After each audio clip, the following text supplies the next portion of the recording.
On a dark, cool night on Tianmen Mountain in Xinjiang in northwest China, it was unexpectedly crowded. The men with torches seemed to be searching for something in these distant lands. The young man who's been there for half a month has been hiding in the cave, hiding from the others. It seems he may have discovered something of value. In his hands was a manuscript written in strange symbols. It appeared to be authentic writings. They contained the secret technique of a sword master. It could be used to become a truly invincible warrior. The man with the scar on his face wished to use them himself, but his part of the Dantian body that contained chi was damaged, so he sealed the manuscript and ate it safely hidden inside. The warrior swallowed the ancient writing and wished he had brought water to drink.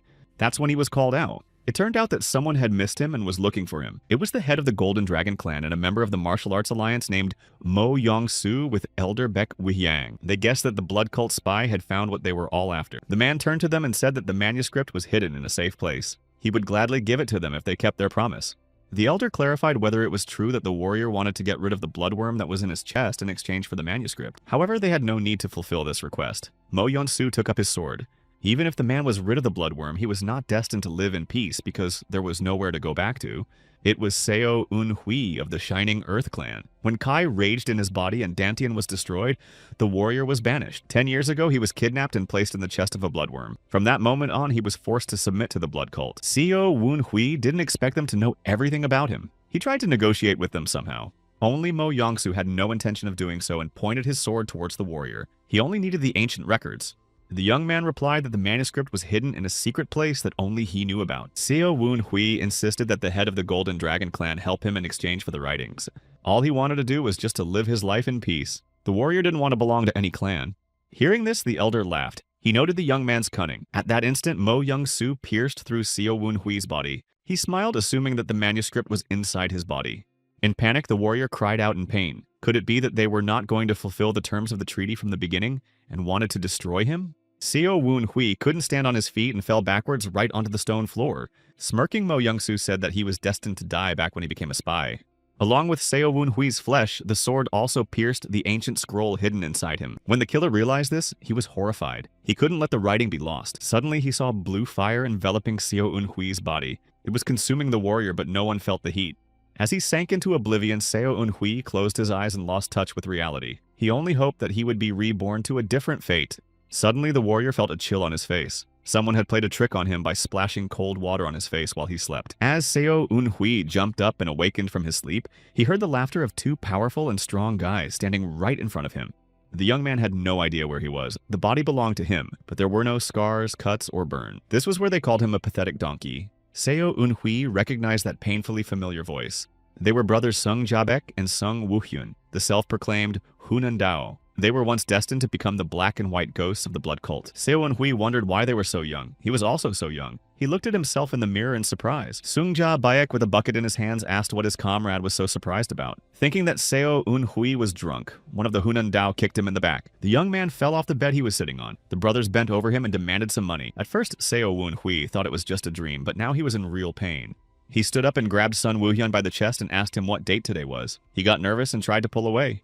The boy repeated his question. Sung Woohyun demanded to be released. His brother said that today was August 9th of the 11th year of the 60-year cycle. Finally, Seo Un-hui realized that he was in the past. He was exactly 10 years away from his death. Sung Jabek twisted his finger at his temple and rebuked him for being too drunk. But Seo Un-hui was not embarrassed at all.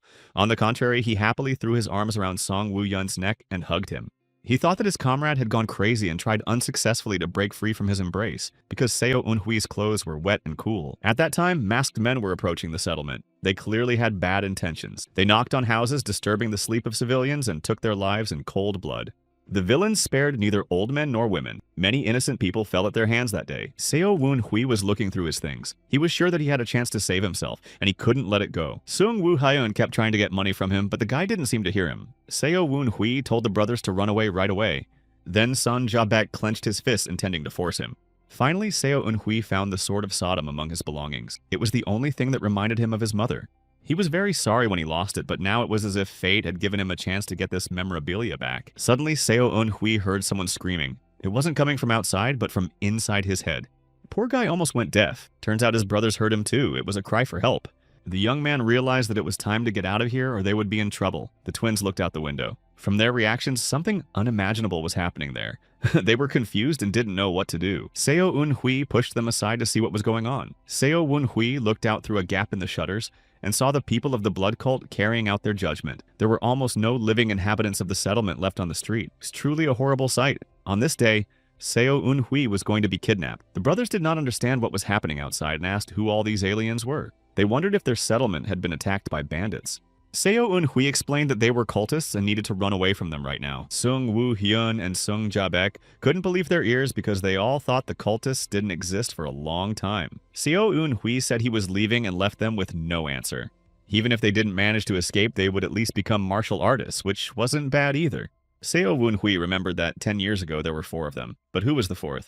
Of course it was Ah-seong, the youngest of them and a loyal friend. He had to be rescued. Seo Un-hui rushed to the room where Ah-seong was sleeping. He was very afraid that he wouldn't be able to warn him in time. Besides, he had to hide somewhere. The guy burst into the room and shouted at Ah-seong to get up immediately.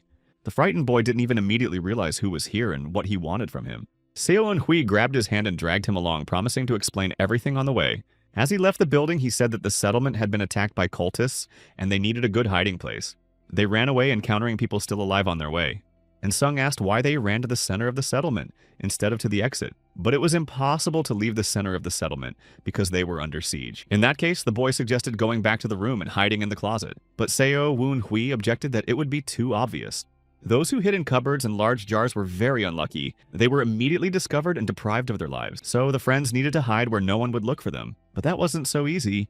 Suddenly, Seo Un-hui had an epiphany. The safest place to go is the common restroom. Ah-seong asked if there was any other place that was less smelly. He really didn't want to get dirty even if his life depended on it. Without saying a word, Seo Un-hui pushed him into the latrine and closed the door behind him. At first, he wanted to hide here himself, but in the end, he gave this safe place to a comrade. Next to the latrine was a small stable. Seo Un-hui turned around and saw the horse. The guy untied him and let him loose. He himself took shelter in the straw that served as food for the local horses. Seo Un-hui had his sword in his pocket. Even if the cultists found him with their powers, he would resist. Suddenly, he heard a voice asking him not to touch the hilt of the sword with his dirty hands. Seo Un-hui froze, not understanding where the sound was coming from. It was as if his mother's sword itself was speaking to him, if he was possessed by a ghost of some kind. But the voice clearly said that he was the sword of Sodom himself. But no one had been able to hear him until now. At that second, a small figure separated from the sword. It was a girl with blonde hair and radiant eyes. It was the avatar of the sword. Not every mortal was allowed to see it, but Seo Un-hui was honored to see it. The boy was in a state of mild shock. At first, he couldn't believe his eyes and ears, thinking it was all a hallucination. As it turned out, the sword could read its wielder's thoughts in close proximity. Meanwhile, someone was approaching the stables. Seo Un-hui asked the avatar to be quiet. He couldn't think straight with all the noise. The masked man was looking for survivors to carry out his sentence. There was no one around, but the villain decided to get closer to the stable and investigate. Seo Un-hui grabbed his sword. He didn't know how he was going to act, but he wasn't going to give up. The avatar asked him if Seo Un-hui could attack the attacker. He was strong enough to do so, but did he have the courage to do so? His heart was racing. It was just like when Mo Yong-soo killed him and took away his life. The full moon shone in the sky. It was the last night of someone's life. Seo Un-hui felt that someone was leaning over his hiding place and would soon be discovered. With a jerk, he stabbed the stranger in the chest with his sword. It wasn't fear, it was excitement. Seo Un-hui gave himself a promise to endure no matter what. The sword avatar was surprised at Seo Un-hui's unexpected agility and even praised him. The sword had never had such a high opinion of a warrior before. Seo Un-hui often partied with the Song brothers, giving him a reputation as a slacker. The annoyed Seo Un-hui ordered the sword to be silent. He could have just ignored the magic blade, but he remembered that it could read his mind. Meanwhile, the situation was heating up. Seo Un-hui knew that the blood cult warriors were moving in threes, which meant that there were 2 more around. A new hiding place had to be found. Sword spoke again through the avatar, warning that one of the cultists was standing right behind. The young man instantly turned around. Every second of delay would cost him his life. There was indeed a man standing behind him. His voice was steely as he said that he didn't want to interfere with the unfolding action. It wasn't easy to spot him at once. He was quietly watching in the shadows under the roof of the building. Avatar and Seo Un-hui froze in indecision, not knowing what to do. Meanwhile, the cultist clarified whether Seo Un-hui had finished with his comrade. The fight was short and strategic. The boy tensed, trying to figure out how long he could have been followed. But it was the belt around the cultist's waist that caught his eye the most. The brown color was the hallmark of a mid-ranked warrior. With his current combat skills, it was impossible to defeat him. The avatar enthusiastically praised the guy after reading his thoughts on his determination to fight to the end, although Seo Un-hui was clearly overestimating himself. Sword didn't know that what he was facing wasn't just Seo Un-hui, but a wiser and more mature version of him in a young man's body. The cultist took a glance at his figure and assumed that he was a mid-level fighter. He offered him a deal. If Seo Yunhui surrenders voluntarily, he'll live. But the guy interrupted him, hinting that the cultist wasn't going to take his life anyway since he was talking about skill levels. Seo Yunhui decided to hit the cultist hard, confidently stating that he wouldn't dare to attack for fear of backlash. The cultist couldn't believe his ears surprised at such audacity. The sword avatar asked in horror why Seo Yunhui was provoking his opponent. The guy did it intentionally to appear cocky. The cultist felt bluffed, realizing that the guy was trying his best to avoid the fight. Suddenly, the stranger drew his sword and struck, slicing the hair off of Seo Yunhui's head. His dexterity was not enough to repel the attack. He only raised his hand trying to counterattack, but the cultist intercepted it. Lifting Seo Yunhui into the air, he stated that the movement was too slow, although the counterattack could be quite accurate. The cultist tightened his grip on his wrist so much that the sword fell out of his hand, but the young man managed to catch it with his other hand. The stranger ordered him to follow him, but Seo Yunhui had no intention of obeying at all. He suddenly swung his sword straight at the cultist's face. He only turned his head away from the blow, but there was still a cut on his cheek. Glaring angrily at Seo Yunhui, the cultist cursed foully and struck the guy in a rage so that he flew several meters away. Getting up from the ground, Seo Yunhui chided himself for being overconfident. He had so hoped that the cultist wouldn't be able to dodge the blow. Now he had no choice but to face the enemy. The avatar of the sword offered his help in the fight, without which it would be difficult to defeat the enemy. Still, Seo Yunhui had no idea how to help him. The avatar asked him how he planned to proceed since the fight was now inevitable. Seo Yunhui was thinking frantically. He realized that after hitting the cultist's left eye, he needed to attack from this side where the view was no longer so wide. Touching the wound on his face, the cultist warned that he had tried to be polite, but now there would be no mercy. He drew his sword and prepared to fight. The cultist rushed forward, intending to tear Seo Yunhui to pieces. He was filled with rage. The boy was horrified to realize that it was the deadly Bloodblade technique, one of the blood cult's most sophisticated techniques.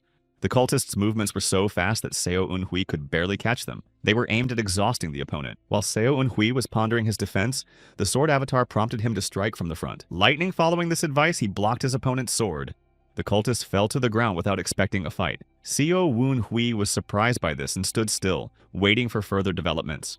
The avatar praised Seo Yunhui, not forgetting to mention that without his help, the young man would hardly be alive. Seo Yunhui realized that the avatar was able to anticipate his opponent's strikes and tell him how to act in battle. It turned out that the sword shatter wasn't so useless. Seo Yunhui reasonably apologized to the avatar and consciously asked for his help. The avatar recognized that the need for his support was now obvious, for it was the first time in 47 years that he had been heard and seen by a human being. In order to successfully fight together, they needed to synchronize. Since Seo Yunhui had already counterattacked once, the cultist would not come close to his sword again. However, the avatar suggested provoking the enemy again. Meanwhile, the cultist wondered how Seo Yunhui was able to block his last strike. He couldn't believe that he had learned the art of the sword so quickly. With the firm intention of finishing off Seo Yunhui, the cultist rushed straight towards him. The sword avatar suggested that Seo Yunhui block the cultist's blows and stall for time. To do so, he had to anticipate the trajectory of his opponent's sword. The cultist swung his weapon so fast that it was hard to follow his movements. The avatar prompted when a distraction was being conducted, and when the main strike would follow. The cultist's left eye could not see well because of the blood that blocked the view. Seo Yunhui strived to get into that blind spot. It was the only chance for salvation. The avatar warned that a blind counterattack could be inaccurate but sudden. He had to wait for the cultist's horizontal lunge. This moment was already close. Calling Seo Yunhui a rat, the opponent attacked already anticipating the counterattack. But this time, the cultist could not be taken by surprise. He was a skilled warrior after all. Seo Yunhui received a powerful blow on his arm and crouched down to the ground. The pain seemed to pierce his entire limb, stripping him of his defenses. The cultist smirked and called him a pathetic third-rate brat. With those words, the stranger prepared to deliver the final crushing blow. That was the horizontal lunge. Seo Yunhui prepared himself. When the cultist was at arm's length, the guy swung his sword. Not expecting such a turn, the stranger had time to think how this worthless fighter had managed such a trick. That was the last thought because a second later his head was separated from his body. Seo Yunhui was overwhelmed by his success over such a powerful opponent. The sword avatar asked if everything was all right, and the young man answered in the affirmative. If Seo Yunhui hadn't pretended to break his arm, he wouldn't have been able to put the enemy's guard down. The hologram of the sword cheered, congratulating the young man on his victory. It was not a full sword, but only a short sword, and it had performed well in battle. The avatar asked embarrassedly as he wiped the enemy's blood from the blade. The avatar asked embarrassedly for the enemy's blood to be wiped off the blade. Suddenly, the hologram shouted a warning that someone was coming at them from behind. Seo Yunhui turned around, but he didn't react in time and received a powerful punch to the face. It was the third cultist who was searching for his comrades. He walked closer to Seo Wunhui, who was lying on the ground, and was very surprised that such a frail teenager had taken the lives of two not the weakest warriors. A few minutes later, Seo Wunhui found himself in front of the cultist council, hastily assembled in the ruined settlement. His ID card was examined with undisguised interest, and soon the cultists learned his name and that the young man was from Yiyang district in Luoyang City. Seo Hui, a member of the Shining Earth clan, was renowned for his valor, but after the destruction of his Dantian, he became an outcast, lost in the abyss of oblivion. One of the cultists offered to take the young man in and make a spy out of him. The others frowned incredulously and objected. Why would they want a fighter without Dantian who couldn't even pass the training? They thought he was pathetic and worthless. His humiliated state and battered body only increased their contempt. Seo Unhui felt fear clenching his heart and couldn't hold back his tears. The cultists, deciding his fate, came to the conclusion that it would be more prudent to take his life. The young man gathered and tearfully begged for his life. He promised to do all their bidding and was willing to be their puppet, even if it meant falling back into the darkness of the blood cult. Conflicting feelings raged inside him. He had so hoped he could avoid this. His hands were tied behind his back and he felt the tight rope become a symbol of his captivity. Seo Unhui wondered why his sword was silent, as if he had lost the ability to speak. The avatar was nowhere to be found, and the young man's heart clenched with anxiety.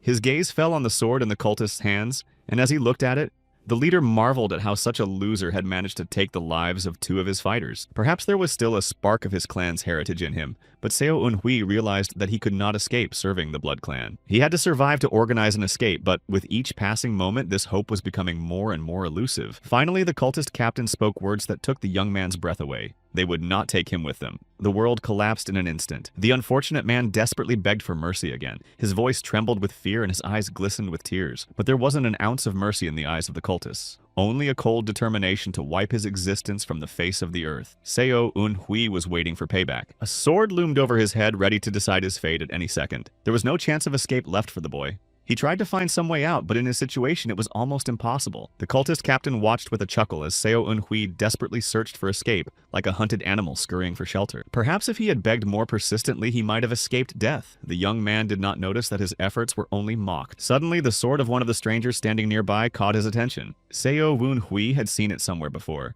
This unusual sword with a white decoration on the hilt belonged to the fourth blood star, a mighty warrior whose name was awe-inspiring. Seeing this sword, Seo Wunhui began to beat his head on the ground in despair, bowing down to it and praising the blood demon. His words full of fear and awe caused a whisper among the cultists. Could it be that the fourth star was really in their midst?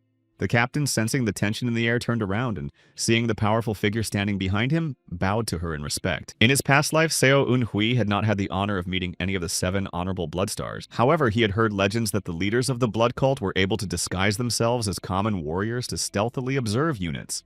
Fourth star stepped closer to Seo Wunhui and ordered him to raise his head. The young man courageously and boldly met his gaze.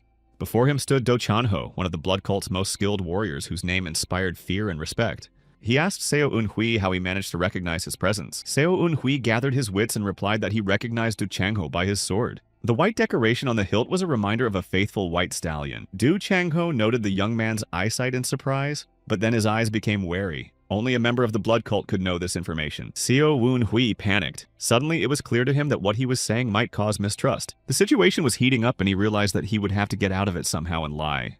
Then Seo Wunhui lied that he had the blood of the blood cult in his veins. It was the first thing that came to his mind. The young man made up a story full of drama. Quiet whispers resounded around him. Could it be that there were descendants of the blood cult in the Shining Earth clan?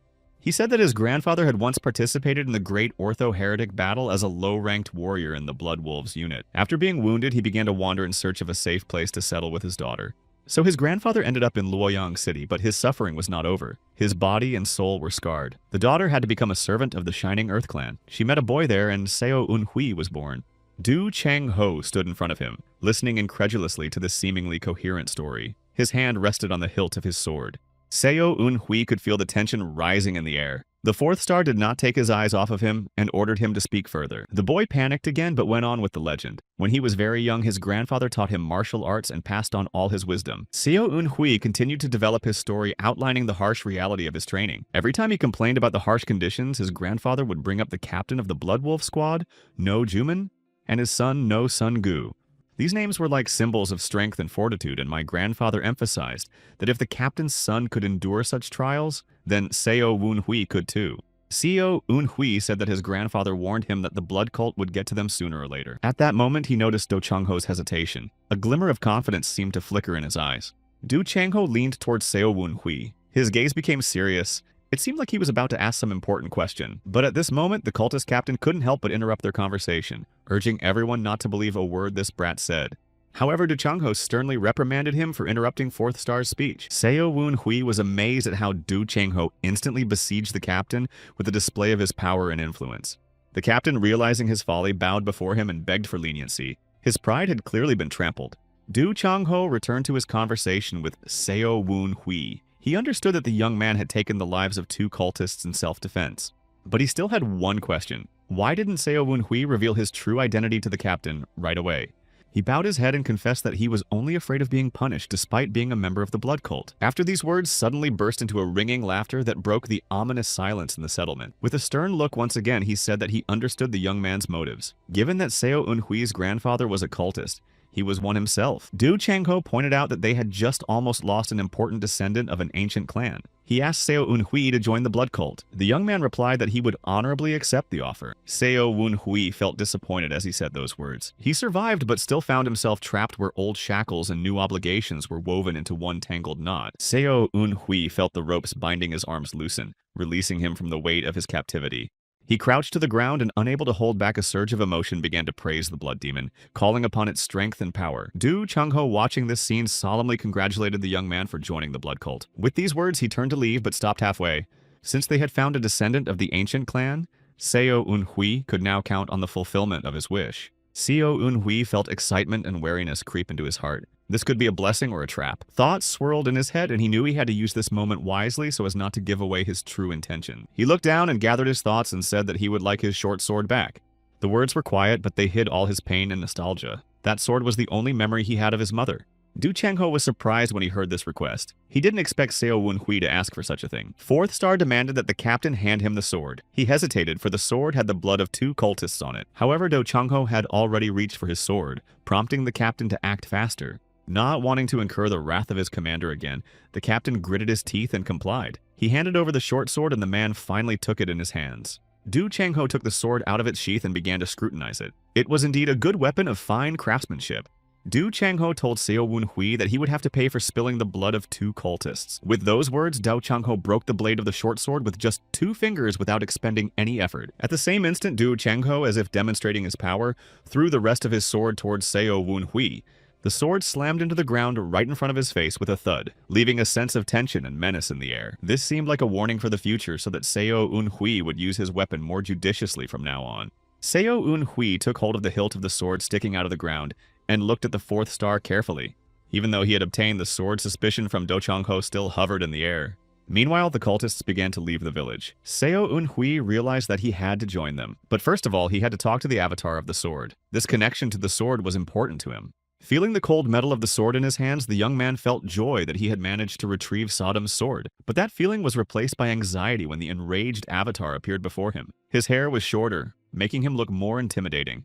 Seo Eun-hui took a deep breath and tried to calm him down, promising that he would take the sword to the blacksmith to restore it as soon as possible. The avatar asked if Seo Eun-hui really belonged to the blood cult. He knew he had to be careful with the answer.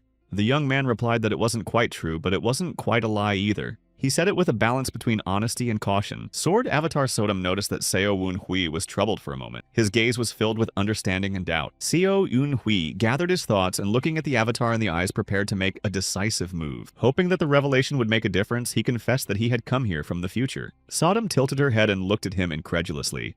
Meanwhile, Do Chang-ho was still suspicious. He ordered the cultist captain to send someone to Luoyang to check on Seo Eun-hui's lineage. Even though Seo Eun-hui had gotten his sword back, Do Chang-ho still doubted that the guy had told him the truth. He noticed the young man watching his every move. It was the kind of observation that was characteristic of spies. Do Chang-ho, noticing the captain's wariness, advised him to be careful with the new recruit, for he knew too much about the blood cult. Meanwhile, Seo Eun-hui was led away to the rest of the prisoners, and the cultists began their journey.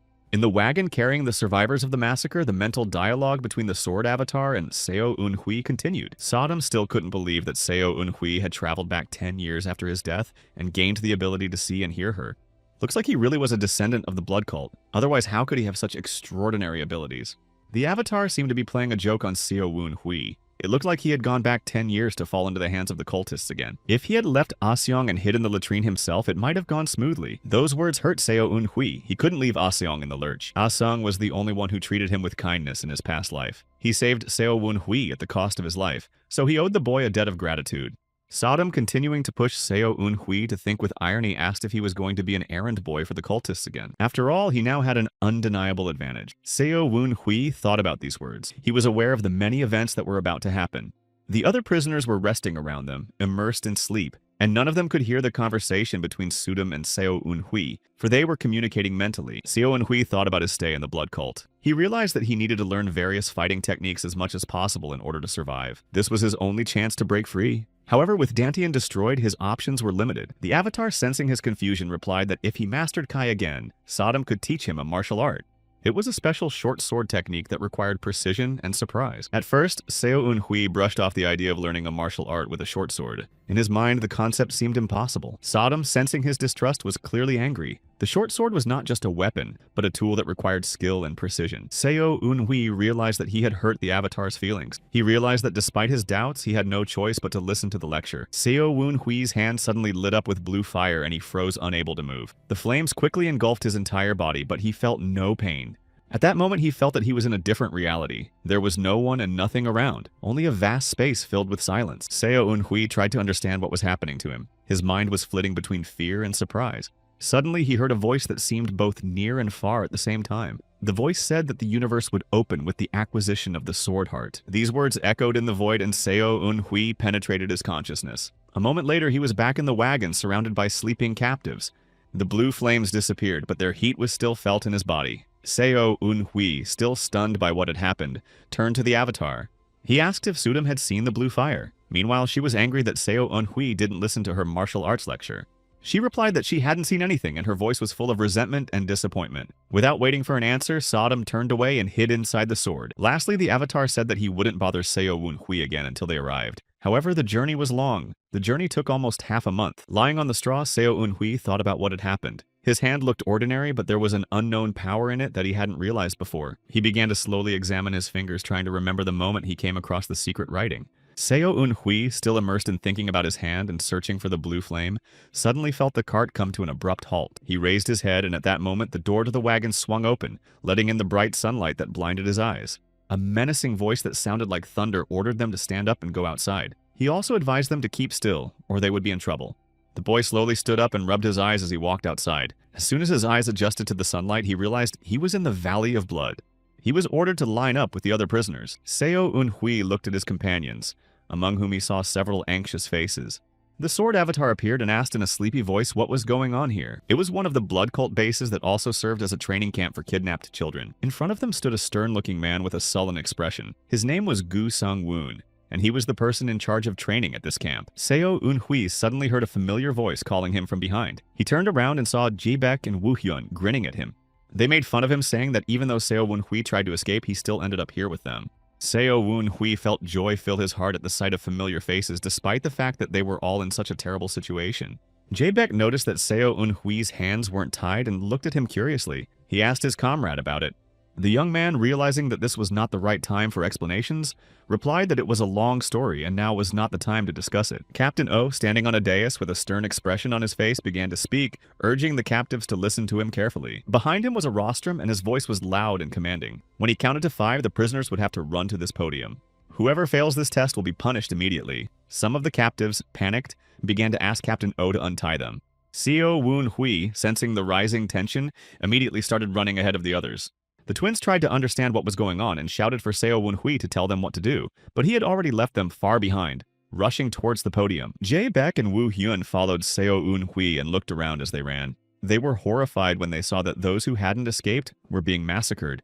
When Seo Eun-hui reached the podium, he bowed to the captain, feeling his heart pounding with excitement. The twins noticed that this was the second time Seo Eun-hui had predicted the future, and it made them wonder about his special ability. They agreed to henceforth listen to his advice to be successful in everything. Gu Sang-woon was surprised and intrigued as he watched Seo Eun-hui bow before him. He didn't expect the prisoner to show such respect. It seemed strange to him, and he couldn't help but share his thoughts with his assistant, who was standing nearby. She replied that it was probably the same guy who was a descendant of the blood cult that Captain O had warned them about. Meanwhile, the other surviving prisoners saw that Seo Woon Hui had bowed his head to Gu Sung Woon and began to show respect as well. A sword avatar appeared and said that apparently Seo Woon Hui was indeed a descendant of the blood cult, so he knew how to behave. Seo Woon Hui, realizing the seriousness of the situation, did not want to arouse suspicion and wanted to avoid a show trial. He had no other choice. Gu Sung Woon took advantage of the moment to speak to the captives again. He said that those standing before him had been chosen to join the blood cult. This news caused an uproar among the captives. Some in the crowd protested, expressing discontent and fear of the unknown. Seo Woon Hui watched this and lowered his head sadly. He knew that the discontent among the prisoners would not be ignored.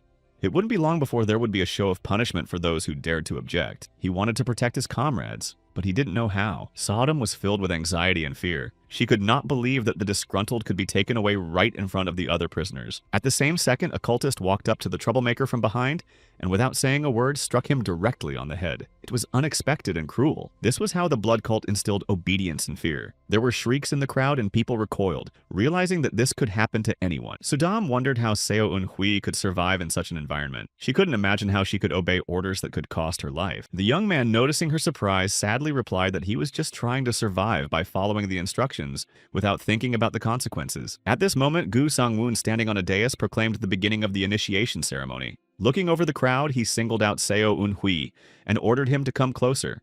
The captain asked Seo Woon Hui if he knew what was in the box in front of them. He replied that of course he knew, and that there were bloodworms in the box. Gu Sung Woon ordered him to explain to the others what it was. Seo Woon Hui said it was a parasite that was implanted in the recruits to keep them loyal. Every 24 hours, an antidote had to be taken, or the worm would begin to devour its owner. Ja Baek looked at Seo Woon Hui in surprise and asked how he knew all this. Gu Sung Woon was satisfied with the blood cult member's answer. Jae-bak couldn't believe his ears when he heard that. He felt rage and anger rising inside him. So Seo Woon Hui had been a spy for the blood cult all along. Ji-baek couldn't stop thinking about it. Sudam warned Seo Woon Hui that he had been exposed. She could feel the tension in the air rising and realized that the situation was becoming critical. Gu Sung Woon ran his hand into the box of worms with a smirk and offered Seo Woon Hui to be the first to be honored to join the cult. Seo Woon Hui realized that he couldn't avoid this procedure. He knew that if he didn't consent, his life would end at that very moment. Gathering his thoughts, he thanked the captain for the honor. His voice sounded confident, but inside he felt excitement and trepidation. However, the boy asked for water to make it easier for him to swallow the worm. The cultists whispered amongst themselves that Seo Woon Hui must have taken a liking to the commander. Some of them speculated that singling him out would be a sign of special favor. At this time, Seo Woon Hui was swallowing the worm. Finally, he gave a eulogy to the blood demon. The commander nodded his head in satisfaction and looked at Seo Woon Hui approvingly. Now, each of the other captives had to do the same. Sudam was stunned that Seo Woon Hui had lived with a worm inside him for 10 years. His chest filled with an unpleasant but familiar sensation, as if he was back to the days when everything had just begun. A second later, an unbearable pain pierced his body. It was like a fire was burning inside him, and he couldn't hold back a moan. The young man turned around and saw Captain O behind him, staring at him point blank. Could it have been his doing? Unable to stand on his feet, Seo Woon Hui fell to the ground. Captain O came closer and asked what was going on. Apparently, the worm in Seo Woon Hui's chest had gone wild, which shouldn't have happened. A descendant of the blood cult couldn't be so weak that the worm would incapacitate him. Seo Woon Hui was in a panic. The pain in his chest became unbearable and he felt his strength leaving him. Gu Sung Woon asked Captain O if the recruit was okay. He must have awakened the worm while swallowing. But Seo Woon Hui couldn't make a mistake because this wasn't his first worm. He couldn't afford to show weakness, especially now. Captain O lifted Seo Woon Hui off the ground and said that he was about to calm the worm with a special technique. The boy was surprised when he asked if Captain O would do the honor himself. He replied that he wouldn't do it for Seo Woon Hui. And for the sake of the other recruits who were forced to witness this unpleasant incident, the cultist confidently ordered the boy to turn his back to him. Seo Woon Hui realized that Captain O was not the culprit behind his excruciating pain. The unpleasant sensation moved from his chest to his lower abdomen. The poor man was confused as he tried to convince the captain that he was feeling better. But he ordered him not to move or the young man would only make himself worse by getting hit in the wrong place. The captain advised him to tense up. Completely desperate, Seo Woon Hui asked the captain to move farther away and leave him alone right now. Suddenly, the air rushed out of him with a loud sound, as if all the accumulated tension had been released. Captain O was startled to realize what had happened. The embarrassed Seo Woon Hui could only mumble that he had warned him about this. The young man felt a rush of shame and relief at the same time. There had never been such laughter in the Valley of Blood. Sudam laughed more than anyone else, making poor Seo Woon Hui blush. After such an embarrassment, Seo Eun-hui felt terrible. However, the guy no longer felt discomfort in his chest because of the bloodworm. Jabek approached him, calling the guy a Blood Clan lowlife with disdain. He asked with a smirk what was next for them, as if he expected Seo Eun-hui to be able to predict the future. The boy replied irritably that he couldn't know everything in the world. His voice sounded confused and angry. However, Jabek didn't seem like he was going to let it go. He resented the way Seo Eun-hui wanted to stand out from the rest. The young man didn't understand what he meant. He looked away, trying to concentrate on his own feelings and not give in to the provocation. Captain O caught their attention by saying that the prisoners would now undergo a rank evaluation test. Seo Eun-hui didn't understand why this particular captain was doing this. Behind him were caves, each containing a cult examiner. You had to show him all your skills. At the end of the test, the recruits would be assigned 3 ranks high, medium, and low. Seo Eun-hui pulled himself together and decided that he would do his best. The blood cult was completely focused on abilities. Captain O wore the blue sash that distinguished the highest-ranked warriors. The best fighters will have the bloodworm removed from their chests. The recruits were visibly cheerful, their faces lit up with hope and expectation. However, only Seo Eun-hui realized that his comrades were imperceptibly turning into cultists at this very moment. Each of his rivals was willing to do anything for status and recognition in the Blood Clan. It made him uneasy. Captain O raised a red whistle to his lips. Seo Eun-hui realized that the competition was about to begin. Suddenly, a shrill whistle sounded. Seo Eun-hui covered his ears with his hands, unable to bear the sound. Jabek, who was standing next to him, wondered if he should do the same. A second later, all the recruits felt an unbearable pain in their chests. The whistling irritated the bloodworms inside, making them squirm. However, Seo Eun-hui didn't feel anything in his chest, as if his worm was calm. This lack of pain only made him more anxious. He looked at his comrades who were squirming in fear and misery and couldn't understand why his own worm didn't react. Captain O continued his speech. The recruits who can't reach high rank will be forced to carry the bloodworm inside them for the rest of their lives. The twins exchanged determined glances, unwilling to accept such a cruel fate. The cultist ordered everyone to stand up and prepare for the task. Seo Eun-hui's heart was pounding frantically, but there was no pain or anxiety in his chest. He felt a strange emptiness, as if his worm had fallen into a daze. Sodom suggested that maybe it had something to do with the guy plugging his ears while whistling, but it didn't actually have any effect on the worm. If Seo Eun-hui still had Dantian, he could easily check his senses and understand what was going on inside him. Jabek said he was going to win this competition to get rid of the worm. He was already looking forward to getting revenge on Seo Eun-hui. The young man could not understand what one of the twins was telling him and why he was going to take revenge on him. Captain O was about to name the first recruit to be tested. Without waiting, Jabek raised his hand in the air. He expressed his desire to be the first, and his voice sounded confident, and his eyes showed determination. Sodom whispered to Seo Eun-hui that apparently Jangbek was angry at the young man for not telling his comrade earlier about his affiliation with the blood cult. The captain beckoned Jabek closer, and he rushed forward. All eyes were on them. Jangbek tossed a phrase over his shoulder that he would now prove his superiority to Seo Eun-hui. His words were full of self-confidence. Unfortunately, the fighter didn't notice Captain O stand up, and with a lightning-fast reaction, he punched the insolent man in the face with his fist. Jabek thundered to the ground and everyone froze. The cultist called him an idiot and scolded him for jumping out of his seat without orders. One of the twins still lay before the recruits knocked out by Captain O's powerful punch. Meanwhile, the cultist loudly announced Seo Eun-hui's name, indicating that he was the one destined to be the first to pass the test. Seo Eun-hui realized that since their last meeting, Captain O had harbored a grudge against him. The cultist mockingly asked the young man if the descendant of the blood cult was timid about the task. He assured him that there was no problem, and that he was honored by his attention. The boy had taken this test before and knew it was not an easy task. The rest of the prisoners filed out in order. In his previous life, another captain named Hai Gyum had conducted the competition. He was lucky because he had no skills at all and passed by a miracle. The sword avatar asked what rank the elephant had gotten in his past life. After all, he didn't even have Dantian. The young man replied that he was a low-ranked fighter. Such warriors are used as meat and for simple missions. Sodom was horrified to learn of this. Suddenly, Seo Eun-hui heard a voice asking him if it was true that he had come from Luoyang. He knew who the voice belonged to. The man who was hiding in the shadows of the cave in his past life was Seo Eun-hui's direct commander. His name was No Sun Gu. Sudam asked him which squad he belonged to in his past life. Seo Eun-hui replied that he was a member of the Blood Wolves.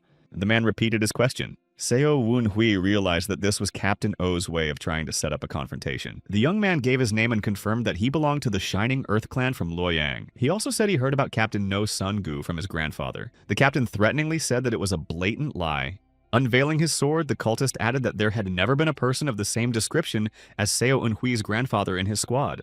Preparing to attack, No Sungu demanded that the imposter confess who he really was. At this moment, Seo Wun-hui was confused. The commander grabbed him by the throat with his hand. He said that he didn't value his life at all because he had lied to so many people. But Sung-gu had belonged to the Blood Wolves led by his father since he was a child. He remembered each warrior by name. Seo Un-hui's grandfather was not among them. Sodom was worried about the boy and advised him to get a short sword, but that would only make the young man's situation worse.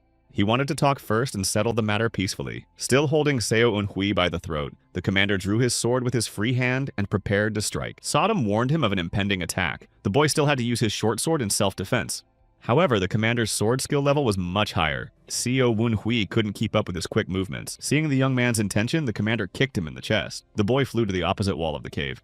The frightened sword avatar begged him to get to his feet. Luckily, the blow wasn't that strong and Seo Un-hui wasn't hurt. Sodom shouted that the commander was about to attack again. The young man felt dizzy and foggy. It turned out he had hit the back of his head on a stone wall. The sword avatar ordered him to defend himself by directing his blows. However, Seo Un-hui was not strong enough to repel all the attacks. He found himself back on the cold floor of the cave. The blow was so hard that the sword flew far away from the young man.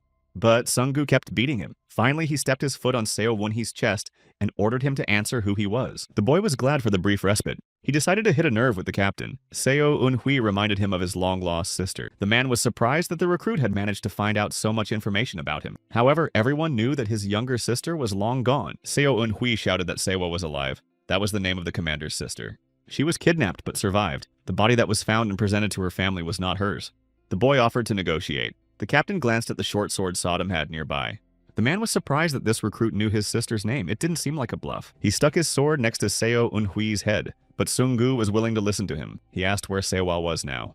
The young man got a chance to breathe fully and coughed and said that she was in the Blossoming Moon Trade Association. The commander couldn't believe it and said the association belonged to the First Star. So the First Star was also involved in the death of the commander's father, namely Zhang Ryong. Seo Un-hui confirmed that this was how the commander's thirst for revenge was awakened in his heart. The commander still doubted this version, for his father's body had wounds inflicted by the Orthodox sect, but the people who had found his father's body belonged to the Blossoming Moon Trade Association. The commander had a look of disbelief on his face. Then Seo Un-hui gave us the sister's exact location, Jinhal County in Zhejiang Province. He advised to send people there who could be trusted. The commander again asked the young man who he was. Seo Un-hui realized that the agreement must have taken place, so asked if he could count on the commander's help in the future.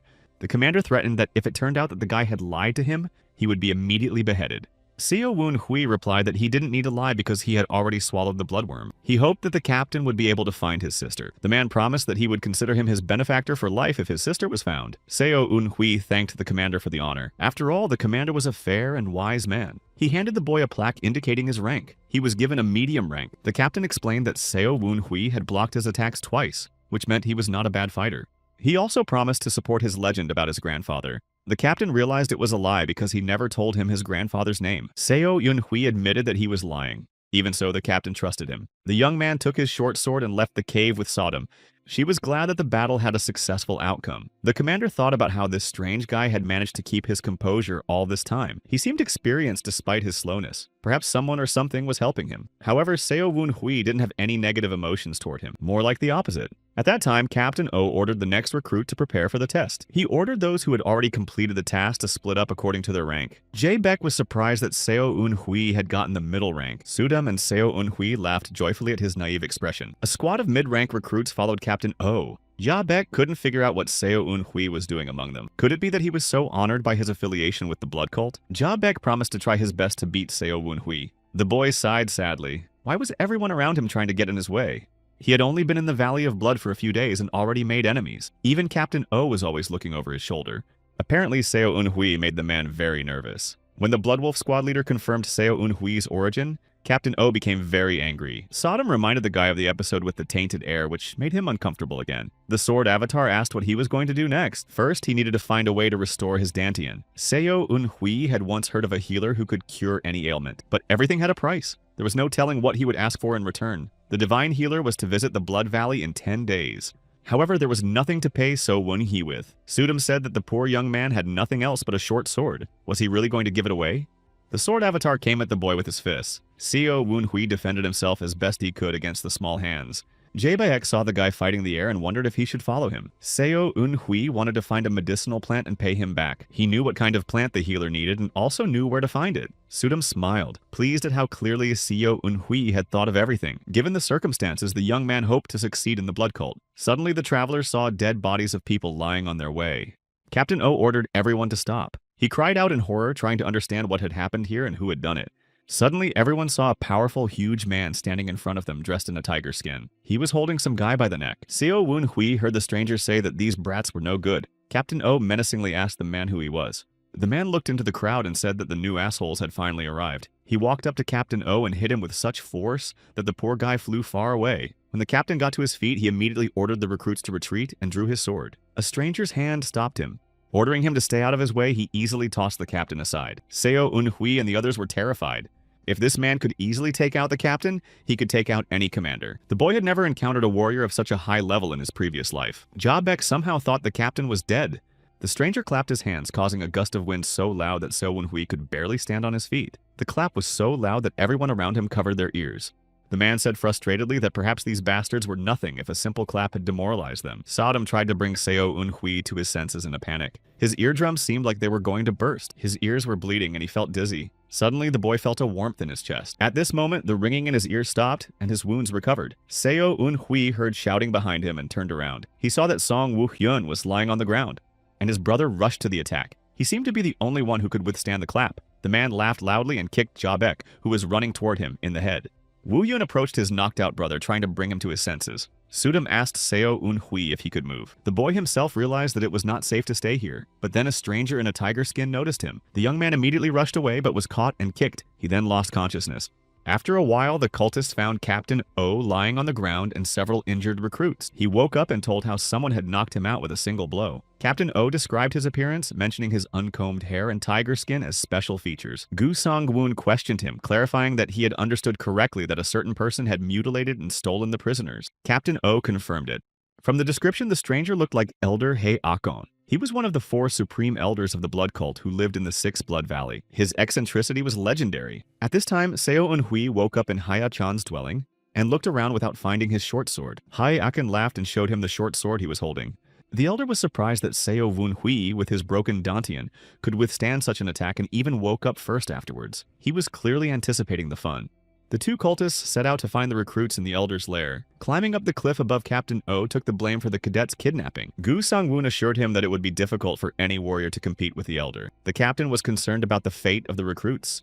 If something happened to them, it would be a huge loss to the blood cult. Mid-ranked fighters were not easy to find. Gu Sang-woon replied that he had no idea what might have happened to them. No one expected the Elder to be interested in the children and come to the Valley of Blood.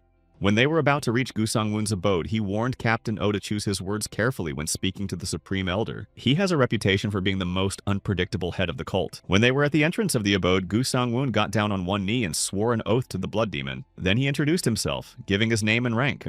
The commander ordered Captain O to do the same. There was no response. Captain O offered to enter the abode, but Gu Sang-woon stopped him, advising him to wait.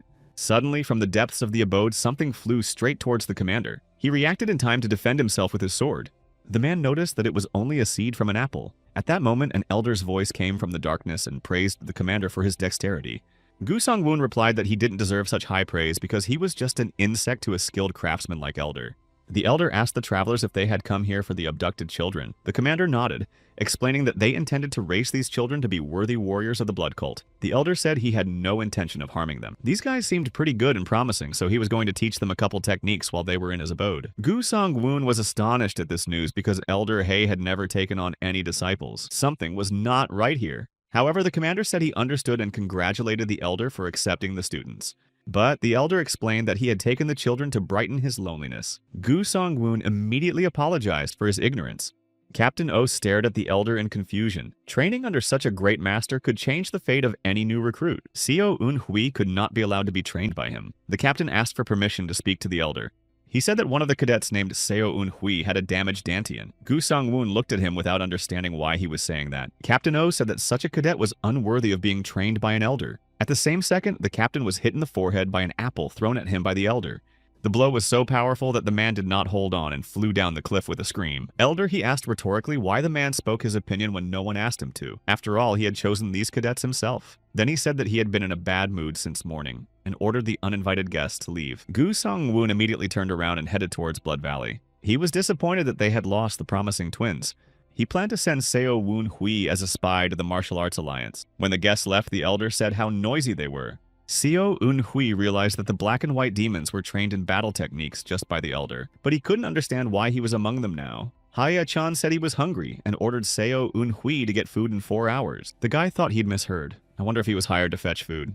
Picking his teeth with his short sword, the elder warned the young man not to even think of running away. He would be caught and punished anyway. Seo Woon-hui thought about pretending to understand and trying to escape anyway. He said he didn't know any fighting techniques anyway, and without a weapon, he would have trouble getting food. The sword that Hei Akon was holding was the only memory of his mother. After listening to the speech, the elder swung his sword straight at the young man, hitting him in the forehead.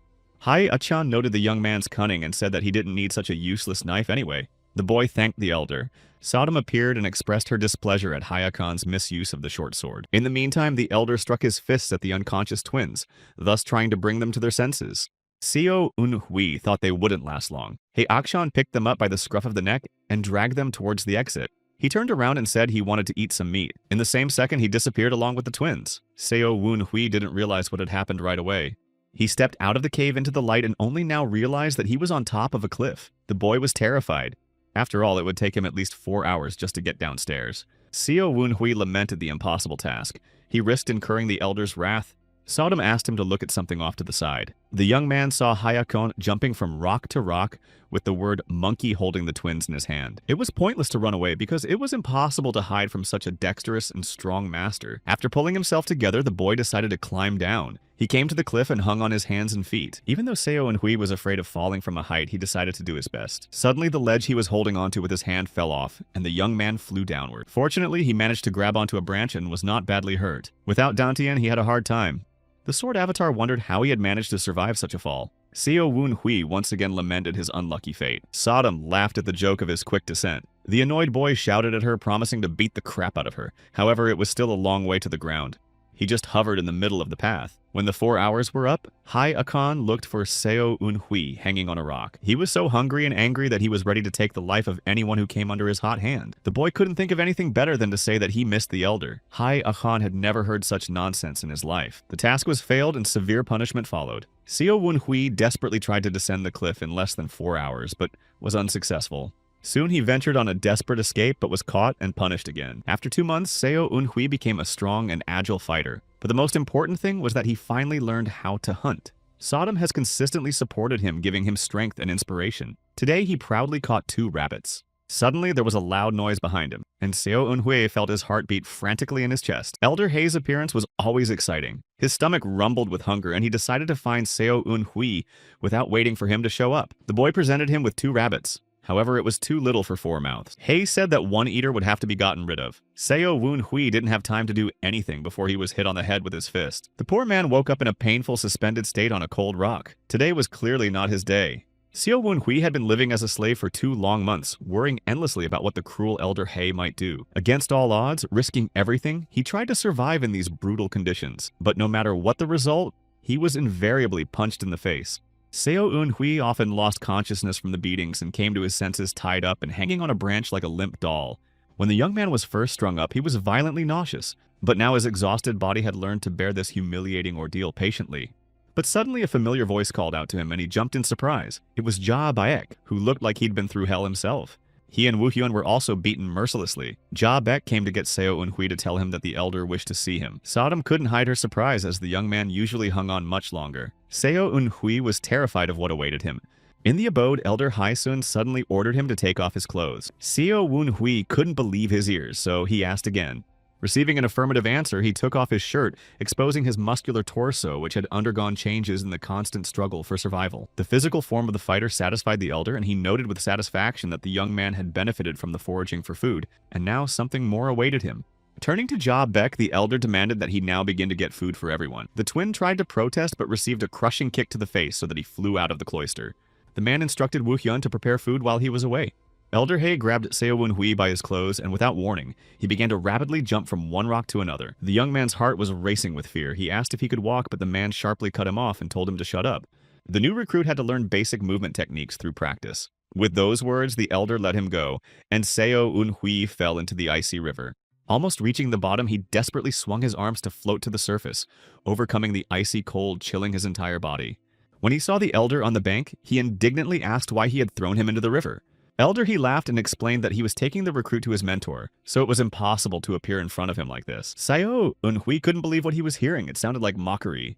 That's when Sodom suddenly appeared, whispering that the elder didn't seem to realize that the dirtiest was himself. At this moment, Elder He ordered to finish bathing and get out of the water. Seo Wun-hui smiled embarrassedly as he replied that he had not yet had time to wash himself properly, but the elder's orders were not to be discussed.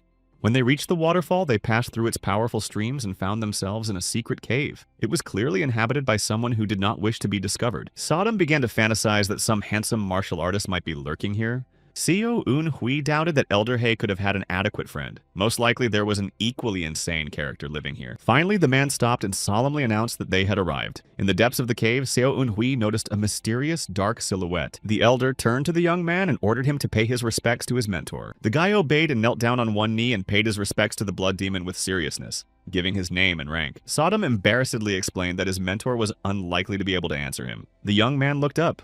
At this moment, Seo Wun-hui gazed at the silhouette, and with a horrifying realization, he saw a skeleton clad in decaying clothes in the darkness. The new recruit asked the elder confusedly if this was all some kind of weird joke. Elder He laughed loudly and said that Seo Wun-hui should have realized one important truth a long time ago. The man explained that when the young man climbed the rock, he became stronger. When he hunted, he became faster and tougher. As he endured the beatings, he became stronger in body and spirit. Even when he was hanging from a tree, his energy core was being trained. Elder, he said that all the time spent in the abode was meant to form a physical foundation for the sake of learning martial arts. Hearing this, Seo Wun-hui lowered his head and bitterly said that he had lost his Dantian as a child. However, it turned out that he was aware of his affliction and knew a way to control the internal energy without the energy core itself. Seo Wun-hui froze as if struck by lightning, and his mind was seized by a storm of conflicting emotions of hope and surprise. Elder, he asked him what essence was. Of course he knew. It was something that every martial artist had to learn at the beginning of their martial arts training. It was also called the energy core. There were two techniques that could be used when learning martial arts: circulation technique or energy cultivation technique. But since Seo Wun-hui's core energy was destroyed, he couldn't use his essence. In the end, two things remained: energy and the physical body. Elder He asked the young man about energy. Seo Wun-hui felt uneasy at these words.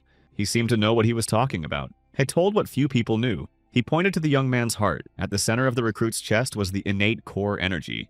It couldn't be accumulated and was something that Seo Wun-hui had from birth. Its power was twice that accumulated through the energy core. Elder He said that the boy was lucky because the words inscribed in this cave taught him how to control his innate energy. Sodom was overjoyed. She thought that Seo Wun-hui had hit the jackpot, and even without Dantian, he would be able to master the martial art. She asked him why he didn't rejoice with her. The boy sighed sadly and said that the innate core energy was equal to life itself. If he used it in battle, he wouldn't live long. Sodom looked at Seo Wun-hui disappointedly. He was contemplating how to avoid it, and asked the elder to teach him another way. The boy began to thank he for the honor and bowed. Then he asked him to explain something. He had once lost his energy core after experiencing an energy deviation due to his lack of martial abilities. Everyone around him told him he was talentless. Of course that was a lie, and Sodom realized it. The elder pondered his words. He smiled and said that apparently the recruit knew something of martial arts since he came from a martial clan. The man realized it was a bluff. Seo Wun-hui panicked and pretended not to understand what was being said. He grabbed him by the neck and lifted him into the air. It was obvious that he was furious. The elder explained that if the recruit didn't learn it, he would be useless to him. He gave Seo Wun-hui a choice. Either he learns to use his innate core energy or he gives up his life. The sword avatar excitedly shouted for the young man to agree to train in this. But that would mean that everything would go according to Elder He's plan. Seo Wun-hui gasped and replied that he would rather end his life right now. Sudam was horrified by those words. The elder said that he should have done it because no one would notice the loss of one recruit, and also that Seo Wun-hui simply had no other chance to become an excellent martial artist. However, the boy firmly insisted on his own way. He didn't want to be a puppet in the hands of the leaders of the blood cult. If he already had a parasite inside him, he'd want to end it drastically. Heya-chan laughed loudly and let go of Seo Wun-hui. He collapsed to the ground with a thud. The elder told him that lying was pointless, and he had long known about the absence of the bloodworm in the young man's body. Hai had assessed the new recruit's body condition the first time they met, and that was why he took him with him. Seo Wun-hui wondered why the elder hadn't given him away. The elder replied that there were more important things than some parasite. The boy wondered what this crazy man wanted from him. The elder decided to offer the new recruit a deal. He will continue to cover for him in front of the blood cult, but Seo Woon Hui will have to follow his orders. When the cadet learns to use his energy core, he will fight the twins who will be trained by Hyak Song himself. Seo Yoon Hui was stunned. Sodom exclaimed why the elder hadn't suggested it sooner. It would have been profitable to cooperate with him. However, Seo Woon Hui still didn't understand some things only Hyak was tired of answering stupid questions. He told him to shut up and follow his instructions. Now the young man needed to feel the inner energy of the core. When he completes this task, he will be able to return to Hyakon's abode. With these words, the elder left the cave, advising him not to do anything stupid. Looking at the retreating man's back, Sudam assumed that he seemed to like Seo Woon Hui, but he didn't want to have anything to do with that madman.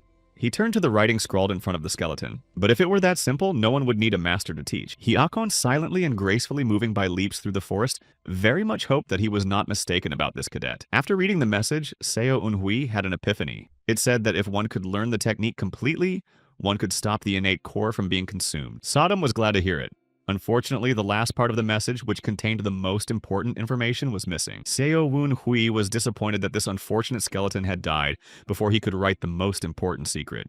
Suddenly, the sword avatar turned her attention to the skeleton and thought about something. Surely this crazy elder knew the manuscript wasn't finished, but then why did he leave it here? Sodom caught a flash of aggression when Seo Woon Hui called the skeleton unhappy. The guy asked her to talk to the skeleton, but she called him an idiot and said she could only talk to his weapon. It was a simple iron sword. Seo Woon Hui scrutinized the weighty sword with exquisite designs. Sudam explained that the young man himself had been able to communicate with him. He stared thoughtfully at his hand where a mysterious power lurked. Sodom interrupted his musings, calling him to commune with the sword. The young man grasped the hilt of the sword. The iron sword avatar longed for human touch, for its owner had long since left this world. The boy pulled away upon hearing the voice of the sword, but soon touched it again. The avatar introduced itself as the Iron Sword of the Southern Sky, noting that its owner was the famous Baho John Day, the same warrior who used him to turn the whole province of Yunnan upside down. Seo Woon Hui was amazed that such an outstanding master had found his resting place here. The young man asked if Hei Akan had caused the death of his owner, but the Iron Sword avatar said that he had never defeated him. Seo Woon Hui wondered who could have defeated such a talented master. The Sword of Southern Sky promised to tell him about it later. He had heard the conversation between Hai Ahon and the new recruit, and therefore knew what to do. The Iron Sword avatar offered to train Seo Woon Hui in the new technique. Sodom was wary upon hearing his quick agreement, but it was a matter of honor. If Seo Woon Hui doesn't win the fight with Ja Baek and Woohyun, Baho Jungdae's honor will be in jeopardy. The Southern Sky Sword also sought to pass on its secret knowledge to a new generation. An enthusiastic Seo Woon Hui expressed his gratitude for the honor. However, the avatar of the Iron Sword asked the young man to become his master. He felt lonely and longed to find a new owner. At that moment, the Sword of the Southern Sky was slapped by Sodom, and a scuffle ensued. Watching what was happening, Seo Woon Hui hesitated and wanted to give up everything, but he had no other choice. He agreed to become the master of the Southern Sky Sword on the condition that he didn't behave inappropriately. So a contract was made and they began their training. The avatar explained that the essence known as core energy was located just below the stomach. The acquired core energy and the innate core energy were located in different areas. Seo Woon Hui concentrated, trying to realize this. The energy core was divided into the lower, central, and higher ones. The upper one was above the middle of the forehead and corresponded to the area of awakening of consciousness. The young man needed to delve deeper into his sensations, and to make the process easier, the Sword of the Southern Sky advised him to visualize the energies. It was also necessary to use all 5 senses. In extraordinary situations, the energy could manifest itself. Seo Woon Hui had probably experienced this state before. The boy was revitalized when he remembered the blue fire. Suddenly, Seo Woon Hui realized that Hai Akan wasn't just putting him to the test. The elder sought to awaken his innate energy and wanted to do the exact same thing to the Song brothers. Sodom came to the conclusion that this old man had really gone mad. It was hard to disprove. The Southern Sky Sword suggested that the young man might have experienced this state before.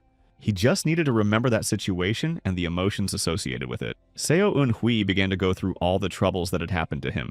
A blue flame lit up around Seo Woon Hui. It was a great sensation. It was the same feeling he had when he swallowed a bloodworm. The Southern Sky Sword was surprised that the young man was able to master this technique in just 4 hours, because his master had spent months on it. But after all, the previous owner of the sword was a high-ranked martial artist. Seo Woon Hui couldn't believe what he had accomplished. Sodom suggested that his rebirth helped him, that he died and then came back to life. The Sword of the Southern Sky had never heard of such a phenomenon before. He advised the guy to focus on the innate core energy to feel it surge. Seo Woon Hui immersed himself in his sensations.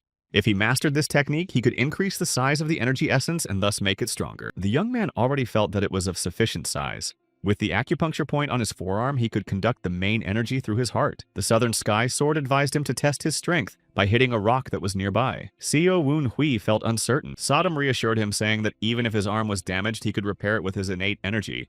However, the Southern Sky Sword wasn't sure about that. Seo Un Hui was amused by the ease with which the incorporeal beings reasoned about another's hand. Finally, the boy gathered his strength and prepared to strike. Concentrating all his energy into his fist, the stone shattered. The sword avatars cheered. With such abilities, Seo Woon Hui could learn all known battle techniques faster than a top-ranked master in 10 years. The boy realized that in his body lurked an incredible power with which he was capable of becoming a powerful warrior. After Seo Woon Hui mastered his innate inner energy, he hurried to Hai Achan's abode. The elder met him in a bad mood. Seo Woon Hui once again found himself being punished. He was knocked down because he was late. Hai Achan thought that the newcomer was trying to escape. Keeping his foot on Seo Un Hui's head, the elder asked if he was able to feel his internal energy. The boy decided to hide the truth from the elder. Haid was disappointed, but tried to encourage him by saying that it couldn't be learned in one day. Sudam asked Seo Un Hui why he hid the truth. However, in this world, it was dangerous to reveal one's inner self. He realized that Hai Akan wouldn't be able to verify his sincerity. However, the elder was very wise. Seo Un Hui and Sodam looked at him in surprise. Hai realized that the recruit had avoided using innate energy to prolong his life. He decided to inform Seo Woon Hui of the consequences of losing. In that case, he would have to obey Captain O. It turned out that the captain had come to the abode several times and asked for Seo Un Hui's return. The boy was surprised by Captain O's interest in his fate. Hai Akan warned what would happen if it became known that there was no parasite in Seo Un Hui's body. The young man will forever be a low-ranking fighter. It was against their deal. The elder reminded him that the new recruit had previously used tricks to avoid fighting at full strength. Seo Un Hui was stunned to hear this. He knew that if he lost, Hai might take his life, but he didn't know what would happen if he won. The elder laughed and promised to fulfill any request from Seo Woon Hui. After that, he took out some books from his pocket and gave them to the boy. He picked up one of them. The cover said that it was a textbook on the art of light chakram. It was a kind of throwing weapon. He said that although the cadet couldn't learn the secret knowledge from the skeleton, he could easily learn the light chakram art. Sodam realized that Hai Akan wanted to prepare Seo Woon Hui to fight on par with the twins who had also trained and become skilled fighters during this time. Seo Un Hui picked up another book with some trepidation. This book taught the technique of the Shining Star Sword. Its creator was the same skeleton he learned from. Sodam really wondered how Hai had gotten these records. Did he dare to search the body? The elder, sensing the young man's uneasiness, took his head and asked him with undisguised irritation why he had such a sour face. Seo Woon Hui asked how Hai had gotten these books. The teacher hesitated for a moment, but then said firmly that he had gotten them from someone. At this moment, the room was filled with the presence of the Southern Heaven Sword Avatar, and his voice was filled with an accusing severity. He stated that his words were a lie. The elder had actually stolen the books to learn techniques and defeat the former master in a duel. Seo Woon Hui was deeply shocked to learn what Hai Achan had gotten himself into. However, the elder promised to personally teach the cadet how to use the technique. The Southern Sky Sword assumed that he had mastered some moves and combined them with his own skill. Therefore, the twins Wu Hyun and Ja Baek will be using an already improved technique. This made Sodam bitter and resentful, and she did not hesitate to express her displeasure. It appeared that Hai Achan didn't want Seo Woon Hui to win at all, despite all his words of encouragement. This revelation caused Sodam to burst out in anger. She angrily called him a crazy bastard. It seemed that he just seemed to be enjoying what was happening like a madman looking for entertainment. The Shining Star Sword revealed to them the truth that he and its previous wielder had invariably dueled, but neither had been able to defeat the other. Unfortunately, the swordsman of the Southern Sky passed away due to natural causes and remained undefeated. Now, if their disciples were to clash, Hai Akan would clearly prefer that Seo Woon Hui be defeated. Seo Woon Hui was in a state of confusion and had to think deeply about how to handle this difficult situation while maintaining his dignity. Sudam suggested that Seo Un Hui use her short sword. She didn't want the Sword of the Southern Sky to be involved in the fight. At the same time, she was worried that Hai Akan might oppose it. The Southern Sky Sword assured him that even by stealing the records, the elder couldn't comprehend Shining Star's skill. At that time, the technique was imperfect. He of course improved it as much as he could. But the Southern Sky Swordsman continued to work on the technique after losing the records, and it was his version that was the most perfect. Seo Un Hui excitedly began practicing with the Sword of Southern Sky, making sure to practice the differences between the two versions. He realized that if Hai Akan hadn't stolen the records, the technique would still be unfinished. Sodam worriedly asked what would happen if the elder saw Seo Un Hui using the advanced technique. He would surely realize that the recruit had deceived him. Regardless of the outcome of the fight, Seo Woon Hui was still in trouble. The avatars anxiously asked what he intended to do about the situation, but it looked like Seo Un Hui already had a plan in place. He told the avatars only that no one ever fell into the same trap twice. Such a vague answer intrigued them. Meanwhile, Captain O was standing at the entrance to Heachon's abode, but he was not alone. He brought a young man with him. The captain was anticipating how Seo Eunhui would finally fall into his hands, and how he would deal with this unworthy upstart. For that, he brought a top-ranked fighter to trade him for Seo Eunhui, a guy named Do-hyun. This was a truly outstanding young fighter whose successes had impressed Captain O himself. The travelers met Seo Eunhui, who was returning from a training session. Captain O noticed him and said they hadn't seen each other for a long time. The boy tensed. This meeting did not bode well. Besides, the cultist had brought an unknown young man with him for some reason. Captain O grinned at the fact that Seo Eunhui was successfully acting as Hai Akjong's slave. Without paying attention to it, the new recruit humbly greeted them. They probably came to deliver some supplies. The young man said that the elder was not at home at the moment, so he could not receive them. Suddenly, Captain O put his hand on Seo Eunhui's shoulder. The guy guessed that he was testing him using internal He energy. He seemed to be satisfied with the result of the test. He sensed the destroyed Dantian and felt nothing else. Seo Eunhui sighed in relief. Captain O introduced his companion and said that Do-hyun would now serve Hayakon in his place, without forgetting to jab Seo Eunhui by calling him scum. The captain also said that Seo Eunhui's legend about his grandfather had not been confirmed and that he should follow him to the Valley of Blood for clarification. The young man panicked. His grandfather had never told anyone that he was a member of the Blood Wolves.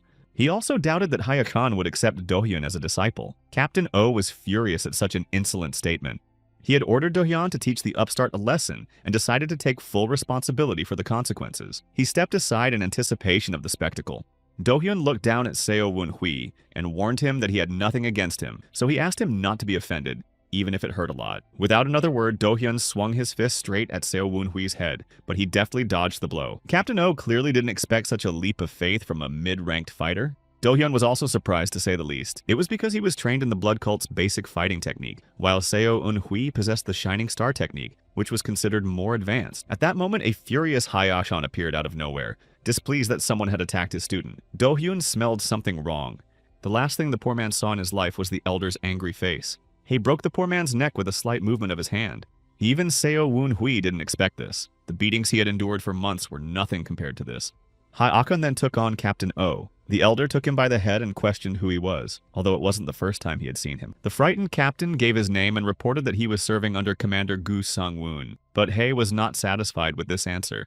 He wanted to understand how this worthless cultist dared to rampage through his territory. The captain tried to justify himself, but in his position it was difficult. Sodom and Seo Eunhui were surprised at how strong Hayakon was at holding the highly ranked martial artist with one hand. The boy realized that he would never become as strong and powerful even after years of training. Suddenly, someone called out to him, calling him a lowlife from Luoyang. It was the twins. Both were in good physical shape, only Wu Hyun had lost his hair. They noticed that Seo Eunhui had been practicing hard all this time too. Then the brothers saw Captain O and Hayachan. As they watched, Seo Eunhui wondered how harsh their training was. They seemed to be getting stronger every day. Looking at the body of the stranger lying nearby, the twins were horrified. He had been deprived of his life in a rather brutal way. Meanwhile, Hayachan continued to beat up Captain O, who was begging him to listen. For some reason, he was very concerned about Seo Eunhui's past. The elder told him to shut up and said that he wasn't interested in the cultist's tales. Then he knocked the captain out and turned to his apprentice. Hai said that Seo Eunhui must have gotten on the captain's nerves if he wouldn't leave him alone. Then the young man confessed to taking the lives of two of his subordinates during his kidnapping.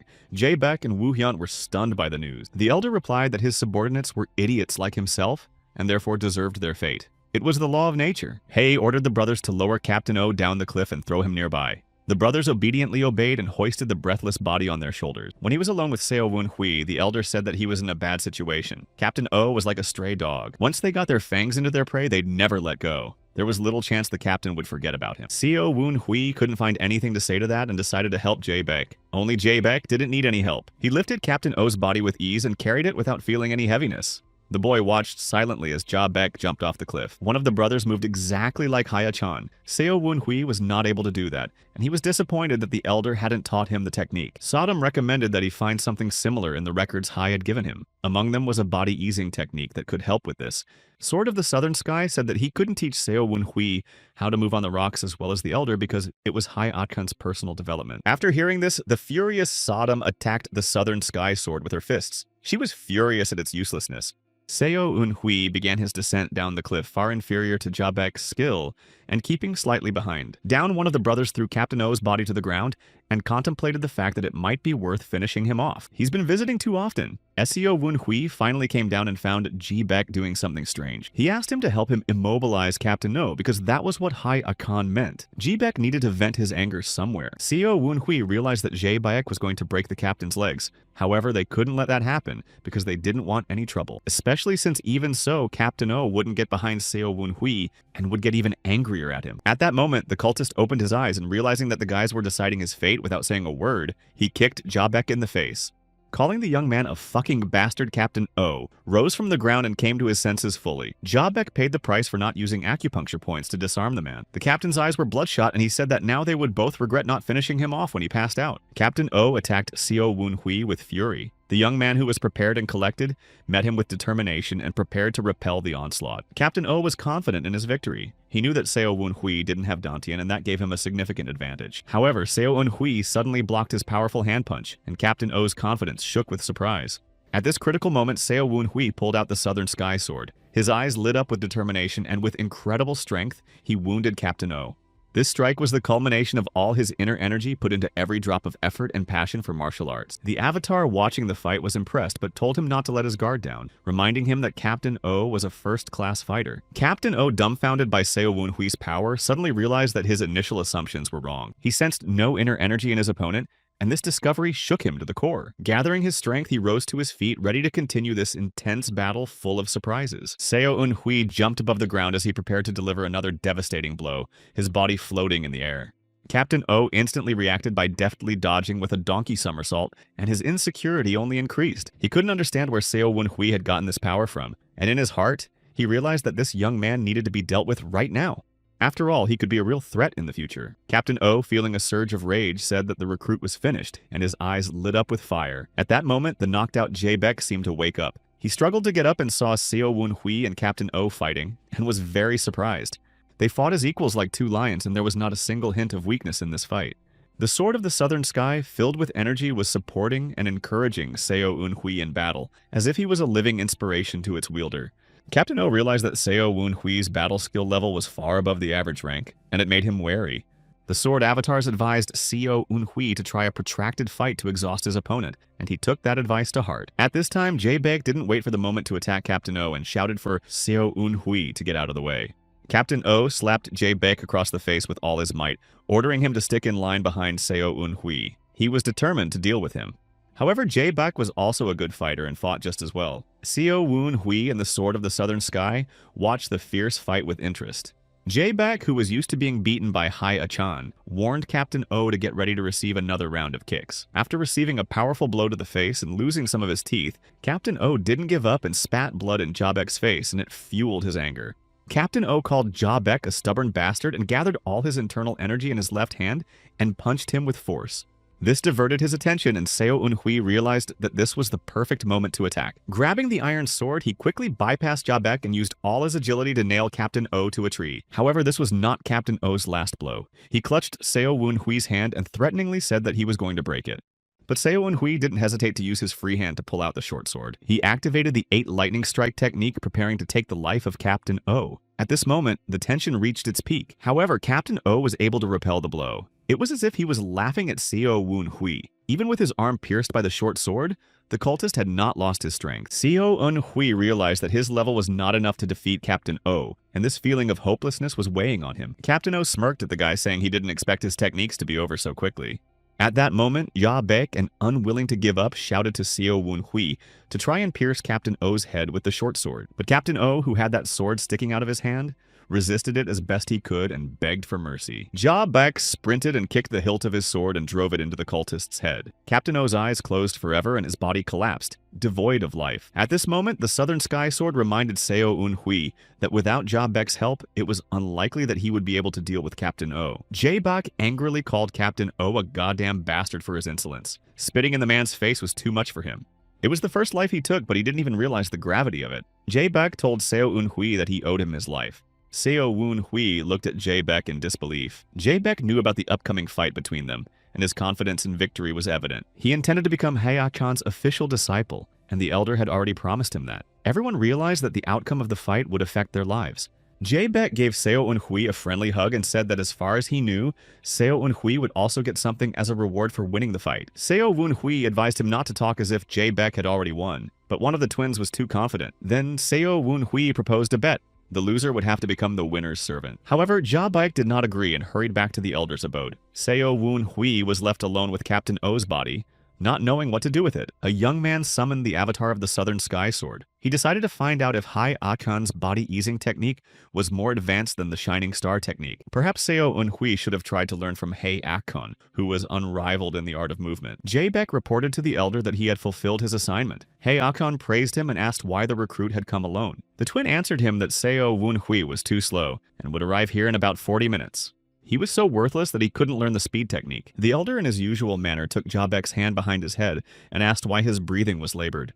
The old man stared intently into his disciple's eyes and decided to find out who had taken Captain O's life. Jae-baek replied that he was the one who landed the decisive blow. Hai laughed and said that the guy fought like a lion, but he couldn't have defeated such a master alone. At that moment, Seo Eun-hui appeared in the abode. He looked shabby. The elder looked at him angrily, waiting to see what he was going to say. When Seo Eun-hui came closer, he reported that he had taken care of Captain O as instructed. This made Hai Akan incredibly angry. He squeezed Jae-baek's skull with force, muttering that his training time would be increased from now on. The poor man was shocked and tried to justify himself by saying that he fought the captain alone all the time. But the elder didn't believe him and threw him into the wall across the hall. Here, Seo Eun-hui felt sorry for his misguided comrade. The elder asked him what he was staring at and told him to leave if he had nothing more to say. The boy wanted to clarify the details of their pact. After all, Hai had promised him to fulfill any request if he defeated Jae-baek. The elder was willing to listen to his wish. The young man was truly amazed at Hai Achong's incredible ability to swiftly cover long distances. Therefore, Seo Eun-hui asked to be trained in movement techniques. The elder laughed and promised to teach him Qinggong. Sodom found it strange how easily he agreed, but it was to be expected because he was sure that Jae-baek would win. The fight was going to take place in exactly 3 months. Even though Captain O was not alive, if he lost, Seo Eun-hui would still be punished. Hai Akan gave him the advice to train at full strength. After going down to the river, Seo Eun-hui washed his face with the cool water. The Southern Sky Sword asked the guy about how he felt while using the Shining Star technique in real combat. The young man shared that he was helped by pure luck and the fact that Captain O's first move was one of the simplest, especially since Captain O had already been injured by Hai Akan before the fight. Southern Sky agreed, not forgetting to mention that his former master would have dealt with the captain with a single blow. Seo Eun-hui was amazed at the strength and power of this legendary master. Sodom excitedly said that now that the problem in the form of Captain O was solved, the young man would be able to focus on training. Jae-baek was Seo Eun-hui's strong opponent, so he needed to prepare well. The Sword of the Southern Sky advised him to practice basic sword movements. After all, it was impossible to learn advanced techniques without it. They had to become like a part of his body. Sodom asked Southern Sky if he was offended that Seo Eun-hui wanted to learn from Hai Akan. After all, he was considered a disciple of the Southern Swordsman. However, he replied that he wasn't upset by this fact at all. Southern Sky realized that Seo Eun-hui couldn't replace his master anyway. Therefore, it was logical that he tried to learn a little bit of everything. Meanwhile, Hai Akan used harsh methods to train Jae-baek. He also showed him the Shining Star sword technique, but the new recruit was unable to put it into practice. Jae-baek said that he was already much stronger than Seo Eun-hui, for which he got a stick in the face from the elder. Calling him an idiot, Hai Achan explained that even though Seo Eun-hui had been trained without a teacher, the duel with Captain O had not left a single injury on him. Jae-baek exclaimed in amazement that it couldn't be, because he had seen Captain O beating him. Hai Achan swung his stick again and said that if Seo Eun-hui had any injuries, he would have noticed it. The elder rebuked Jae-baek for not even bothering to watch Seo Eun-hui in battle because of his pride. He realized how stupid he had been all this time. He didn't like how his teacher kept comparing him to Seo Eun-hui. He had to beat that upstart no matter what it took. Jae-baek asked Hai Akan to show him the Shining Star technique again. The elder laughed and asked if after hours of beating the poor man still had strength, but Jae-baek was determined until Hai Akan took his hand on his head and thus interrupted his fiery speech. Hai Achan said that if the guy was willing to put his best foot forward, then let him prove it with actions. The elder intended to teach him a secret knowledge that few others had access to. The joyful Jae-baek thought he was already being taken as a disciple and listened carefully to Hai Akan. Woo-hyun was at this time learning to keep his balance nearby and therefore could hear and see what was going on. But the elder had no intention of taking Jae-baek on as an apprentice. Not now anyway. Instead, he slammed the poor man back into the rock. At this moment, their training was interrupted. Gu Song-woon came to the abode and brought supplies. He paid his respects by bowing to the elder. Hye ordered him to leave the food and get out. However, the commander was interested in the fate of Captain Oh and Do-hyun, who were due to arrive at the abode today. The elder replied that he didn't know any of them and told Gu Songwoon to leave, but he still tried to find out about the missing cultists. This made the elder very angry. Heashin came close to the commander, clearly demonstrating their different weight classes and levels of fighting prowess. The elder sent him away and forbade him to be distracted from important matters. Meanwhile, Seo Eun-hui was learning the art of meditation in the harsh weather. His body and spirit were in balance for the first time in a long time. His speed and agility had improved dramatically through hard daily training. However, Sodom and Southern Sky were not satisfied with everything. They corrected Seo Eun-hui's every move, trying to perfect his technique. Finally, the moment of battle arrived and the young man advanced towards his destiny with the hope of a successful outcome. Seo Eun-hui excitedly asked Southern Sky about his level of sword skills. He replied with a slight bitterness in his heart that his skills left a lot to be desired. He recalled his previous master who was twice as strong as Seo Eun-hui. However, despite this, Southern Sky couldn't resist praising him. In just 3 months of training, the boy had achieved impressive results. Seo Eun-hui glowed with pride as he thanked his mentor, noting that this was possible thanks to the Southern Sky. The words touched the heart of Sodom, who had also invested a lot of effort in the young man's education. She felt a slight resentment because her efforts had been overshadowed. Seo Eun-hui couldn't resist thanking her too, but it only made her feel more resentful. Sodom took offense at his disdain and called him stupid. The guy, stunned by her sharp insult, froze in place, not expecting such a turn of events. His face reddened with embarrassment. He hadn't meant to offend anyone, but now he felt awkward and confused. Sodom shrieked that even if Seo Eun-hui had learned the Shining Star sword technique, all his previous battles he had won because of it. Her voice sounded resentful, as if she was trying to prove her worth. Southern Sky stood up for him, saying that the upcoming fight was just a sparring match, but Sodom didn't stop, her eyes burning with anger. At one point, Seo Eun-hui, sensing the tension, decisively raised his hand and silenced her. There was uncertainty in his voice when he asked Southern Sky if he could win a duel knowing only 3 techniques. Southern Sky, with the wisdom of a mentor, reassured him, saying that it was better to perfectly refine 3 techniques than to superficially know all of them. His words brought comfort to Seo Eun-hui's heart. He realized that his efforts were not in vain and his journey was just beginning. Seo Eun-hui was definitely strong and he could have no doubts about his strength. In this confidence, he felt supported by both Southern Sky and Sodom, though she was unwilling to admit it. These words encouraged Seo Eun-hui and he promised to make every effort with determination. Filled with excitement, he arrived at the battle site. Hayakon met him there and smilingly remarked that Seo Eun-hui had come early. The elder praised him for not running away and coming to meet his destiny. Haya-chan asked Seo Eun-hui with interest if he was ready for the fight. With a confident smile, Seo Eun-hui replied that they would only find out after the fight. At that moment, Jabek and Woo-hyun appeared at the appointed place. Seo Eun-hui, Sodom, and Southern Sky stared at them in surprise. Jabek looked much more powerful than the last time they'd met. His confidence and strength were evident at first glance. Woo-hyun had lost the rest of his hair, which made him look comical. The situation was heating up and the anticipation of the fight was getting more and more tense. Sodom and Southern Sky were concerned about the superior physical fitness of Seo Eun-hui's opponents. It was as if he had read their minds. He asked the young man if he thought the twins had changed over the past 3 months. Without waiting for an answer, he announced the rules. There was no surrender in this fight. It was considered over only if one of the parties could fight no more. Seo Eun-hui asked the elder who he was going to fight. Jae-bek stepped in front of him. Fortunately, it wasn't a 2-against-1 fight. Jae-bek's hands were wearing special metal gloves like boxing gloves. Seo Eun-hui had a sword after all. Jae-bek must have a weapon too. These gloves were once used by Haya-chan himself. When Seo Eun-hui saw them, he joked that they were worthy of his rusty sword. He knew that one of the elder's favorite martial arts was the black steel technique that doubled a fighter's physical abilities. With a smirk, Seo Eun-hui noted that even knowing this technique wouldn't make Jabek an equal opponent. Sodom and Southern Sky appreciated the joke, but these words made Jabek very angry. He attacked furiously without seeing anything around him. Seo Eun-hui was already calculating the strategy in his head. If Jae-bek attacked first, the young man would have a distance advantage because of his sword. There was a split second before Jae-bek would be within Seo Eun-hui's radius. That moment has finally come. The guy used the Shining Star technique, but his opponent was also using the Iron Gauntlets. Hae-chan watched with interest. He was going over the maneuvers of each of them. At some point, the elder realized that Seo Eun-hui had also been training hard all this time. Suddenly, Seo Eun-hui's fighting technique was blocked. Jabek grabbed his arm and called him a lowlife from Loyang. With his free hand, he began to deliver devastating blows, but his opponent deftly dodged them. At one point, Seo Eun-hui managed to break free.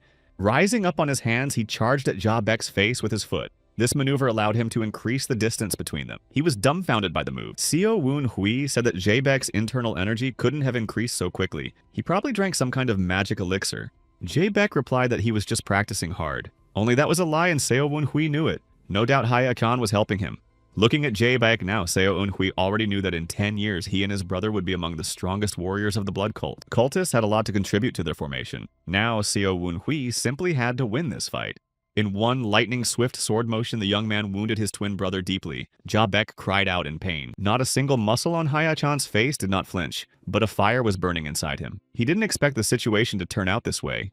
As Jae-baek lay on the ground and regained consciousness, he remembered Haya-chan's lessons. He was beating him with a stick with a stern face, implying that in a battle with a swordsman, you have to keep shortening the distance to keep him from reaching. Jae-baek tried to keep this rule in mind, but he couldn't keep up with the elder's quick movements, which seemed elusive to him. Each blow was like lightning and he didn't have time to react. Haya-chan got angry and hit him with the stick again and asked if Jae-baek could see better, but he only covered his head with his hands and screamed in pain. Now that he was lying wounded on the battlefield, the young man finally understood. Seo Eun-hui's Shining Star technique was as good as the Elder's. How could he reach such heights by practicing on his own? At that moment, Seo Eun-hui called out to his opponent, urging him to get up. His voice sounded determined, which only increased the pressure on Jae-baek. Jae-baek came to his senses and got to his feet, feeling a rush of adrenaline. He grinned at Seo Eun-hui and said that his attack wouldn't even cut paper. He smirked and added that he wouldn't let some upstart from Luoyang make a fool of himself since he was trained by Hya-chan himself. The name sounded like a powerful spell of confidence in his mouth. Jae-baek prepared to fend off the attack. He stood ready for action, every muscle tense in anticipation of the fight. Hya-chan watched the further course of events with excitement, his eyes burning with excitement. Sodom and Southern Sky were worried about the outcome of the battle. Seo Eun-hui attacked Jae-baek with determination, but his sword was repulsed and the young man flew off into the trees. The blow was strong, but he wasn't going to give up. Seo Eun-hui gathered his inner energy in his fist and took the sword in his left hand to strike again. At this moment, Jae-baek was carefully watching his movements and understood what kind of technique Seo Eun-hui was going to use. Thanks to this, he successfully blocked the attacks despite the wounds that were affecting his condition. The fighters were not going to give in to each other. Seo Eun-hui realized that Jae-baek was anticipating his intentions, and it seriously complicated the situation. His attacks based on the Shining Star technique required precision and speed. Jae-baek, trained in Hya-chan's Qigong, successfully blocked every attempt. Given his injuries, Seo Eun-hui realized that he needed to be careful and think carefully about his actions. When Jae-baek activated the Splitting Tiger technique, Seo Eun-hui felt the powerful energy concentrating into strikes. However, he also knew that using it would open up gaps in the defense. It was risky, but he had no other choice. He tried to increase the distance to get time to recover and analyze the situation, but Jae-baek seemed to anticipate his every move. Jae-baek used his speed and intuition to dodge Seo Eun-hui's attacks while looking for weaknesses in his defense.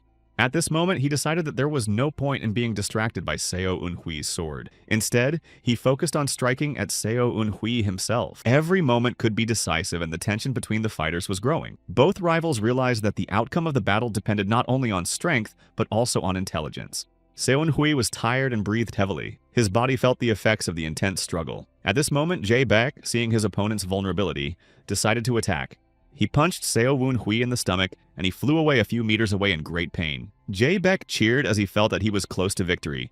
Despite the difficult situation, Seo Eun-hui was on his feet, but inside he was panicking. He didn't know what to do because Jae-baek knew all the weaknesses of his formations. Sodom and Southern Sky watching the scene cheered him up, shouting words of encouragement and reminding him of the importance of their original plan. Even though the fight was a real test for him, Seo Eun-hui realized that he still had a chance. He could stick to his plan. His wounds were not serious, and he knew that he could heal them with the cultivation of innate core energy. It gave him the strength to continue fighting. Hya-chan watched the fight with curiosity. His eyes were burning with interest. He was clearly pleased with the way Jae-baek was handling all the challenges with confidence. It would be reckless of Seo Eun-hui to rely on old techniques that had been easily mirrored by his opponent many times before. It was time to use the Shining Star technique that had been pumped up. This was to confuse Jae-baek and put the initiative back in his hands. Jae-baek felt confident in his strength and waited for Seo Eun-hui to attack. With a chuckle, he called him a dumb ass, hoping to annoy him and knock him off balance. But when he saw his opponent's first movements, doubt crept into his heart. He recognized the reflective clam move, but he soon realized that it was a more advanced level. Jae-baek was surprised when he realized how powerful Seo Eun-hui's attack was. A flurry of blows rained down on him, leaving him only the opportunity to defend himself, and at that moment he realized that the fight had taken a whole new turn. Hya-chan jumped up in surprise, his heart pounding in his chest. Jae-baek fiercely defended himself, realizing that the attack formation had changed. Seo Eun-hui was jubilant that his plan had worked, and he proudly announced that he had decided to come up with something new after seeing how easily Jae-baek deflected his punches. But Jae-baek wasn't stupid enough to believe that Seo Eun-hui was making up maneuvers on the fly, even though he saw his opponent's eyes burning during the fight. The sliding creeper's attack became more rapid, and Jay Beck could barely block it. He waited for the gaps in Seo Woon-hui's defense to appear again. Soon, such an opportunity presented itself, and he resolutely tried to attack at Seo Woon-hui's weak spot. But this time, Seo Woon-hui grabbed his arm without letting him carry out his plan. Jay Beck stared at him in surprise, unable to believe his eyes. Seo Woon-hui was able to absorb Jay Beck's attack and deflect his own blow. A sense of triumph flared within him, and he rejoiced in his successful attack, though he noticed the skin on his sword-holding hand cracking from the strain. Suddenly, he saw Jay Beck change. He was burning like an erupting volcano, his eyes glowing with fury, ready for another fight. Seo Woon-hui watched with bated breath as Jia Baek dropped his armbands. He didn't need them anymore. He had his own armor. Southern Sky whispered to him that this was the full metal transformation technique that Jay Beck had learned from the Elder. The conditions of the fight have changed. Seo Woon-hui's old plan crumbled like a house of cards. The young man realized that he had to keep his distance or he wouldn't be able to escape. Suddenly, Jia Beck approached Seo Woon-hui in one swift leap and swung his fist with such force that the air around him vibrated. Seo Woon-hui miraculously dodged the blow. His heart was pounding in his chest from the adrenaline. Jay Beck became even more elusive like a shadow. But it was just a warning lunge, and Seo Woon-hui realized that if Jay Beck hit with full force, the consequences would be disastrous.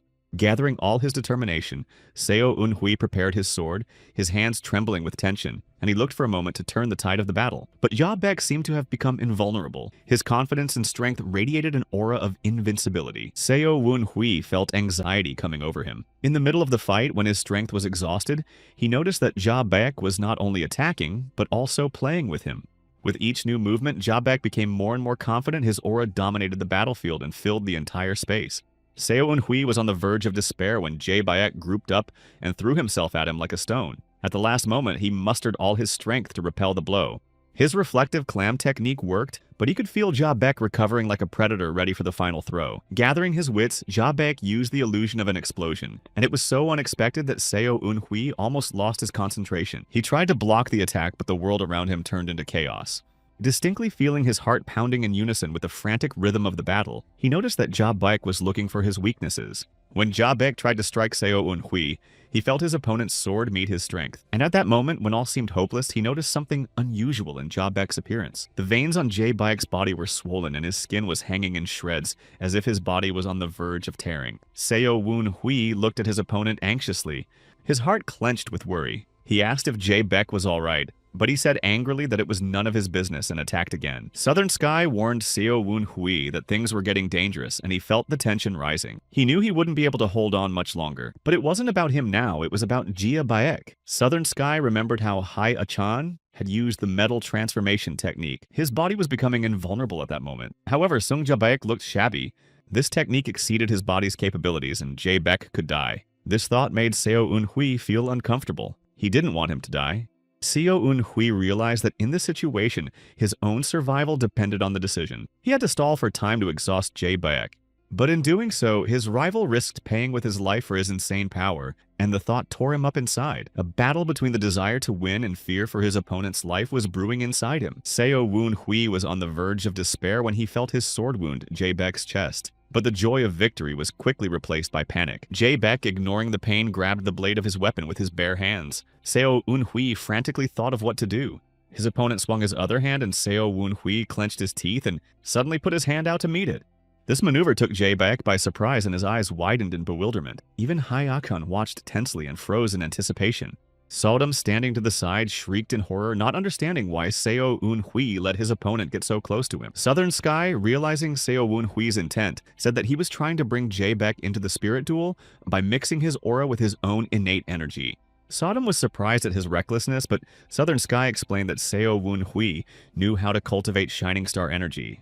Otherwise, his maneuver would have turned into a disaster. Fiery streams of energy surrounded the opponents, but neither of them let go of the other's hand. Jia Beck's face was contorted with tension, while Seo Woon-hui remained calm despite the danger of the situation. Southern Sky noticed that Jay Beck, absorbed in the moment, seemed to have forgotten about all his techniques, and was frozen motionless, unable to move. At this time, Jia Beck's mind was rushing through a whirlwind, as he realized that his opponent had initiated a spirit duel, but he didn't think much of it at first. Soon, he became truly anxious. His strength was leaving his body, and the metal transformation technique, which had seemed invincible, began to break down. The Elder was filled with anger when he realized that the situation was not in his favor.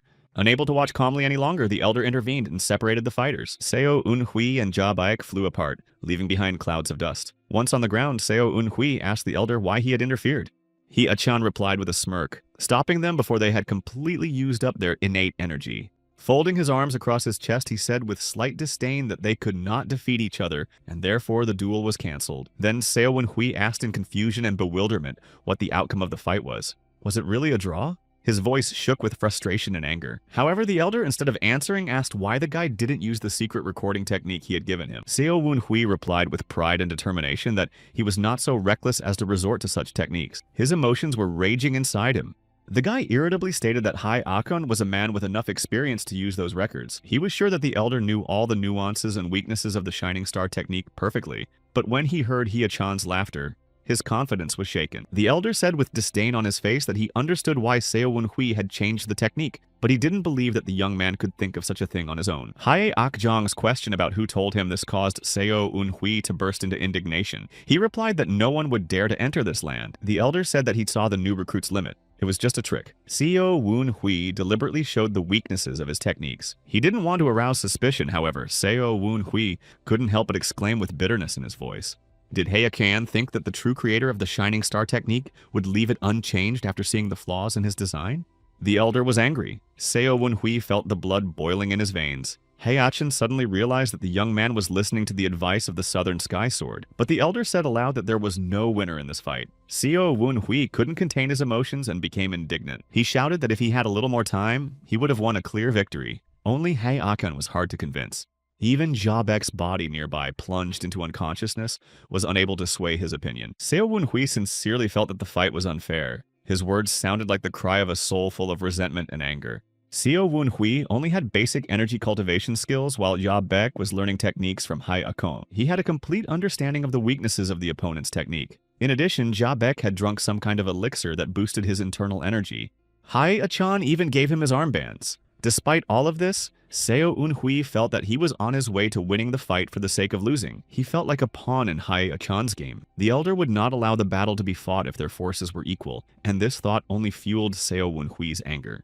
Hye-chan laughed at his words, which only made the young man more resentful. The elder approached Jae-bak's body and tossed it into the air like a ball with his foot. Catching the young man by the face, the elder scornfully rebuked him for using his battle technique. Ja Baek was too inexperienced to intelligently use such powerful skills, and he paid for his carelessness with his health. Hye-chan continued talking to Jae-bak, and the boy asked in bewilderment if what the elder gave him every night wasn't an elixir. At this moment, Hye-chan clutched Ja Baek's face with his hand with such force as if he wanted to squeeze the stupidity out of him, and called him a piece of idiot. His voice sounded disdainful, and he added that he wouldn't waste valuable elixir on such a fool. The elder then turned to Seo Eun-hui.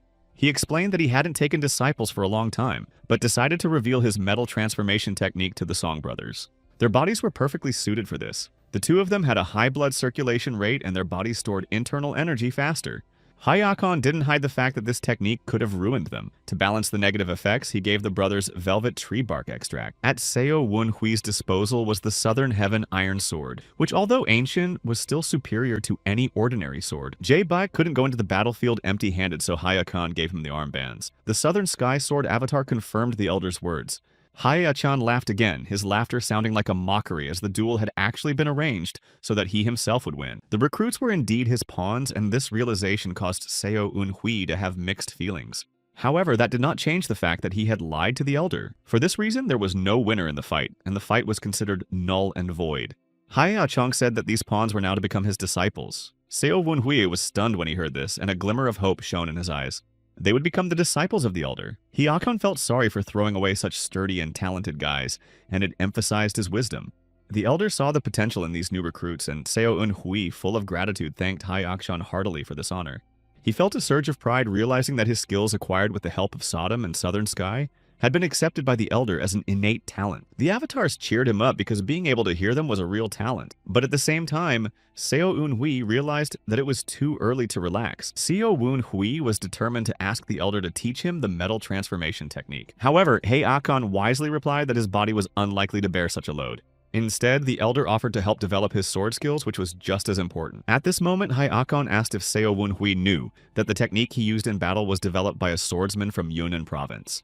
Seo Eun-hui reacted in surprise as if it was the first time he had heard of it. Southern Sky and Sodom watched with interest at how skillfully he was pretending. The elder explained that after Ho Jong-dae's death, he was the only one left with the shining star technique. He was willing to help Seo Eun-hui master her perfectly. It was an unheard of generosity. When Hai Akon came close to him and promised to restore his dantian, Seo Eun-hui was confused and didn't know how to respond. He hesitated, realizing the importance of this proposal, while Sodom and Southern Sky were ready to support any decision he made. Finally, after much thought, Seo Eun-hui, the middle-ranked warrior, greeted his teacher, which brought a smile to Hai Achan's face. This decision was an important step in his journey, and he felt he was making the right choice in accepting his elder's support. At this time, Woo Hyun was carefully helping his brother to his feet. He called out to the elder and worriedly asked what was going to happen to them. With a sly smile on his lips, Hai Achan replied that the brothers were not to his liking, but he couldn't leave them because he had taught them a few things. The elder promised to accept them both as disciples, and at that moment, Jia Baek's joy was unbounded. His eyes glistened with happiness. Both brothers expressed deep respect for their teacher, and their faces shone with pride. Heashong congratulated the recruits on this important event in their lives. With a sly smile, Seo Eun-hui was happy that he had two younger companions, since he had been named the first student. At this moment, Jabek was at a loss for words, unable to believe his ears. The elder was amused by the situation and couldn't hold back a smile as he watched his brother's reactions. Jabek, overwhelmed with emotion, began to resent him. After all, he didn't want Seo Eun-hui to be a senior student. There was a hint of envy in his voice. Hai Akhan laughed at the mention of swordsman Ho Jong-dae's name. His laughter sounded like a victory hymn, emphasizing the irony of the situation. Just now, a youth who looked like his nemesis had become Hai Achan's disciple. The elder had defeated his rival after all, even if it was in such a strange way. Seo Eun-hui rolled his eyes at this scene, feeling slightly annoyed. Southern Sky immediately refused to help him since he had become the disciple of this madman. Hai Akhan decided to visit the tomb of Ho Jong-dae, the swordsman. When he approached the skeleton, the elder greeted it as if it were alive. His voice sounded respectful. The skeleton listened to him silently, glowing dimly in the darkness of the cave. The elder asked him a question without even hoping for an answer. Meanwhile, Southern Sky was telling Sodom and Seo Eun-hui about his previous owner's last day. One day, the Southern swordsman received an invitation to a duel that included a time and place. The letter was accompanied by a flower cut in half. Ho Jong-dae had been through many battles, but he was unusually excited that day. The enemy's name was unknown. Southern Sky only remembered his golden-colored eye. He looked to be no more than 20 years old. However, he was so powerful that the duel only lasted 40 seconds. Ho Jong-dae was defeated and found his final resting place in a cave behind a waterfall. Seo Eun-hui listened to this story with horror. Who could be stronger than one of the strongest martial artists? Southern Sky's face was sad. Seo Eun-hui wanted to ask something, but decided to wait for another opportune moment. Saying that it was too late, the guy started to get ready for bed and said goodnight to the sword avatars. Although they never slept, Woo Yun and Ja Baek were lying on the floor next to him. Seo Eun-hui closed his eyes, but he couldn't stop thinking about Ho Jong-dae. Judging from Southern Heaven's reaction to the question about his master, he had left something out. It was strange that a master from Yunnan province was buried in Guangdong province. How could such a powerful man get quests incompatible with life in just 40 seconds? In addition, Seo Eun-hui was confused by the Avatar's words about the man who led his master to his death, but he didn't destroy him. It seems that after the fight, Ho Jong-dae was alive for a while. Maybe he came to the cave to recuperate. At that moment, the one who had finished off the vulnerable master appeared, whether it was his last opponent or a third person watching their fight. Southern Sky said that his master had been searching for a disciple for a long time, but had not met a single worthy person along the way.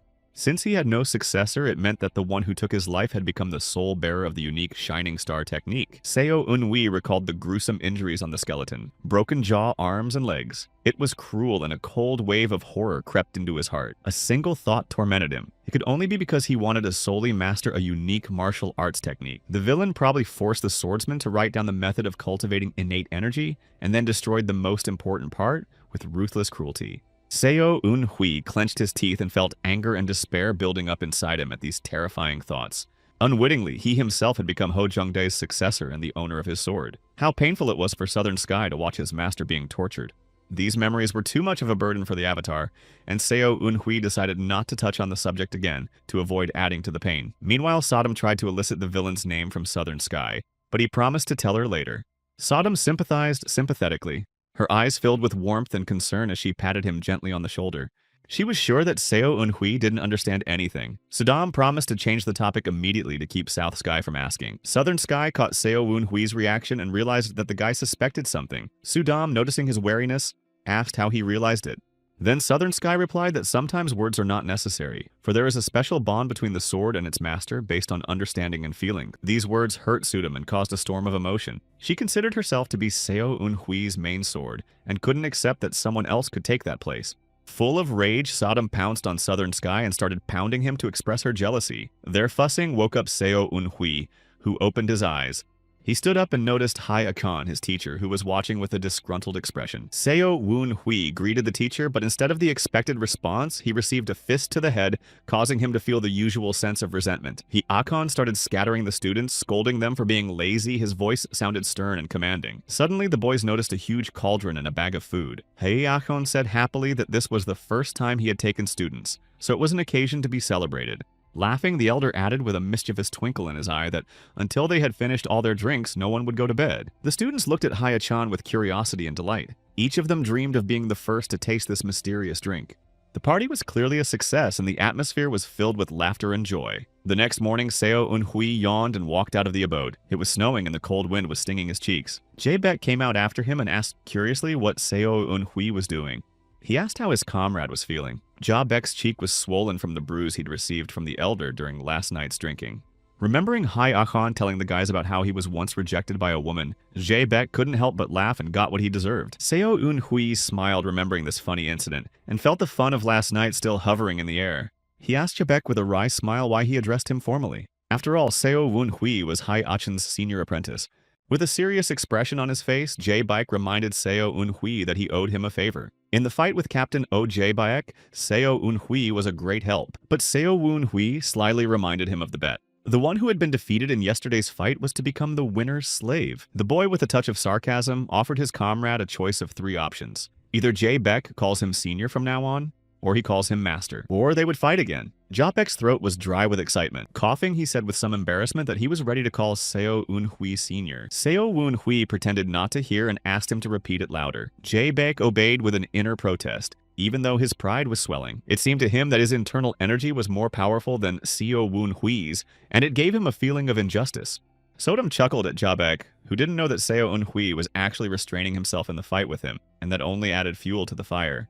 At this time, Haya-chan came out of the cave and greeted the guys with a slight chuckle, calling them lucky brats. The elder suddenly grabbed Seo Eun-hui by the scruff of his neck and rushed down, jumping from rock to rock. Seo Eun-hui still couldn't get used to this kind of movement, and his heart beat faster. He exclaimed that he would have gone himself, but Hye-akchon interrupted him, and said that in that case they would be traveling to the Valley of Six Bloods until they were old. After a short time, the travelers arrived in the valley. There was also a powerful healer there. Gu Song-woon was sitting in one of the huts and had come to receive treatment. Suddenly, the door of the hut was shattered and someone broke in with force. Haya-chan appeared on the doorstep holding Seo Woon-hui like a doll. The elder said he brought this young man to heal him. Seo Woon-hui's only dream at this moment was to be left alone and not to be ridiculed. Suddenly, someone appeared in the room and told him to stop rampaging. Hye-akchon turned his head and saw a woman enter. Her face was as white as snow and her hair as black as coal. She was the 6th star of the blood cult named Han Baek-ha. She looked at him with interest and asked a question about who the child with Hye-akchon was. Seo Woon-hui boldly introduced himself but was immediately kicked in the face by the elder. Hye-akchon ignoring Seo Woon-hui's confusion, he ordered him to shut up and stop bowing down because his teacher was with him. The elder, as if defending his disciple, explained that he had brought his ward to the divine healer. At this moment, the healer himself appeared in front of them and greeted Hye-akchon with a kind smile. The healer offered the elder tea, but Hye-akchon rudely refused, which caused Sodom to be surprised and bewildered. She was amazed at his rude and inappropriate rudeness in the presence of such an esteemed man. Seo Eun-hui was amazed that the divine healer was not an old man, but a vigorous middle-aged man who radiated energy and vitality. Hye-akchon didn't waste the moment with a determined expression and asked the healer to heal his disciple's energy core. For this, he was willing to repay him with his nameplate, which was of great value. The healer said no, and there was silence in the air. Hye-akchon was completely confused, not expecting such a response from a renowned healer. He saw that the healer had many plaques from influential people, and against their background, his own plaque was of little value. The healer, with a serious expression, said that the recovery of Dantian was not a serious ailment, and the young man would have to get in line. He peered into the semi-darkness behind the healer, but couldn't make out who this important patient was. Hye-chan couldn't contain his emotions and laughed, but his laughter was nervous. He grabbed Seo Woon-hui's head and lifted him into the air. The elder said that if the young man did not restore his dantian, he would use up his innate energy. Hai Akchan was not shy about his words and shamed the healer, saying that he could not be called a healer by refusing this unfortunate child. The elder turned to the healer again, defiantly asking if he could treat split skulls, and squeezed Seo Woon Hui's head harder, causing pain. The healer said that he felt sorry for Hai Achan's disciple and closed the door in front of his face. The enraged Hai Achan felt the rage building up inside him and threw Seo Woon Hui to the side, hitting the seated Gu Sung Woon. An inexpressible anger swept over Hai Achan. He couldn't believe that the healer could so easily ignore his request. With a shriek of despair, he headed resolutely for the door, determined to deal with an important patient. The 6th star, Han Baek Ha, saw his intentions and asked him not to do it, with concern in her voice. But her interference only made Hai Achan angry. At this moment, Han Baek Ha said the visitor's name without unclenching her lips, and it instantly changed the atmosphere. Hai Achan felt his anger slowly begin to subside, but still remained agitated. He gathered his thoughts and asked everyone to leave the room, and the people present obeyed, leaving Hai Achan alone with the 6th star. His emotions were boiling inside him, and now he could ask her in full voice if what she said was really true. If it was a lie, he swore that he would take down Han Baek Ha. 6th star confidently assured him that her words were true. There was sincerity in her eyes. Once outside, Seo Eun Hui crouched down on the snowy steps, feeling his stomach clench with discomfort. He pondered the healer's mysterious patient, and troubling questions arose in his mind about who could be so important. Sudam curiously asked Seo Eun Hui if he knew who the mysterious patient was. He felt a wave of bewilderment. The young man replied that he had no idea who Hai Achan would show deference to. Southern Sky noted that Sodom was asking 2 strange questions. How could Seo Woon Hui know the answers to those questions? Unless he died and went back in time. But there's no way that could have happened. While Sodom was trying to think of something to answer her, Seo Eun Hui confirmed that he had indeed died and traveled back in time. These words struck Southern Sky hard, and his eyes reflected incredible surprise. Seo Woon Hui grinned. He himself realized the absurdity of the situation and said he would never have believed such a thing. Sodom irritably told him to shut up and stay out of it. Seo Eun Hui, feeling hungry, headed out in search of a warehouse or kitchen. His stomach was writhing in pain. After remembering the location of the food warehouse, Seo Eun Hui went inside with hope. There was a girl sitting in the room, eating meat greedily. When she heard the noise, she looked at Seo Eun Hui, and his heart beat faster. As he was embarrassed, he rushed out of the room, feeling the color flooding his face. The girl jumped up and ran after him, not wanting to lose him. She shouted after him, asking if it was true that he was a disciple of one of the elders, then blushed embarrassedly and asked Seo Eun Hui to forget what he saw because she had to stick to her diet. The boy smiled at her, feeling a wave of sympathy and understanding. The girl said that she hadn't eaten anything for a few days, although she looked quite well fed. She anxiously asked Seo Eun Hui not to tell anyone about it. In return, the stranger handed him the coins, and her eyes were hopeful. At this moment, Hai Achan appeared. His stern voice resounded in the air as he beckoned his disciple to come closer. Seo Eun Hui panicked and quickly ran towards the elder, and the girl tried to hold him back while desperately shouting after him. When Seo Woon Hui ran up to Hai Akchan, he accidentally fell to the ground in front of him. Hai Akchan slapped him on the head for that. The elder grumbled at his slowness and asked him where he was. Seo Eun Hui explained confusingly that he was looking for the kitchen for a drink of water. Suddenly, he heard a voice in his head. It told him to keep quiet about the incident at the food warehouse. Seo Woon Hui realized that it was the same girl who had entered his thoughts. He didn't give her away even though he was excited. Han Baek Ha turned around and stared at the girl. She also noticed that the relationship between Hai Achan and his student was good, except for the huge bump on Seo Eun Hui's head. Han Baek Ha looked into the young man's eyes and hypnotized him. The will was leaving the boy. He couldn't resist, and his thoughts were confused. Hai Achan quickly covered his eyes with his hand and said that this woman was not allowed to look at his eyes. Seo Woon Hui was too inexperienced and became dizzy. Protecting Hai Achan's disciple asked 6th star not to do anything stupid. Han Baek Ha laughed and said that she wouldn't dare do anything stupid in Hai Achan's presence. Then she hurriedly left. When everyone left, the elder with a serious expression told Seo Woon Hui that things were more complicated than he thought. His voice sounded anxious. The healer needed a medicinal herb so he could help Seo Eun Hui restore the dantian. However, Seo Eun Hui knew that this plant was called the lower dantian rebirth flower, and a spark of hope lit up inside him. The healer also said that the first person to bring the flower would get any plaque from his collection, but it was winter. It was difficult to find the flower even if they knew where it was. Hai Achan was worried that Han Baek Ha wouldn't interfere. Suddenly, Seo Eun Hui heard a foreign voice in his head again, only it was male. It was Hai Achan. He had told me to keep what he was about to say a secret, and there was a stern warning in his voice. The thing is, the granddaughter of the dead leader of the blood cult was at the healer's appointment today. This news hit Seo Woon Hui like a thunderclap, and he was speechless. Shock and genuine surprise mingled in his soul. It meant that the blood demon bloodline still existed. The information revealed the new dangers that awaited him. The Blood Demon was not just a name, but a legend causing fear and respect in the blood cult. His charisma and power allowed him to unite disparate sects and dark masters, creating a powerful force that threatened all in its path. The orthodox sects, once immersed in their differences, have come together, realizing that only together can they stop this darkness. Seo Woon Hui revealed that even the incomparable greatest of all had decided to join this alliance to challenge the Blood Demon. In that brutal battle soaked with passion and rage, the Blood Demon received wounds that proved to be incurable. Everyone assumed that the blood cult was gone forever, buried under the weight of its own history. However, news came out of the blue. The Blood Demon had a descendant. Seo Woon Hui and Sodom anxiously discussed the shocking circumstances. Seo Woon Hui hypothesized that a miraculous healing flower would be needed to heal this mysterious heir. If he manages to get it, he can win the favor of a powerful blood cult figure, which will help him become stronger and more powerful. Sudam, full of impatience, asked if he was going to go in search of the flower. Seo Woon Hui answered in the affirmative with determination in his voice. But she noticed his hesitation and began to prod him, insisting that such an opportunity might never come again. However, Seo Woon Hui held back her emotions and told her that now was not the time to make hasty decisions. It would be unwise to go searching right now. Seo Woon Hui still couldn't see the flower because the flower was asleep. The divine healer himself took 4 whole days to find it.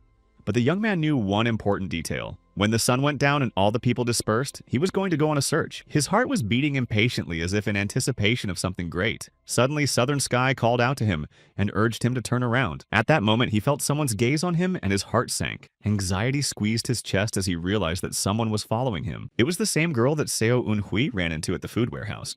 In spite of her overweight figure, she was catching up with him, as if nature itself had endowed her with strength. Seo Woon Hui was amazed that she could move so fast. His mind whirled with thoughts. What she wanted, why she was following him. The boy stopped. His breathing became rapid and his thoughts confused. With a shudder in his chest, he gathered all his determination and raised a dusting of snow into the air. He hoped that this unexpected trick would help him confuse his pursuer. The maneuver worked. The girl's view was blocked. Meanwhile, Seo Woon Hui climbed up the bamboo so that the stranger would lose sight of him. He could feel his heart pounding in his chest from adrenaline and excitement. Success depended on his speed and cunning. Then he accelerated in an effort to evade pursuit. Suddenly, Sodom and Southern Sky warned him of an attack from above. Seo Woon Hui quickly looked up and saw the girl looming over him, her eyes glittering with magical fire. She hypnotized him with her gaze like a predator ready to attack its prey. The next second, she lunged downward, trying to strike. Seo Woon Hui tried to survive and defended himself with his sword, but his strength was running out. He screamed, wondering why she was attacking him. The girl looked at him with disdain and said that she didn't expect such power from a person with a destroyed Dantian. Despite the hardships, Seo Woon Hui had a perfect command of Qinggong, and this gave him the ability to stay afloat. After taking a breath, the girl attacked again. She used an unknown technique that seemed intimidating and powerful to him. The stranger was as fast and agile as the wind. Seo Woon Hui recognized her witch skills in her movements, and it scared him. His strength was running low, and he knew he had to find a way to resist her. There was only one chance to stop the fight. He had to get the stranger to talk to him. Seo Woon Hui realized that time was playing against him. If he didn't do something now, the consequences could be catastrophic. The girl asked why the boy had started the blizzard. It was an unexpected question that only added fuel to the fire of his irritation. Seo Woon Hui answered the question with a question about why she was following him. She explained that she thought it was suspicious that he disappeared in the middle of the night. He freaked out and shouted why she cared where he was going. The girl gave him an angry look and explained that she had guessed that Seo Woon Hui knew where to find the healing flower. That surprised him. He wondered how she knew that. In an attempt to avoid a direct answer, he decided to lie and say that it would be crazy to look for the flower at night. Then she introduced herself and gave her name. It was a 6-star student named Ha Young. She was also a friend of the divine healer's mysterious patient. Seo Woon Hui became wary and wondered who he was dealing with. He didn't want to share the information with her, so he decided to cut her some slack by telling her he guessed where to find the flower, but he wasn't going there today. Ha Young asked to take her along, and in return, she promised to give up all her plaques with the right to enter the Divine Healer Pavilion. Seo Woon Hui was in no hurry to make a decision, realizing that every word he said could have consequences. Sudam, watching him ponder, asked what he was thinking about because Ha Young's offer seemed very favorable. The young man realized that to Ha Young, the plaques had no value. She even paid him in coins for small favors, which only confirmed his doubts. Ha Young warned him that there was no point in running anymore. This prompted Seo Woon Hui to think about strengthening his position in this conversation. He offered to increase the reward for cooperation to improve their trust. Ha Young hesitated, and he realized that his offer had aroused interest. But when Seo Woon Hui asked her to teach him a move he had seen her do, she objected that it was rude to ask for another master's technique. Seo Woon Hui, realizing that he had no more moves, replied that he wouldn't cooperate with her then. This convinced Ha Young, and she asked him to promise that he would use this technique as a last resort if he needed to take someone's life. Sodom and Southern Sky were amazed at how easily Ha Young agreed to such a condition. It showed that friendship and trust were important to her. Seo Eun-hui grinned in satisfaction, agreed to the terms, and they struck hands in agreement. Ha Young noticed that he was using his innate core energy and was surprised. She realized that this was Seo Eun-hui's way of approaching his end. The girl advised him to stop wasting it. Seo Eun-hui explained that he couldn't do that because he didn't have Dantian. He asked her how she knew he knew where to find the flower. Ha Young replied that his demeanor gave him away, and her confidence added to his excitement. Everyone in the Six Blood Valley was busy searching for the healing flower except Seo Eun-hui, and this alarmed her. When Ha Young was chasing him, she realized that he was running in a certain direction, meaning he knew the endpoint. Seo Eun-hui realized that Ha Young was quite intelligent, and it made him respect her. He asked her to address him informally by his first name.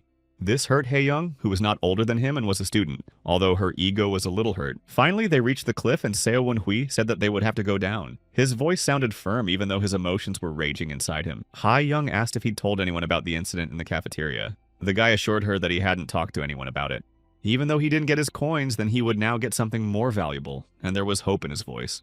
When they reached the bottom of the gorge and saw a beautiful flower glowing in the night, Seo Eun-hui felt his heart beat faster. He reached out his hand towards it, and in that moment, excitement and fear intertwined in his soul. Seo Eun-hui picked the flower and looked at the girl. Ha Young was very happy that they had found the flower. She breathed out a sigh of relief and smiled and said that she wanted to go back soon. Seo Eun-hui, feeling joy filling his heart, was handing the flower into Ha Young's hands when he suddenly heard a warning from the Southern Sky. At this moment, unknown people appeared from somewhere and attacked them. Seo Eun-hui felt his heart beat faster with surprise and fear. The attackers were very skillful warriors, and it came as a shock to both of them. Neither Seo Eun-hui nor Ha Young noticed they were being followed and were now trapped. The unknown masked man took the flower from Ha Young and said with a smirk that following them was the right decision. He ordered his accomplices to knock out the children and quickly leave the place. Ha Young was terrified and shouted who they were, but the answer was only laughter. Seo Eun-hui, sensing the growing threat, grabbed his sword, but he was instantly grabbed by the arm without being able to attack. The stranger looked at him apologetically, mentioning that he was an elder's apprentice, then used a painful technique. Seo Eun-hui couldn't stand on his feet and fell down, his consciousness gradually leaving his body. Ha Young screamed in panic when she saw Seo Eun-hui lying unconscious. She knew it was risky to leave him here, but she wanted to catch up with the kidnappers. Meanwhile, the thieves began to move away, climbing up the cliff. Ha Young gathered all her courage and decided to pursue them despite the danger. She had to leave Seo Eun-hui without help. At this time, Seo Eun-hui opened his eyes and barely realized that the stranger had pressed on his acupuncture point. He felt his energy starting to return and tried to get up. Southern Sky was concerned and asked him if he was all right. Seo Eun-hui felt that his innate energy had protected him, and the consequences of this reception were not as dire as they might have seemed. However, at this moment, Sudam was watching the situation and became furious. She couldn't believe that Ha Young had dumped Seo Eun-hui because of a flower. Sudam told Seo Eun-hui to immediately go after the kidnappers, but the guy was hesitant and full of doubts. He wasn't sure if he should do it. Seo Eun-hui told the avatars that the flower was immature, and Southern Sky and Sodom were amazed. The fact is that the fruit of the flower changes as it grows. A fully mature plant should have 7 formed fruits emitting a green glow, while the stolen flower had 5 yellow fruits. There were many such unsuitable flowers growing in the area, and the plant they needed was in the shade behind the waterfall. Seo Eun-hui was determined and rushed there. In the dark cave, he couldn't see anything at first, but soon he and Sodom saw a green light. The boy's soul was filled with joy and hope when he realized that it was the same flower. It was so cold it was painful to touch. With care, Seo Eun-hui dug it up, being careful not to damage the roots. This flower could be the key to their salvation and success in their endeavors. Suddenly, Sodom heard a faint voice. She looked around and noticed a rusty, broken blade off to the side. Sodom called Seo Eun-hui to talk to him, but the young man had no time. She moved closer to the blade and listened to his words. Only she couldn't make them out. Finally, she understood what he was trying to tell her. He was warning them of danger and telling them to get out of here as fast as they could. Sodom shouted in horror to Seo Eun-hui to hurry up and get away, but it was too late. A huge monster appeared from the darkness, and Seo Eun-hui's heart beat faster with fear. The monster looked like a huge lizard. With a flick of its tail, it tossed Seo Eun-hui into the air. Taking out his Southern Sky sheath, Seo Eun-hui prepared for battle. No one knew what kind of creature had attacked them, and that added to the tension. It was too dark in the cave, and Seo Eun-hui couldn't fight because he couldn't see anything. It's a good thing he grabbed the flower in time. Now he had to get to the exit somehow. He saw the waterfall and rushed toward it, feeling hope fighting panic. But the monster could see perfectly well in the darkness, and watched him like a hunter watching his prey. Seo Eun-hui could feel its gaze on him. Southern Sky warned Seo Un-hui that the enemy was approaching. The monster was very agile. The sword advised Seo Un-hui to dodge and strike sharply. The young man wasn't sure if the maneuver would work, but he had to try. Gathering all his strength and concentration, Seo Un-hui activated the Shining Star technique once more, but this time with double the power. However, the monster was still alive, albeit frightened. It began to behave more cautiously. Sudam recommended that Seo Un-hui take this chance to attack. Concentrating all his energy, the young man executed a sharp blow that seemed to split the air. At that moment, his sword shone with a bright light. Combining the techniques of Reflecting Clam and Breaking Tiger, Seo Un-hui's attack was deadly. Southern Sky exclaimed in surprise that Seo Un-hui had finished off the monster, while Sodom was overjoyed and cheered as if she had just won the battle. But suddenly, Seo Un-hui became dizzy and bowed to the ground in a wave of weakness. Sodom, noticing his condition, anxiously rushed over to him and quietly asked what was going on with him. Seo Un-hui, holding onto his chest, felt an unbearable heat spreading from within.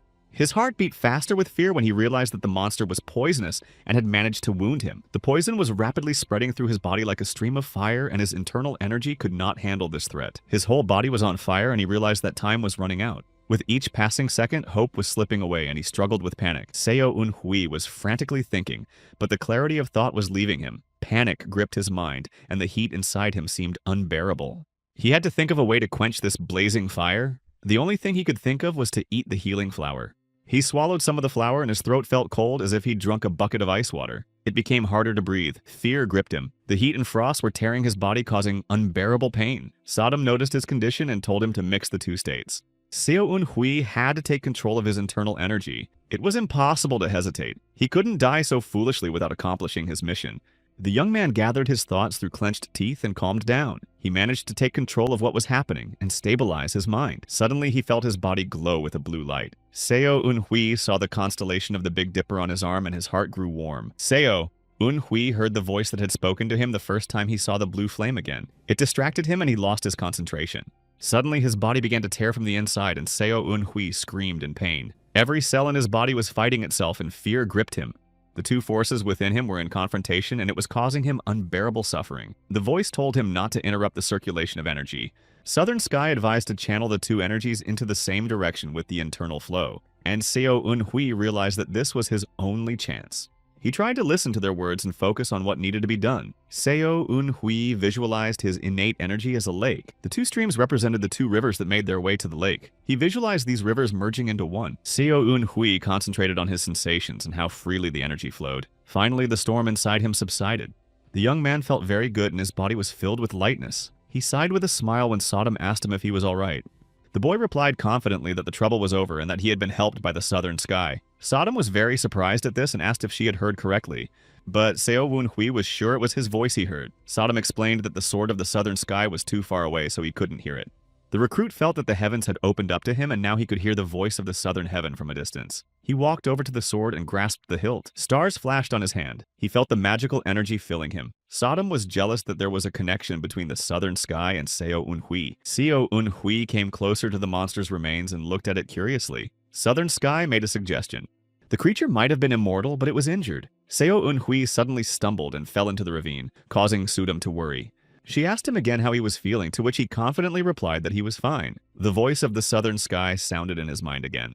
He advised to apply the inner core energy to explore his internal organs. Seo Un-hui tried to use this advice. Suddenly, he realized that the volume of his energy had increased significantly. He realized that the extreme conditions had helped him to develop his abilities. The monster venom and the healing flower extract he had used earlier had strengthened Seo Un-hui's innate energy core. The young man was truly thankful that circumstances had turned out this way. As a result of his experiences, his total energy reserve surpassed the level of a first-class martial artist. When Sodom heard this, she exclaimed that she had a great idea. They still had one more healing flower left. Since Seo Un-hui could now control the poison and the cold Sodom advised him to repeat the same thing again. She explained that if the young man survived this time, his innate core energy would increase again. He would become an incredible martial artist. Seo Un-hui and Southern Sky listened skeptically to this rambling suggestion. The guy turned around and walked away, leaving the short sword Sodom in the cave. The Avatar pleaded in a pitiful voice not to leave the only memory of his mother in this uncomfortable place. Realizing he wasn't kidding, Sodom threw a tantrum and, apologizing for her behavior, asked him to take her away. Meanwhile, the flower thieves were on their way to the Valley of Six Bloods. One of them was clearly tired because it was a long journey. His name was Captain Mac and Hong. The other was making fun of him and his build. It was Captain Sa-hyun. They talked about what a great idea it was to follow Seo Un-hui. The captain's companion couldn't understand how a guy with a destroyed Dantian could fight. Suddenly, one of them noticed a scarlet glow behind them. Ha Young had caught up with them. She attacked them with the Blood Witch technique and told them to return the flower. The cultists were amazed at the agility of the overweight girl who seemed clumsy. Captain Sa-hyun realized that if he launched a frontal attack, it might confuse her. They entered the battle, but the sixth star appeared out of nowhere and interfered in the fight. Both captains were stunned to see her. Hei Young took the flower from their hands and clutched it to her chest as if it were her most precious possession. Sixth Star was outraged at how dare they attack her student. If Hei Young was hurt, they wouldn't be able to get away with it. When she saw what Hei Young was holding, she was incredibly surprised. Sixth Star couldn't hold back a cry of surprise when she learned that the cultists had tried to steal the flower from Ha Young. She took the flower from the girl and told her to go home. However, Ha Young excitedly told her that she had one more important thing to do. She had to return to the gorge. These words surprised Sixth Star. She was curious as to why her student had to return to this place. At this time, Seo Un-hui was just getting out of the gorge. Now he could do it in one leap because his physical abilities had increased significantly. When Seo Un-hui saw Ha Young's figure approaching in the distance, his eyesight had clearly improved because the avatars hadn't seen the girl from such an impressive distance. Seo Un-hui noted her willpower and endurance. Not every person could endure such a long chase. Southern Sky assured the guy that he could do just as well. After meeting Seo Un-hui, the girl apologized for leaving him alone. She was glad that nothing bad had happened to him. The young man reassured Hei Young that he was fine. However, she noticed that there was something wrong with his leg. The girl excitedly asked what happened, but Seo Un-hui said it was just a scratch. The boy changed the subject to the healing flower. He couldn't wait to find out if Ha Young had caught up with the kidnappers and had managed to get the plant back. The girl embarrassedly said that her mentor had helped her, and as soon as the flower was safe, she immediately rushed to Seo Un-hui's aid. The young man listened to this information with a dejected face, not knowing how to react. Ha Young immediately promised to give him the plaque as agreed. Only she didn't have the plaques. They all belonged to the sixth star. Seo Un-hui realized that she wouldn't give one of them to her student. That means he'll never see the plaque again. Ha Young had no doubt that she would get it. But it was possible that Sixth Star would demand something in return. Seo Un-hui's mood has completely soured. In the Six Blood Valley, a conversation was taking place between Yi Akon and Sixth Star. The witch asked the elder for something and promised to give him the plaque for fulfilling that request. Hai Akon was furious. He resented the fact that Sixth Star had interfered in his business despite his warning. Sixth Star stood her ground. She gave the elder a choice. Either he joins them, or a sad fate awaits him. The conversation between Hanbek Ha and Hai Achan continued. She firmly reminded the elder of the inevitable choice he would have to make. Hai Achan angrily waved away her words, unwilling to give in. The elder told her, did she really think he would do this for the sake of a Dantian disciple? Without saying names, they were discussing someone who had to put their hands down. Hanbek Ha said that otherwise she wouldn't be able to hand over the plaque. When Seo Un-hui and Ha Young entered the room, the atmosphere was filled with respect and slight awkwardness. They greeted their mentors. At that time, Hei Akshon, who was in a bad mood, grabbed Seo Un-hui's head and told him that he was late and that he would never get anything. Suddenly, the Great Healer's pavilion door swung open and he sadly informed Hanbek Ha that he was sorry but needed to get another flower. At that moment, her face contorted in fear that all their efforts had been in vain. Sixth Star asked him what was wrong. The healer replied that the plant was immature and its healing properties were insufficient. Hayakan heard this and laughed loudly, and one could hear gloating in his laughter. Seo Un-hui, apologizing for being rude, tried to intervene in the conversation. His voice trembled with excitement. Sincerely hoping that his words would help prevent conflict, he said that he possessed a fully matured flower. The healer took it in his hands. He said the flower was exactly what he needed. It was an unusual coincidence that two people had found such a rarity at the same time. The healer took the flower in his hands and said it was just what he needed. What an unusual coincidence that two people found such a rarity at the same time. Hei Akon laughingly praised Seo Un-hui, calling him a worthy disciple, and there was pride in his voice. Ha Young, perplexed with wariness, mentally asked Seo Un-hui why he kept this from her. In response, he said mentally that he had given her the flower according to their agreement, but that the agreement had been broken on her part, and there was resentment in his voice. Seo Un-hui, realizing the gravity of the situation, decided to ask Hai Akon if he had received the plaque as promised. The elder loudly stated that if Seo Un-hui wanted the plaque, he had to fulfill Hanbek Ha's request. At this moment, everyone stared questioningly at Sixth Star and tension hung in the air. Hanbek Ha was confused and her heart beat faster. Everyone was expecting her to do something, and she could feel the stares on her. Seo Woon-hui tried to keep his optimism and smiled and asked him to take care of him. Ha-young had a displeased look on her face. She couldn't understand how this happened. A few hours ago, when Ha-young and Seo Woon-hui had a conversation, the girl assured him that 6th Star would definitely give him the plaque. Her voice sounded confident, but now she was having doubts. As agreed, Ha-young taught Seo Woon-hui the special technique he asked about. Seo Woon-hui had doubts about the reliability of the 6th Star. He didn't know if he could trust it, and this feeling of unease never left him. Seo Woon-hui couldn't influence Han Baek-ha's decision anyway, so he trusted Ha-young, who insisted on her mentor's honesty. The guy asked the girl to make a bet. Ha-young was surprised at first, but she listened to him with interest. The terms were simple. According to Ha-young, 6th Star knew that they found the flower with Seo Woon-hui, so her conscience won't let her deceive the guy and he'll get the plaque. If Han Baek-ha suddenly refuses to give up the plaque, in that case, Seo Eun-hui should get something equally valuable. Ha-young said that Seo Eun-hui acted like an extortionist but was still wary of asking what he meant. The guy said that in case Han Baek-ha doesn't give the sign herself, Ha-young will have to ask for it because she is a friend of a powerful person. Now that they were standing in the healer's pavilion together with Han Baek-ha and Hai Akon, 6th Star had separated 2 of his fingers before everyone's eyes.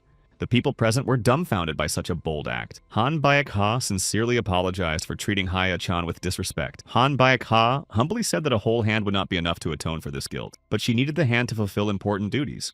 Hya-chan accepted 6th Star's apology with satisfaction, his face expressing understanding, but his eyes read wariness. She thanked him as if she didn't notice her hand was bleeding. It only added to the drama of the situation. The healer sternly called for calm. He asked them not to do anything rash while an important patient was here. The elder firmly pressed him to hand Seo Woon-hui the plaque as promised. His tone was impatient and slightly aggressive. The healer thoughtfully replied that he could spare a few minutes for Seo Eun-hui, but if that wasn't enough, he could have him come by noon. The next day, Seo Eun-hui went to the temple. Hai Achan's movement technique allowed him to move quickly and confidently.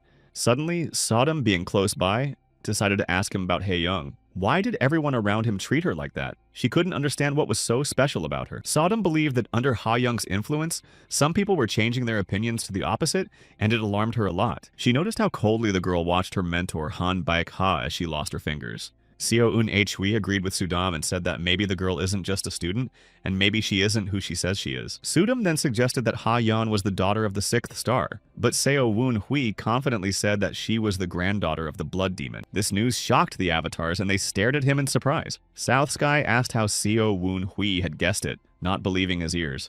The guy replied that perhaps the girl had gained weight from some ailment, and therefore she needed the divine healer's treatment. The appearance of the heiress of a cult leader was supposed to inspire fear and reverence, and now understanding that fact explained a lot. But who was actually in the healer's pavilion that day, and whose mysterious silhouette they saw? Seo Woon-hui speculated that it might be a doppelganger. The thought that the Blood Demon's heir would be a live target never left his mind. However, South Heaven did not like this version. It was unlikely that the members of the Blood Cult wanted to destroy the descendant of the one they worship. But what if the Blood Demon did have several descendants? The rivalry for clan supremacy could have dire consequences. As he entered the luxurious stone building, Seo Eun-hui couldn't shake off the feeling of unease. He was blocked by several soldiers guarding an important person. With his newfound ability, he could hear the voices of other swordsmen, and his head spun with the many voices of eager battle. Southern Sky, noticing his condition, quietly advised him not to focus on them, but anxiety had already taken over his thoughts. Seo Eun-hui gathered himself and used his innate core energy and directed it towards his head, trying to suppress the chaos. It helped him drown out most of the voices, but one of them, full of rage and bloodlust, kept shouting louder than the rest. A figure radiating power and strength approached Seo Woon-hui. He involuntarily felt awe at her presence. She suddenly asked how the young man had gotten to this temple. Her voice sounded wary. Seo. Eun-hui's heart beat faster when he introduced himself. But before he could finish his sentence, he suddenly felt a swift attack in his direction. His breath froze in his chest, but luckily he managed to dodge. This maneuver surprised the stranger. Her eyes flashed with bewilderment and even admiration. Suddenly, there was a shrill cry that broke the silence. Ha-young's voice was anxious and ordered Seo Woon-hui not to be touched because he was the elder's disciple. His life was of the utmost importance. A stranger with fiery scarlet hair shining like a sunset smiled playfully at the news. She jokingly rebuked Seo Woon-hui for not reporting it sooner, because she could have taken his life as if it was something ordinary. The stranger praised Seo Woon-hui's skills, admiring his ability to block her attacks. It wasn't easy, and there was sincerity in her voice. She then asked the guy how Haya-chan was doing with a tone as if she herself held a high position. Seo Eun-hui noticed that her words sounded emphasized the difference in status. She went on to say that no one had seen Haya-chan for the past few years, like the 2nd Star, which sounded like a portent of trouble. At that moment, Hae-young couldn't contain her excitement and ran over to them and hurried the stranger away. But she replied with a cocky grin that she would only leave when she wanted to. With that, she lightly drew her sword, which glistened in the sun. Ha-young glanced at him anxiously, realizing that the situation was becoming more and more dangerous. Suddenly, Ha-young became angry and her silhouette flared with crimson flames, as if reflecting her inner anger. The divine healer came out and called out to Seo Eun-hui when he saw him. The stranger was disappointed that their conversation had been interrupted and hurriedly excused herself. Before leaving, she asked with a slight smile to say hello to Hai Akan. Turning to Seo Eun-hui, the girl winked at him as if there was already a special bond between them, and suggested that they fight the next time they met. Seo Eun-hui was petrified at the suggestion, unable to find the words. Sodom and Southern Sky had discouraged him from fighting, warning him of the risks. But what struck him the most was the sword of the stranger whose voice he had heard earlier. This sword was literally suffering from lack of combat and anticipation of future battles. Seo Eun-hui turned to Ha-young and asked if everything was all right. But the girl said that the divine healer was waiting for him and he should hurry up. Suddenly, Seo Eun-hui felt a wave of unease when he realized that Ha-young had deliberately interrupted the conversation because she understood exactly what he was about to ask. A storm of emotions erupted inside him, and the guy gave himself a promise not to bring up the subject again, so as not to bring more problems on his head. Upon inspection, the divine healer noted with a discerning eye that there was much more cold energy concentrated in the young man's body than there should be. His thin lips tightened when he guessed that Seo Eun-hui had absorbed the healing flower that exuded coldness. The young man was amazed at how the healer could know that. The healer with a kind smile promised that he would never give away the patient's secret. His voice sounded confident and calm. He asked Seo Eun-hui to tell him what happened, and at that moment, the young man felt his load of secrets getting a little lighter. Sodom and Southern Sky, standing nearby, nodded favorably, confirming that the healer could be trusted. Then Seo Eun-hui began to tell how he had found the healing flower in the cave behind the waterfall. His voice trembled as he told about the monster in the cave. The healer frowned when he heard about the monster. It was more of a demon than a material creature, and the Lakar's eyes reflected sympathy. As it turned out, the monster was afraid of fire and would never attack a man with a torch. Seo Eun-hui explained that he ate the flower to escape its poison. However, the healer with a puzzled expression could not understand how the flower could purify the poison from the guy's body. His wise eyes studied Seo Eun-hui, and he saw that the young man's body contained cold and hot energies, as if the two forces were fighting each other. Seo Eun-hui felt his soul fill with hope when the healer explained that his innate core energy had displaced the monster's poison. It reminded him of how he had handled the bloodworm's poison, and he couldn't help but wonder what other abilities had been revealed to him. When the young man asked about the state of his body and possible danger, the healer reassured him. He explained that complications would arise if there was only one energy left in the body, but the cold and hot energies were balanced. It was like taking a magic elixir, and Seo Eun-hui couldn't believe his ears. He froze in amazement, realizing that he now had the ability to store his internal energy. The healer, noticing his surprise, added that to achieve this balance, one would have to constantly monitor one's actions and practices. He then handed Seo Eun-hui his nameplate, explaining that it was a reward for the healing flower. Seo Eun-hui asked the healer if he could cure his dantian. The healer smilingly replied that he had nothing to cure since his dantian was fine. The recruit was speechless. He couldn't believe that he was completely healthy, even though he didn't know it. If Seo Eun-hui focused on his core, he would notice many small particles sparkling like stars in the night sky. These shards into which his core shattered after the injury were not just damaged parts, they symbolized his suffering and struggle. In time, they will be rekindled like a fire that rekindles hope even in the darkest of time. The young man exclaimed with joy that his nucleus was regenerating by itself. The boy's heart fluttered with excitement, and he couldn't believe what was happening. The healer, with a wise smile on his face, answered in the affirmative, his voice sounding confident and reassuring. There were only a few such cases in history. Seo Eun-hui felt a warmth spilling into his chest as he realized that he didn't need treatment and could now step into Haya-chan's abode. The joyful young man thanked the healer. His voice trembled with happiness, and taking the plaque, he left with a wide smile on his face. Sodom was cheering along with her master. Her joyous laughter filled the air, and she could not hide her delight. It was an incredible fortune, like a gift from fate. She curiously asked Seo Eun-hui how his dantian could recover on its own. His eyes shone with happiness when he explained that the wound inflicted by the monster had healed very quickly due to his control over the two energies. The core recovery speed had increased, and now Seo Eun-hui could quickly heal any injury. Sudam joked that he should be grateful to the monster. Southern Sky didn't share in everyone's joy. His face was serious and his voice was full of worry. He explained that his former master, focusing on techniques to cultivate inner core energy, had destroyed his own dantian. His eyes read anxiety as he added that he was worried about what would happen if two cores existed in Seo Eun-hui at the same time. The boy needed to think carefully about his situation. He realized that he was facing a serious choice, and that his actions could have consequences. At last he reached the abode. Hai Akan, who had heard about his disciple's adventure, called Seo Wunhui a lucky man with a slight chuckle. His voice sounded with a note of envy when he realized that the guy had met two blood demon heiresses at once. Sodom and Southern Sky, sitting side by side, exchanged looks of surprise as they realized that Seo Wunhui was right in his assumptions.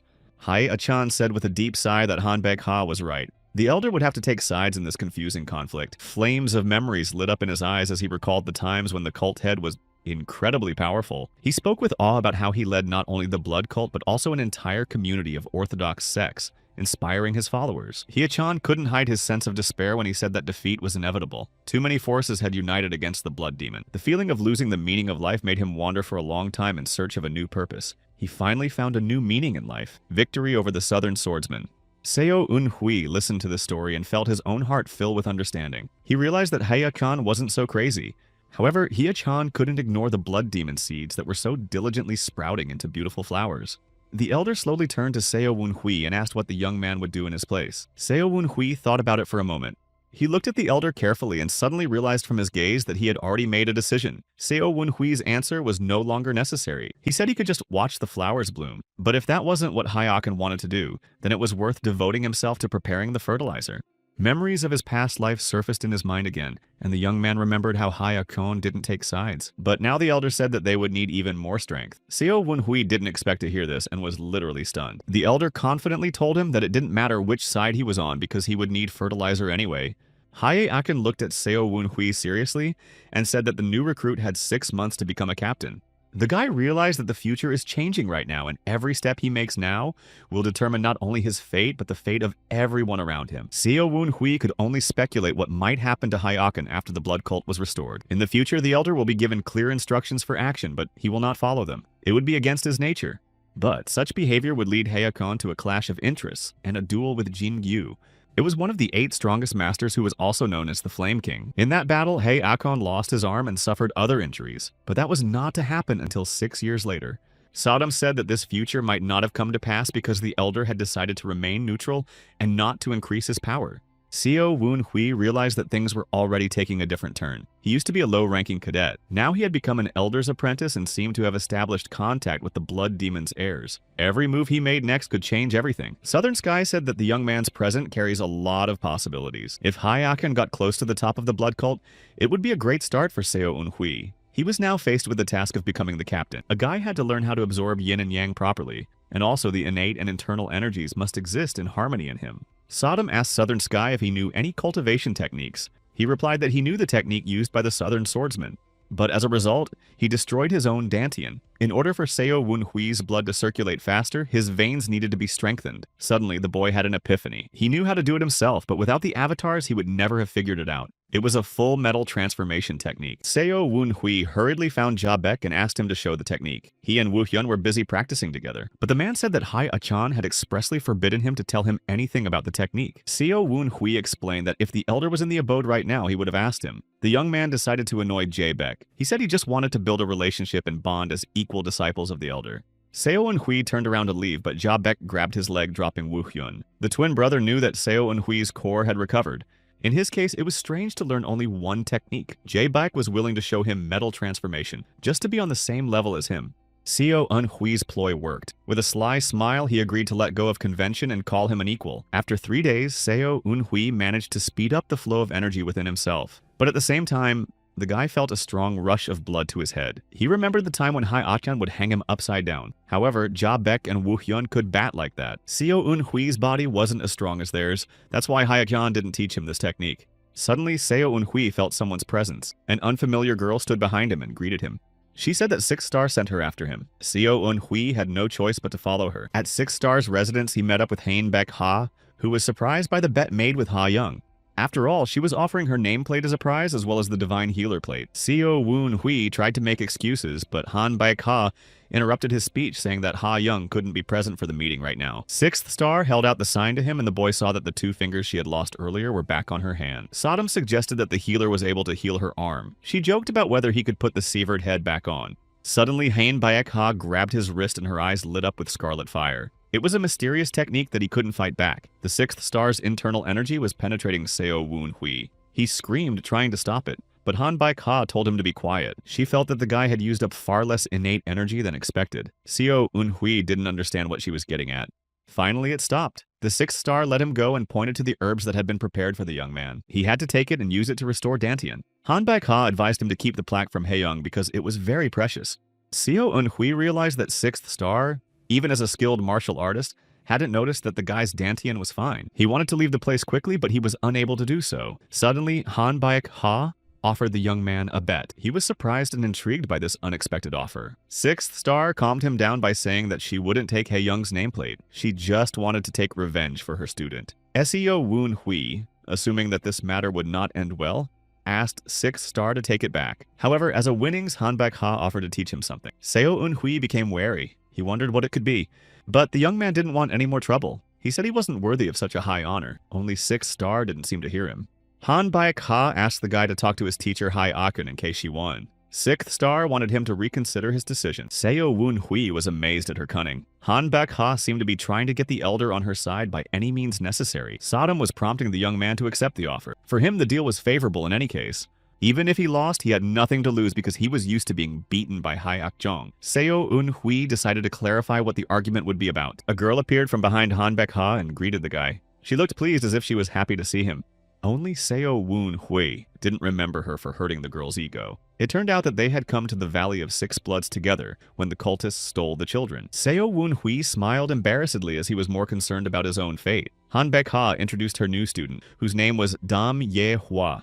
It struck him because he had heard that name many times, even though he didn't know the girl by sight. In his past life, she was the best student of the sixth star, but for now, she looked like a normal teenager. Han Baik-ha said that in 6 months, the cult will conduct a promotion test. The mentor wanted to elevate her student to the highest rank. Hearing this, Southern Sky doubted that she would be able to do so in such a short period of time. However, sixth star was a first-class master who was an honor to learn from. Seo Woon-hui once again clarified what their argument would be about and what it meant. Han Baik-ha said that the bet was about which student would become the highest-ranked master. The boy and girl looked at each other intently. But what would happen if both or neither of them became masters? Sixth star replied that in that case they would fight each other. In this way, the winner would be revealed. The young man thought about it. It was risky to accept the bet, but on the other hand, it would be an incentive for him. If Seo Woon-hui wins, he'll gain invaluable experience. But if he loses, Haya-chan will think he's been lured to the sixth star's side and get angry. The boy feared the consequences of his decision because he suspected that the girl with scarlet hair was higher in status than Han Baik-ha. Standing between two fires was very dangerous. At the same time, Seo Woon-hui realized that he had to succeed in this life, so it was necessary to take the risk. The young man thanked for the honor and accepted the terms of the bet. Ha Young, standing nearby, was surprised by his decision. When Seo Woon-hui left, sixth star said that Haya Khan would probably do his best to make his disciple a first-class warrior.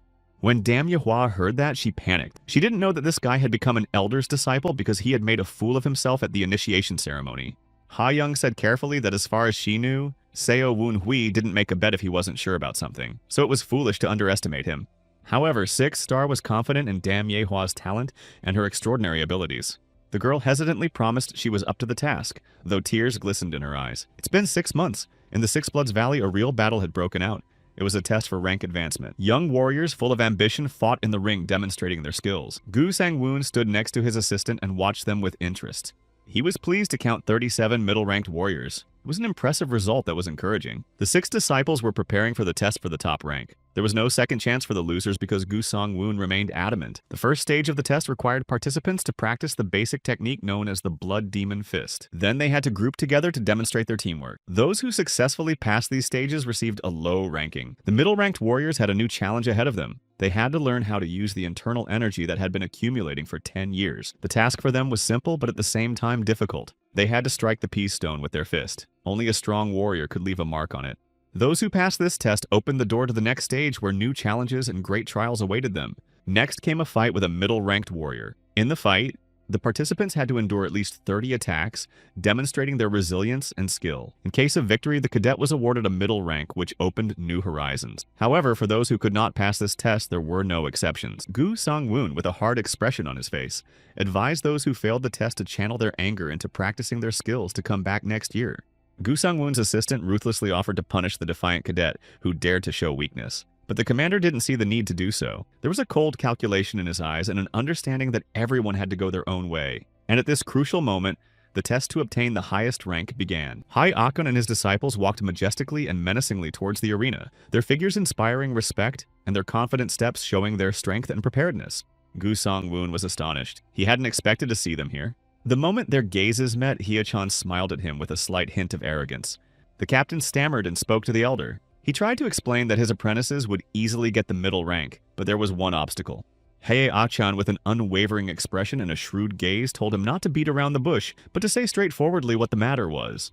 Sodom asked Seo Un-hui with bewilderment and slight irritation if he understood what was just happening. The guy explained that Hye-chan's students practiced in isolation from everyone else and didn't take any tests. 106 people were tested this year, but more than half of them were low-ranked and were not admitted. Hye-chan's disciples who were not admitted will be negatively received by the community. Sodom was indignant because she knew what Seo Un-hui had gone through in training with the elder, and how much effort he had put into his training. Gu Song-woon felt pressured by the majority, but Hye-chan didn't care. He stood confidently and calmly as if nothing could shake him. There were other commanders here looking for fighters. Commander Gu Song-woon gathered his thoughts and resolutely asked the elder's disciples to show off their skills, to convince the others of their training. Suddenly, Han Baek-ha walked up to them. Her confident stride and posture commanded respect. She supported Gu Song-woon's words, emphasizing that he was only trying to abide by the rules that were set for everyone. Dam Ye-hwa came to the battle site with her. Seo Un-hui couldn't help but notice that something had changed in her. He felt an impressive confidence. Seo Un-hui was sure that 6-star was going to do the same thing as Hye-chan, bypass the rules. The elder watched the situation with interest. His eyes were full of excitement, and he realized that now they had a chance to change the course of events. 6th Star laughingly asked Gu Song-woon how they should have handled the situation. The captain, feeling the weight of responsibility, pointed at the stone and said that the students needed to confirm the right to take the middle rank test in front of everyone. Han Baek-ha agreed and beckoned Dam Ye-hwa to come closer. The girl looked calm and focused. Seo Un-hui noticed how she had changed since the last time they met. His heart was filled with excitement, and he was curious about how strong she had become. Dam Ye-hwa boldly approached the stone. Her movements were decisive. She gathered all her power using one of the Blood Witch techniques and touched the stone. Everyone around them was astonished when Dam Ye-hwa blazed with scarlet fire. It was a mesmerizing and awe-inspiring sight. Only half a year ago, she was a low-ranked cadet, and now she was clearly demonstrating her excellent skills. It was as if nature itself had yielded to her will. The girl melted the surface of the stone, and her hands seemed to penetrate its flesh, leaving 2 bright imprints. After finishing the task, Dam Ye-hwa walked up to her mentor and proudly said that it was the best she could do. 6th Star turned to Gu Song-woon and asked him if this was enough to be allowed to enter the next stage. The commander smilingly praised Dam Ye-hwa.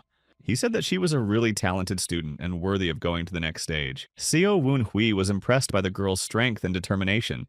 Southern Sky advised him to use his internal energy to complete the task. Dam Ye-hwa smiled victoriously and looked at Seo Un-hui with a defiant look.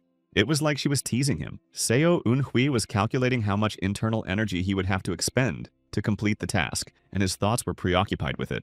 However, Dam Ye-hwa's ego was hurt again when Seo Un-hui ignored her, and she felt that her efforts were not appreciated. Hye-chan, watching this, mentally sent a message to the guy to give his best, because it wasn't just important to him. Thanks to the blood circulation acceleration technique, Seo Un-hui had learned how to cultivate internal energy at an incredible speed, and now he was ready for anything. Seo Un-hui decided to use 80% of his energy. He concentrated and his eyes lit up with a blue fire that reflected his inner strength. Clenching his hand into a fist, he penetrated the thickness of the peace stone, feeling the power filling him. With each passing moment, he became more and more confident of his success. The boulder was not as hard as the young man had anticipated, and at that moment there was an expectation in the air. Everyone present was amazed at the mark this mighty fellow had left on the stone. It was as if his fist had left its mark on history. But suddenly, Seo Un-hui realized that he had overreacted. His fist got stuck in the boulder, causing him to panic. Sodom watched him and tried to be concerned. Her eyes were full of concern, but she didn't know how to help him.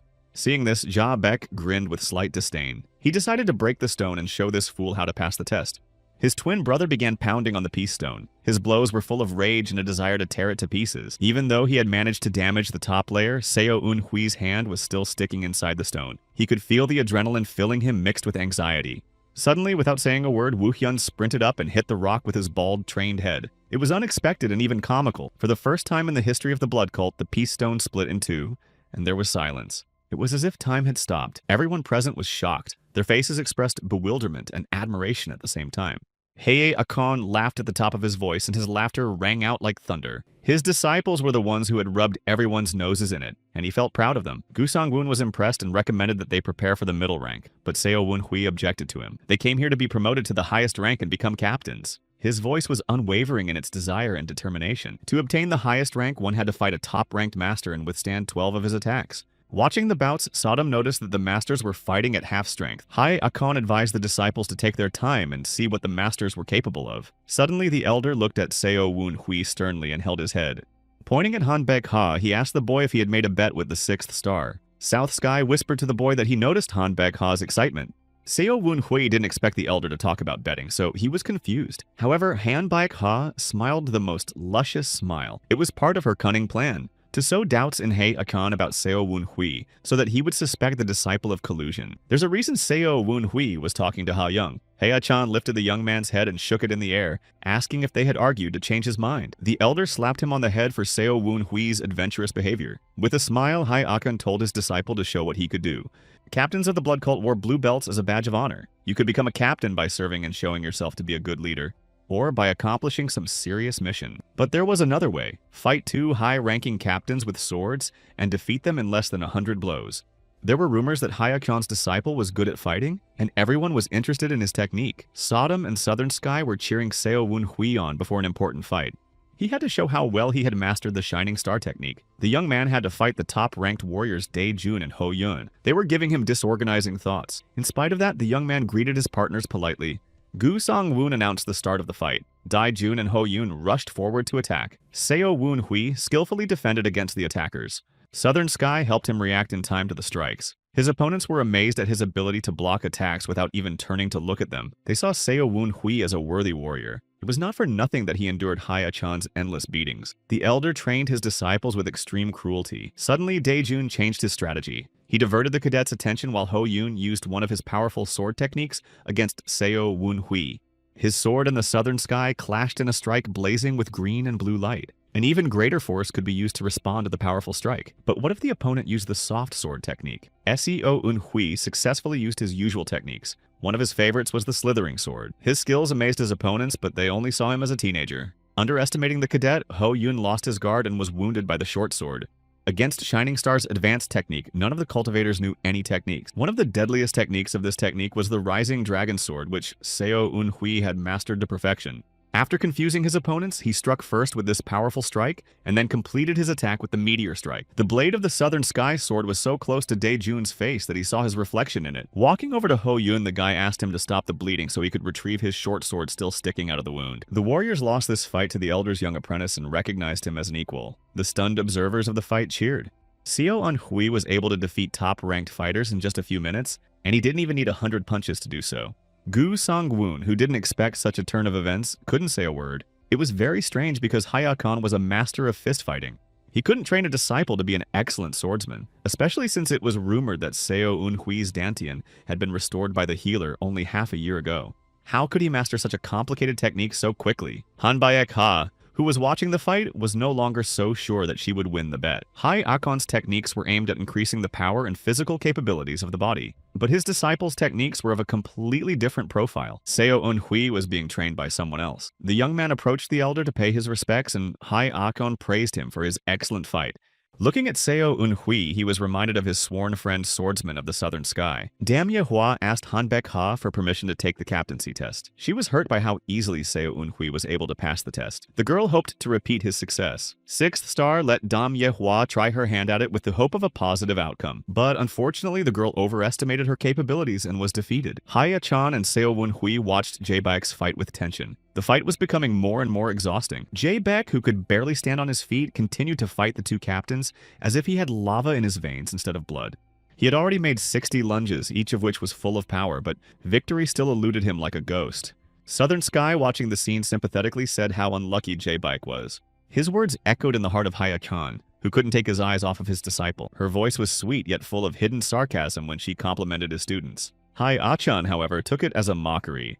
Sixth Star really couldn't hide her insincerity as she praised the diligence of the disciples who had adopted Hia-chan's fist-fighting technique. The elder suppressed a laugh and told Han Baek-ha not to try to change the subject. He could feel her doubts about the authorship of the technique becoming more apparent. Folding his arms across his chest and assuming a defensive posture, he defiantly asked if she didn't recognize the technique of the Southern Sky Swordsman. Sixth Star froze in disbelief. It was impossible because Bahojong Dai was long gone. In her mind, this thought caused a storm of confusion. Hai Akon confidently stated that he had the records of the Southern Sky Swordsman and showed everyone his notebook. Hearing this, the cultists instantly suspected that Hai Akon had taken Bahojong Dai's life and taken possession of his valuable records. The elder's anger flared up like a spark in the forest. He shouted that someone had gotten ahead of him and dealt with the Southern Sky Swordsman before he could. Seo Wun-hui was amazed that Hai Akon had decided to reveal the truth to everyone. The question that the cultists had asked was a fair one, where he could have gotten the records from, but the elder preferred to keep silent, leaving everyone puzzled. Hai Akon explained that the recordings were incomplete, and so he himself partially refined the technique by adding his own developments. Han Baek-ha stared questioningly at Hai Akon. Her eyes searched for confirmation. He looked at her and said with a smile that she had understood correctly. Seo Un-hui was the successor to both Hai Achan and Bahojong Dai at the same time. The elder took the young man by the head and proudly showed him off to everyone. Thus, Hai Akon rose above everyone else, earning even more authority and respect as a wise mentor and master. Southern Sky truly appreciated Hai Akon's contribution to the Shining Star technique, which emphasized the importance of his discoveries and work. At this time, Ja Baek's fight was over. Ja Baek, despite his victory, looked depressed, which raised questions about his inner state. Having been hit on the head by Hai Akon for almost embarrassing his teacher, he realized that this approach to teaching was part of strict discipline. Seo Un-hui, trying to support Ja Baek, faced his aggression. He mentally conveyed a message to Seo Un-hui that a command battle technique had been used against him. It was much more difficult to resist it. Meanwhile, Sun Woo-hyun was invited to fight. Hai Ahan threatened him that if he performed poorly, he would go without food for a long time. Woo-hyun's motivation, expressed in his angry facial expression, could be a sign that he was ready to fight with full commitment. Woo-hyun was supposed to fight Do-ka-young and Jae-ji. Seo Un-hui watched his comrade with keen interest, his heart pounding with excitement. Against Woo-hyun came a master fist fighter and an experienced swordsman. It seemed that the blood cult didn't need so many captains. Therefore, he was put in a deliberately difficult situation. The disciple of the elder calmly looked at his opponents, thinking about strategy.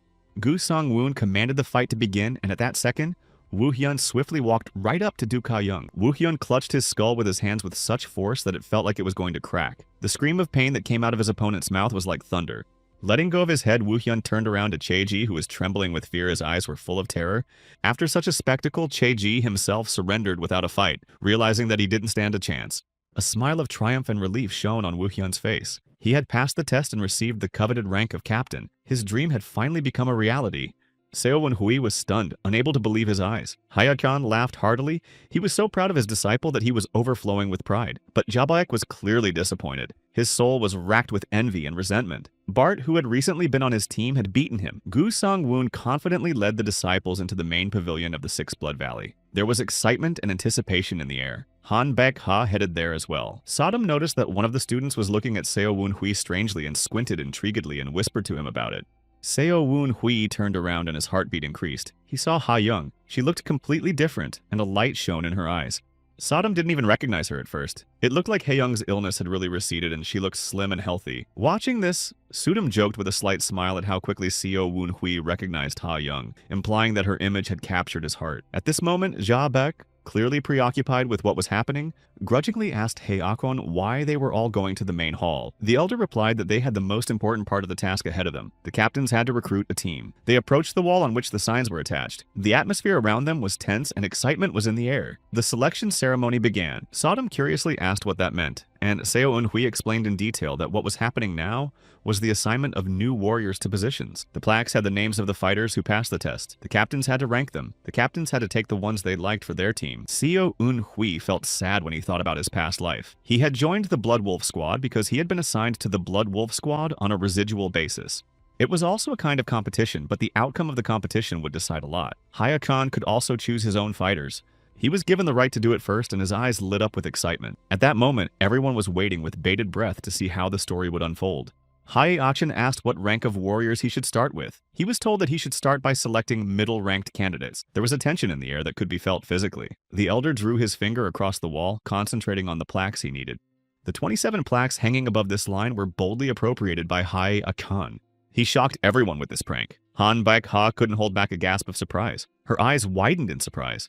Sudam and Seo Woon-hui laughed, unable to contain their mirth. Of course they knew that Haya-chan was a weirdo, but no one had expected such a bold move. The elder, smiling as if nothing had happened, said that he had kindly left 10 fighters for the others. Everyone realized that this was just the beginning of the real fight. Han Baek-ha approached the elder and told him that he couldn't take that many warriors. Haya-chan pretended not to understand what she meant and asked again. There seemed to be a clash of interests. She reminded the elder that once at the council he had mentioned how difficult it was for him to manage large numbers of people. So she explained that it wouldn't be fair to the others. Haya-chan said that his position had changed since then. Now he intended to nurture his own team of fighters. Since the elder didn't have a single person in his command, he decided to recruit the maximum number of warriors. Seo and Hui watched the faces of all the people present twist with interest. Hai-chan advised those who were dissatisfied to go to their masters, and in turn have them come to him to settle the matter. His gaze was intent on tearing everyone's throats out.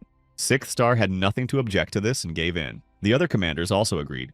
The elder's intention to recruit his own team had shaken the blood cult. Han Baek-ha had a premonition of an impending split in the cult. Sudam shared with Seo and Hui that now there was a great opportunity for him. Since Hayakon has expressed a desire to build strength, both sides will want him in their ranks. Seo Un Hui will be able to see and evaluate the strength of both sides and choose the best option for himself. The young man hadn't expected the sword avatar to offer such sound advice. He asked when Sodom had gotten so smart that he was annoyed with her. Southern Sky still didn't understand what Sodom was getting at. In the meantime, the selection of the top-ranked candidates had begun. Gu Sang-woon asked the 6 warriors who had passed the test to step forward. The higher-ranked warriors could choose their own commanders. To begin, the leaders had to give a speech to make it easier for the fighter to make up his mind. Seo Un Hui watched the ceremony with curiosity. Now everything depended on the eloquence of the commanders. Suddenly, Seo Un Hui heard the voice of an elder in his head. He told him to make a speech in his place. The young man had to do his best to convince the best warriors to join them. Seo Woon Hui doubted that he would be able to perform well. He voiced his concerns to Hayakon. The elder explained to him that he couldn't stand in front of everyone and brag about himself. Seo Woon Hui realized that he had to publicize his teacher as best as possible, although it was quite difficult considering the daily beatings. Gu Sang-woon asked the commanders to begin the presentation. Seo Un Hui was about to go up to the podium to speak in place of Hyak Jong, but he was suddenly stopped by Commander Cha and said that there was a strict hierarchy here. Seo Yoon Hui's place was at the end of the line. The boy lowered his head and remained silent, though he didn't agree. Nevertheless, there was a whiff of arrogance in their group. Seo Woon Hui began to think of a way for him to lure all 6 top-ranked fighters to his side. Now he had an advantage because he could listen to what the other commanders were saying and compose his speech. Suddenly, Seo Un Hui heard the elder's voice in his head again. Hai-chan was scolding him for letting his disciple put himself at the back of the line. Seo Woon Hui turned his head and saw that Hai-chan was literally burning with rage. The disciple assured him that he could make the best of the situation, but the elder threatened him with violent reprisals if none of the warriors chose him. At that time, Commander Sung Pil Chung spoke on the podium. He represented 3rd Elder Gu Haiyan, who was strong in poisons and knew all poisoning techniques. He was followed by the other 9 commanders. They all said roughly the same thing. Sudam and Seo Un Hui were even bored. Southern Sky noticed that all the commanders were eyeing one single candidate. Everyone wanted to get him on their team. Among the top-ranked warriors, there was one with a serious, impenetrable face. His name was Jo Sung-won. He was like a rough diamond waiting for a talented master. During the top-rank test, he won with only 16 lunges. Seo Woon Hui thought he had heard this young man's name before. He seemed to have known him in the past. At that second, Commander Na Shim-hyun, who represented 1st Star Jang Ryong, came to the podium. Seo Woon Hui noticed the interest in Jo Sung-won's eyes. The captain wasn't going to talk about the 1st Star because everyone already knew that the elders were very respected people in the Blood Cult. Na Shim-hyun said that he and 1st Star had been fighting on the front lines near Gay Peak all this time, and would continue to do so. Seo Woon Hui saw Jo Sung-won's eyes glisten. Apparently this place meant a lot to him. The boy remembered that Gay Peak was near the beggar sect. Now he realized where he had heard that man's name. He was a spy from a beggar sect. It was for those who wanted to learn martial arts but couldn't afford it. Sodom was surprised to learn that Jo Sung-won was from an orthodox sect. In his past life, he was exposed after only half a year and immediately took his life. However, he managed to get a lot of valuable information. Sudam asked if Seo Un Hui was going to help him. But Jo Sung-won's only goal seems to be to join the 1st Star. Seo Woon Hui gave up on that. Except that Hae-Ashun mentally told him not to dare to miss out on such an excellent fighter. The elder saw Jo Sung-won's outstanding ability during the test. He should definitely be brought to Hae-chan's side. Seo Un Hui didn't know what to do in this situation. The elder didn't realize that he wanted a spy on his team. Finally, it was Seo Un Hui's turn to speak. Hai-Achan had been waiting for him eagerly. Jae-beck chuckled at Seo Un Hui, anticipating how he would embarrass himself at the presentation and get the elder for it. Hai-Achan gave him an angry look and sensed something wrong. It was Seo Woon-hui who stood out among all the students, so he asked him to speak instead of Jae-baek. The elder beckoned Jae-baek to come closer. He immediately changed his face and began to apologize without knowing why. When Jae-baek approached him, he was immediately kicked in the head in front of everyone, which shocked those present at the scene. Meanwhile, Seo Woon-hui went up to the stage. He was nervous, but he had a rough outline in his head. The young man hoped that he would be able to attract at least one candidate. He gave his name and said he was just an ordinary guy like them. Seo Woon-hui pointed to Hai Ah-chan and said he was his disciple. He was very fortunate to have the honor of being apprenticed to an elder. The crowd was perplexed. Was he really bragging about his position now? Everyone was intrigued. During the presentation, Seo Woon-hui glanced at Jo Sung-won, but not a single muscle on his face flinched. He seemed to be firmly convinced of his choice. Seo Woon-hui explained that he understood the warrior's throwing behavior because he had recently been a cadet himself. But at the same time, he didn't see the point in describing the positive aspects of his master, just like Na Shim-hyun didn't see the point of it. Hai Ah-chan tensed up when he heard that, because he was very ambitious. He squeezed poor Jae-baek's head with all his might. Seo Woon-hui urged everyone to turn around and look at the elder and the two boys beside him. Jae-baek and Woo-hyun were eloquent examples of what an outstanding mentor Hai Ah-chan was. The warriors looked at them. Seo Woon-hui said that only a year ago they were weak cadets, but today they were already captains. Seo Woon-hui drew the attention of the audience to such a short period of time in which Hai Ah-chan's students had achieved such heights. The top-ranked fighters pondered over his words. They had all seen the twins, and Seo Woon-hui passed the test and were impressed. But the other commanders were not pleased. They felt that it was not to the students' credit. Gu Sang-woon called for silence because Seo Woon-hui had not finished his speech yet. Everyone listened. Sodom shrieked irritably as those bastards dared to interrupt Seo Woon-hui's performance. But the guy realized that they felt threatened. He agreed that it was Hai Ah-chan's merit. Their success was the fruit of the elder's labor. But there was something else. Seo Woon-hui asked, pointing out that Hai Ah-chan only had 3 students. There was confusion in the air. The captains chuckled amongst themselves as they called their group small but proud. Only Seo Woon-hui didn't pay attention to the ridicule anymore. He said their ranks were the smallest in the cult. This condition was favorable to newcomers. Those who would join them now would become the founders of a large faction. The other cult heads were certainly magnificent, but under their command, warriors would have to go a long way to promotion from the bottom. That fact was undeniable. Seo Woon-hui asked the candidates what they would choose, to stand at the tail of the dragon or to lay the foundation at the head. At the end of his fiery speech, the young man smiled and said that their squad was like a small family. At this moment, Hai Ah-chan's stern face changed to a smiling face and he embraced Jae-baek and Woo-hyun. In his mind, he told them to smile or he would tear their mouths open. The twins dared not disobey. The top-ranked fighters looked at them with interest. They believed that this was the kind of relationship between mentor and apprentice that could be considered healthy. Sudam laughed because she knew that Seo Woon-hui was lying. It was hard to call them a family. It was time to choose. The first candidate, named Lee Gyu, immediately joined Hai Ah-chan's squad. Seo Woon-hui welcomed him gladly and congratulated him on becoming a part of their family. They have one warrior now. Hai Ah-chan laughed happily. He was clearly pleased with Seo Woon-hui's performance.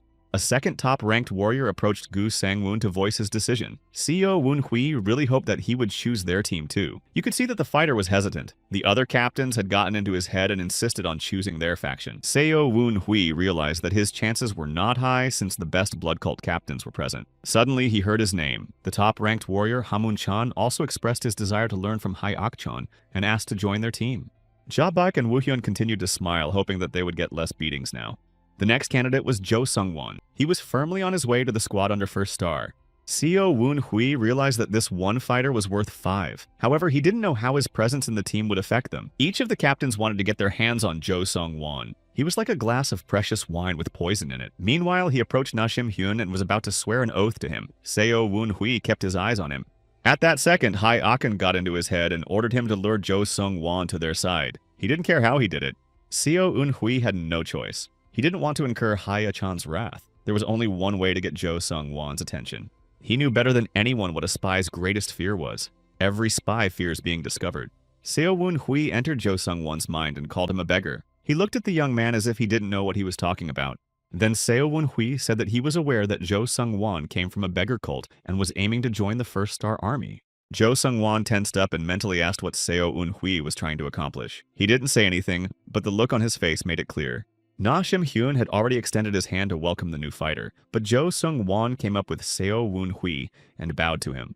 Hai Ah-chan was over the moon. No one had ever seen him as radiant as he was when he got Jo Sung-won. Jae-baek couldn't understand how Seo Woon-hui had managed to attract so many top-notch warriors to his side. Seo Woon-hui realized that he had just changed the course of events. He didn't know if it would do him good or hurt him. Looking into Jo Sung-won's eyes, it was as if he was anticipating some future disaster. Seo Eun-hui's head was bursting with the disgruntled voices of the others, who were outraged at how easily he had lured the best warrior to his side. As a result of the selection ceremony, 4 top-ranked fighters made it into Hai Akon's squad. The elder was satisfied, but he expected more. He said that Seo Eun-hui's persuasive gift was only working at half strength today.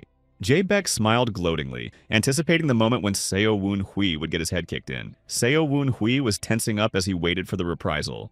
However, instead, Hai Akon punched Jae-baek for being too cheerful. Seo Eun-hui breathed a sigh of relief as he realized that the threat was over. Suddenly, a voice was heard behind him, praising the boy's oratorical skills. It was clearly a brave warrior, for no one had noticed his presence until now. Hai Akan laughed at the sight of him. They definitely knew each other. Seo Eun-hui stared at the stranger and tried to remember if they had seen each other in his past life. The stranger explained that he had witnessed a very entertaining spectacle, so he did not want to reveal his presence. Hae Achin finally introduced him. This was the man who had served the elder 10 years ago. His name was Yang Moon-won, and he was Huzong's commander. Judging from how warmly they greeted Hai Akon, they had a lot in common. The guys bowed and greeted Commander Huzong. Jae-baek and Woo Hyun didn't have the best look while doing so. Meanwhile, Commander Huzong reported that he had arrived from the old mountain county with a replenishment. Hye-chan asked him what the result was. He replied that he had brought 20 low-ranked men, 13 middle-ranked men, and 2 high-ranked men. Seo Eun-hui realized that the commander was also recruiting warriors. Hai Akon said that Huzong was no better than Seo Eun-hui, even though he was young and inexperienced. The commander laughed and confirmed that he didn't have the same persuasion skills as Seo Eun-hui. Southern Sky realized that Hye-chan had planned a power buildup half a year ago, and that was why he had been away for a long time. Hae-akin was an elder for a reason after all. He had calculated his actions many moves ahead of time. At this point, the elder said that since they had a new arrival in their regiment, they should move to a more spacious place. He ordered the twins to get some tough guys and move things from the cave to another location. Jae-baek exclaimed joyfully that they were going to stay warm and cozy for the winter. He was tired of the harsh conditions they had endured for a year. When the new warriors heard this, they were horrified and questioned their choice. But even if they were wrong, it was too late to change. Jae-baek turned to Seo Eun-hui for advice on how many fighters to take. He replied that 7 would be enough and suggested that Jae-baek pick them out himself. The twin was incredibly happy to be trusted with something. He approached the fighters and asked which one of them knew Qigong. Sodom was amused at how easy it was to control Jae-baek. Southern Sky remembered his previous master's words about always being wary of flatterers. Sodom was very surprised by this. Jo Sung-won signaled that he had the Qigong technique, so Jae-baek would take him with him. The warriors headed towards Hai Achan's abode. At the foot of the cliff, Jae-baek said they were almost there. Now all they had to do was climb up the cliff. The soldiers were stunned to hear that. None of them had expected the elder to live in such a hole. One of them turned to Jae-baek and with excitement in his voice asked, what if they stumbled while climbing up there? Jae-baek laughed and replied that they would be fine, but that they had to be careful. Suddenly, Jo Sung-won approached Captain Seo Eun-hui and asked him to step aside to discuss something. The guy was wary, but he agreed. Jae-baek advised them not to be late because if they were late, they'd all get a beating from Hye-akan. He then began to climb the cliff with ease and told the fighters to do the same. Seo Eun-hui watched his comrade and noted to himself that he was the best at adopting the mountain traveling technique taught to him by Hai Akchan. Suddenly, Jo Sung-won's voice distracted him from his thoughts. This spy called him by name and also mentioned his clan and birthplace. He even knew that he had been expelled from his family because of the destroyed Dantian. Seo Eun-hui realized that he had done his job well. He wanted to say something, but didn't have time because Jo Sung-won attacked him with an unusual technique that the young man had never encountered before. Although Seo Eun-hui didn't expect the attack, he managed to dodge it without getting hurt. In his past life, he had heard of the existence of a special chi technique called the palm technique, but it was very rare. Cho Sung-won was apparently an expert in this technique, but how could he know it? Even in the beggar sect, not everyone was worthy of learning it. Southern Sky warned Seo Eun-hui that his opponent was about to use the 18 palms humiliating J-Con technique. This was a technique that only the beggar sect's sect leader could know. Jo Sung-won folded his arms across his chest and concentrated all his energy around him. Jo Sung-won was confident in his strength and said that even if Seo Eun-hui drew his sword, he still couldn't handle him. At this moment, he wanted to ask some question, but Seo Eun-hui pulled his sword out of its sheath and attacked him. Jo Sung-won clearly didn't expect this. Under any other circumstances, he would have easily repelled this strike, but Seo Eun-hui used an advanced technique. Cho Sung-won flew into the air but managed to land on his feet even though his arm was injured. He was amazed at the young man's skill. The spy realized that Seo Eun-hui had been hiding his true power all this time and was only pretending to be a simpleton. The guy once again rushed into the attack using the 4th formation of Shining Star Dream. Seo Eun-hui used his lower Dantian energy and his internal innate energy at the same time. Therefore, his strikes were the most powerful. Jo Sung-won realized that the man in front of him was a superior master to an expert. The spy barely had time to block his blows. But even though Jo Sung-won defended himself to the best of his ability, he was still injured. However, Seo Woon-hui was not going to seriously injure him, much less take his life. But Jo Sung-won mentally prepared for the worst. When the sword came close to Jo Sung-won's head, he screamed in terror and said goodbye to his life. Instead, Seo Woon-hui stabbed him in the forehead with his sword blade and stopped the fight. Jo Sung-won lay on the ground in front of him and could not believe that he had escaped death. He asked Seo Woon-hui why he stopped halfway. The young man replied that he didn't want him to die. He then lifted Cho Sung-won off the ground and pressed his acupuncture points to deprive him of the ability to use his internal energy. Cho Sung-won panickedly pleaded not to deprive him of his strength and power. He was now ready to negotiate. Seo Woon-hui smiled. He wasn't going to fight Cho Sung-won until he attacked him. Seo Woon-hui told Jo Sung-won that he didn't have to apologize for it because he needed to get rid of the negativity that had accumulated during his training with Hai Ak-chon. So the lad was grateful to the spy for the opportunity to release his anger and rage. Looking at the beaten Cho Sung-won in satisfaction, Seo Woon-hui felt an extraordinary surge of strength. Now he understood why Hai Ah-chan was so fond of beating people. Sodom was horrified to realize that Jo Sung-won had been beaten to a pulp, but the young man calmed her down by saying that he hadn't used the inner core power. However, Seo Woon-hui still had a question. He knew that Jo Sung-won was afraid of being exposed, so he made a short-sighted move, but it was the only move he could make. Only according to the spy code when his identity was revealed, he had to take his own life. That would have prevented the leak. Jo Sung-won didn't do that for some reason. On the contrary, he begged for his life. Seo Woon-hui was embarrassed by the fact that he possessed the 18-palm pacifying dragon technique, which was only carried by the beggar sect's sect leader or his direct descendants. In another life, Hongol Gai became the successor of the beggar sect leader. Seo Woon-hui decided to ask the spy about his relationship with the successor. In front of Seo Woon-hui's eyes, his interlocutor's face changed. It was unexpected. Cho Sung-won was clearly upset by the news of Hongol Gai's appointment. He thought he was unworthy of the honor because he had dreamed of leading the sect. In fact, Seo Woon-hui wasn't sure if Hongol Gai was the successor because in another life he was just over 30. But it looks like he hit the mark. Jo Sung-won thought he was his rival. Seo Woon-hui asked him what was wrong with the new successor. Suddenly, Jo Sung-won became hysterical. He was lamenting that the beggar sect's sect leader couldn't wait just 1 year and hurriedly handed over the power. Although Hongol Gai was the grandson of the sect leader, he was a mediocre warrior. He couldn't even master the 10 palms of the taming dragon, not to mention 18. While Jo Sung-won had mastered the technique perfectly in no time, Seo Woon-hui thought for a moment. It seems that Jo Sung-won wanted to favor the cult leader by sneaking into the blood cult and stealing valuable information, but he didn't make it in time. A successor had been appointed earlier, although it wasn't a bad idea. After all, no one wanted a revival of the blood cult. If Jo Sung-won had a hand in suppressing the blood cult, his efforts would definitely be rewarded. But now, there was no one waiting for him. The beggar sect could leak the information about Jo Sung-won's espionage to the blood cult at any time, and then he would suffer a sad fate. Seo Woon-hui explained to the spy that his efforts would now be for naught anyway. Neither his sect nor the cult would need him. It would be a shame if a talented warrior like Jo Sung-won faded away without leaving any memories behind. From his past life, Seo Woon-hui remembered that Jo Sung-won had been disposed of in a very mundane manner, even though he was a first-class martial artist. Realizing the hopelessness of his situation, Jo Sung-won tore the ground like a wounded animal. He realized that he was just a loser. All his efforts were in vain, and there was no telling what the future held for him. The warrior cried.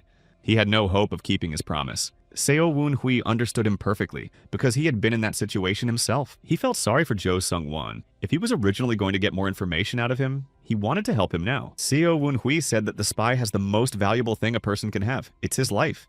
Jo Sung-won's path to the beggar sect was closed, but now he could be of use to the blood cult. Captain Seo decided to give him a chance. If Jo Sung-won agrees to serve him, Seo Woon-hui won't turn him over to the blood cult. He'll pretend this conversation never happened. Seo Woon-hui also promised to help him realize his goal. The young man extended his hand to Jo Sung-won, hoping that he would be honest and decent. He had a choice: to erase his name from history or to immortalize it forever. Cho Sung-won chose the second option. He only asked for one thing. The beggar sect would give away his origin to the blood cult anyway. Cho Seon-won asked for protection and help. Then they went to Hai Ah-chan's house. Seo Woon-hui reported that the new recruit was actually from the beggar sect, not the Hao clan. Jo Sung-won was stunned by the situation because they had not agreed on this. He was in a panic. Hai Ah-chan shouted at them, asking how this could have happened. He shouted at them, asking how this could have happened. The elder appeared next to Jo Sung-won at supersonic speed and grabbed him by the neck. The unfortunate man thought it was the end of him. The enraged Hai Ah-chan lifted him into the air, trying to find out what this spy had managed to find out and pass on to his own. But Seo Woon-hui assured him that Jo Sung-won had really decided to join the blood cult to train in martial arts. Before that, he learned the basics from the beggar sect. Hai Ah-chan didn't believe it. He asked Captain Seo how he could be so sure. He said he met him a few years ago in Yuan County. Cho Seong-wan was doing some work for the sect where Clan Seo lived. At first they didn't recognize each other, but at the ceremony, Seo Woon-hui remembered him and mentally called him by name. Jo Sung-wan changed his mind and joined Haya-chan. Jo Sung-wan, trembling with fear, couldn't help but answer how cunning and devious Seo Woon-hui was. He was so skillful at weaving the truth with lies that it was impossible to doubt. Seo Woon-hui explained that he was the one who recommended Jo Sung-wan not to reveal his identity and join their team. Cho Sung-wan mentally told him that it was possible to arrange it beforehand, without waiting for Hae-ak-chan to strangle him. The elder sternly asked Jo Sung-wan if he had really decided to leave his sect and join him. The frightened boy confirmed it. At that time, Jang Mong-woon appeared and heard their conversation. He cautiously advised them not to let their guard down about Jo Sung-wan. The experienced commander wanted to make sure that Jo Sung-wan's intentions were motivated by honesty and not cunning. Seo Woon-hui entered the conversation again, saying that even though he had only been in the blood cult for a year, he had already shared valuable information. Hae-ak-chan and Jang Moon-woon listened. According to Jo Sung-wan, the relationship between the Murim alliance and the incomparable faction would soon deteriorate. Jo Sung-won was surprised, but he tried not to show it. Seo Woon-hui told them what had happened in his other life. In about half a year, the Murim alliance and the incomparable faction will dissolve their alliance. Temporary anarchy will sweep the country. This would be the perfect moment to revive the blood cult. Jang Mong-woon exclaimed that in such a case, it was necessary to start acting now. Hae-ak-chan smiled and said that Jo Sung-won was more useful than he thought. So he wasn't wrong about this guy. Jo Sung-won looked at Seo Woon-hui and mentally asked if he was happy that things had turned out this way. Captain Seo let Jo Sung-won know that somehow his problem was solved, and he had no reason to complain. He was still alive. Jo Sung-won realized that this was the best outcome in this situation, but then it dawned on him that his situation had gotten worse. Now, if the beggar sect finds out that Jo Sung-won has joined the blood cult, he will become an enemy not only to the beggars, but to all the other sects as well. It seems that Jo Sung-won may have unknowingly become a public enemy because of information he didn't even know. Seo Woon-hui realized from Jo Sung-won's face that he was at a loss. However, in his situation, he had no other options. Jo Sung-won thought about what this person who was walking beside him was thinking. How did he know what no one else could know? Being the enemy of such a person meant certain death. After weighing the pros and cons, Jo Sung-won swore absolute loyalty to Seo Woon-hui. Captain Seo told him to find Jae-baek and help him. Jo Sung-won went on all fours to find him. This unusual way of traveling was considered the light body technique of the beggar sect. Although it looked comical, it allowed for high speed. Suddenly, Seo Woon-hui saw a silhouette behind the pillar that looked familiar to him. It was Dam Ye-hwa. The embarrassed girl said that she had brought a message from the 6th star for him. She was extremely pleased that Seo Woon-hui remembered her name. She thought she was remembered because she failed the test. Dam Ye-hwa was acting rather strange and atypical. Her cheeks were flaming and she was giggling all the time. 6th Star told Seo Woon-hui to come to the 6th Pavilion at midnight tonight to receive his well-deserved winnings. Captain Seo enthusiastically accepted the offer and showed up at the appointed time. However, Han Baik-ha was late. Finally, 6th Star appeared, accompanied by Dam Ye-hwa and Ha Young. Seo Woon-hui greeted them. Han Baik-ha praised him for his hidden and obvious talents, not forgetting to mention that the blood cult had gotten an excellent warrior in him. Then she told me to look into her eyes. It was a mesmerizing, magical gaze. Seo Woon-hui had experienced something like that once before. A second later, it was over, and the young man felt that his innate energy was now moving on its own. He didn't need to control it anymore. Saddam told him that he had stumbled a bit and was barely on his feet.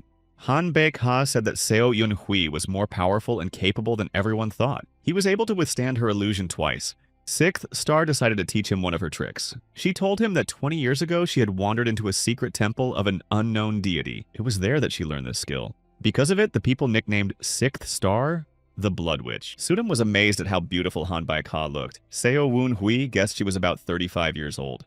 The skill was called Illusory Eye. 6th Star thought that Seo Woon-hui would find a good use for it.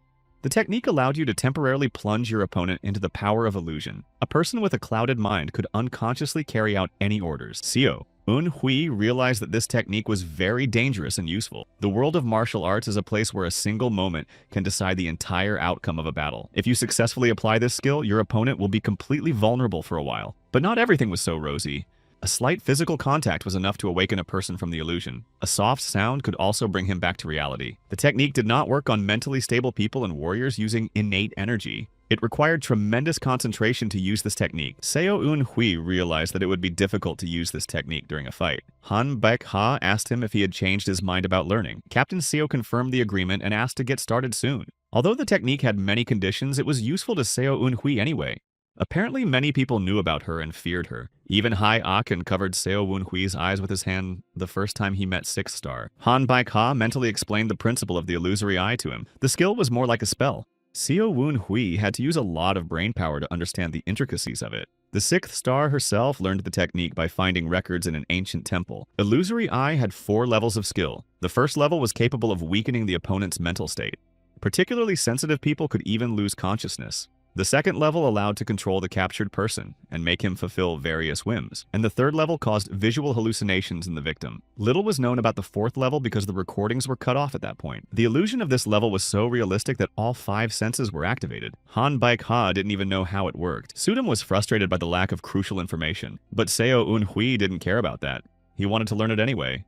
After revealing the details of Han Baik-ha's technique to Captain Seo, she offered him to practice. He didn't mind. Sixth Star called Dam Ye Hua over to him. The girl boldly stepped towards Seo Un-hui. He had suspected from the beginning why Han Baik-ha had brought the female students with her. Han Baik-ha told them to begin. Ha Young watched them with interest. Dam Ye Hua asked not to hurt her, although the young man didn't even intend to do that. Suddenly, Dam Ye Hua smiled and immediately apologized for it to Captain Seo. He had a funny face as he tried to focus on the technique. Dam Ye Hua hit him by saying that although he was an elder's disciple, he still couldn't be good at absolutely everything. Even the first level of Illusory Eye was too difficult for him so far. Han Baik-ha encouraged him and advised him to relax. This skill required a great deal of concentration, which meant you had to abstract yourself from external stimuli. At this moment, everyone noticed that Dam Ye Hua's gaze had changed. It was as if she was in the clouds. Then her hand reached for her clothes and exposed her shoulder. Seo Un-hui walked over to her and touched her forehead. The girl immediately came to her senses. Captain Seo didn't expect such an effect, so he asked her if she was okay.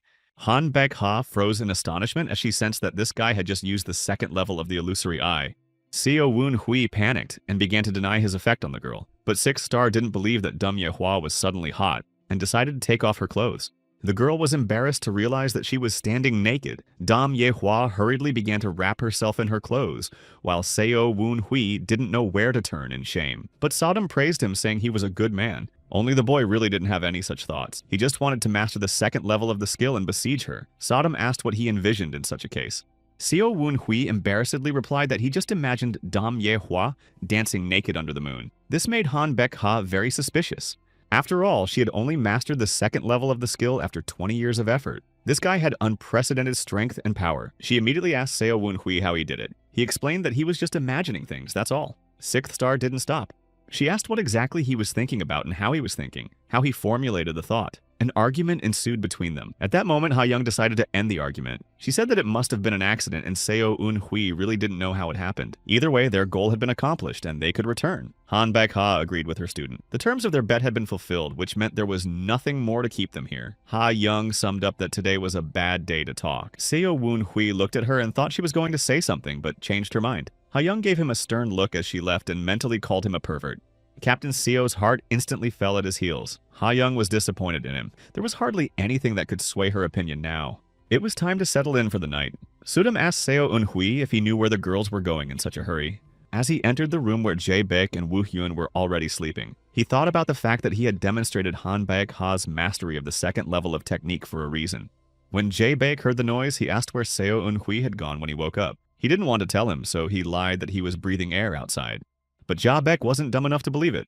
Captain Seo nervously asked Sodom to help come up with some sane version. The Avatar advised him to use the Illusory Eye technique. Then Seo Un-hui looked Ja Baek in the eye and mentally ordered him to do something blunt. The twin got angry and rudely asked his comrade why he was staring at him. Apparently, the technique wasn't working. Seo Un-hui apologized to Ja Baek and said that he was just very tired from today. Then he turned his back to the wall and wished him good night. Jae Baek continued to stand in the middle of the room as if nothing had happened. The next second, he kicked the sleeping Woo Hyun in the head with all his might. He instantly jumped up and attacked his brother with his fists. Woo Hyun's mad eyes glowed in the darkness, terrifying him. When he realized that something strange was happening near him, Seo Un-hui turned around and saw the brothers stabbing each other. It was unbelievable. It appeared that somehow Captain Seo had managed to master the Illusory Eye technique in no time. Seo Un-hui's introduction of the impending split between the Murim Alliance and the unrivaled faction has resonated within the blood cult.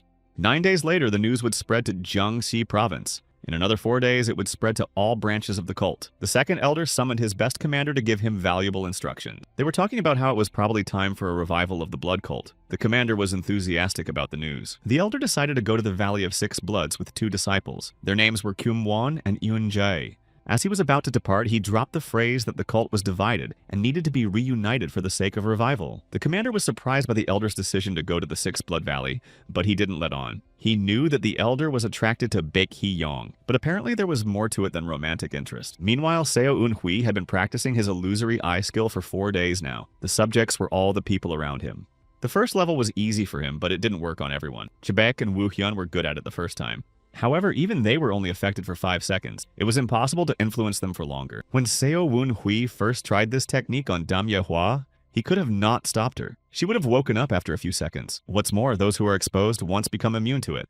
No matter how much Seo Woon-hui looked into the eyes of the beaten Jae-baek, he was only angry at him, but he wouldn't give in. Seo Woon-hui even tried to influence Jo Sung-won to find out secret information. But in that case, the technique was useless. He also tried practicing on Hai Akon, but since the elder was morally stronger, the guy once again got punched in the face. Seo Woon-hui realized why 6th Star hadn't even tried to influence Hai Akon. She simply didn't have the strength to do so. In order to utilize the second level of the illusory eye, one had to harness the energy of the inner core. This explained well why Hanbaek Ha had only honed the first level. She didn't want to waste her internal energy. At the same time as they were honing their illusory eye skills, they continued to train with Hai Akon. The elder was not satisfied with the disciples. Each of them could only endure 3 seconds of combat with him. It was not enough to be considered worthy successors. Although they were attacking Hai Akon with the 3 of them, he could easily deal with them without much effort. Seo Eun-hui couldn't concentrate on the battle because he kept thinking about the illusory eye technique. The boy realized that the elder had provoked them to fight at full strength. But even that wouldn't be enough to win. After all, Haya-chan had surpassed all human capabilities. Years of hermitage and constant training had done their job. In order to deal with him, Seo Eun-hui had to master at least the 6th formation of the Shining Star technique. But even that wouldn't be enough. The Southern Sky Swordsman had this formation available to him, but even so, he couldn't defeat Hee-akon in a fight. Especially since the elder had not been idle all this time. The last time he had fought Baho Jungdai was 15 years ago. Of course, he had become much more powerful and strong since then, despite his advanced age. After a short rest, the elder told him to continue training. However, after rising from the ground, he gestured for Seo Eun-hui to take his time. In the distance, someone's silhouette could be seen. The young man looked at it. His heart beat faster when he realized it was Hae-young. But what was she doing in Haya-chan's abode? She was gorgeous. Every time he saw her, Seo Eun-hui just stared at her like a fool, unable to move. After the night Hanbaek Ha taught him the illusory eye technique, they never saw each other again. Seo Eun-hui thought she wouldn't want to talk to him anymore. Haya-chan turned to the student and said that Ha-young had come here because of him. Apparently the girl had something important to do. Seo Eun-hui tensed up. He was intrigued, but he didn't know how to behave with her. Finally, they met. Ha-young stepped aside and asked him to talk to her. It was obvious that she was nervous and didn't know where to start. Finally, the girl asked if he knew who she was. She looked intently into his eyes and waited for an answer. Seo Eun-hui played dumb and said that she was Ha-young and that they had known each other for a long time. She shook her head in denial and said it wasn't about that. Ha-young noted that he was a rather perceptive young man and had probably guessed everything long ago. Captain Seo knew of her origins, of course, but he also knew, as a true spy, that some thoughts were best kept to himself. However, at this moment, he realized that there was no point in hiding it anymore. Seo Eun-hui just opened his mouth before he could say anything. Their conversation was interrupted by a stranger who appeared rather unceremoniously from the bushes. He had a very peculiar face. The stranger said he was lost and couldn't ask for directions because he hadn't met a living soul in the whole neighborhood. Its big eyes looked at them with interest. Sudam asked Seo Eun-hui if the talking toad was now standing in front of them. The traveler asked Seo Eun-hui to escort him to the Six Blood Valley after he had rested. The request was more like an order. Ha-young irritably asked him who he was. The stranger grinned and admitted that he had indeed forgotten to introduce himself. Taking out a name tag from his pocket, he called himself Go Yoon-jae and said that he was the second disciple of Second Elder Si Gal-ma.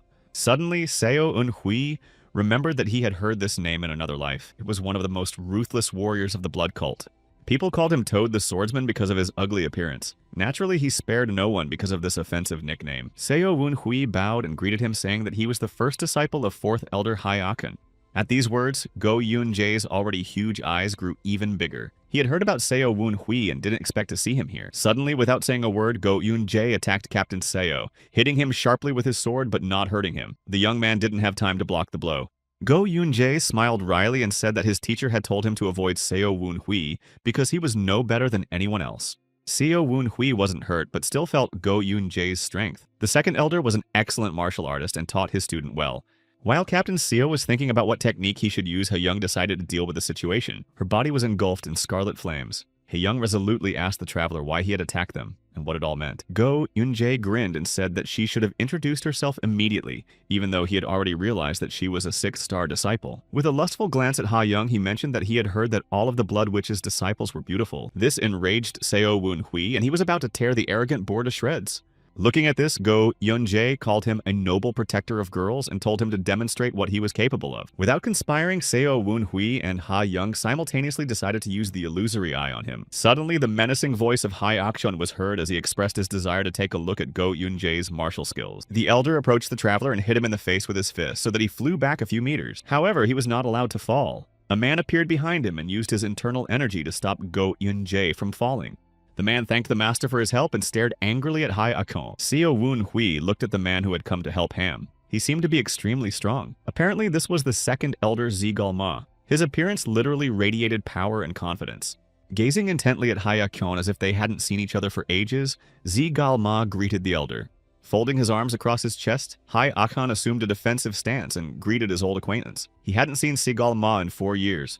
The fourth elder asked the second elder why he had traveled such a long way. The fourth elder asked the second one why he had traveled so far. Seo Woon Hui thought the two were on good terms, but the tone of their conversation was harsh. Seo Galma looked at the student and said that there was a misunderstanding. Khan asked to call things by their proper names. Se Galma's disciple had attacked his disciple, and if he hadn't intervened, it would have been irreparable. Se Galma explained that his disciple was too impulsive because of his youth. He had been locked up for too long, so he just wanted to stretch his legs. But Khan didn't stop. He said that Go Eun-jae had insulted him, and the elder couldn't bear it in silence. The second elder turned around on his misbehaving disciple, asking how he dared to insult Achan. Go Eun-jae started making excuses. He explained that he was just saying that Seo Woon Hui was dishonoring his master without having any idea what martial arts were. The young man was a little offended. At this moment, Zigal Ma's first disciple took his comrade by the head and slammed his face against the ground several times. He then gave him a slap on the back and told him to never dare interrupt Elder Zigal Ma.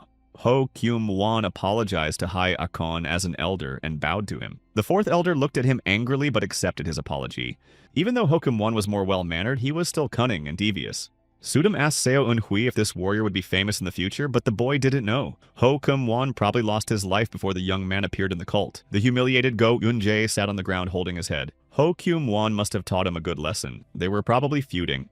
If even the beggar sect was struggling for leadership, then what about the blood cult? Segalma also apologized to Akon for his pupil and offered to forget about the incident. Achan mentally scolded Seo Woon Hui for being weak. After all, if he had been more agile and powerful, the teacher wouldn't have had to intervene. He apologized. The fourth elder turned to Zigalma and asked why he and his disciples had come here. He could have come alone or sent someone. Zigalma smiled slyly and explained that he had decided to do some matchmaking. To be more precise, he wanted to marry one of his students.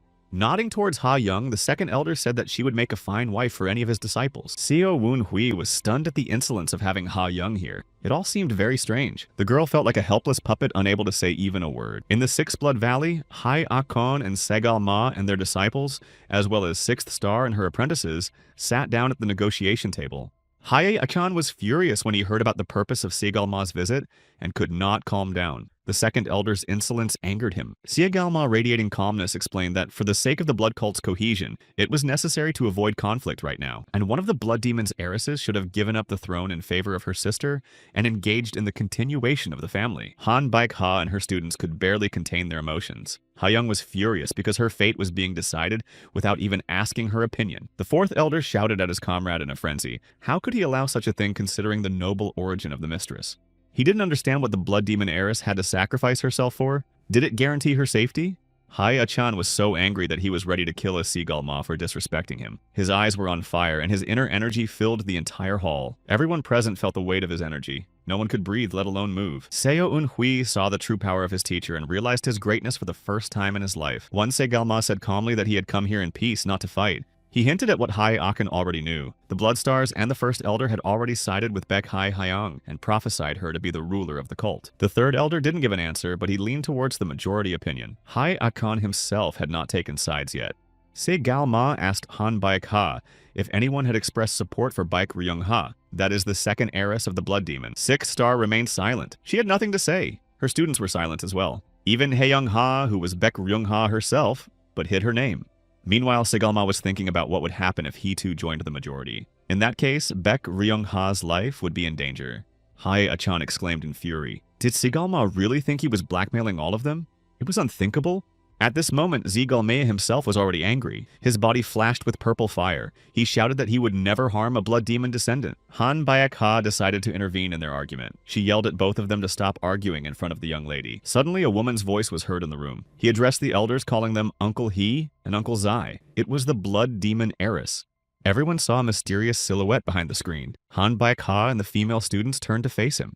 Seo Woon-hui realized that there was a double behind the screen. Hae-young was now speaking to them using the omnidirectional sound transmission technique. In order to use this technique, one had to be incredibly powerful. Hae-young had no time to waste and was constantly learning new things. She addressed Segalma first. He bowed and listened. Ha-young asked why he was trying to marry her off if he was going to side with her sister. It wasn't logical.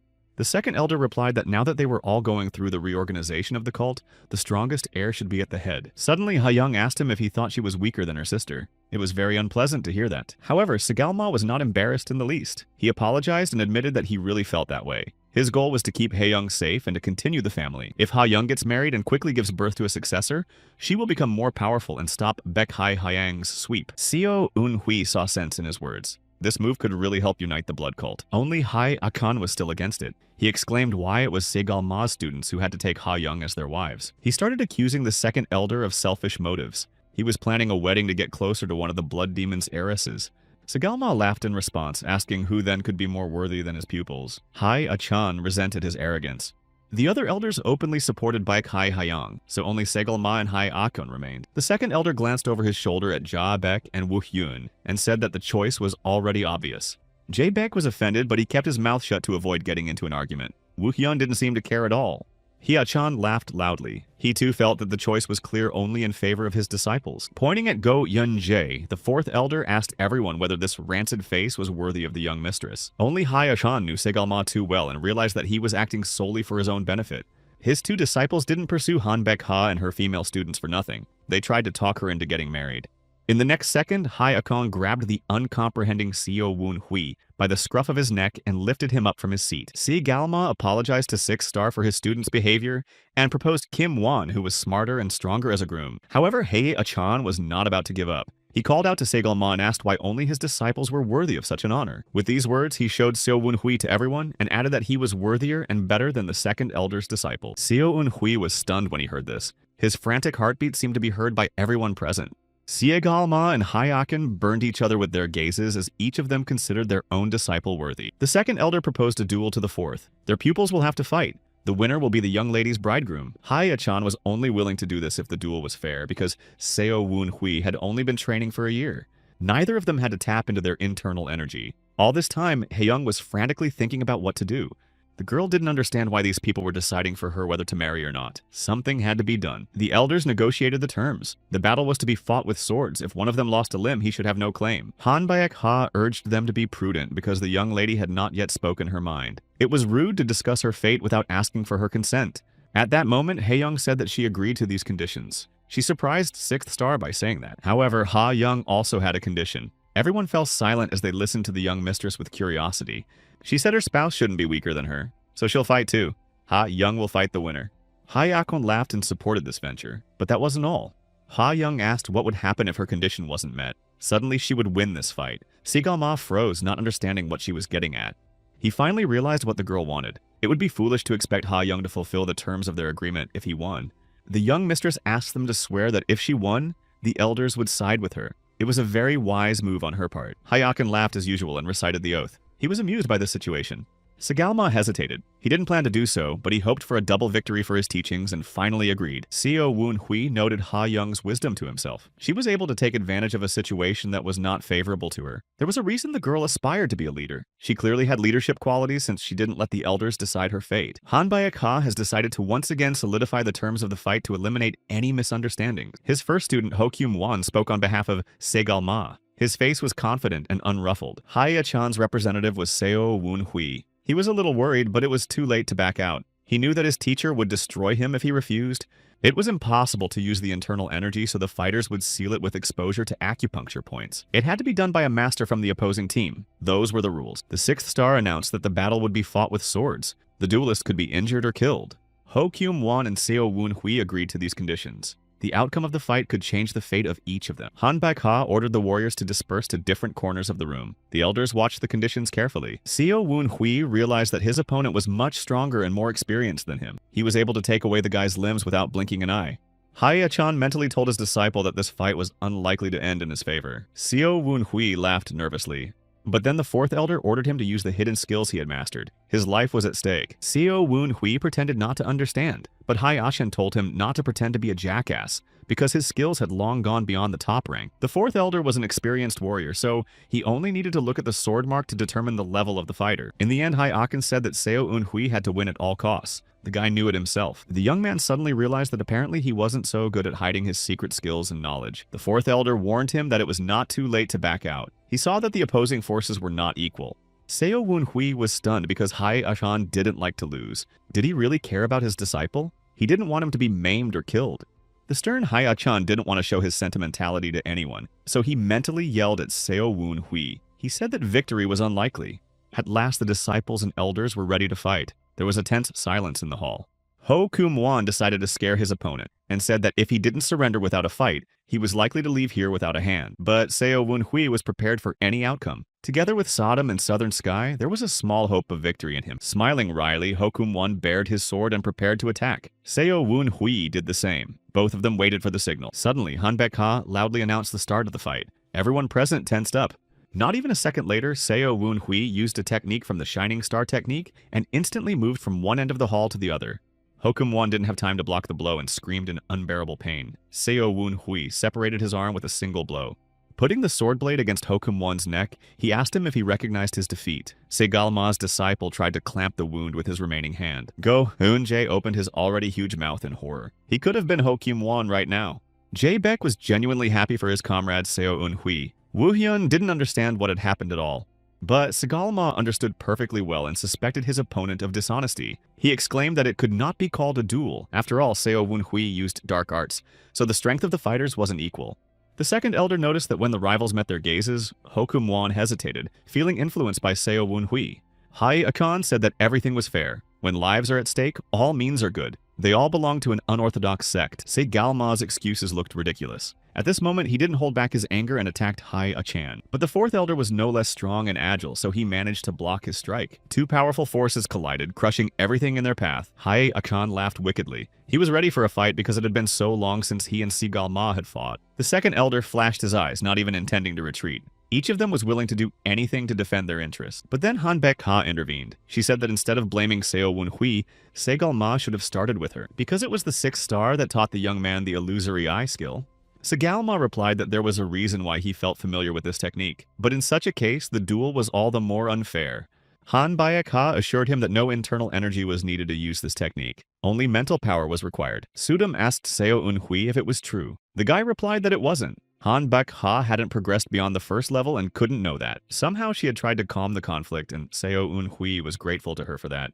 Only Se-galma wanted to independently verify that Hae-chan's disciple had not used his internal energy. Sixth star tried to stop him, but Hae-chan forbade her. Se-galma was honest and fair after all. The fourth elder understood that his brother only wanted to test Seo Woon-hui's inner core. Walking up to Captain Seozi, Galma stretched forward his hand and touched his chest. After making sure that Seo Woon-hui's inner core was sealed, the second elder sighed sadly. He realized that the duel had been fair. Taking out his sword and thrusting it into the floor with all his might, Seo Galma acknowledged Seo Woon-hui's victory. He then walked over to his student to help him with his wound. Seo Woon-hui regained consciousness and looked at Ho Kyum-won's severed arm lying on the floor. He was lucky that he was able to win. Southern Sky suggested that Seo Woon-hui spend the Divine Healer tablet to treat Ho Kyum-won. His previous master always said that one should show mercy even to one's enemies. Virtue is a sign of strength. Sudam and Seo Woon-hui supported the idea even though their motives were selfish. In this case, Se-galma and Ho Kyum-won will be indebted to Captain Seo.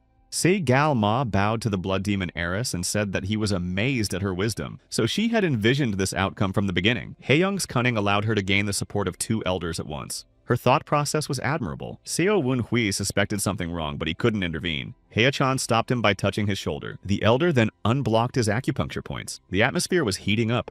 The disciple turned around and looked questioningly at Hye-chan. Captain Seo realized that anything could happen now, so he decided to take precautions. Han Baek-ha looked at Seo Woon-hui intently and smiled. She was clearly satisfied with the outcome of the duel. He realized it was her cunning plan. 6-star stood up for Seo Woon-hui to get Hye-chan on her side. In any other situation, he would have shouted, but now he stood quietly watching it all play out. The elder thought about his decision for a long time and still sided with Baek Ryung-ha. Ha-young. He unlocked the disciple's internal energy because there was no need for a second duel. At that moment, Hae-young turned around and addressed Se-gal-ma. The second elder bowed to her and said that she was even more beautiful than before. Ha-young smiled at the compliment. Sodom grinned at his flattery. But Seo Eun-hui assumed that they had seen each other when Ha-young was very young. The girl asked if he recognized her. There was a reason he was one of the elders after all. He was wise and far-sighted. Ha-young raised Ho Kum-won's hand and held it out to Se-gal-ma. He looked at her blankly and stopped talking. The girl handed Se-gal-ma a divine healer tablet to heal Ho Kum-won's arm. The second elder didn't expect such generosity from Madam. The healer's tablet was considered one of the most valuable in the blood cult. It was a great honor for Ho Kum-won that the lady had given it to him. Seeing this, Seo Woon-hui wondered where Ha-young got another plaque from. Se-gal-ma and Ho Kum-won bowed to the young mistress, thanking her for her favor. Ha-young replied that she did it to help the elder's apprentice and bring back that brave warrior to the blood cult. The grateful Se-gal-ma bowed as low as he could, expressing his respect and loyalty to blood demon heiress Baek Ryung-ha.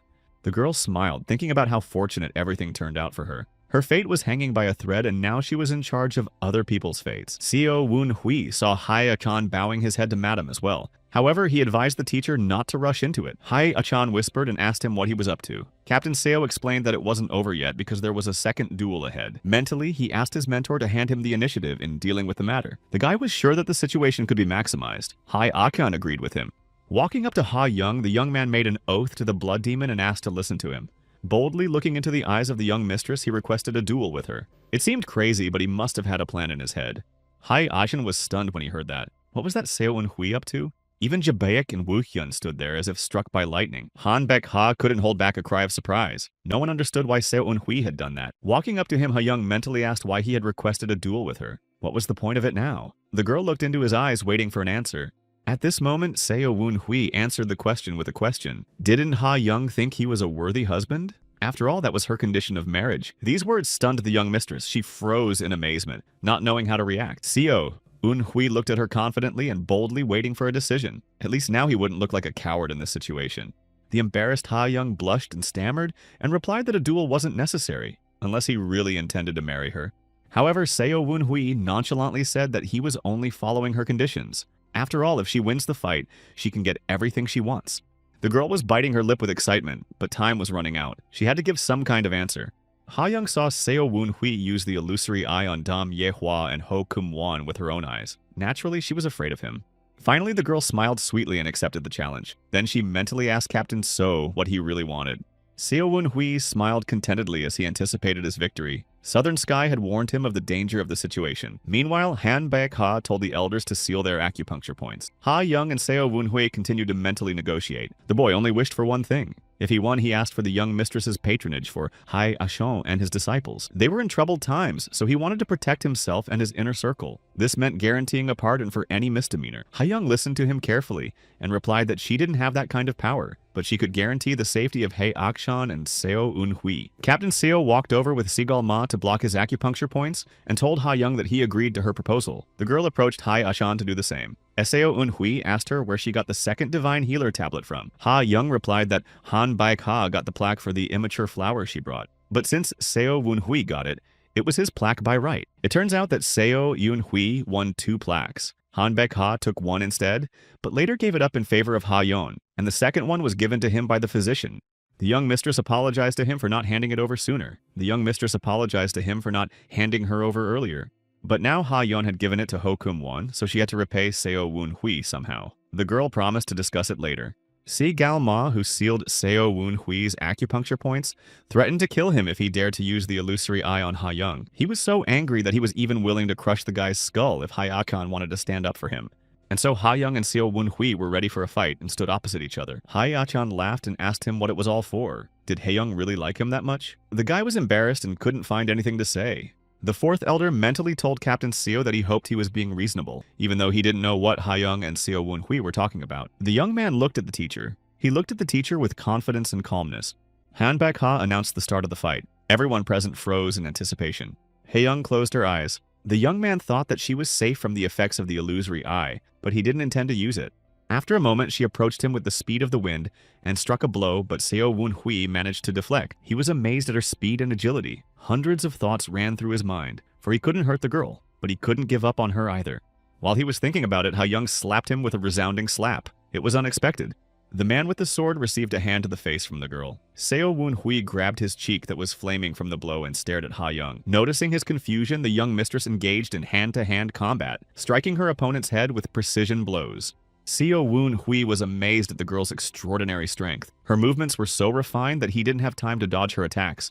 He was wrong to underestimate her as fragile. She not only lost weight, but also spent a lot of time working out. Seo Wun-hui's head hurt a lot, but Ha-young didn't even show any signs of fatigue. Finally, Captain Seo gathered himself and tried to counterattack the girl. Only Ha-young deftly dodged the blow. The young mistress complimented her opponent by praising his maneuvers. He tried to use his sword to keep his balance and counterattack. Dame Yehua froze in amazement as she watched their fight. Even Han Baek-ha was watching them with interest. Romantic Dame Yehua thought that Seo Wun-hui wanted to win this fight to be with Ha-young. She was immediately upset because she thought he was in love with her. Dame Yehua still hasn't forgotten the episode when she was affected by the illusory eye. Meanwhile, the fight continued. Seo Wun-hui didn't miss any more punches and started to retaliate without fear of injuring Ha-young. Mistress was perfectly capable of doing without weapons because she was excellent with her finger technique. Seo Wun-hui only now noticed the calluses adorning her fingers. This technique was much more complicated than the fist or palm technique. Ha-young had probably broken her fingers dozens of times in training before mastering it at such a high level. But how did she know this skill? It was unlikely that Han Baek-ha could have taught it to her. Even Southern Sky was amazed at the young mistress's skill. It must have been a martial art of the blood demon himself. Suddenly, Seo Wun-hui was hit so hard that he could barely stand on his feet. Even his sword didn't help him. It was followed by another series of powerful blows. The guy defended himself with both hands, which showed his great skill. Go Yun-jae and Si Galma praised Seo Wun-hui's hand-to-hand combat technique taught by Hai Akgon. Ha-young smiled playfully and asked why Seo Wun-hui didn't pull his sword out of its sheath. Did he really hope to win without using it? The young man said resentfully that he just wanted to respond to her finger technique with dignity. It would be unfair to use a weapon in this case. Seo Wun-hui started the duel knowing that he would lose, but to fight the blood demon heiress and see her technique was a valuable experience. Then Ha-young decided to teach him the most important lesson. She wanted to win today no matter what. Southern Sky advised Su Wun-hui to keep his guard up. From Ha-young's mere fighting stance alone, one could feel an incredible amount of power. The young man grasped the hilt of his sword, intending to use the Shining Star technique. He swung his sword, but the young mistress deftly dodged it without a scratch. Suddenly, Ha-young pushed herself off the floor and flew into the air right above Seo Wun-hui. He looked up and realized what she was about to do. If Captain Seo abruptly drew his Sodom sword, he would easily block this attack, but he wasn't going to do that. Instead of struggling, he smiled slightly and braced himself for the pain. The last thing he remembered was Ha-young's joyful face above his head. That meant she had won. Night had fallen on the Valley of Six Bloods. Only now did Seo Wun-hui open his eyes and recover from the fight. He was lying in the hospital wing. In the next bed, Ho Kyum-won was sleeping peacefully. His hand was where it was supposed to be. Apparently, the divine physician had managed to restore it. When Seo Wun-hui got out of bed, he grabbed his head. His skull felt like it was splitting from the inside. The finger technique was indeed a very powerful skill. Sodom and Southern Sky realized that Master had woken up and called out to him. Seo Wun-hui heard their voices, but didn't see any swords nearby. Finally, he looked under the bed and found them there. The young man asked how long he had been unconscious. Sudam replied that he had slept for 12 hours. She saw Ho Kyum-won's arm being returned. It was truly painstaking work. Southern Sky told him that Hae Akon had sworn allegiance to Baek Ryung-ha, and overall things had ended well. Seo Wun-hui slowly walked to the guest house. Suddenly, he saw a familiar figure behind the pillars. It was Go Yun-jae! But what could he be doing here at a time like this?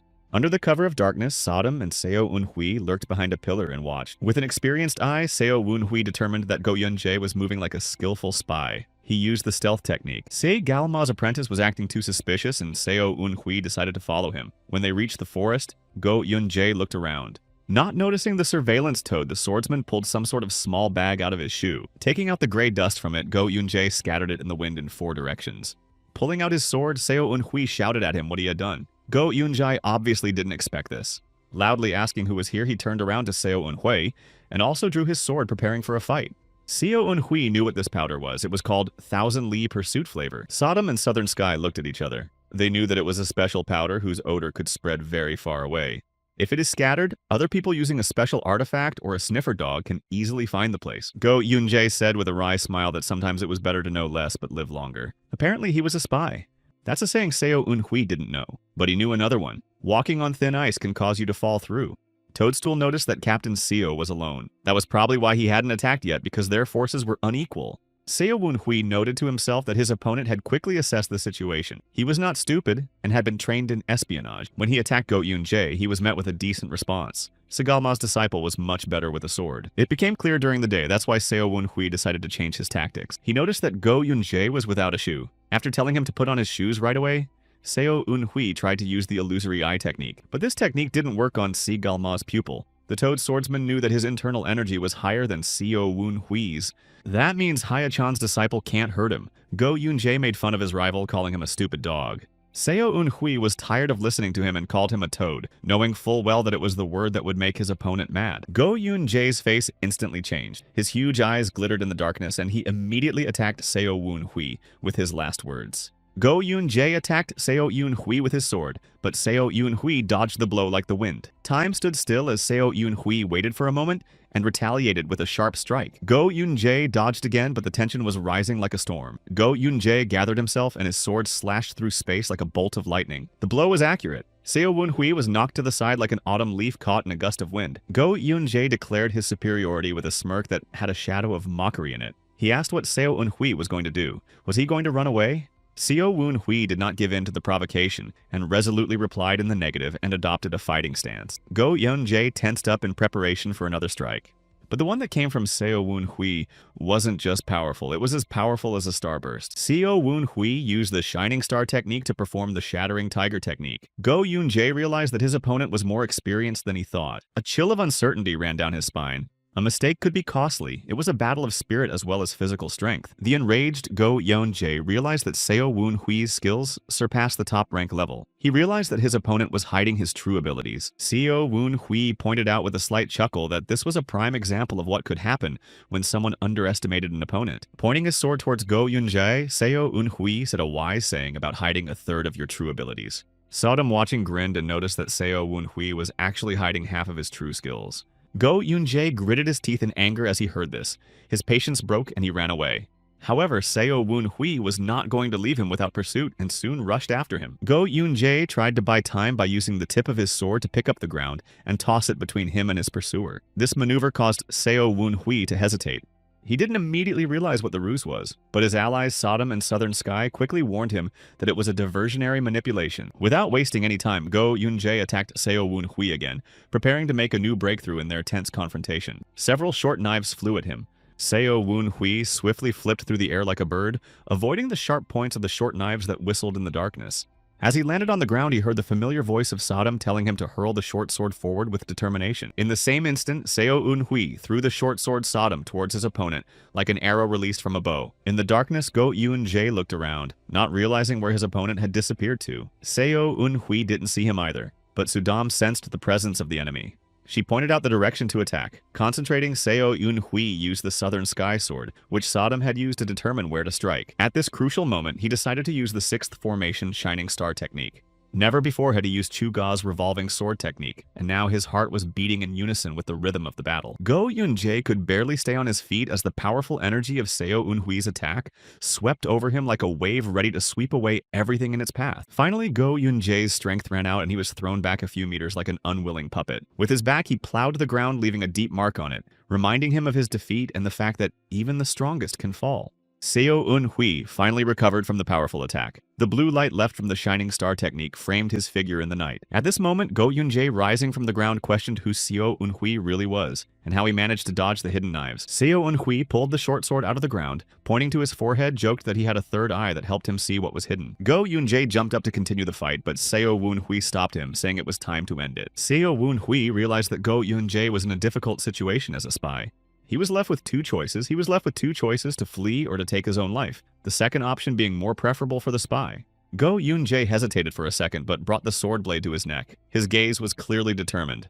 However, Seo Eunhui used the illusory eye technique to subdue his will. and Go Yun-jae threw his sword into the bushes. That was the decisive moment. Seo Woon-hui used the weakness of the enemy to approach Go Yun-jae from behind and blocked his acupuncture points. He lost his balance and collapsed to the ground. Captain Seo, showing all his determination, slipped his hand into Go Yun-jae's mouth, intending to end this tense fight.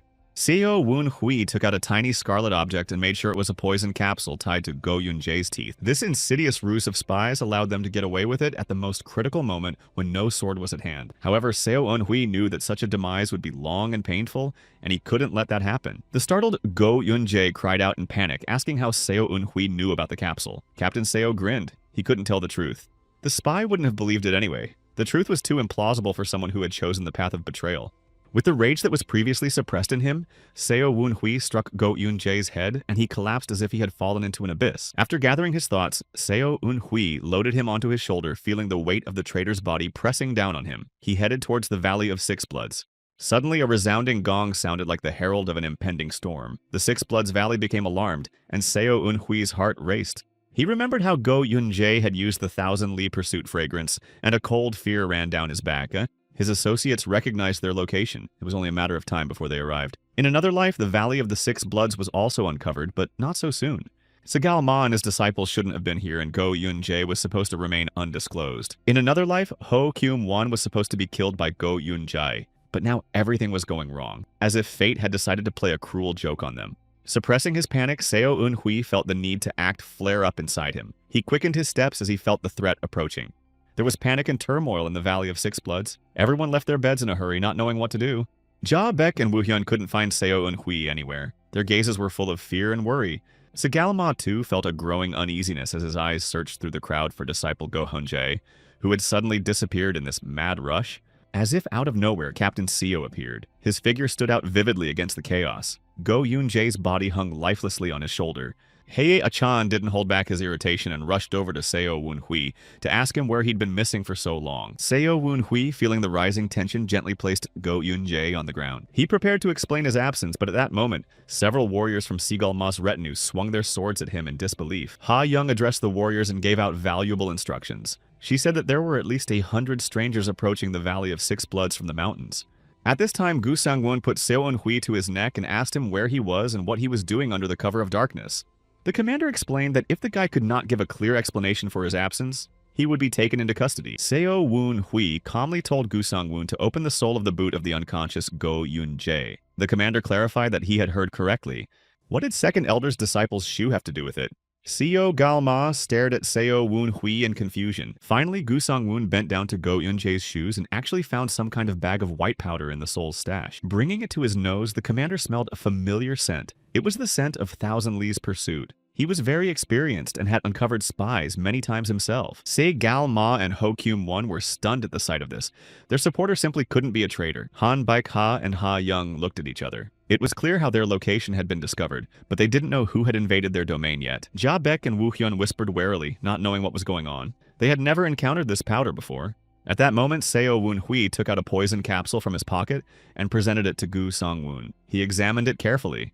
Captain Seo explained how he took it out of Go Yun-jae's mouth. He was sure there was still a mark on his tooth from the thread holding the capsule in place.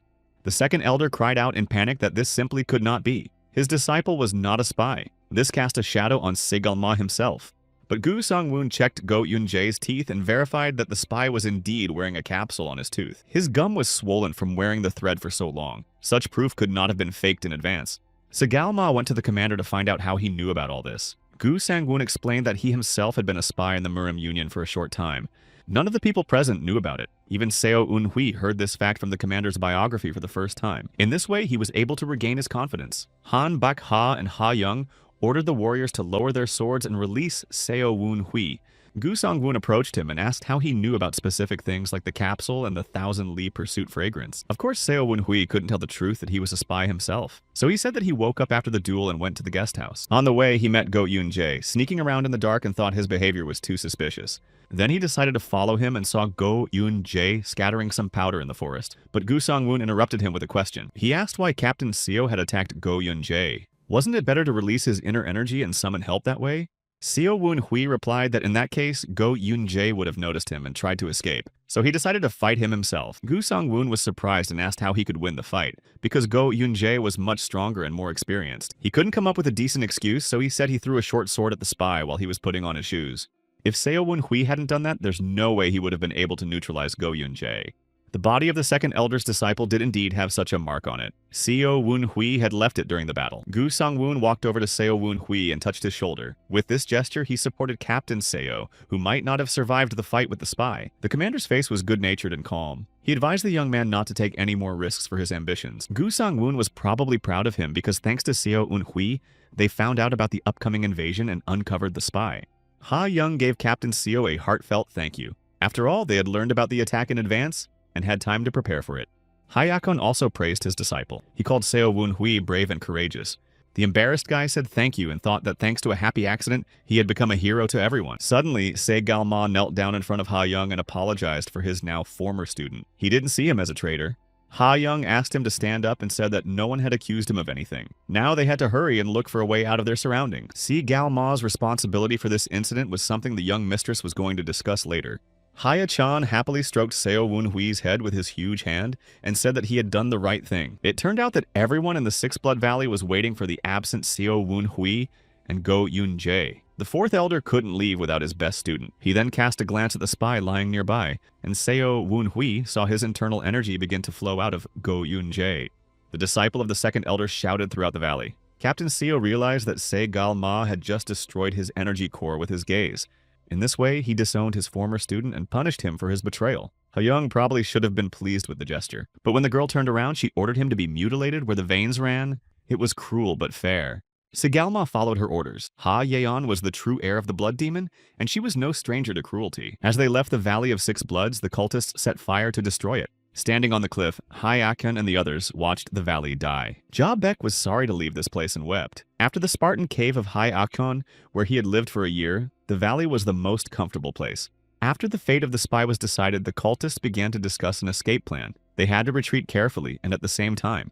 Everyone had to split into 3 groups. Zigal-ma was to lead the elite warriors and the divine physician. Han-Bak Ha and her female students must escort Baek Ryung-ha's doppelganger to confuse the enemies. The most honorable mission was Hai-achan's. He, with the help of his disciples, had to protect the real Baek Ryung-ha. There were middle and lower ranked warriors with them. They were of little use, for they could not fight a strong opponent. But it was better than nothing. Seo Woon Hui had the most dangerous task. He had to lead the enemies behind him by spraying the 1,000-li pursuit fragrance. The enemy was unknown and therefore very dangerous. If there were any elders among the invaders, the outcome of the confrontation would be dire. Surely there was no way out of this situation without losses. So someone would have to be sacrificed. The only hope was that the cultists would be able to leave the valley before the enemies arrived. Haya-chan mentally turned to his disciple and told him to take the leaders of the 2 squads with him. He was like a father worried about Seo Woon Hui. At this time, the enemies were watching the Valley of Six Bloods on top of one of the hills. They guessed which way the cultists were heading. They knew that there were skillful martial artists among the cultists and they could meet a decent fight back. However, the valley was ablaze. They did not know who had given the cultists the information about their invasion. The fire they started gave their enemies confidence in the weakness of their opponents. Instead of fighting, they decided to burn everything and run away. In the invasion group, there was one of the candidates for the top 8 strongest masters of the Central Plains. He could smell the approach of strangers long before they appeared on the horizon. He could only be handled by an elder, but it was almost impossible to meet him here. While Haya-chan and Seo Eun Hui were out scouting, Ha-young was anxiously waiting for them along with Ja-baek and Woo-hyun. It was dangerous to sit and wait, but they couldn't move out with such a small group. The hungry twin brothers pulled bread from the supplies and munched on it with gusto. Ha-young couldn't understand how it was possible to not lose her appetite in such a stressful situation. At this moment, Gu Song-woon discovered the location of the 2 observers and decided to attack them from behind. He leapt out of the darkness like a cheetah and destroyed one of the enemies with a sharp swing of his sword. He took the other by the throat and began his interrogation. The commander was stern and straightforward, so he immediately warned the spy that he would painlessly take his life if he told the whole truth. At this time, Seo Eun Hui and his 2 comrades were approaching another enemy parking lot. The closer they got, the more clearly he heard the voices of other swordsmen. There were at least 5 of them, and he thought it was like a martial arts school had come to fight with them. Maybe there was someone else out there without a sword, or someone was just hiding their presence very well. Either way, the enemy was not to be underestimated. Hai-akon sensed 7 lurking enemies on the right side of the hill. He reported it to Seo Eun Hui, so those 2 weren't swordsmen. The 4th elder recognized 1 top-grade martial artist among them, as well as several top and middle-ranked fighters. Seo Un Hui had to take on the less experienced fighters. He drew his sword and prepared to attack. Using the Shining Star technique, it wasn't difficult for him to deal with the first person who got in his way. Taking the sword away from his opponent, Seo Un Hui blocked his acupuncture points and tried to make contact with the sword. The sword was very surprised that a human could hear it. He asked not to take his master's life. Captain Seo promised to let the sword owner live in exchange for information. He asked the sword who they were and where the rest of his companions were. Sword hesitantly replied that he couldn't give out this information. He realized that Seo Un Hui was from the Blood Cult. He had also heard a lot of talk about how the people of the Blood Cult were mean and evil. They needed to be exterminated. Hearing this, Captain Seo swung at the Swordmaster with the firm intention of taking his life, but instead it only severed his arm. However, the sword was already horrified at the sight of it. Next in line was the neck. At that moment, the sword begged to be spared and promised to tell him everything. If the master were to be killed, he would die as well. Sudam was amazed at Seo Un Hui's cruelty, but Sekya's he really had no other choice. Finally, after massacring the top-ranked warriors, Hyakon met Gu Sang-woon and 2 other captains who had also neutralized several enemies. The 4th elder asked them if they had learned anything, but their faces were gloomy. Gu Sang-woon did not have time to get any information because the detainee bit off his tongue. Hyakon ordered them to hide the bodies in the tall grass and get out of here. At that moment, Seo Un Hui approached them. He told the teacher that he had found out something. Sword told him that they came from the Orthodox Sea Lotus sect. This news caused everyone to be surprised. Everyone thought they were attacked by Baek Ryung-ha's sister's supporters. Pensive, Haya-chan asked Seo Un Hui how he had managed to find out this valuable information. The apprentice replied that he had interrogated the enemy using mental speech. While he was reporting the situation to the 4th elder, the enemy's sword begged him to save his master. Seo Un Hui said that he had told the enemy that there were hundreds of cultists here, and if he didn't tell them who they were and where they came from, they would all be sent to the other world. Gu Sang-woon praised Captain Seo for his work. Seo Un Hui also said that there were 7 other units rushing here and a few sentries hiding nearby. The head of the Sea Lotus Martial Arts School, along with 100 assistants, was waiting for them on the path where the cultists were to retreat. The commander slapped his hand to his forehead, lamenting that they could have gotten out of here earlier, but now the way was blocked. But Haya-chan was not intimidated by that. He was willing to go straight ahead. Only Gu Sang-woon disagreed with him. He couldn't risk the young lady's life. They started to argue, but Captain Yang Gong-gil intervened. He was young but smart, so he decided to propose his own solution. He pointed toward the mountains and suggested we go through them. The way was dangerous, but the only possible way. Gu Sang-woon shrieked that this path passed between sheer cliffs, and going there at night would be madness. In case of an attack, they would not be able to turn back or take cover, for the path was too narrow. To jump into the water was also tantamount to death. But Yang Gong-gil insisted that this particular maneuver could throw the enemy off guard. No one expected that they could take this road. The commander angrily grabbed Yang Gong-gil by his clothes and shouted at him. He didn't realize that he was proposing to endanger the young lady's life. Seo Un Hui folded his arms across his chest and watched silently. He knew that Yang Gong-gil's plan was dangerous, but they had little choice. Either sneak through the enemies or go over the rocks. Both ways were equally dangerous. Ha Young peered into the darkness from the safety of her hiding place and listened to the silence. She heard some sounds coming from the direction where Hye-chan was moving. It turned out that one of the enemies was still alive and was able to signal to his companions. However, the 4th elder took him by the throat and finished him off. The situation was heating up. It wouldn't be long before the other sectarians would rush to the signal. It was urgent to make a decision and move out. Hye-chan took it upon himself to make this difficult choice. He had to decide which way they should go. At this moment, Seo Un Hui heard the voices of an entire horde of enemy swordsmen. They were rapidly approaching. The 4th elder ordered to go to the valley. Gu Sang-woon couldn't believe his ears. He couldn't understand what Hye-chan meant. The enemies were already close and were about to overtake the cultists. Hye-chan approached the young lady, his face reflecting the seriousness of the moment. They should have split up, but Ha-young couldn't understand what he meant. His eyes were determined, but she couldn't believe the threat that loomed over them. Hye-chan explained that they had a whole horde of enemies on their tail.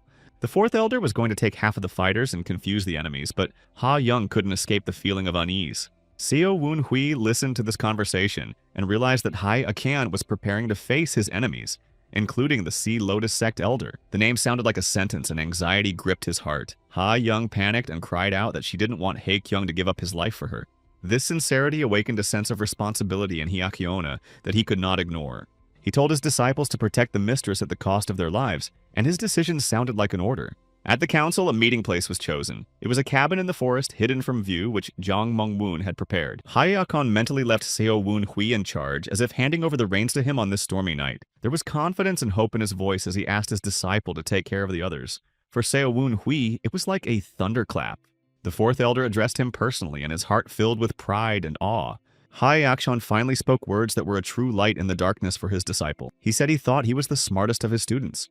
These words seemed to envelop Seo Eun-hui in a warm blanket of approval and inspiration, filling him with courage. Hai Achan also hoped that Seo Eun-hui would become Commander Chan's support. At that moment, the boy realized that he had a huge responsibility on his shoulders. Seo Eun-hui promised to do his best not to let Hai Akin down. Who would have thought that he would ever be able to gain the master's trust? The elder, with several top-ranked warriors, swiftly disappeared into the darkness, leaving behind only a whisper of wind. Gu Song-woon, like a wind of hope, encouraged Seo Eun-hui and wished him good luck. His voice sounded like a melody full of support and faith. Now, Seo Eun-hui had to lead Ha Young and the others up the mountain path. He knew in his heart that he had to fulfill the trust Hai Akon had placed in him. The squad redoubled their vigilance following Seo Eun-hui and young Galgil, who knew the route perfectly. The warriors were positioned to optimally protect the young mistress. They were not pursued, which meant that Hai Achan's work was successful. But a sudden feeling of unease came over Seo Eun-hui when he heard the sounds of swords coming from the direction of the squad, reminding him of the possible threat. The swords were few in number, but their cold metallic echoes whispered of danger. Seo Eun-hui gestured for everyone to stop, listening to the silence. Hae Young and Jang Moon-woon tensed up. Young Galgil mentally asked what was wrong, because Seo Eun-hui's expression was worried. Seo Eun-hui firmly replied that he sensed enemies nearby. Yang Galgil remained as calm as a mountain rock, doubting his words. But Captain Seo, feeling the oppressive power of his intuition, insisted that Yang Mong-woon be ordered to lead the squad onward. However, Yang Galgil refused. His stubbornness struck Seo Eun-hui, and he suggested that he at least prepare for a possible attack. Yang Gangil noticed that Seo Eun-hui was worried. He thought Captain Seo was a smart guy and decided to trust his hunch. Since Yang Gangil didn't use a sword, he told Seo Eun-hui to make a sign to the group. Seo Eun-hui turned to the others. He said that their first priority right now was to protect Baek Ryung-ha. But if there was an ambush in this gorge, the strongest warriors were to meet it. Seo Eun-hui was still holding the southern sky sword high above his head when he heard his whisper. Captain Seo's face changed. Yang Gangil urged everyone not to waste precious time. At the same second, Seo Eun-hui slashed Yang Gangil with his sword without saying a word. He knelt down and cried out in pain. Captain Seo mentally asked Jang Mong-woon if there were any traces of white powder on the sword. Jang Mong-woon answered in the affirmative. Then Seo Eun-hui mentally turned to Yang Gangil and asked who he was. He pretended not to know what he was talking about. He also mentally replied that it was Seo Eun-hui who had applied the Thousand Li Pursuit fragrance on him. But it turned out that the moment Seo Eun-hui raised his sword above his head, Southern Sky saw Yang Gangil's commotion in the darkness and warned the master. If Seo Eun-hui couldn't hear the voices of the swords, they were trapped. He said that the people behind him confirmed the traces of powder on the blade. Seo Eun-hui questioned Yang Gangil again as to why he had brought the powder with him. Captain Yang tried to get out of it. He said that the powder was so that Gu Sung-woon and Hai Akchon could find them. But Seo Eun-hui didn't believe his excuse. Otherwise, he would have been privy to the secret himself. Captain Seo smelled the scent of Thousand Li's Pursuit. The scent was different from the one sprayed by Go Yoon-jae. By the way, it was Yang Gangil who suggested that everyone follow this path. If he's a traitor, it could be part of their cunning plan. Seo Eun-hui also remembered the whistle of an unkilled enemy who had managed to signal to his comrades and confused the cultists' plans. Finally, Captain Seo realized that it was Yang Gangil who had left him alive. Without wasting time, Seo Eun-hui severed Yang Gangil's head with a sharp sword thrust. He was a traitor after all. Now Seo Eun-hui would have to lead the squad by himself. There was only one question. Which way? Jang Moon-woon, who had been standing at a distance before and didn't understand anything, asked Seo Eun-hui what had happened. Captain Seo replied calmly that the enemy was ahead of them. Suddenly, Jang Mong-woon saw Yang Gangil's lifeless body lying on the ground. He was horrified and asked why Seo Eun-hui had killed him. He explained that Captain Yang was a traitor and had to be eliminated. Han Baek-ha excitedly looked at Yang Gangil, whose body was lying alone in the darkness, and was stunned. Meanwhile, Seo Eun-hui said that the traitor applied the scent of Pursuit of Thousand Li on his scabbard to frame him. Jang Mong-woon listened to the silence but did not sense the presence of strangers nearby. Baek Ryung-ha touched the scabbard of the Southern Sky sword to examine it. She too realized that it was a different scent. Seo Eun-hui was surprised at how skillfully she was able to distinguish between the scents. Baek Ryung-ha, unlike him, was not trained in espionage. He made the decision to get rid of the sheath so as not to attract pursuers. With that thought, he tossed the scabbard into the gorge and promised Southern Sky to pick up something similar afterward. Captain Seo then ordered everyone to depart, but Baek Ryung-ha told him that Yang Gangil wasn't a spy. Seo Eun-hui listened to her, but the sword voices made it hard for him to concentrate. He sensed the swordsman approaching. At this moment, Jang Moon-won also sensed the enemies approaching. He was an experienced warrior, so he hurried everyone. Covering Baek Ryung-ha, they were ready to move on. However, the voices of the swords intensified. This meant that the enemies had gotten too close. Suddenly, Seo Eun-hui looked up and saw that the voices were coming from over there. Several warriors jumped down on top of them. There was panic. Jang Mong-woon ordered the high-ranking warriors to cover the rear. He himself was going to protect the young lady. The leader of the attackers ordered his group to prepare for a volley of spears. It was going to be a fierce fight. Meanwhile, the Sea Lotus sect was also in turmoil. Bai Qi-yang was discussing a plan with her crony. He said that they had the first elder and most of the blood stars on their side. Baek Ryung-ha only had the third and sixth blood stars on their side. Bai Qi-yan wasn't the least bit embarrassed, and replied that they would be easily destroyed in the course of the cult's rebuilding. However, the man advised her to take her time and double-check everything. After all, Baek Ryung-ha also had blood demon blood flowing in her, and she wasn't as weak as she might seem at first glance.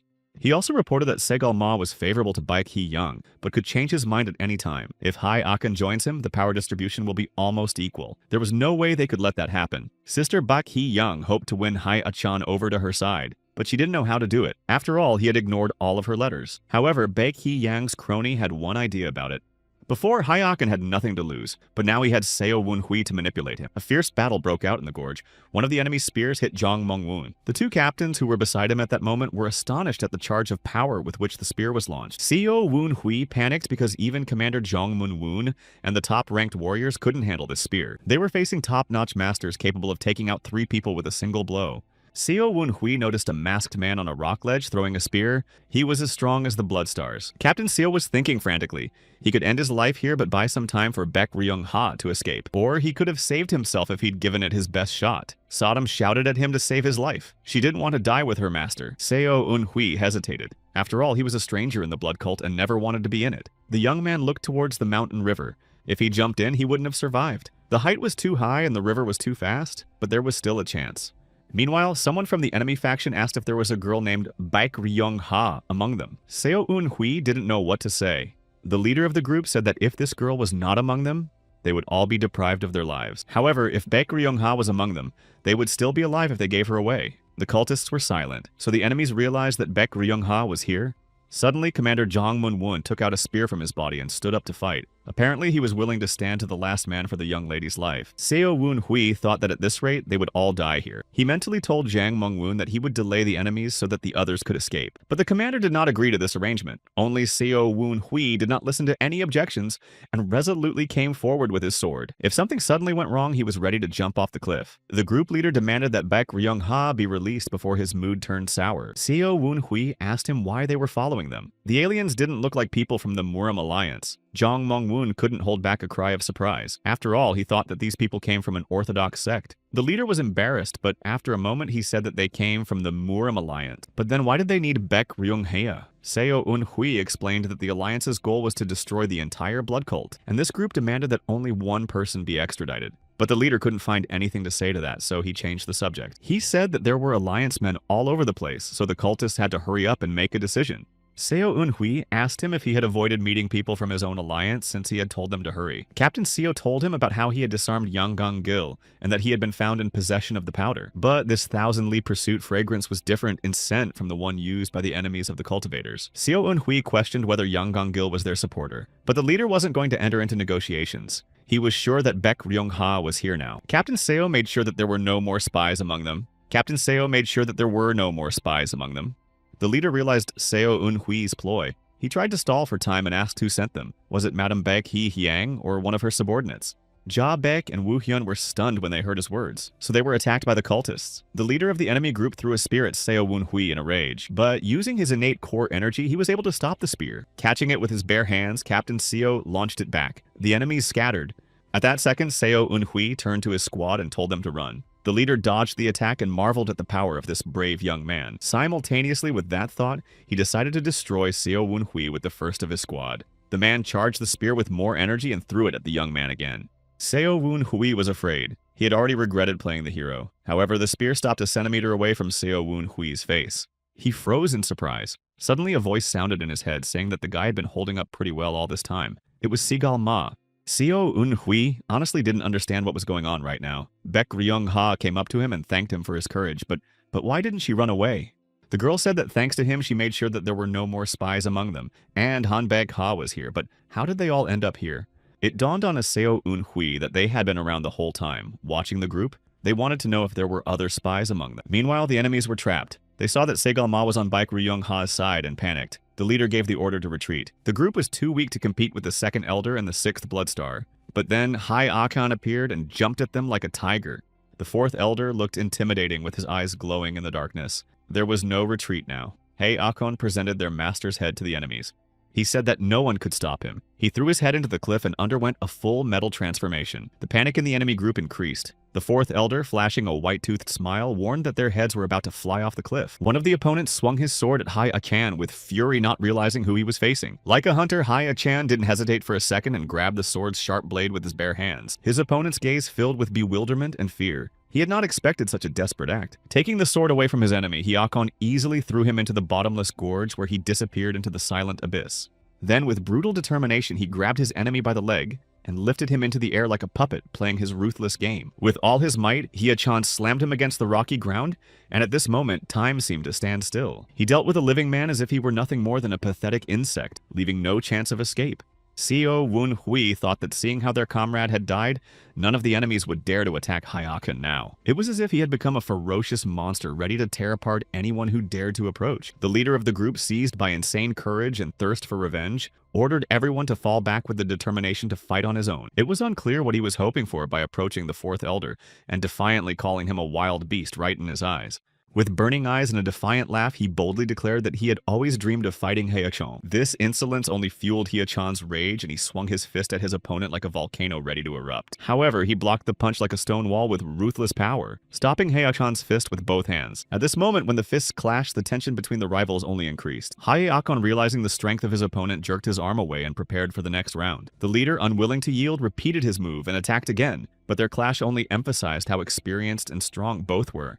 Every strike that his opponent threw was at a calculated pace aimed at exhausting Hai Achan. But the one possessing unrivaled hand-to-hand combat skill did not let himself be confused. His mastery of the fist technique was at the highest level, allowing him to deftly dodge attacks and respond with a powerful punch to the stomach. It seemed that the opponent was caught off guard. However, he quickly gathered himself and retaliated by punching Hai Achan in the face. Seo Unhui watched this fight with excitement, realizing that the enemy master had a more refined technique, but Hei Akon's physical strength gave him a clear advantage. Every moment of the fight was filled with tension. Hei Akon laughed as he asked his opponent if he still had any more opportunities, or if this was the limit of his strength. Seo Wun-hui watched his teacher as if mesmerized. He was so fascinated by his teacher that his heart was filled with admiration. The fourth elder displayed extraordinary strength, and even Southern Heaven noted that his former master would hardly be able to defeat the current He Akon. The technique that He Akon used at the beginning of the fight seemed simple, but actually hid a power that was growing with each passing moment. Se Galma, who was standing nearby, also noticed how Hai Akon's strength had increased, and his gaze was filled with respect. Captain Seo felt proud of his teacher when Se Galma praised him. His heart rejoiced. The enemy group was clearly nervous. Their faces reflected fear and doubt as they awaited the outcome of the battle. Finally, Baek Ryung-ha loudly addressed the opponents with a proposal. She had a determination in her voice that could change the course of events. The young mistress showed incredible insight, stating that if the opponents were sent by her sister, they were the same cultists. Her demand to lay down her weapons and promise of mercy showed her confidence and strategic thinking. This did not escape Seo Unhui's attention. He realized that her decision to go through the gorge had indeed played a key role in forcing her enemies into a predicament. Sudam, watching the scene, shared her thoughts with Seo Unhui, pointing out that Baek Hee-hyang's mind couldn't compare to her sister's. This only emphasized that behind Baek Hee-hyang's actions was someone more experienced whose intentions and abilities were yet to be revealed. Sudam was amazed at Seo Unhui's insight. And said that anyone would have come to the same conclusion given the situation. Baek Ryung-ha said bitterly that this was her last warning. If the enemies didn't lay down their weapons, they would be killed. One of the warriors of the opposing group, overflowing with rage, shouted that they would fight to the last drop of blood. Segalma quietly whispered to Baek Ryung-ha that perhaps the only sensible solution would be to wipe out the majority now and take the rest captive. But at that very moment, the silence of the gorge was interrupted by the rumble of battle cries. The opponents decided to attack. Se Galma resolutely told Bloodwitch to protect Lady Baek Ryung-ha, while he himself prepared to fight the leader. The second elder was unarmed, but that did not break his spirit. He turned to one of the captains and firmly asked for a sword. He obeyed. Seo Wun-hui noticed that Seo Galma was not happy with the way the sword was in his hand, but he had no choice now. A skilled craftsman could find common ground with any weapon, and that was what gave him strength. Gathering all his will, Segalma commanded his warriors to attack the enemy. Seo Wun-hui, overflowing with adrenaline and excitement, rushed into battle along with everyone else. A fierce battle had begun. Zia Galma was able to slaughter the enemies with amazing agility and quickness, as if dancing on the battlefield. Seo Eun-hui saw true martial artists in action for the first time today, and his heart filled with delight and admiration. The elder made more than 10 lunges in a matter of seconds, as if time had slowed down around him. Suddenly, one of the opponents rushed towards Seo Eun-hui with his sword. Seo Eun-hui boldly attacked him, piercing through him. At that moment, he felt a surge of power. At last, he had a chance to use his abilities to their full potential. First of all, he decided to get rid of the weak to clear the way for the top-ranked warriors. Captain Seo struck blow after blow with fierce cold blood. Each fall of the enemy gave him the unwavering desire to fight to the last. The lifeless bodies of the enemy squad fell to the rocky ground of the gorge, leaving behind only traces of fierce struggle and fortitude. The enemies realized Seo Eun-hui's plan and decided to surround him, but right behind him was Jung Moon-woon, who took on the top-ranked fighters. Despite his injury, he fought on par with everyone else without losing his power, as if his strength was only increasing with each passing second. Jung Moon-woon didn't even need weapons. His hand-to-hand combat technique was astonishing to Seo Eun-hui, who was watching him out of the corner of his eye. Suddenly, someone from the enemy squad pointed at Seo Eun-hui and ordered everyone to attack him. 3 swordsmen ran up to him at once, but Captain Seo was not afraid. He knew that he could handle them with the Shining Star sword technique. It was time to try out the 4th technique formation in action. Seo Eun-hui used the Flying Dragon sword technique. A powerful wave of energy swept over the attackers like a storm, sweeping away everything in its path. Wu Hyun too fought this battle like a lion with incredible courage and sizzling fury. He did not need weapons for this, for his head was stronger than any stone. He used it to break through the enemy ranks with indomitable force. Dam Ye Hua and Ja Baek fought side by side, covering each other. Their movements were synchronized like experienced warriors. There were only 10 enemy fighters left, and the atmosphere around them was filled with the spirit of battle. At some point, Ja Baek and Seo Eun-hui were near each other, and the captain whispered to his comrade to keep his guard up. He himself was calm, for with them fought 2 elders who, with their experience and wisdom, gave strength to the whole team. Suddenly, Seo Eun-hui noticed one of the warriors about to throw a spear directly at Segal Ma, who was fighting another opponent at the same time. Captain Seo instantly assessed the situation and flew towards him like the wind. He swung his sword at the spear with great precision and severed the spearhead. The warrior stood stiffly, his eyes widened in surprise and fear. With a sly smile, Seo Eun-hui told him to turn around. At that moment, he saw that behind him were Jae Baek's fists and Woo Hyun's head, ready to deliver a crushing blow. Meanwhile, Galma separated his opponent's arm with a clear sword motion. He cried out in pain and threw his weapon away. The second elder walked over to the enemy, bent in pain, and looked down at him. His gaze was stern and merciless. He raised his sword above his head with the clear intention of taking his life. However, this was a cunning ploy of the opponent. When he let Segal Ma get closer, he threw several short knives at him. Segal Ma was an experienced master, so with the ease of the wind, he deflected the weapons aimed at him. The enemy's maneuver failed, and he crouched on the ground in despair. He had one last piece of unfinished business. Han Baek-ha shrieked in horror as she saw the leader of the enemy group abruptly jump up from the ground and lunge at Seo Eun-hui. He shouted that even if his life ended here, he would take Seo Eun-hui with him. Captain Seo quickly assessed the situation. He didn't hesitate and attacked the attacker with the 6th formation of the Shining Star technique. The enemy was struck down. When their faces were so close that they could look into each other's eyes, he turned to his assassin. Seo Eun-hui's opponent said that he would regret it and pay for speaking out against them. Captain Seo realized that he was the enemy group leader's target on par with Baek Ryung-ha. The defeated man piled his weight on top of Seo Eun-hui and tried to strangle him. Baek Ryung-ha ran to Captain Seo's aid in hopes of saving him. The warriors struggled too close to the edge of the precipice, and suddenly in the heat of the fight, both fell off the cliff. After falling into the icy water, Seo Eun-hui felt his entire body being pierced by thousands of thin needles. He did not crash but survived, and that in itself was a miracle. Sodom and Southern Heaven begged him not to lose them in the turbulent flood. Seo Eun-hui struggled to resist the turbulent flow of the river. Panic gripped his heart. Suddenly, he saw some kind of blue beam tightly encircling his arm. The beam pulled the unfortunate man to the shore and laid him on the rocky ground. Seo Eun-hui coughed and came to his senses. When he got to his feet, he saw a silhouette in the darkness. It must have been his savior. Seo Eun-hui tried to thank him, but when he saw who it was, all the words suddenly slipped out of his head. He was stared at by a creepy face with sharp teeth and a long tongue that inspired fear and terror. Captain Seo was polite and courteous, so he did thank the ugly face for his rescue. He cautiously looked around and saw human remains all around him. Southern Sky told him not to panic or show any signs of fear. Suddenly, the silhouette roared something remotely resembling human speech. He said that Seo Eun-hui looked delicious. The guy immediately grabbed his sword to attack the strange creature, but something unexpected happened. The creature grabbed the sword with its hand right by the blade. Only a first-class martial artist could do that. Seo Eun-hui was discouraged because he had put his level 9 internal energy into this strike. Reversing and tossing the Southern Sky sword aside, the creature moved towards Captain Seo. He saw the very signal ray that had pulled him out of the water. One end of it was tied to the creature's shoulder. The other one clung to Seo Wunhui's arm. The young man had never seen anything like this before. Sudam shouted for him to cut the thread, but it wouldn't budge. It was impossible to cut the thread with a blade. Even using Seo Wunhui's internal energy, it was impossible to damage it. The creature came within arm's length of Captain Seo and grabbed him by the neck, wheezing. Suddenly, it sank its teeth into Seo Wunhui's shoulder, biting through his clothes. The boy couldn't stay on his feet and fell backwards while struggling with the creature. It was small but strong and agile. Captain Seo tried to wound it with his short sword Sodom, but the creature clutched his wrist with extraordinary force so that he dropped the weapon. The creature's muzzle approached Seo Eunhui's face and calling him fleshy told him not to resist. Suddenly he heard someone calling his name. It was Hai Akan's voice.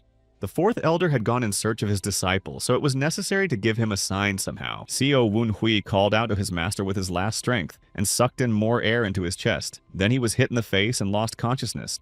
After a while, he woke up to the voices of his swords. He opened his eyes with difficulty and realized that he was still in the cave. Sodom told him not to show any sign of regaining consciousness. While Captain Seo was unconscious, the monster dragged him deeper into the cave. However, all the time until he woke up, the creature sat in the corner shuddering in fear.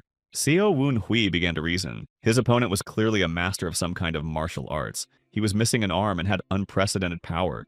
If all of his limbs were in order, he could match Hai Akon's strength. Seo Wunhui thought of his teacher. After all, he was looking for him. The Southern Sky sword sticking out of the ceiling of the cave told him that the fourth elder had been calling for him for another 4 hours. But then the shouting stopped. Seo Wunhui had no one to rely on. He'd have to get out of here on his own, even though he'd been in more trouble than this.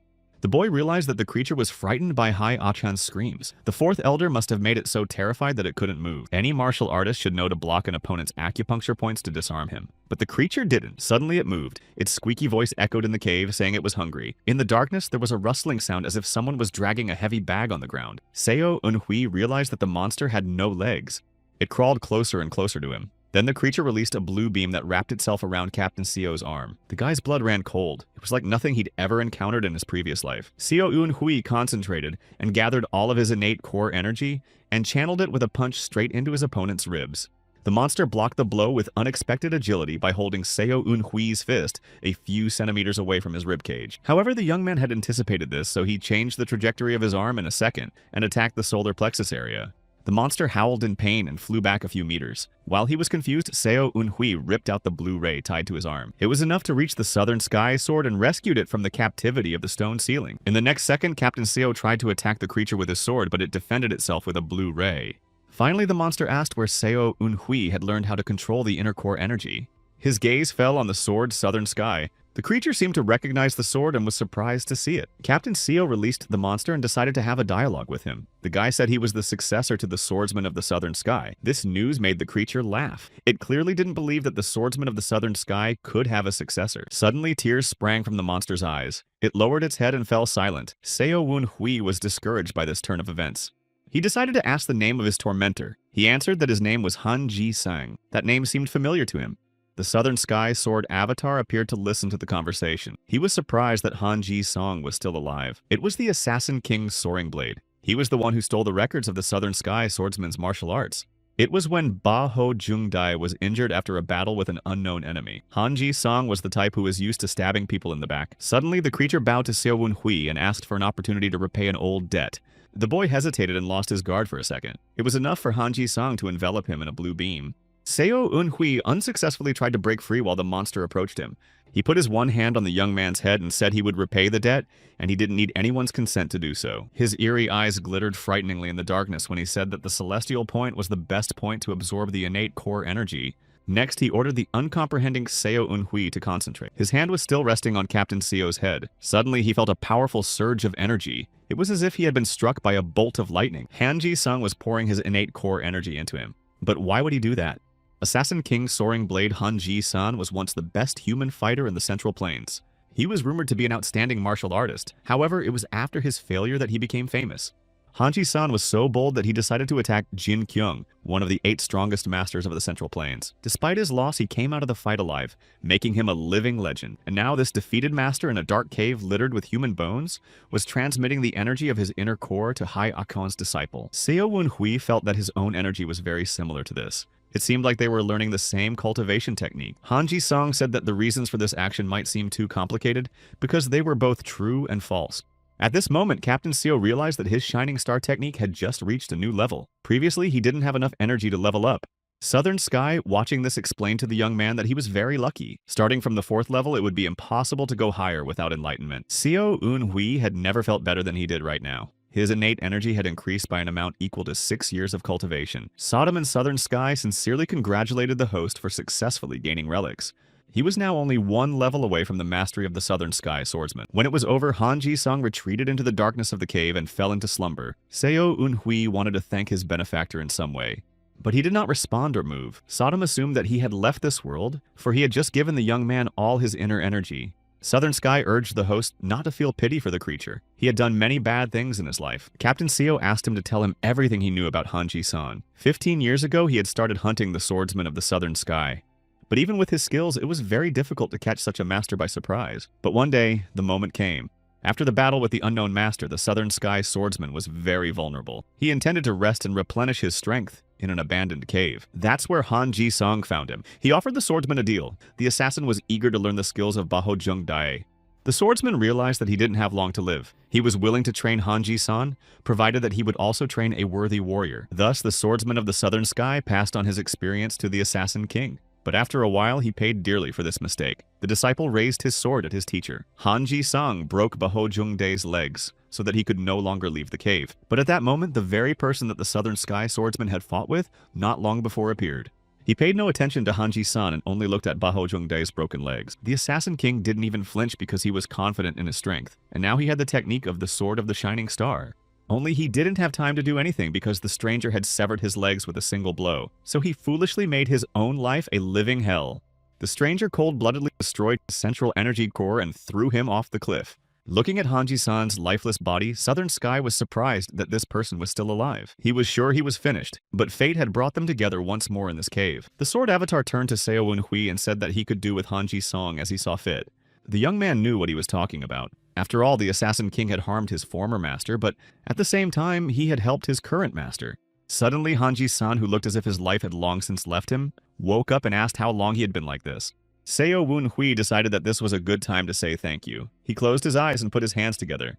However, Han Ji-sung interrupted him and said that he didn't need gratitude because he had only paid his debt. He was a pity with only one arm. Then Seo Eun-hui asked him why he was here, why he had closed himself off from the outside world. The Assassin King refused to talk about it. It was enough that he had paid for his greed, but he did have one request for the young man. Han Ji-sung assumed that Seo Eun-hui belonged to an orthodox sect, since he was the successor of the Southern Sky swordsman. Captain Seo lowered his head. In essence, he belonged to the blood cult, although he was now closer to the orthodox movement. But he didn't tell Han Ji-san that. Taking the silence as a sign of agreement, the Assassin King continued his monologue. He didn't know how long he had been here. Surviving in such conditions without legs was sheer torture. He had to be constantly hungry and even had to separate and eat his arm. For a moment, Han Ji-san thought he was going crazy. He lost track of time and his human form. The meeting with Seo Eun-hui was momentous for him. He decided to ask the young man for a favor. Han Ji-sung promised to teach him the soaring blade technique in return for Seo Eun-hui, passing the technique to the Assassin King's son. The boy was stunned at this surprise. Sodom wondered if it was some kind of trap. Perhaps Han Ji-sung was testing him. Seeing Seo Eun-hui as the successor of the Southern Sky swordsman, it was as if he was in the same situation. Maybe he would like to know how Bahong's disciple Jung Dae would do in similar circumstances. But even if it was a test, Seo Eun-hui was doing well anyway. Han Ji-sung won't be able to make excuses for him anyway. Captain Seo replied that he was already immensely grateful to Han Ji-san, so he would definitely pass on the soaring sword technique to his son. The Assassin King seemed satisfied with his answer. He promised to teach the young man everything he knew. They began their training. Sodom was nervous because she didn't like the idea at all, but Seo Eun-hui was too eager to learn how to control the Blu-ray. He filled the silver thread with his inner energy and tried to guide Sodom's short sword with it. With inertia, the sword stabbed firmly into the rock. Now, Seo Eun-hui manipulating his internal energy could make the silver thread shrink and lift him up. Han Ji-sung called out to him. The boy tensed up, expecting a trick, and slowly turned toward him. He admitted to not having any children. He just wanted to check something before he died. The King of Assassins assured the boy that now he could safely use this technique and was free not to pay for training. Seo Eun-hui pretended not to hear Han Ji-san because of the river's rushing flow and said goodbye, leaving him alone in the cave. Han Ji-sang realized that he was indeed a monster. After all, he had stolen the technique from the Southern Sky swordsman and seriously harmed him, and then wanted to eat his successor, but the young man still treated him as his savior. In Seo Eun-hui's gaze, he recognized Bahong Jung Dae's gaze. The swordsman had chosen a worthy disciple. The Assassin King couldn't go on living like this, especially since he now considered his debt to swordsman done. With these thoughts, he bit his tongue, damaging an artery. Han Ji-sung sank to the cold stone floor and closed his eyes forever. Meanwhile, Seo Eun-hui, using the soaring sword and Sodom technique, climbed up the cliff. It wasn't difficult. Even without arms and legs, Han Ji-sung could have gotten out of the cave. But why didn't he try to do so? Maybe he was scared by the voices outside. He was so scared when he heard Haya-chan's voice. Sodom urged him to put aside unnecessary thoughts, for what mattered now was that he was alive and well. Seo Eun-hui launched the Sodom with a silver thread tied to it into the air again, and continued through the gorge. He was in a hurry to see the people who were very worried about him. Not far from the cave, there was an altercation between members of an orthodox sect and an unknown boy. The fighters surrounded him and interrogated him. In their opinion, he clearly belonged to the blood cult. Any cultist was considered an enemy of the Murim alliance, even a seemingly harmless one. A cheeky lad deliberately badmouthed the warriors for which they decided to punish him. But he was not so simple. The boy drew his sword from its sheath and prepared to fight 5 fighters at once. Suddenly, he looked up and noticed the approaching Seo Eun-hui, who was following his path. Everyone present froze, as none of them had ever seen such a traveling technique. A person with such extraordinary skills clearly belonged to the blood cult. The boy looked up at Seo Eun-hui enthusiastically, trying to understand how he was able to float in the air. Meanwhile, Captain Seo was thinking that this technique was even faster than Haya-chan's technique. With such skills, Seo Eun-hui could even escape from the blood cult and live a peaceful life. Although now he was so famous and popular that he'd be tracked down in a heartbeat. Too many people knew his face. First of all, there had to be some way to get Bai Qi-hyang out of the game. In that case, he could count on a quiet life away from the blood cult. The boy standing surrounded by warriors screamed as loud as he could. He asked for help from the flying master, who was now directly above him. Southern Sky whispered to the master that it seemed the people below were addressing him. Seo Eun-hui looked down. He thought about the fact that perhaps this child had been sent by Haya-chan, who might still be looking for him. The warriors were also staring at him absent-mindedly, so he could no longer ignore them. Seo Eun-hui hid his face under the mask. In a moment, he landed beside them and came closer. The leader ordered the others to retreat and drew his sword. Then the man asked Seo Eun-hui who he was. Could it be that he was one of the 4 supreme elders of the blood cult? Sodom was amazed at his stupidity. How could one ask such a question? Seo Eun-hui was also surprised by this question. After all, he knew that his central core had not recovered yet. Therefore, from the outside, he was only supposed to look like a high-ranked warrior. Suddenly, the young man heard the voice of someone else's sword. He tried to explain to his master that Captain Seo moved with a charged silver thread. Now, Seo Eun-hui realized that people just didn't see this thread and thought that he was moving using the void step technique. The comparison with the elder amused him. It was a misconception that could be to Seo Eun-hui's advantage. He didn't know what kind of boy was in front of him or if he should have helped him. He was smiling amiably. The boy's sword spoke to his master, saying that it was all nonsense and such a young master could not be an elder. Hearing this, Seo Eun-hui realized that the boy did not belong to the blood cult. Otherwise, he would have known the 4 elders. Captain Seo mentally told the kid to wait for the signal to attack. He agreed and called him master with burning eyes. These words warmed Seo Eun-hui's heart. No one had ever called him that before. Sodom grinned as she noticed that her master was a flatterer. Seo Eun-hui felt uncomfortable at those words. He spoke to the warriors, questioning why they took up the guns if they realized who he was. Sudam laughed hysterically when she heard that. She was amused by the way Seo Eun-hui was copying Seo Galma's voice. However, the fighter fell for the ruse. He replied that there were Murim alliance men on the prowl, and that the elder would not be able to deal with them anyway. Captain Seo mentally told the kid that the fighter was bluffing. No one else was really here, or he would have noticed someone. The boy said that there was another group of fighters nearby, but they wouldn't come to help because he had damaged the signal whistle. Seo Eun-hui praised the boy and saw that he was literally glowing with joy. It looked like he wanted to leave a good impression of himself. Captain Seo told the warrior that he had caught him in a lie. Calling him stupid, he asked if he was so stupid that he hadn't realized there was a spy in their group. Panic was clearly visible on the faces of the fighters, so they really were from the Murim alliance. The leader said confusedly that even if the elder had tried to intimidate them, he had failed. Suddenly, Seo Eun-hui decided to use the illusory eye technique. He told the leader to turn around on one of the warriors. The one obeyed and saw one of them under the effect of the illusory eye confirm that he recognized the imposter elder. At that second, 2 soldiers standing nearby stabbed the unfortunate man with their swords, considering him a traitor. Seo Eun-hui watched in amazement. He didn't realize that 3 people would be affected by the illusory eye at once, but its effect was beginning to wear off. One of the warriors, realizing that he had done something stupid, recoiled from the comrade he was about to attack. Seo Eun-hui decided that this was the perfect moment to attack. He mentally signaled to the boy. It was as if he had been waiting for this second all along. He grabbed his sword and rushed into battle. Meanwhile, the warriors of the Murim alliance fought among themselves without heeding the leader's call to stop the commotion. Taking advantage of the man's lack of alertness, Seo Eun-hui attacked him with the first formation of the Shining Star technique. After wounding the group leader, Captain Seo tied a silver thread around his leg. The other end was tied to the captain's arm. With a jerk, he pulled the thread and his opponent lost his balance and fell on his back. Unable to resist, he accused Seo Woon-hui of being a dirty and dishonest trick. In response, Captain Seo entangled his body with a silver thread and split it in half. It was brutal, but they were fighting a battle, not a duel. And on the battlefield, all means were good.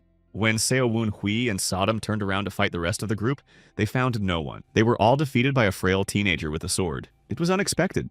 Southern Sky did not recognize his battle technique, but noted that it was wild and sinister. This boy was destined to become a talented human fighter in the future.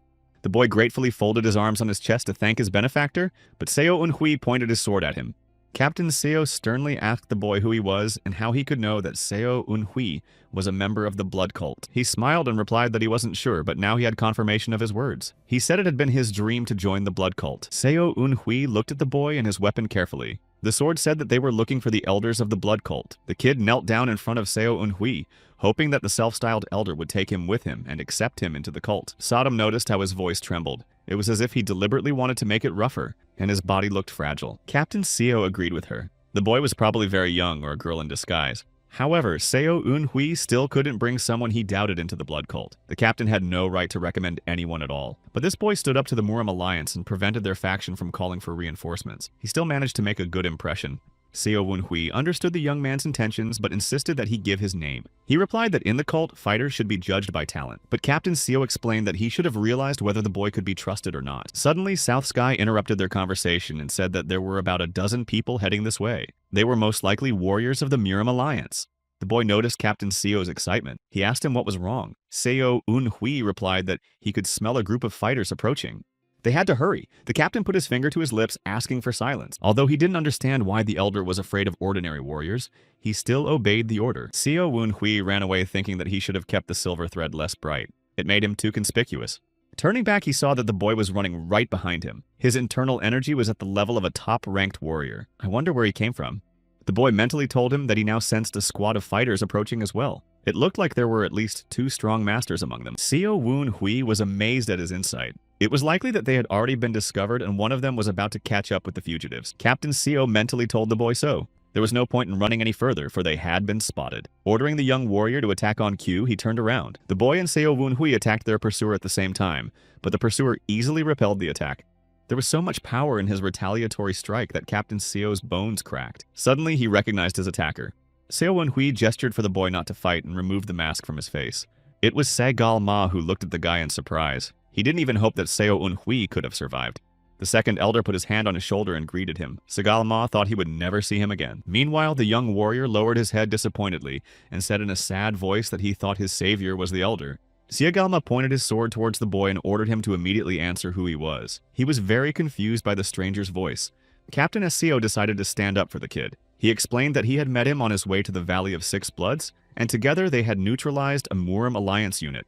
Seo Woon-hui also voiced his desire to join the blood cult. The boy looked at the cultist in embarrassment, not knowing what to say. Seo Woon-hui turned to him with a smile and advised him to answer the questions honestly because he was now a true elder. The kid replied that his name was Sama Yun, and he came from the Autumn Valley in Sichuan province. Hearing this, Captain Seo tensed up. He had heard of this family in another life. Sagalma did not lose his composure and asked him why a descendant of such an illustrious family would want to join the blood cult. Sama Yun explained that he had nothing to do with that family. Everyone who belonged to the Sama clan was his mother's enemy. This family was protected by the Murim alliance, so the boy could not harm them. That was the reason he wanted to join the blood cult.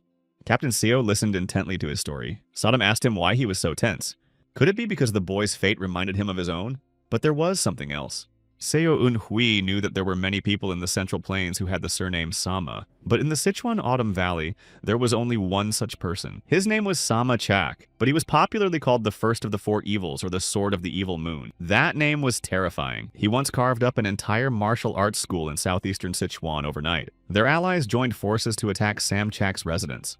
But of the 400 masters who participated in the battle, none returned alive. Southern Sky anxiously summarized that a member of this family was now going to join the blood cult. But something was tugging at Seo Woon-hui's heartstrings. In his role as a spy in the Murim alliance, he witnessed a fateful moment. Chuck himself, majestic and noble, came to the doorstep of the unrivaled faction at the peak of glory. He came not to fight, but to be a part of their greatness. The reason for his choice was serious. His successor belonged to this faction. If Sama Yun really was that successor, then he should have been aiming for the unrivaled faction instead of the blood cult. Seo Eun-hui realized that he was the only one who knew about Sama Chok's descendant, and this knowledge was weighing on his shoulders like a heavy burden. Anxiety gripped him. A massacre was about to break out in the unrivaled faction, and he couldn't stay away.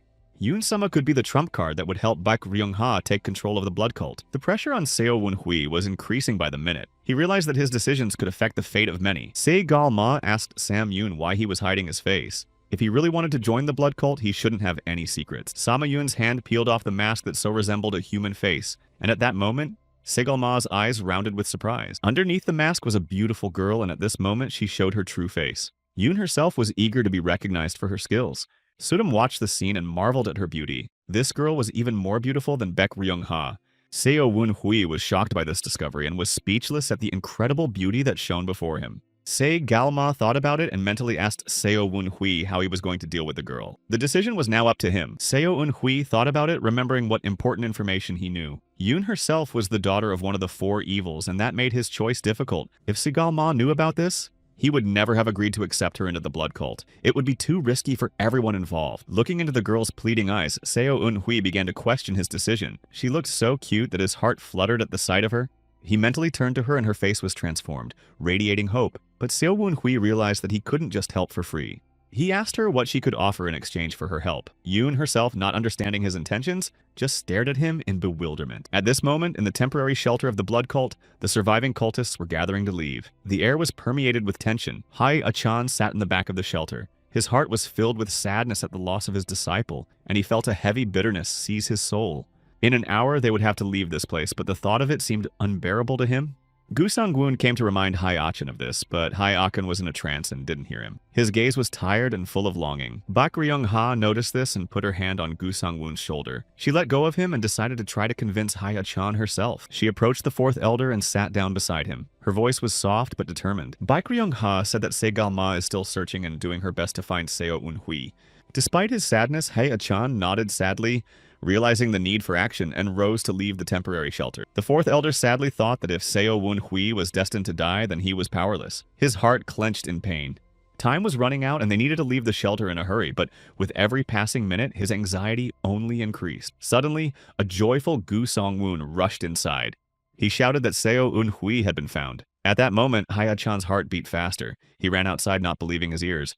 In front of his eyes, a lively and healthy Seo Eun-hui appeared and was joyfully greeted by his comrades. Hai Achan was filled with excitement. He laughed and cried with happiness and rushed to his student, calling him a lousy boy. The old man felt warm at heart. Sudam and Seo Eun-hui noticed Hai Achan's joyful smile. The old man was shining with happiness, his eyes glistened with joy. As he ran up to Seo Eun-hui, he was embarrassed by the stares. With his arms folded across his chest and wearing a mask of indifference, he reprimanded the student for not paying attention. Sodom noticed that even though the fourth elder was cursing, his eyes were full of joy. Seo Eun-hui dropped to one knee. His voice trembled with excitement as he apologized for losing his guard in battle. Hai Achan called him an idiot, but he sounded concerned. He told him to be careful, and there was a deep affection in his words. Baek Ryung-ha was the one who sent people to find Seo Eun-hui. When he heard that, he felt his heart filled with gratitude. A pleased Baek Ryung-ha noted that it was nothing compared to what Captain Seo had done for the blood cult. He risked his life by identifying 2 spies, and that was his courage. Seo Eun-hui said that without the search team, he would not have been able to escape from the gorge. Baek Ryung-ha promised to reward him for his services, and there was sincerity in her voice. Although it wasn't a good time, she didn't want to delay the moment.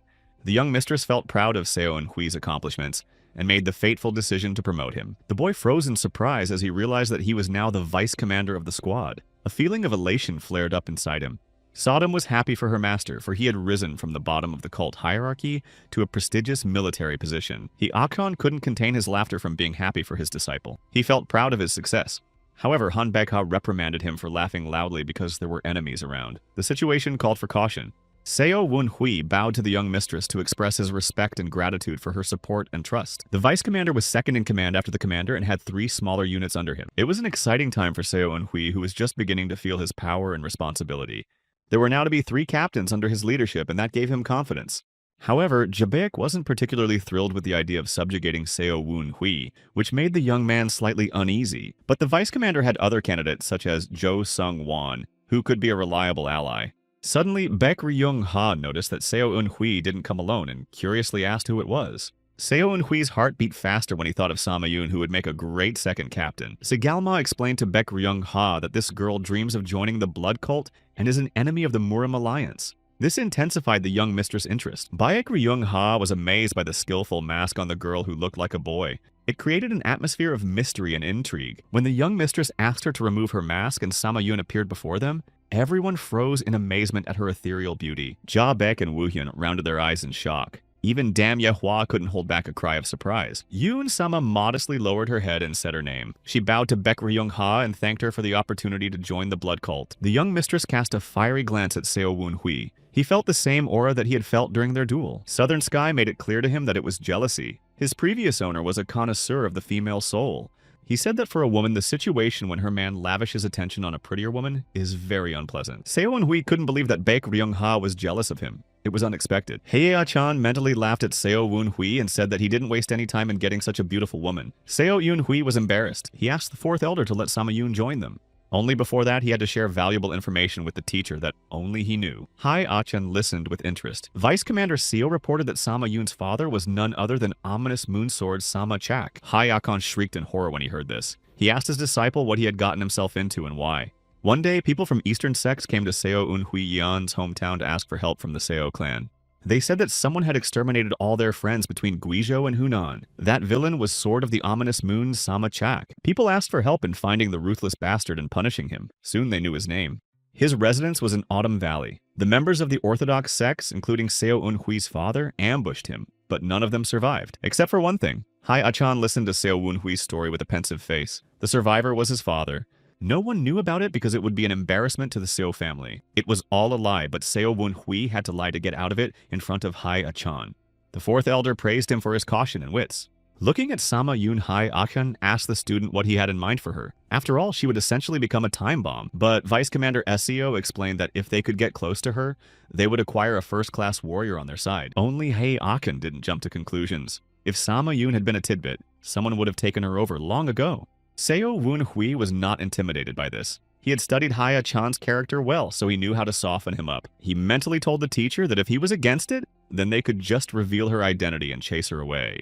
But the fourth elder knew that this could not be allowed to happen. Being Sama Yoon's enemy was very dangerous.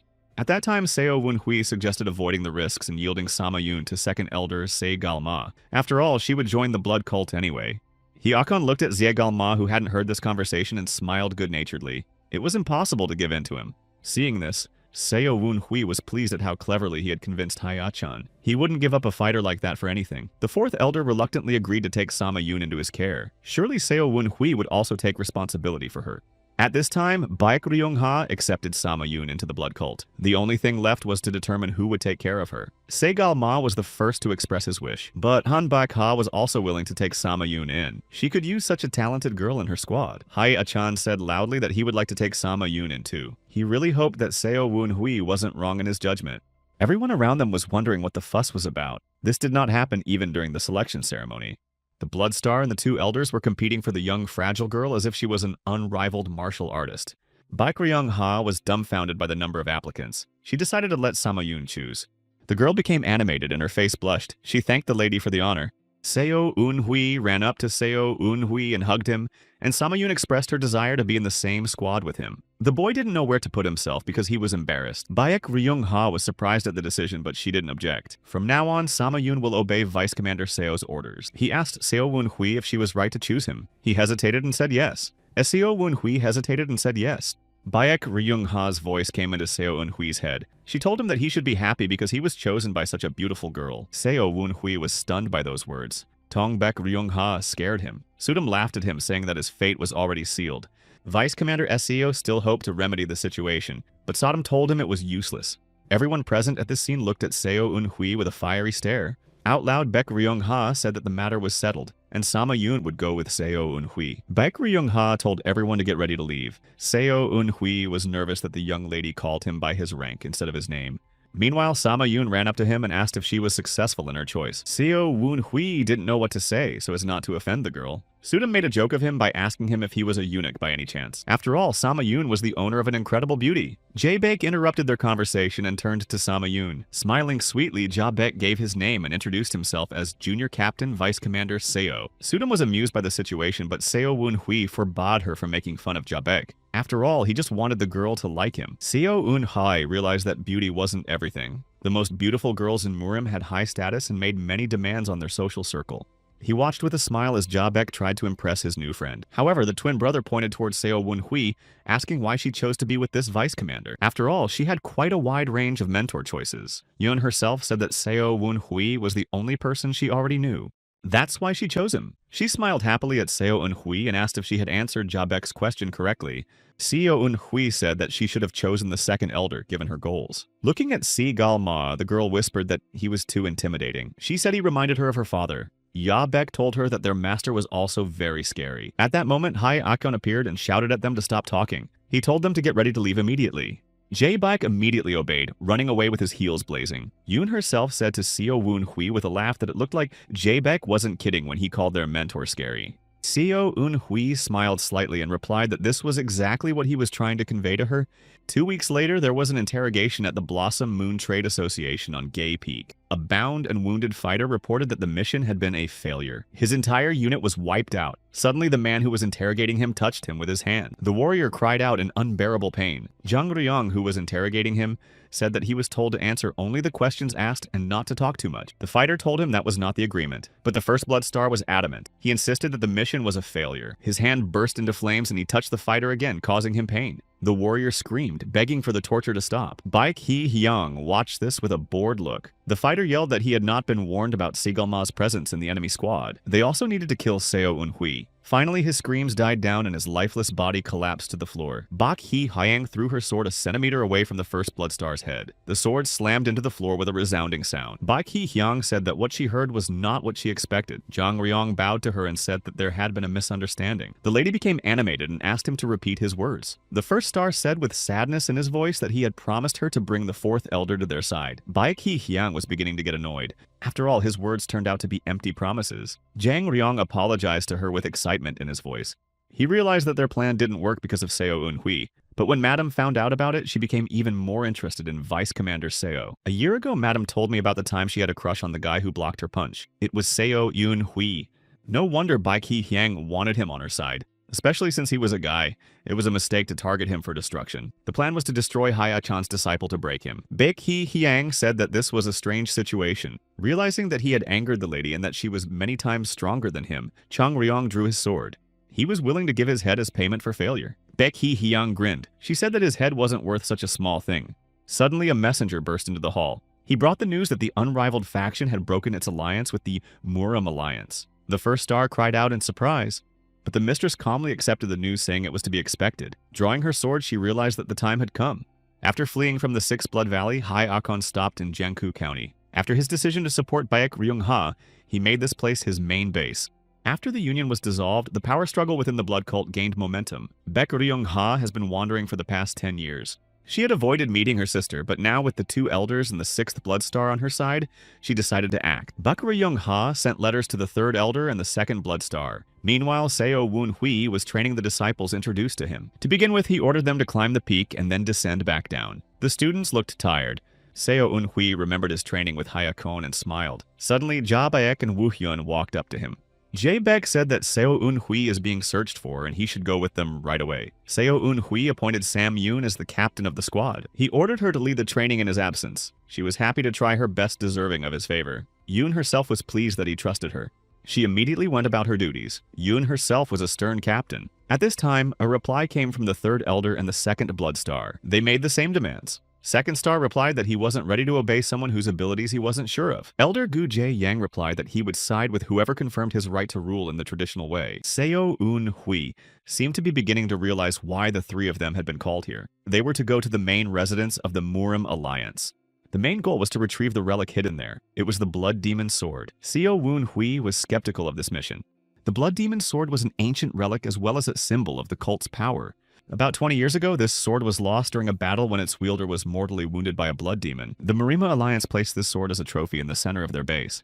In another life, Seo Eunhui witnessed many warriors being sent to take the sword back. However, no one managed to return from there alive. Sudam asked if the sword was so important. Seo Eunhui replied that it was not only a sign of power, but also a historical artifact. The relics of cults are the treasures that represent them. By losing such an item, the blood cult has essentially lost its integrity. If the blood demon sword can be recovered, the blood cult will regain the symbol. Ja Baek was enthusiastic about the task they had been given. He was looking forward to the moment when he could break into the Murim Alliance. Heya Khan called him an idiot and explained that it wasn't that simple. Otherwise, they would have returned it long ago. Jang Mong-woon suggested another method.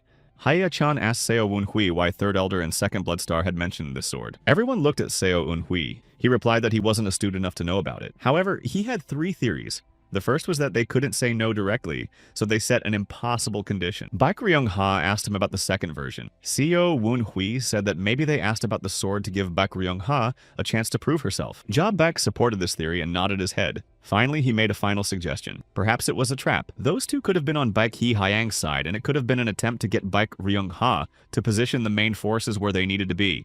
Either they wanted to divide the faction and thus weaken it. Jang Moon-woon praised Seo Eunhui for his wisdom. He said he would have thought about it too, and if he hadn't had more information. They had a message that the Third Elder had sent to the Second Elder. Jang Mong-woon gave the scroll to Seo Eunhui. It said that the Third Elder would remain neutral until the fall. But if Baek Hee-hyang took possession of the Blood Demon sword, he would no longer be able to be on the sidelines. That meant Baek Hee-hyang was after the sword too. Sixth Bloodstar said it was reliable information. They had a spy in Baek Hee-hyang's camp. Apparently, she had postponed the induction ceremony for the cult leader. In his previous life, Seo Eunhui had caught the ceremony around this time, but now she postponed it for 3 months. I wonder if it's because of Seo Eunhui. That time, Baek Ryung-ha was dealt with much earlier. Back then, Baek Hee-hyang had no problem getting everyone on her side. Now Baek Ryung-ha had the strength to keep fighting. The Fourth Elder and Second Elder were now behind her. Baek Hee-hyang avoided direct confrontation with them as well. But the collapse of the union of the Orthodox sects provided an opportunity for the revival of the blood cult. Only a sword wielder could become the new blood demon. Jang Mong-woon called Seo Eunhui over to the table to show him something. It was the announcement of the beginning of the Murim Alliance's martial arts tournament. The winner would receive the right to be called the Master of the Blue Dragon Hall. As a reward, he could choose any weapon from the Alliance Vault Hall. Jae Baek Woo-hyun and Seo Eunhui would have to participate in this tournament. But it was not only important to participate, but also to win. Seo Eunhui's heart became anxious. 8 days later, Haya Chong's representatives arrived at the Yan Seo family's estate. The heat was unbearable. 2 guards were on watch at the gate. They noticed 3 travelers approaching. The guards asked them to give their names and the purpose of their arrival. Seo Eunhui asked proudly if he really needed an introduction. One of the guards grinned and replied that the rules were the same for everyone. Then Seo Eunhui lifted the brim of his hat and said his name. The guards were very surprised to see him here. They recognized him as a gentleman. The Orthodox sect members didn't know that Seo Eunhui now belonged to the blood cult. The families of Hae Akjong's disciples didn't know about it. So they had to go back to their homes. Only the strongest members of the family could go to the tournament. Seo Eunhui didn't want to go home, but he had to. He used to want to destroy his entire Seo clan. One of the brothers, Seo Eunhui, was lamenting the fact that he didn't get into the tournament because of his older brother. The servants reassured him that there was no duel between them. Therefore, it was unclear who was the stronger of the two. He was drinking alcohol with his fiancée Song Yang-hwa. She was Ja Baek and Woo-hyun's sister. A servant burst into their gazebo with good news. He said that young master Seo Eunhui had returned. Seo Jang-yoon stared at him blankly. Then he stood up and staggered out of the room intoxicated. He continued to drink from the bottle as he walked, getting even drunker. Intending to show his younger brother who was in charge, he called his companions to follow him. Meanwhile, Seo Eunhui asked the guard if his little servant Song had returned. After all, he had saved him the night the cultists came after them. Seo Eunhui was worried about him. The guard replied that he remembered the boy. He came back here a year ago and asked to see the leader. He asked him to save Seo Eunhui. However, no one listened to him. He was beaten and expelled. Seo Eunhui became furious in front of everyone. The guard realized there was something wrong with the chatterer. The vice commander yelled at him for this insolent and inhuman act. The guard of House Seo was none other than former outer hall master and high-ranked warrior Wun Bu. Letting the exiled Seo Eunhui into the manor, he sensed that the young master now possessed strength and martial arts skill. Wun Bu wanted to earn Seo Eunhui's favor, but his foolish calculation turned out to be a surprise. The young master was worried about his servant Sung. The thoughts of his fate plagued the young man's heart, and for a moment he froze when he saw a stick nearby. Perhaps Ah-seong had been beaten with it. Wun Bu, noticing the change in the young master's mood, suddenly felt cold sweat running down his forehead. Sama Yoon walked up to him like a thunderclap. Her eyes flashed with fire. She grabbed Wunbu by the throat and forced him to shut up. She then dragged him to the restroom. Wunbu resisted unsuccessfully. The girl plunged him directly into the latrine. Then, with a stick in her hand, she turned to Seo Wunhui and asked if she should have beaten Wunbu. Her face took on a fierce expression. Seo Wunhui was stunned, unable to believe the incredible aggression that erupted before his eyes. Cho Sung-won mentally admired Sama-yoon, amazed by her boldness. A variety of feelings raged inside him. But at the same time, he wondered if he and Seo Wunhui would get into trouble because of Wunbu. This worry did not leave him for a moment. Seo Wunhui, realizing the implications, nodded. His face expressed anxiety. He recognized that they might actually cause trouble. After asking Jo Sung-won to leave Sama-yoon alone, he felt the weight of responsibility pressing on his shoulders. Sodom couldn't help but praise him. She admired the courage of Sama-yoon, who justified her origin as the daughter of a villain with every action. Jo Sung-won approached Sama-yoon with a heavy heart as he handed her Seo Wunhui's words. He asked her to put down the baton, but her resolve was unbreakable. Her eyes were defiant and willful. Meanwhile, the guards were dragging Wunbu out of the latrine, trying to make him look human. Seo Wunhui felt that he needed to resolve this confusing situation somehow. Looking into Sam-yoon's beautiful eyes, he asked her a question. The vice commander wanted to know why she acted as if he wasn't here, since he hadn't given her any such instructions. Yoon herself was embarrassed and her confidence shook for a moment. She said that she was angered by Wunbu's dismissive tone. When she heard what he had done to the little servant, she was furious. The girl could not contain her anger, which overwhelmed her. Sodom, who felt sympathy for Sama-yoon, couldn't contain her anger. She scolded Seo Wunhui for expressing her displeasure at her action. There was a note of protection and support in her voice. But Seo Wunhui only sighed and said that he had to be more serious than ever now. He realized that being unauthorized on missions was not allowed and could lead to unpredictable consequences. Yoon herself couldn't stand it and cried. She said bitterly that there was no reason to scold her because Wunbu had survived. Her words expressed deep resentment and misunderstanding. Seo Wunhui mentally told her that if she didn't listen to the vice commander in more important campaigns and tasks, then punishment would await her. He realized that her actions were risky. From now on, Sam-yoon had to ask Seo Wunhui's permission before doing anything. This rule seemed like a burden to her, but she understood its necessity. Yoon herself was sad but agreed to Seo Wunhui's decision. Seo Wunhui, trying not to lose his serious expression, added that he was relieved when Sam-yoon taught Wunbu a lesson. The girl laughed happily when she heard his words. Her laughter lightened the atmosphere a bit. Jo Sung-won stared at them in confusion. He thought that Seo Wunhui should have scolded Sama-yoon for her actions. His face expressed confusion. Seo Wunhui didn't want to prolong the conversation. He apologized to the guard for his companion's actions. His voice sounded sincere and understanding. Then he asked them if they knew where Ah-sung was going. They replied that they did not know.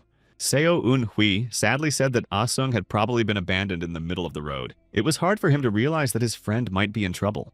Then Seo Wunhui asked where the annex of the manor house that had been attached before had gone. His interest in the fate of the old house was genuine. The drunken Seo Jong-yoon suddenly came out to the travelers and told his brother with a haughty grin that the outhouse had been demolished right after Seo Wunhui was expelled. He added that no one would live there after a scum like Seo Wunhui. His words sounded contemptuous and arrogant. Vice Commander Seo greeted his brother without losing his composure. His voice remained calm despite the provocation. Seo Jang-yoon's comrades grinned at the sight of him because Seo Wunhui was considered an outcast and a loser. At the sight of such a humiliating attitude, Sama-yoon boiled with anger again. But Seo Wunhui stopped her with his hand. His gesture was full of care and concern. Although Seo Wunhui had asked Sama-yoon not to fight, his patience was running out. His insides were burning. However, there was something else he wanted to know. If his outhouse had been torn down, what had become of his mother's plaque? There was despair in his question. Seo Jong-yoon scornfully replied that perhaps the plaque had been burned. These words stabbed Seo Wunhui like a sharp knife into his soul.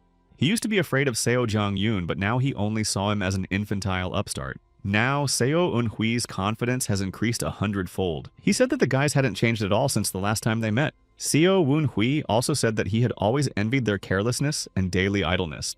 They frowned, not expecting such a turn of events. Seo Jong-yoon shouted that he would quickly remind them where that loser belonged, so it would be better for them to talk when he sobered up. Seo Jong-yoon laughed as he remembered how recently Seo Wunhui had been afraid to say the wrong thing. Seo Jong-yoon attacked his younger brother with his fists. Seo Wunhui blocked his punches with just a palm in front of him. He was stunned because as far as he knew, his younger brother didn't have a dantian to learn martial arts. How could he fight back? Seo Wunhui called him brother, and calmly said that he wanted to see the clan leader. This infuriated Seo Jong-yoon even more. He didn't want to be the brother of a loser. Seo Jong-yoon attacked Seo Wunhui again, but he dodged the blows. His comrades laughed at this scene, thinking that Seo Jong-yoon was pitying his brother. Finally, Seo Jong-yoon got tired of swinging his fists, but Seo Eun-hui kept teasing him. He asked why his older brother was talking like a redneck. Wasn't he taught to be polite? Seo Jong-yoon was speechless at the insolence. Seo Eun-hui said with a smile that he was born 3 months early. That means Seo Jong-yoon should have called him senior. The last straw of Seo Jong-yoon's patience ran out. He grabbed his sword and swung it at his brother. Song Young-hwa grabbed her fiancé's hand in horror. The clan head was going to arrive soon and a fight couldn't be allowed. Seo Jong-yoon angrily pushed her away and the girl fell to the ground. He called Seo Eun-hui trash and swung to strike again. Vice Commander Seo realized that he couldn't take it anymore. He used the illusory eye on his brother. Suddenly, Seo Jong-yoon finally put down his weapon and took a deep breath and apologized for his rudeness. His voice sounded monotonous and unaccustomed. Seo Eun-hui accepted the apology that was said under the influence of the illusory eye. He had mixed emotions because they were insincere. The offended Song Young-hwa was still lying on the ground, looking at her fiancé in bewilderment. She couldn't understand why Seo Jong-yoon had pushed her. The guards present were relieved because they didn't have to break up the fight and risk their peace of mind. Seo Eun-hui apologized to his brother in front of everyone. Inwardly, he was nervous, but he didn't show it. But suddenly, Seo Jong-yoon woke up from the effects of the illusory eye. His eyes lit up with rage and he swung his sword at Seo Eun-hui again. At that moment, Sama-yoon, who couldn't stand injustice, grabbed his arm in an attempt to stop him. She met Seo Eun-hui's gaze with a look of excitement. She realized that she could now act as she pleased. With a wry smile, Sama-yoon lightly broke Seo Jong-yoon's arm. In the meantime, the head of the Seo Yen clan named Seo Ik-hong was already approaching his domain. He was worried because he had important guests with him. Seo Yun-yoon's eldest daughter was traveling with him. She was studying at the Mount Heng school. Her mentors were next to her. Seo Ik-hong smiled welcomingly at them. He had invited the best masters of the school, Jo Jong-un and Jo Il-hae. Seo Yun-yoon was stone-faced as she listened to her father fawning over the mentors. She was uncomfortable. He wasn't so loving and attentive at home. Just recently, Seo Yun-yoon had given him some important news. Soon her training was going to come to an end. The head of the clan reacted harshly and uncompromisingly. She was to marry whomever he chose. If the girl didn't have martial arts ability, he would have married her off even earlier. Seo Yun-yoon also intended to participate in the tournament. If she came first or second, she could stay in the union. That meant calling off the wedding. The fire of hope burned in her heart. Suddenly, one of the Seo clan's guards ran out of the forest to meet them. His face was anxious and tense. Anxiety was in the air. He bowed and said with a tremor in his voice that he had brought important news to the head. Seo Ik-hong looked at him sternly. Anxiety crept into his soul. The guard moved closer to the lord and whispered that there had been an incident involving his sons at the manor. This news made Seo Ik-hong angry. After listening to the guard, he explained the situation to his mentors. He was forced to send his children home. Seo Yun-yoon and her brother Seo Yun-hyun had to prepare the house for the arrival of the guests. Seo Yun-hyun felt that something terrible had happened. He excitedly told his sister to hurry up. On the way, he told her about Seo Eun-hui's return. This news struck Seo Yun-yoon to the core. She didn't believe it right away. The girl's heart beat faster with excitement. When she arrived at the residence of the Seo clan, she was convinced that her brother's words were true. Seo Yun-yoon's eyes widened in shock. She finally saw Seo Eun-hui. But what amazed her even more was that he was unharmed. But Seo Jong-yoon was lying on the ground unconscious. Seo Yun-hyun shouted to stop the scuffle. The situation was getting heated. Seo Eun-hui looked at his brother and then at his sister with a nonchalant expression. He realized that the clan head would soon arrive here with representatives from the Mount Heng school. While continuing to look at them, Seo Eun-hui gave Sama-yoon a task. She had to block Seo Jong-yoon's acupuncture points. The girl obediently began the task with a sense of great responsibility. Seo Yun-hyun asked who she was and why she was being so insolent. Yoon herself greeted him and introduced herself as Seo Eun-hui's student. These words gave Seo Eun-hui confidence, and he smiled. The vice commander also greeted his brother. However, Seo Yun-hyun was clearly not happy to see him. He asked to explain what happened here. Sudam whispered in Seo Eun-hui's ear and said that this brother was much smarter than the last one.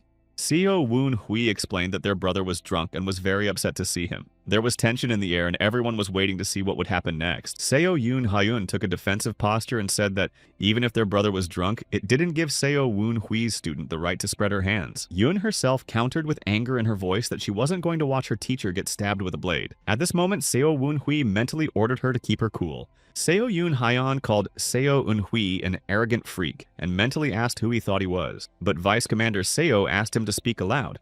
However, Seo Yun-hyun was only infuriated by this request. He noticed the presence of strangers just in time and restrained himself. Instead of making a scandal, Seo Yun-hyun calmly said that student Seo Woon-hui might not have used brute force. Seo Woon-hui replied with a smile that perhaps Sama-yoon was so rude because she was in a hurry and didn't want to waste time. This statement caused Seo Yun-hyun to be perplexed, who once again felt that the conversation was reaching an impasse. Feeling his advantage, Seo Yun-hyun said that Sama-yoon was wrong in any case. She had trespassed and attacked the owner.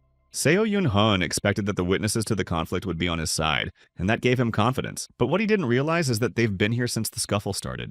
Seo Yun-hyun interrupted her brother and said that it was Seo Jong-yoon who tried to destroy Seo Woon-hui. She felt hurt and unfair by his words. Seo Jong-yoon's fiancé told her about it, and that was the last straw. Seo Yun-hyun was very angry that Seo Yun-hyun called Seo Woon-hui her brother. It was not surprising since they had the same mother, and he felt contempt for both of them. Seo Yun-hyun called them filthy brats with disdain. The girl was very hurt and wanted to slap her older brother, but he stopped her by grabbing her arm. His gaze was clearly hateful. Seo Yun-hyun's eyes glistened with tears of injustice and resentment. When Seo Woon-hui saw this, he insistently told Seo Yun-hyun to let her go. But Seo Yun-hyun proudly asked him to stay out of their conversation. Seo Woon-hui used to think that his sister hated him, and it hurt him. But now he saw the warmth and tenderness in her eyes that touched his soul. He felt that there was still a connection between them, despite everything that had happened. Seo Woon-hui firmly stated that he would protect Seo Yun-hyun from now on. His voice was strong and confident, giving her hope. Seo Yun-hyun screamed at him in panic. She didn't want Seo Woon-hui to get hurt by one of the brothers again, as she often did. Suddenly, an unknown force ripped Seo Yun-hyun off the ground and threw him into the air. Seo Yun-hyun watched in horror as he landed right in front of Seo Woon-hui. Vice Commander Seo confidently said that he was no longer the donkey from Luoyang, as he had been called before. Now he would not let anyone hurt Seo Yun-hyun. Seo Yun-hyun stood up and grabbed his sword without realizing that Seo Eun-hui's inner core had been restored. Vice Commander Seo decided not to show his full strength. He turned to Seo Yun-hyun and saw her rapturous gaze, which gave him confidence. Seo Yun-hyun would definitely pay for bringing her to tears. Sudam warned Seo Woon-hui that Seo Yun-hyun is being cautious and cunning, unlike Seo Jong-yoon. He didn't realize how much Seo Eun-hui had pumped up his combat skills. Vice Commander Seo decided to release some of his inner core energy. It was to deceive his brother's vigilance. Let Seo Yun-hyun think he was a low or medium-ranked warrior. An arrogant smile played on Seo Yun-hyun's face. He obviously thought he was stronger than him, otherwise he wouldn't have gotten into a fight. At this time, Seo Woon-hui heard a warning from Seo Yun-hyun in his head. She told him to be careful, and it gave him strength. Seo Woon-hui winked playfully at her and reassured her, confidently saying that everything would be fine. He could feel her excitement affecting him. Seo Yun-hyun gathered all his power and fiercely tried to attack him, but was immediately rebuffed. His surprise knew no bounds. Vice Commander Seo easily deflected the blow, and Seo Yun-hyun couldn't believe that such a strong blow was useless. His pride was shaken. Seo Woon-hui then slapped his brother, saying that it was revenge for Seo Yun-hyun. There was a note of vengeance in his voice. In anger, Seo Yun-hyun decided to use one of the 3 best sword techniques of the So Yeon clan. He was confident in his skills, but it was a mistake. After realizing this, Seo Eun-hui remembered all the weaknesses of this technique and confidently used them. He repelled the attack, feeling that the situation had taken a new turn. He then slapped Seo Yun-hyun again, and this time it was for insulting Sama-yoon. His heart clenched with anger. Yoon herself looked at the vice commander fondly. Cho Sung-won noticed her gaze and whispered to her to hide her feelings, or else it would be obvious. Seo Jong-yoon's comrades were confused. How could the Luoyang donkey be able to surpass his 2 older brothers? Their bewilderment grew with each passing second. Suddenly, Seo Eun-hui heard the voices of hundreds of swords. A chill and excitement ran down his spine as he realized that the clan leader was close by. Seo Woon-hui sensed a powerful aura. It was Seo Ik-hong and the guests from Mount Hang. Their approach was disconcerting. At this time, Seo Yun-hyun rose up from the ground again. No one had ever seen him so angry before. He shouted that he was going to let Seo Eun-hui get away with this prank at first, but now he's definitely not going to live. Seo Eun-hui calmly drew his sword and used the Shining Star technique. He confidently confronted his opponent. The observers recognized the battle stance of the Yeon Seo clan. Anticipation appeared in their eyes. Seo Woon-hui's defeat seemed to be inevitable. This technique would have worked if Seo Woon-hui had been a weakling before, but now he didn't care about it at all. Seo Woon-hui easily took down Seo Yun-hyun once again. Seo Yun-hui was shocked by Seo Yun-hui's fighting technique. Vice Captain Seo coldly slapped Seo Yun-hyun's face. The third slap was revenge for his humiliated mother. Southern Sky condemned his actions, but Seo Eun-hui didn't care. The young man felt the presence of the clan head. Tension hung in the air. Seo Ik-hong's hateful gaze was burning through him. The guests watched in silence. Sudam asked who they were. Seo Eun-hui said that when he was a spy in the Murim Alliance, he had met them before. The reputation of these people was unquestionable. Jo Yong-un and Jo Il-hae were both top-ranked swordmasters, and the strength of the best sword of the Heng Mountain School was close to that of Hai Akon. Seo Eun-hui politely greeted the arriving people. At this time, Seo Yun-hun, who was lying on the ground, shouted to his father that the younger offspring had cheated in battle. That was a lie. Seo Eun-hui wished he had broken his jaw. Even in such a situation, Seo Yun-hyun couldn't admit his weakness. Suddenly, Jo Jong-un walked up to Seo Woon-hui and asked the young man if he was really a master of the dark arts. The boy was confused. He didn't even notice him approaching. Jo Jong-un's footsteps were light and quick. Cho Sung-won mentally said that he knew about the high level of Qinggong that the masters of the Mount Heng School possessed, but he had never seen it in person. Yoon asked him if the technique was so rare. Cho Seong-won explained that the orthodox sects despised the dark arts. Jo Yong-un even changed his face when he heard that someone had used a technique based on the dark arts here. Seo Eun-hui calmly replied that he didn't use them, but the man didn't leave him alone. He asked why Seo Yoon-hyun had accused him then. Unable to stand by, Seo Yoon-yoon decided to stand up for Seo Woon-hui. She said it was her brother. Jo Jung-woon couldn't believe it at first. After all, the master heard that this guy's inner core was destroyed. He just couldn't have that kind of power. Jo Young-eun's hand reached out to the vice commander, but he sharply recoiled. He could not allow his power to be discovered. Seo Woon-hui asked for a chance to explain, but the master had already realized that the guy was hiding something since he didn't let him check himself. At this moment, Jo Jung-eun pulled out his sword and proposed a duel. Then he would be able to determine whether Vice Commander Seo used dark arts or not. Without waiting for Jo Jung-eun to agree, he attacked Seo Woon-hui. Seo Woon-hui dodged the attack. He didn't want to fight him at all. Southern Sky assured him that it would be easier than he thought. He advised Master to show him the Shining Star technique. Seo Woon-hui heeded the advice and used the Sliding Creeper technique. However, his strength was barely enough to resist such a master. But he didn't want to add his internal energy to the punch. Seo Eun-hui decided to increase the distance between them. Jo Young-un froze in bewilderment. He didn't expect his opponent to retreat so quickly. Jo Il-hae, who was watching the fight, cried out in surprise. She recognized the Shining Star technique. Master Jo Jong-un also recognized her. He gave her a stern look and asked Seo Woon-hui how he was related to the Southern Sky swordsman. The young man panicked and asked the Southern Sky sword if its previous owner knew Jo Jung-woon. He replied that they were old buddies. Then Seo Eun-hui decided to introduce himself. Since everyone present recognized his teacher's technique, the air was filled with astonishment. The witnesses to this conversation literally rounded their eyes at what they heard. Seo Woon-hui called out his name and loudly declared that he was the successor to Southern Sky swordsman Baho Jung-dae. About 20 years ago, Jo Jong-un was saved from death by the swordsman of the Southern Sky in one of the fiercest battles. At the time they met, he was just an ordinary warrior. Baho Jung-dae had recognized his talent, and now Jo Jong-un was a recognized master. Seo Woon-hui expressed respect for him because he had heard about him from his teacher. It wasn't true, but he decided to embellish his story. Jo Yong-un immediately became animated when he heard that the Southern Sky swordsman was talking about him. He was flattered. Vice Captain Seo explained that he had heard the story of how they met. Baho Jong-dae also spoke well of Jo Jong-un's fighting skills. The master glowed with joy. He had never dreamed of ever receiving praise from a respected Southern Sky swordsman. This conversation softened Jo Young-woon. He apologized and explained that he had a temper. The mention of the dark arts brought him out. Seo Woon-hui told him that it was alright to call him senior, but the master interrupted him and asked him not to call him that. He and his sister smiled and told him to treat them as equals since Seo Eun-hui was Baho Jong-dae's successor. Vice Captain Seo was surprised by this. But Sword Southern Sky said that its former owner was familiar with their teachers. Realizing that he wasn't being completely honest with them, Seo Eun-hui couldn't bring himself to address these honorable people as equals. He just couldn't get his tongue around it. However, the masters convinced him otherwise. In the end, Seo Woon-hui called Jo Jung-woo his brother. He laughed happily, saying what a beautiful day it was. Jo Jong-un sternly looked at Seo Yoon-hyun lying on the ground, who dared to slander the Southern Sky swordsman disciple. He tried to justify himself, but the master didn't give him the chance. The clan leader was silent, watching the situation unfold. Seo Eun-hui looked at the man who never treated him humanly and threw him out of his family with anger in his eyes. If the head of the clan had been a little more responsible, Seo Eun-hui's mother would have been treated properly. He wasn't a very good clan leader. In spite of all this, Seo Woon-hui couldn't let his anger get the better of him because he was on a mission. Instead, he bowed to the clan leader and greeted him. Seo Ik-hong was insincere when he said that he was happy about his son's arrival. However, he noted that he was quite rude to his brothers. Vice Commander Seo explained that the brothers were angry with him and had even made attempts on the young man's life. He had no choice but to defend himself. Everyone present understood this and were on Seo Eun-hui's side. The clan head was thinking about how to resolve the situation. Finally, he replied that he would reprimand his sons later. Now he had important guests to receive. Seo Eun-hui stopped him and asked if his father wasn't curious about why his exiled son had returned. He seemed intent on keeping it quiet. Seo Ik-hong stopped and without turning around told him to state the reason for his return. With hope in his eyes, the young man asked his father to allow him to participate in the tournament as a representative of the SEO family. He deliberately asked in front of everyone. After all, the clan head had no chance to refuse him now. Seo Ik-hong was terribly angry when he heard such an insolent request. When all the arrivals were placed in the guest houses of the Seo clan's residence, a conversation took place between Jo Sung-won and Sama-yoon. The girl asked the guy not to slurp and to eat decently. He replied that he was just enjoying the delicious food and advised her to do the same. When the girl showed him her fist,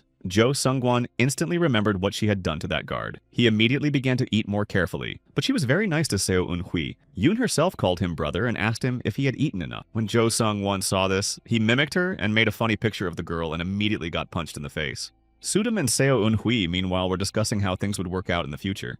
Even though Seo Ik-hong didn't give an answer right away, he still had no choice. His eldest sons were injured and had no time to participate in the tournament. It was logical, but one couldn't forget that the clan head didn't consider Seo Eun-hui to be his son at all. The guest house where Seo Eun-hui and his companions were staying had a number of servants. They were low-ranked warriors. In this way, Seo Ik-hong let his son know that he was being watched and would not be allowed to do anything stupid. After all, Seo Eun-hui was in the territory of the Seo clan to which he formally belonged, but not actually. It didn't matter whose disciple he was. Suddenly, a maid came to them and brought a message. Madam was inviting him to a meeting. Seo Eun-hui was surprised. He stood up and told his companions to wait for him. Yoon herself looked at him with interest, not understanding what kind of mistress had summoned him. Seo Eun-hui appeared at the peony hall of the residence to talk to the clan head's wife. Her name was Mrs. Yang, and she was very fond of peonies. These flowers were everywhere.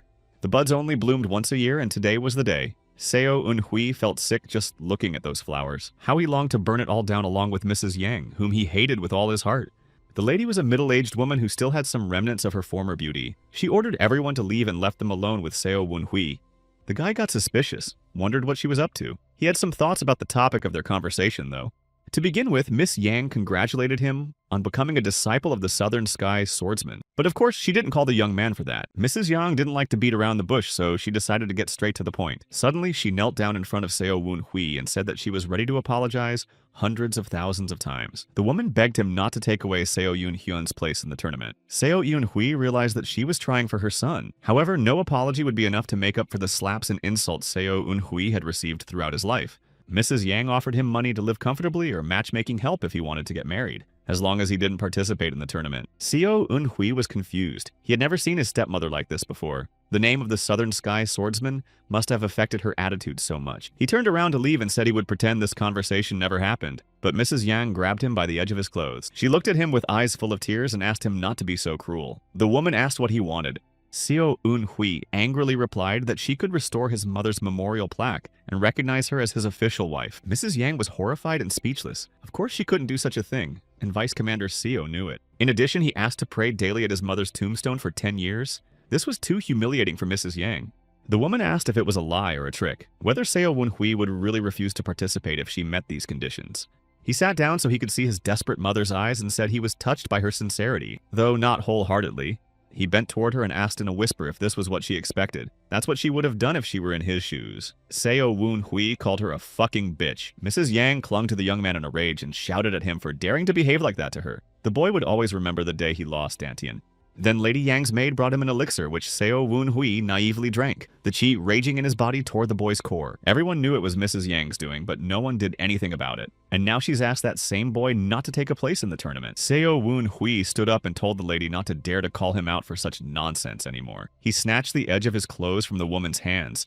At this moment, Madam's secret guard came into view, although Seo Eun-hui was already aware of his presence. He jumped out from his hiding place right in front of the young man and greeted the Southern Sky swordsman disciple. Vice Commander Seo said they had nothing to talk about and headed for the exit, but the guard said that it wasn't Miss Yang who poisoned him that day, but someone else.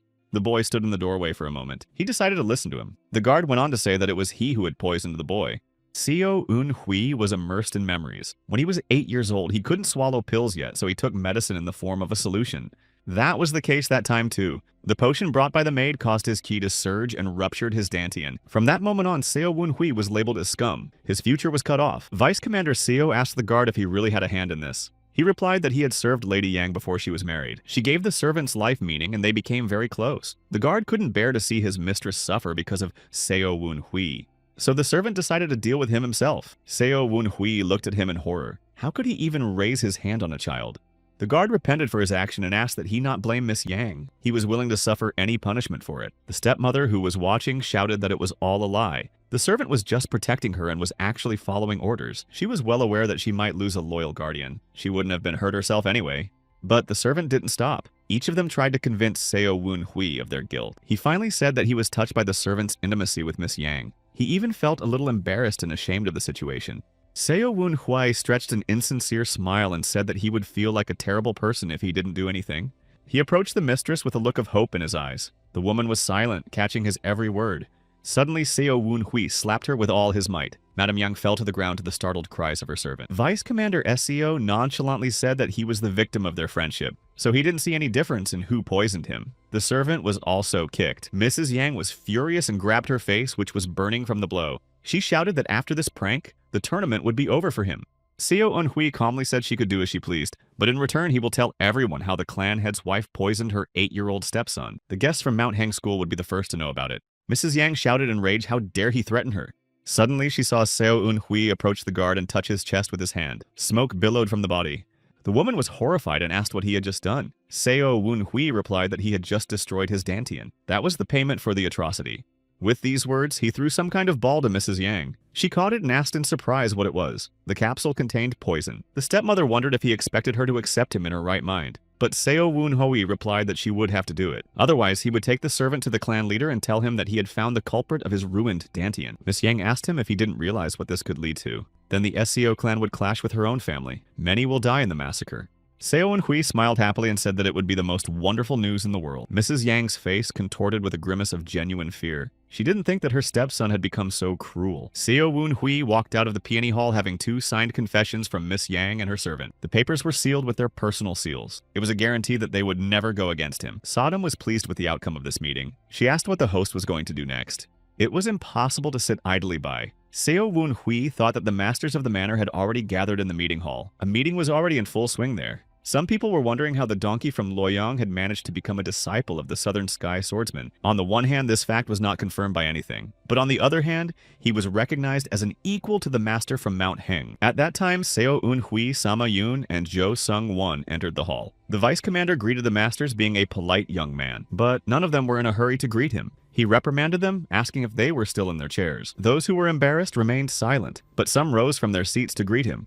Almost everyone except the top-level masters did so. They were still unwilling to recognize Seo Wun-hui's right to be here. He was asked how he had entered since there were guards outside. Senior Master Ha Jung-yun said that only a select few could be present. Just the head of the clan as well as his son, the young head. And of course the masters of the manor, but the young man should have known that. The others supported Ha Jung-kyung. Even if Seo Wun-hui was a young master, he shouldn't have barged in so rudely. The third master of the manor, Yang Moon-seuk, told the young man to come back later. Seo Wun-hui smiled wryly and asked why he shouldn't yell like the old days. When Seo Wun-hui was young, Yang Moon-seuk didn't choose his words and chased him away. But now he pretended as if he didn't remember those moments. But the young man remembered everything perfectly and was ready to remind everyone else. Yang Moon-seuk apologized for possibly hurting young master's feelings in the past. Apparently there was something wrong with his memory. Seo Wun-hui said that Yang Moon-seuk kicked him out of the estate a year ago. If he didn't remember such recent events, then he must have a problem with his head.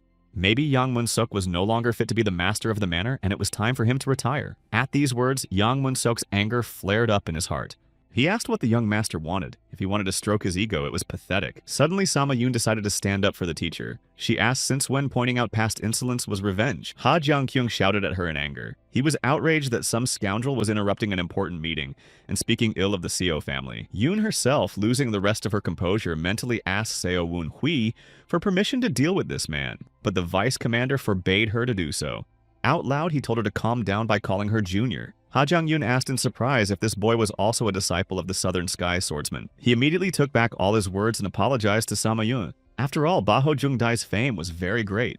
It was decided to continue the meeting as soon as the clan head, Seo Ik-hong, arrived here. Therefore, Ha Jung-kyung told everyone to disperse, but Seo Woon-hui ordered the door to the pavilion to close with a firm voice. Cho Sung-won, who was standing nearby, slammed it shut. Yang Mun-seok asked the young man irritably what he was up to, but Vice Commander Seo only wanted to talk to the masters. Ha Jung-kyung grabbed his sword because he was not sure of Seo Woon-hui's good intentions. This guy could be expected to do anything, but the Vice Commander decided to make a proposal. It would be beneficial to both sides. The young man smiled slyly and said that he wouldn't come here just because of the tournament. After all, he only had to convince the head of the clan to participate. His main goal was to convince Ha Jung-kyung to change sides. He wanted to gain the support of the Seo clan's chief master. The man hesitated at first, for he could not refuse at once. He was a scion of the clan he obeyed.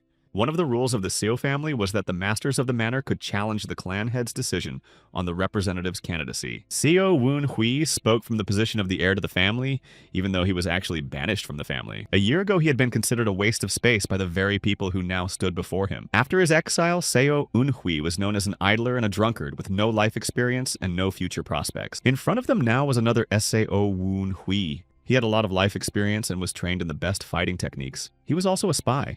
Ha Jung-kyun praised him for the young man's excellence under the mentorship of the Southern Sky swordsman, but he couldn't turn a blind eye to the inciting conflict. The headmaster noticed Seo Woon-hui's eyes running. He asked him what was wrong and why he was acting like that, but Vice Commander Seo only laughed in response and apologized for it. It was indeed very rude of him to distract himself from such an important conversation.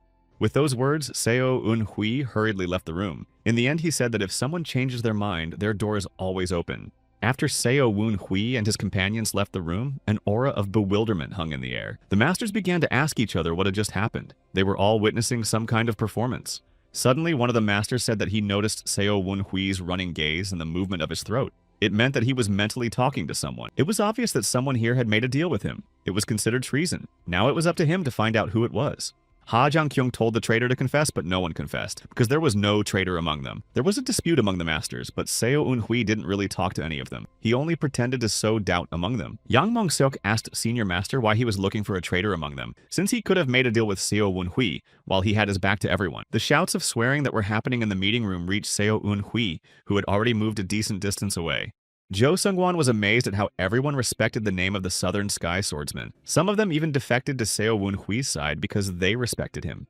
At this point, Vice Commander Seo admitted that he hadn't negotiated with anyone, but was just pretending. At last, Jo Sung-won realized that it was just a trick of the master. He made a commotion so that the masters would be suspicious of each other. Seo Woon-hui, Sama-yoon, and Jo Sung-won were on their way to the guest house when the girl noticed Vice Commander Seo Yoon-yoon's sister in the distance. She was talking to some representative man. Judging by the expression on their faces, the conversation was not a pleasant one. Seo Yoon-yoon said confidently that there won't be a wedding. She will not marry that man. The groom's name was Cho Sang-nam, and he was a member of a respected clan, but the man argued that the clan head Seo Ik-hong had only postponed the date of their marriage. The matter had been settled long ago. The girl irritably blurted out that her father just didn't want to refuse directly, so he politely made it clear that Cho Sang-nam wouldn't get anything. However, the man blocked her way. Their conversation wasn't over yet. Seo Yoon-yoon asked him what he wanted in an embarrassed manner. Jo Sang-nam took her hands and said that when the girl pretended to be unattractive, he only fell in love with her more. But unfortunately, Seo Yoon-yoon didn't like the groom her father had chosen. She pulled her arms out of his embrace in disgust. When Sudam saw this, she asked what Seo Woon-hui thought about his sister's upcoming wedding. After all, it seems that she was forced into marriage. Yoon herself, who couldn't stand injustice, decided to intervene in the conversation. She asked the impudent man why he was bothering the girl since he had been rejected. Cho Sang-nam introduced himself to Sama-yoon by saying his name. He then asked who she was and why she was meddling in other people's relationships. Seo Woon-hui knew his family. Most likely, Jo Sang-nam saw Seo Yoon-yoon at a recent festival and decided to arrange a wedding with her father. The bride-to-be was pissed off by the arrogance of that boor. Jo Sang-nam explained that they were discussing the wedding. He wanted to be left alone with Seo Yoon-yoon, but he didn't have time to say anything because Seo Yoon-yoon took the girl's hand. Hiding under the guise of a boyfriend, Sama-yoon said that she and Seo Yoon-yoon had been in a relationship for a long time. That's why Jo Sang-nam couldn't be her fiancé. Sister Seo Woon-hui was in deep shock and couldn't say a word. Jo Sang-nam was humiliated and crushed. A grimace of anger crossed his face. How could such a great groom be rejected for some puny boy? He was going to marry Seo Yoon-yoon despite her mixed ancestry. How dare she refuse him by choosing a dead man with a woman's face? After saying that, Sama-yoon slapped him. She then asked Jo Sang-nam if he liked being slapped by a dead man with a woman's face. but suddenly his face changed to a frightened expression. He saw the head of the clan who had come out to see what was wrong. Cho Sang-nam was confused because he didn't want his future in-laws to think he was rude and aggressive. Contrary to expectations, Seo Ik-hong did not reprimand him. Instead, the clan leader said that there would be a banquet in the evening, so Jo Sang-nam should rest. The groom-to-be obeyed. The others froze in bewilderment. None of them had heard about the upcoming banquet. Father turned to Seo Eun-hui and asked how long he would continue to tarnish his family's honor. He looked at his son with undisguised anger in his eyes and told him to follow him. Seo Eun-hui realized that his fate would be decided now and obediently followed his father. They came to the training room of the head of the SEO clan. The vice commander knew about it but had never been inside. I wonder why his father brought him here since he wasn't allowed to come here before. Seo Ik-hong stood with his back to his son and drew his sword. He said that Seo Eun-hui had caused too many problems. First, he wanted to represent the family at the tournament, and now you want to be the heir. The father turned around and pointed his sword at his son. From that moment on, he forbade Seo Eun-hui from lying. For now, his intentions are known. Otherwise, he would take his son's life. Seo Eun-hui said that it seemed like Seo Ik-hong really hated him. He replied that trust was out of the question. Seo Eun-hui left home as a nobody, and now returned as a disciple of a great swordsman. After his mother's death, Seo Eun-hui had only been drinking and partying. It was unclear how he had attracted the attention of the Southern Sky swordsman. He managed to recover his core in just a year and surpassed a top-ranked warrior. It was unbelievable, but a living example stood in front of Seo Ik-hong. However, the father did not believe his son. He was sure that people don't change so easily. Seo Ik-hong said that his son had become a puppet of the blood cult. Seo Eun-hui panicked, but his father realized it. He drew his sword so he was sure of what he was saying. The guy tried to calm down and said that such a serious accusation shocked him, but Seo Ik-hong shouted for his son to stop pretending. The young man kidnapped by the blood cult could not return home unharmed. Vice Commander Seo was stunned. How could his father have known he was being kidnapped? I wonder how much more information he knew. Did Jae Baek and Woo Hyun blabber? But even if they did, the news from their family wouldn't have reached Seo's family so quickly.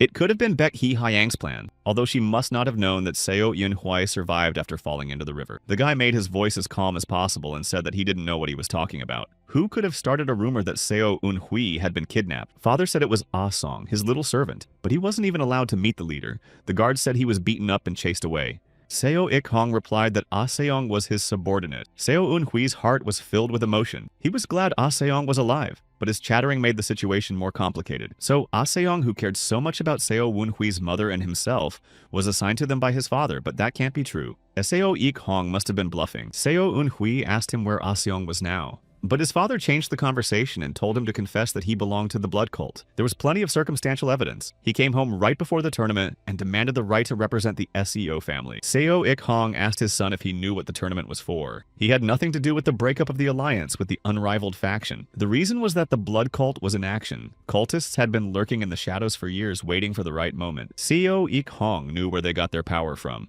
and how they built up their power. Cultists kidnapped children from powerful clans and made puppets out of them. Belonging to orthodox sects gave a great opportunity to sneak into the tournament. Seo Eun-hui didn't expect his father to be so prescient. The orthodox sects had won the confrontation with the cultists for a reason. There were also wise and skillful warriors among them. But could Seo Ik-hong have guessed that the blood demon's sword was the goal of the tournament? Though it's unlikely the father was looking that far ahead. Now he saw his son as his nemesis only because of the suspicion that he was a member of the blood cult. Sudam told Seo Eun-hui that by saving Ah-seong, he interfered with the course of events and changed the future. If Ah-seong had died, he wouldn't have been able to tell anyone anything. In another life, Seo Eun-hui also tried to return to his family, but he was kicked out. No one even mentioned the blood cult. Everyone thought he was drinking somewhere. Vice Commander Seo clarified if it was true that his father suspected him of being a spy and thought he needed to participate in the tournament to spy on the Murim alliance. Seo Eun-hui made a disappointed face and added that his master Ba Hong Jung Dai would be very hurt by such a hurtful accusation. Seo Ik-hong said that if his son wanted to earn his trust, he should have refused to participate in the tournament. The boy grinned. He had hoped to press his father with the name of the Southern Sky swordsman, but apparently he didn't care. Then Seo Eun-hui asked what would happen if he didn't refuse. Would Seo Ik-hong forbid him from representing their family? After all, he was stronger than his brothers.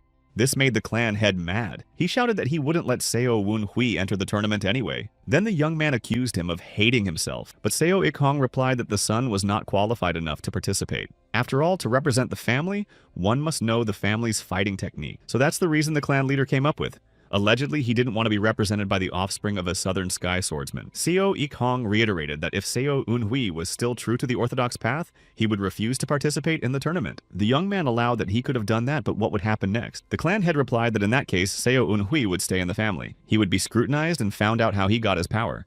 If the guy turned out to be clean, he had nothing to fear, but that didn't mean Seo Eun-hui would get representation. He drew his sword. It was unfair to interrogate and offer to surrender, but not provide representation.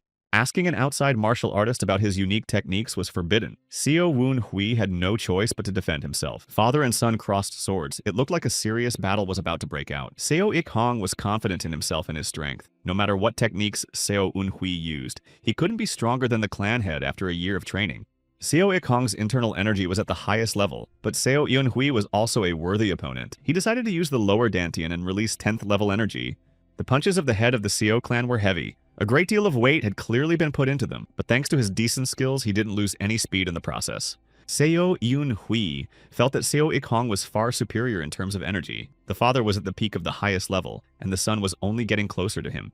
The young man was attacked again and again by the head of Clan Seo in an attempt to confront him. Seo Ik-hong could clearly see that he was superior in strength, but the heavy sword technique wasn't the easiest either. It was like she was pinning her opponent to the ground, making him feel a multi-ton weight on him. Suddenly, Seo Ik-hong stopped the duel. He said that if it wasn't for Seo Eun-hui's sword, the young man would have given up his life long ago. There was no point in fighting any further. Vice Commander Seo came closer and said that now he understood why his father was called Wisdom Sword Yi-Yan. Seo Ik-hong asked if Seo Eun-hui was willing to surrender and accept his terms. He replied that his father was too strong to take him lightly. Without another word, Seo Eun-hui released his internal energy of the central Dantian. A blue-colored vortex swirled around the hall. The head of the Seo clan could barely stand on his feet, amazed at how his offspring had so much energy. Seo Eun-hui explained that he had advanced thanks to the techniques of his teacher, Southern Sky Swordsman. Father was incredibly angry. They crossed swords again in battle. The guy used the Shining Star technique. Using Chuga's revolving sword technique, he attacked the dazed Seo Ik-hong. Only he aimed a little to the side so as not to kill him. A powerful stream of energy grabbed the clan head and threw him up, hitting the wall. Seo Ik-hong's sword stabbed into the floor of the hall almost to the middle of the blade. Seo Eun-hui was pleased with himself. He himself had not expected such a powerful release of energy. The young man almost ruined his father. In another life, he would never have dreamed of defeating the clan leader. Southern Sky praised Seo Eun-hui and said that he had reached half of his former master Ba Ho Jongdai's strength. However, the guy did not look happy after this victory. Sodom asked what was wrong. He knew his father disliked him, but he didn't think so. Seo Eun-hui stood looking at the defeated Seo Ik-hong. He wondered why he had allowed him to be born. It didn't matter now, though. Because of his actions in this life, so many events had changed course. Suddenly, Seo Eun-hui heard the voice of his father's sword. It was telling the owner that this child's offense was much stronger than he expected. Sword said that if Seo Ik-hong had been a little kinder, the child wouldn't have suffered so much, and none of this would have happened. He also added that maybe it was time for Seo Eun-hui to know the truth. The truth that he wasn't Seo Ik-hong's son. The young man was stunned when he heard that. He ran over to the clan head's sword and took hold of the hilt to ask him what he had just said. Wasn't Seo Ik-hong his father?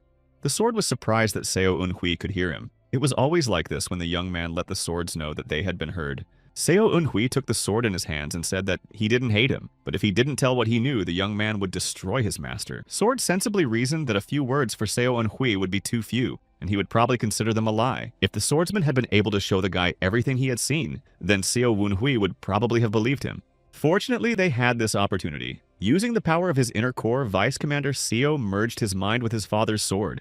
At the same time, the third star from the constellation of the Big Dipper sparkled on Seo Eun-hui's arm. He mentally traveled back in time and saw his mother. She was very much asking someone to stay in the main estate. At that moment, his mother was already pregnant. Seo Eun-hui felt dizzy. He knelt down on one knee, unable to stand.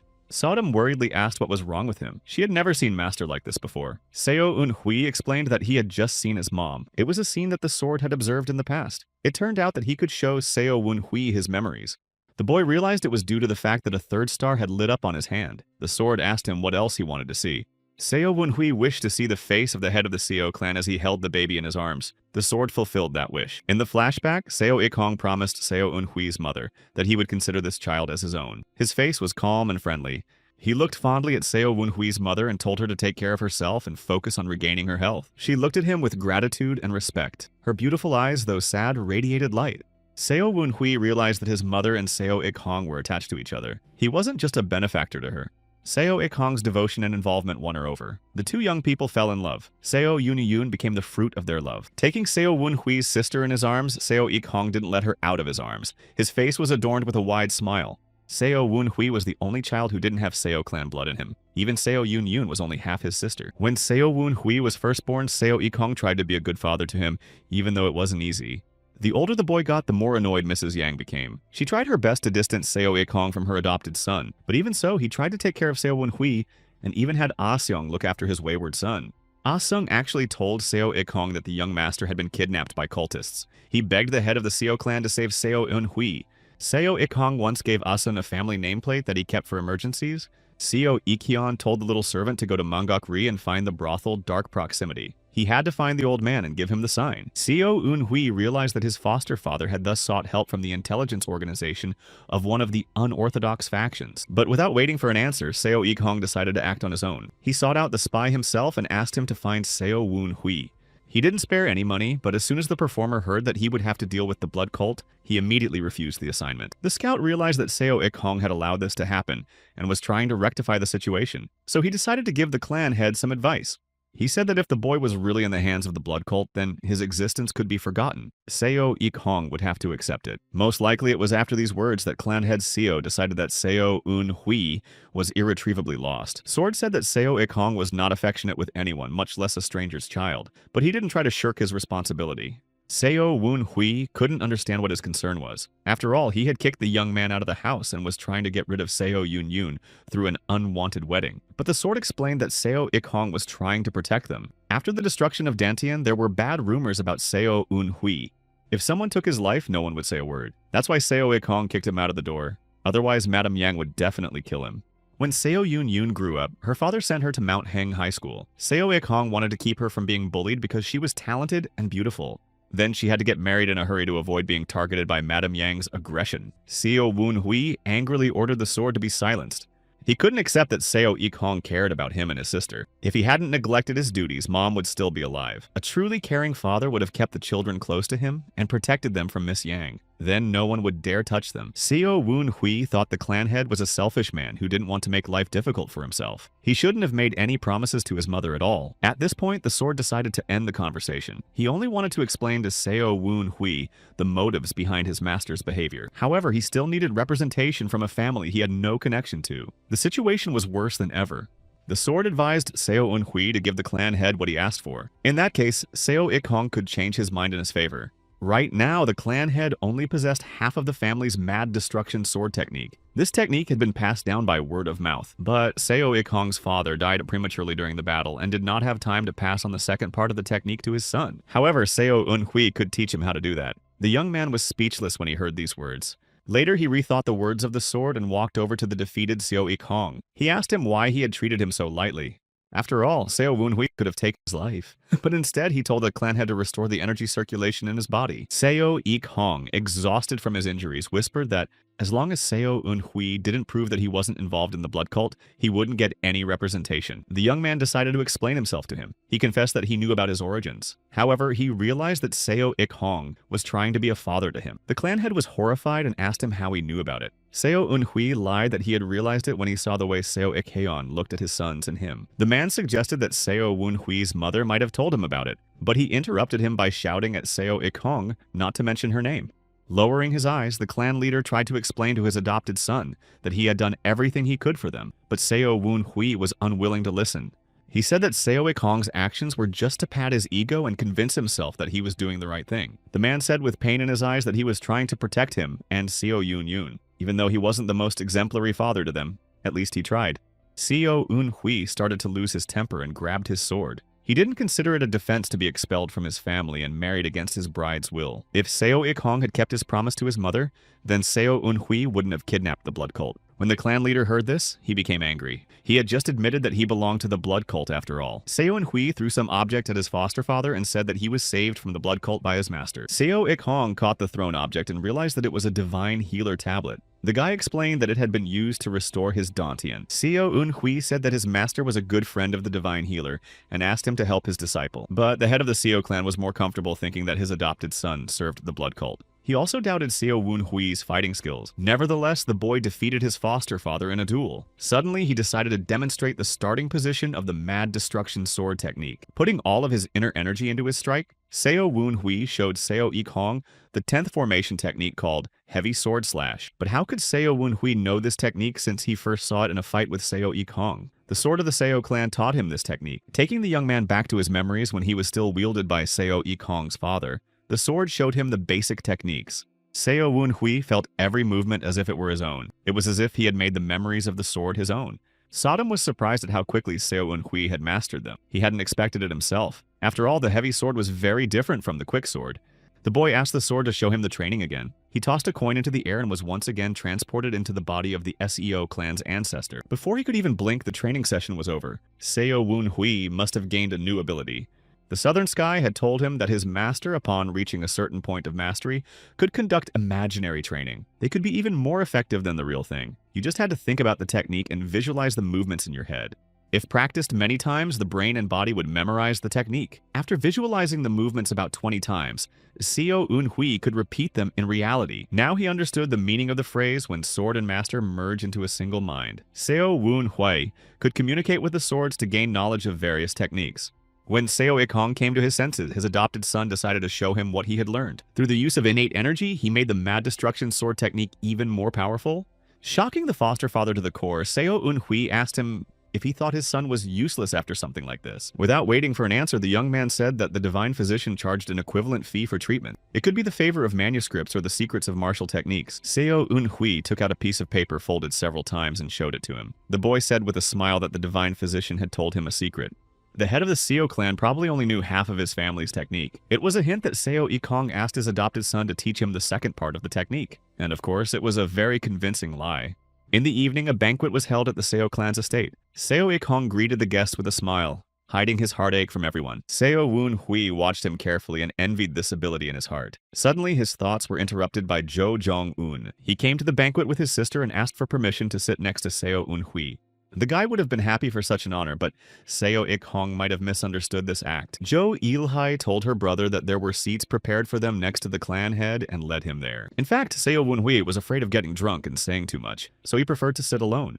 Looking carefully at his father, the boy mentally told him that now was the time to make the announcement. After gathering his thoughts, Seo Ik-hong addressed the audience and thanked the guests who had visited his home. He also said that he had to tell everyone the big news. Jo Sang-nam and her father immediately thought that Seo Ik-hong was going to announce the wedding. Seo Yoon-yoon also attended the banquet and wasn't herself crazy about the upcoming wedding. First, Seo Ik-hong apologized to the righteous Win-cho clan for having to cancel the wedding. The father felt that his young daughter was not suitable to be Jo Sang-nam's second wife. Seo Yoon-yoon could not believe her happiness. This was the best news of the day. Mrs. Yang, who was nearby, was sitting with her head down. Now, Seo Woon-hui turned to her mentally. He asked if it was her idea to marry Seo Yoon-yoon off, because that would solve two problems at once. To get rid of her stepdaughter and strengthen her relationship with the Cho family. Seo Woon-hui told her not to do anything stupid, or he'd tell everyone about her misdeeds. Mrs. Yang lowered her head even lower and didn't dare to object. Meanwhile, Seo Ik-hong was announcing the second news. Seo's third son, Seo Woon-hui, will be representing the Seo family at the tournament. This information shocked everyone present. The guests turned to where Seo Woon-hui was sitting, but his seat at the table was empty. His mission was over, and he left the place that had once been his home. Jo Sung-won asked him why they had left so early without waiting for the banquet to end. But Vice Commander Seo had one more important thing to do. Yoon-sama kicked Jo Sung-won to stop him from interrupting the older man. Suddenly, they all heard a rustling noise behind them. It was Seo Yoon-yoon who ran after them. Out of breath, she asked her brother why he left. Seo Woon-hui replied to her that he had one more unresolved issue and had to leave the house in a hurry. Hearing this, Seo Yoon-yoon asked for permission to send me to the tournament with him. The masters of the Heng Mountain School would also like to accompany him. That could have been a problem. His sister's beautiful eyes, gazing faithfully at Seo Woon-hui, reminded him of his mother. And then he realized what was going on. Seo Yoon-yoon had fallen in love with Sam-yoon without knowing she was a girl. Yoon-sama touched Seo Woon-hui's sister's shoulder and said good-naturedly that she didn't have to go with them now, because she could join them at the tournament. After all, the tournament was just around the corner, and Seo Yoon-yoon would definitely see her brother again. The girl agreed with that. She didn't know that Sama-yoon wouldn't be at the tournament. Seo Woon-hui looked at her sadly as he interfered with someone else's fate again. Then Seo Yoon-yoon decided to walk to the main gate and socialize a bit. Seo Woon-hui was very surprised by this gesture. He looked at his sister with bewilderment, but could not forbid her to do so. Seo Yoon Yoon saw them off, and it was the first long conversation they'd had in a long time since their mother's death. The distance between them had shortened a bit. The girl asked her brother how he was living all this time, but Seo Woon Hui couldn't tell her the truth. She sensed his insincerity. When it was time to part ways, Seo Yoon Yoon put something in her brother's hands and said that their father had given it to her. She didn't know what it was. The girl probably thought it was money for traveling expenses. Seo Eun Hui gratefully accepted the package and said goodbye. Now he had a purpose in life. He had to become the strongest to protect his sister.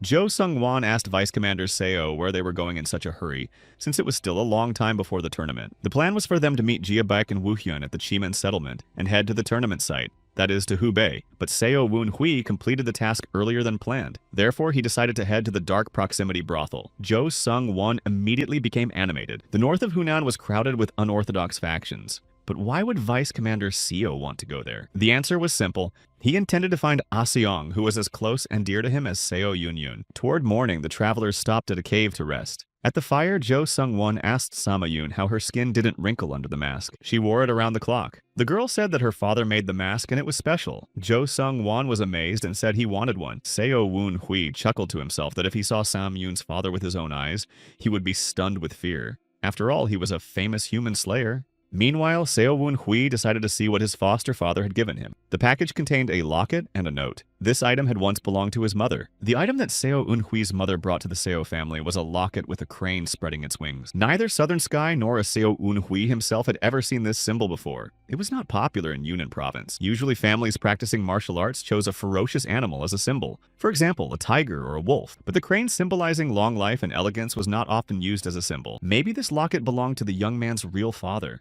Unfortunately, Seo Woon Hui no longer had any clues as to his origins. Suddenly, Sama Yoon jumped up and asked him what he was looking at, but Seo Woon Hui told her not to come so close without permission. She apologized and explained that she was just worried about him. Seo Woon Hui sat in thought for too long and looked sad. Yoon Sama put her head on his shoulder and said resentfully that he didn't ask her not to touch him, but Seo Woon Hui tried to move away from the girl. Their faces were too close and he got his first look at her. Seo Woon Hui already knew she was beautiful, but today, Sam Yoon looked special. A spark ran between them and they reached for each other, but their privacy was interrupted.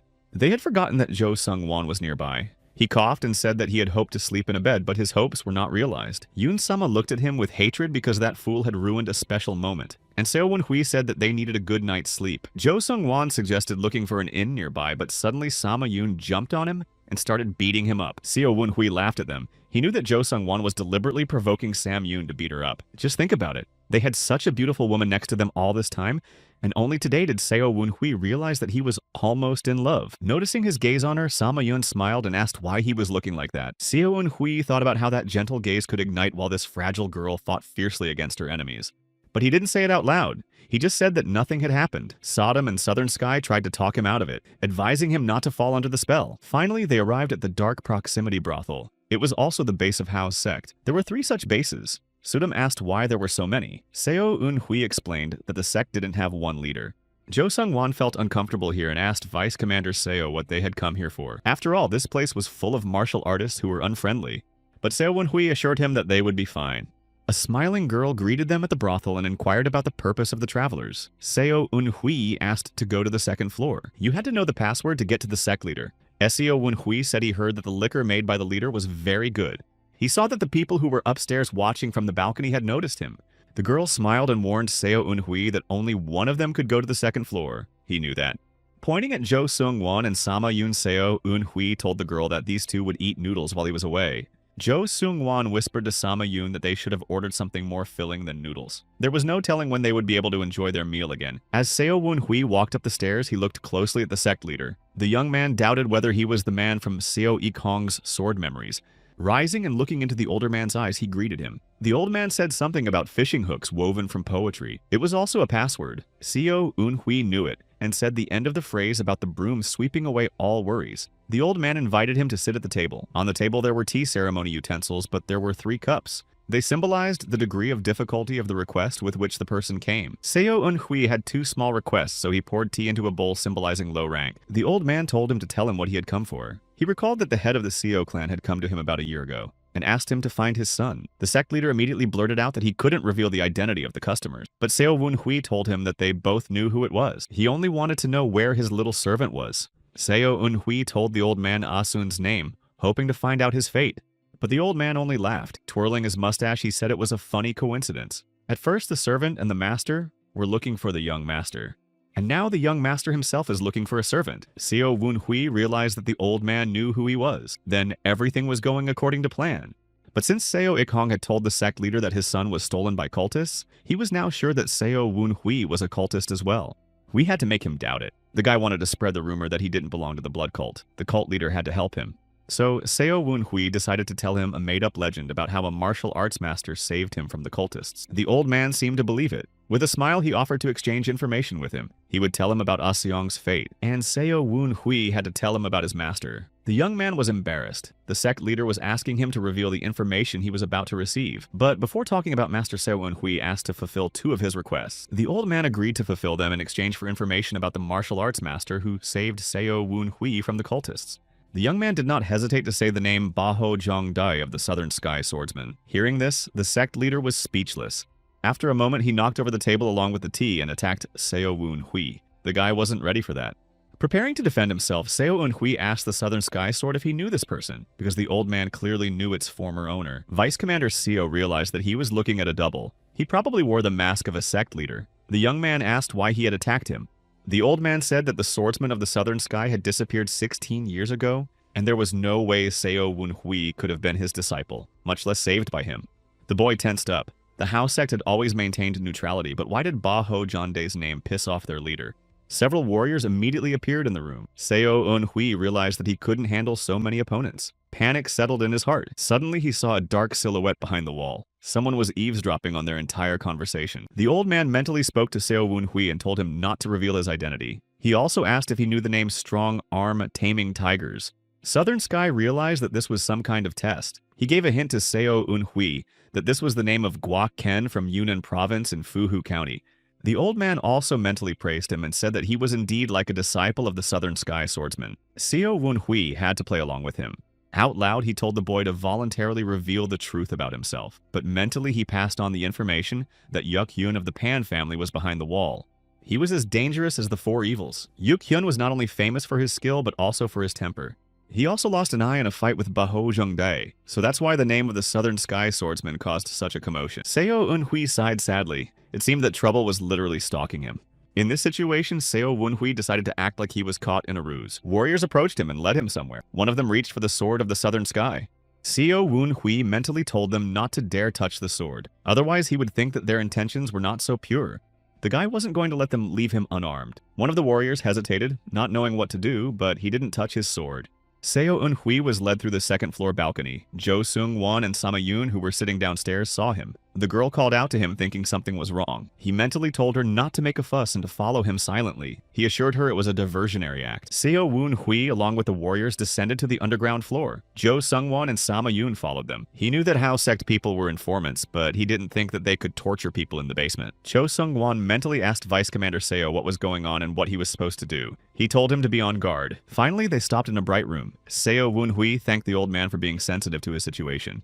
But the sect leader only delayed his trouble. It was clear that Yuk Hyun wouldn't be fooled for long. The old man said that through the secret passage, Seo Wun-hui and his companions would be able to reach the surface about 150 meters away from the brothel. Suddenly, the bars behind Sama Yoon and Jo Seung-won slammed shut. Seo Wun-hui tensed up. The situation was escalating, and the hope of leaving this building without a problem was fading. He asked the old man how this was to be understood. The old man replied that he was still suspicious of Seo Wun-hui. The sect leader assumed a fighting stance and glared at him ingratiatingly. His hands were clad in metal gloves. Southern Sky told Seo Wun-hui that it was apparently the strong hand taming tigers, specifically Master Guak Ken himself. Sword recognized him by his hands. His gloves were made of dark silver that blocked the blows of stabbing weapons perfectly. Baho Zhongdai knew him well, but 20 years ago his family was exterminated, and he himself disappeared. The Southern Sky Swordsman was very saddened by this. The old man said that Baho Zhongdai had long since disappeared without a trace. But in the meantime, 6 people had claimed to have seen him in person, and each of them was looking for his technique or legacy. Seo Wun-hui asked him if he thought he was an imposter, but the sect leader said that Seo Wun-hui seemed different from him. That's why he attracted attention. The young man asked him about the gloves. Gua Ken immediately became animated. His expectations about Seo Woon-hui were beginning to be fulfilled. If the guy wasn't lying, he should have known the Shining Star technique. The old man rushed forward to attack. As Seo Woon-hui realized it was time to use his sword, he used the Shining Star technique on the attacker, and was met with an honorable response from Guok Ken. The sect leader defended himself with metal gloves. Guok Ken not only defended himself, but also attacked the young man, while he was essentially unarmed. Seo Woon-hui didn't even realize that he was so powerful.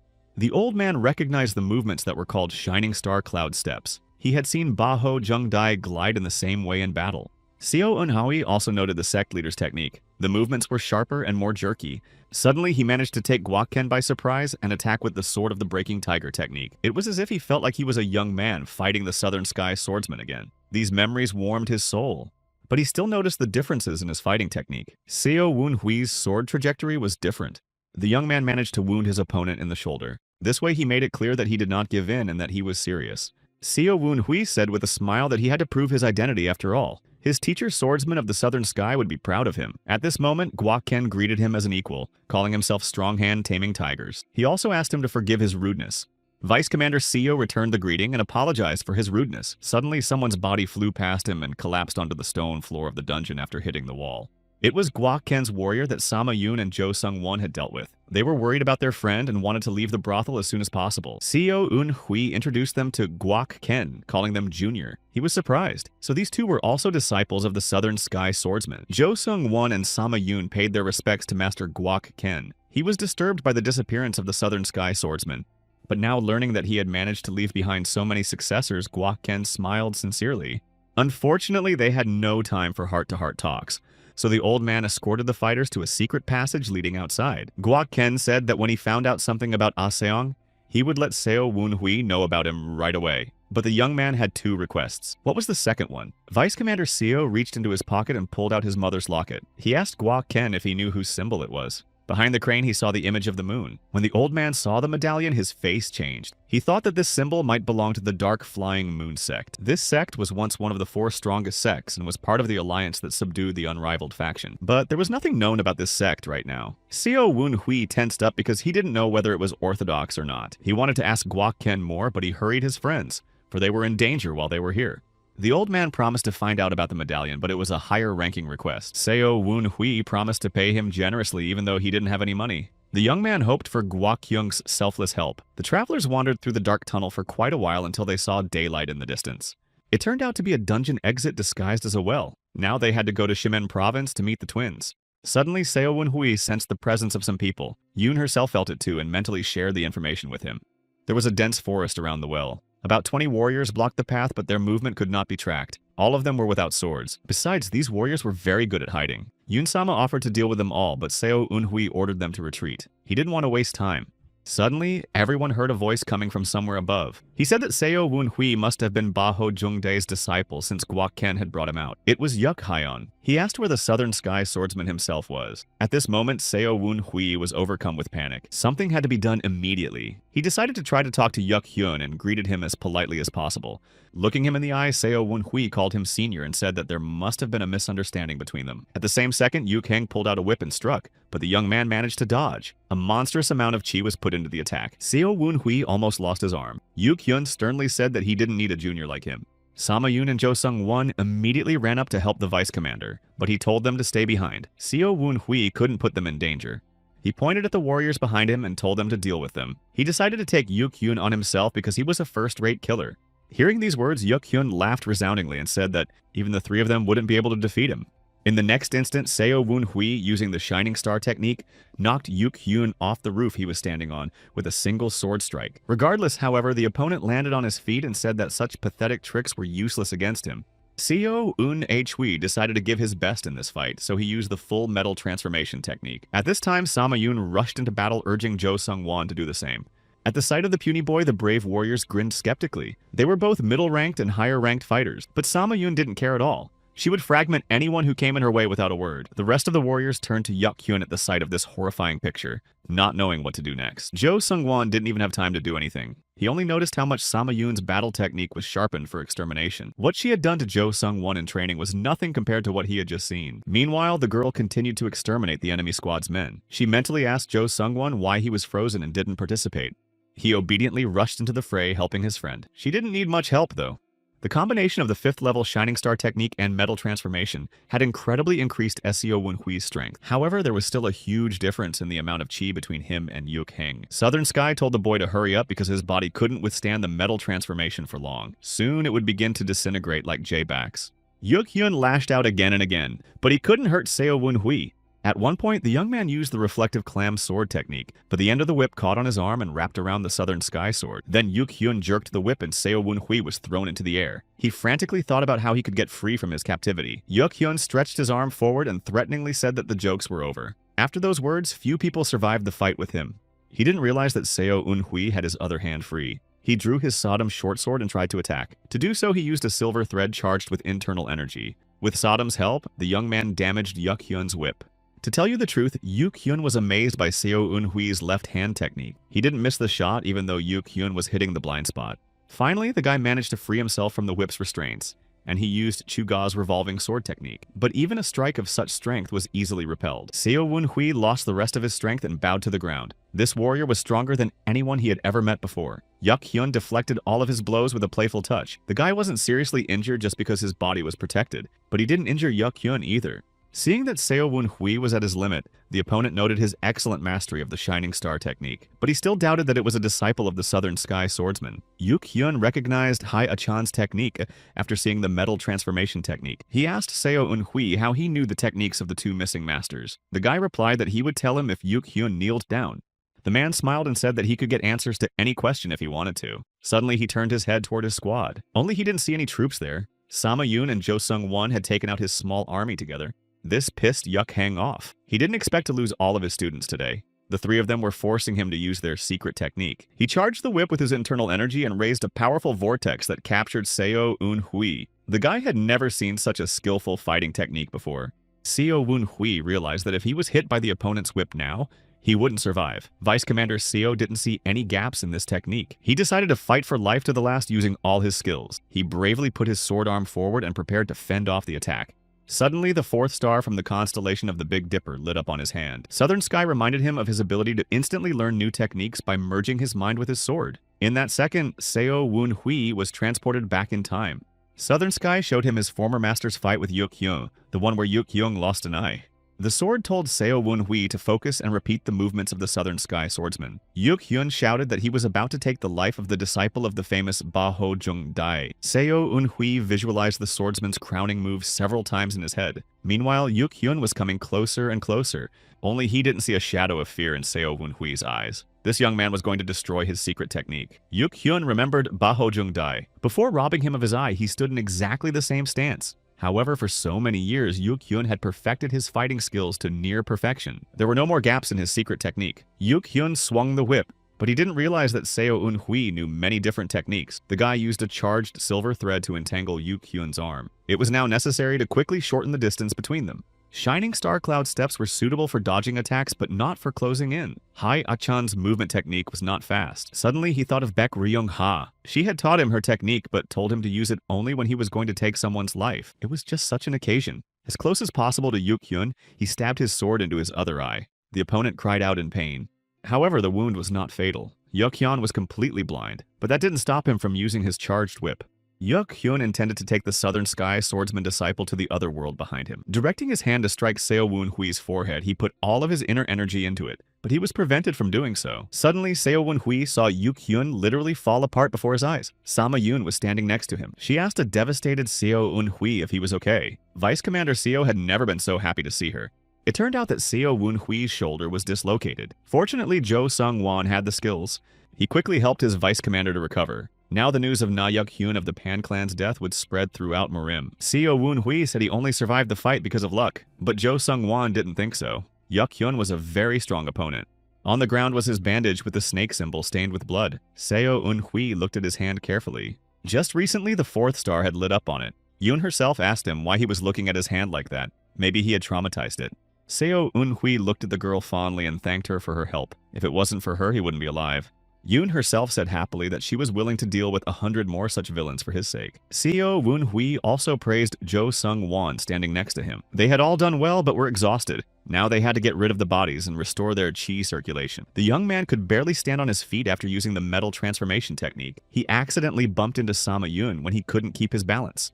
The worried girl told him to rest. She and Jo Sung-won would deal with the fallen bodies themselves. Seo Woon-hui smiled gratefully at her. Jo Sung-won complained about the pain in his leg and wanted to rest too. But Sama Yoon suggested that he should be buried with the other bodies. Then he could rest forever. They got down to business. Meanwhile, Seo Eun-hui was tidying up his chi circulation. Suddenly, he realized that his inner core had strengthened. Every time the young man was one step away from death, his inner core was now strengthened. Suddenly, Seo Woon-hui heard a sword voice nearby.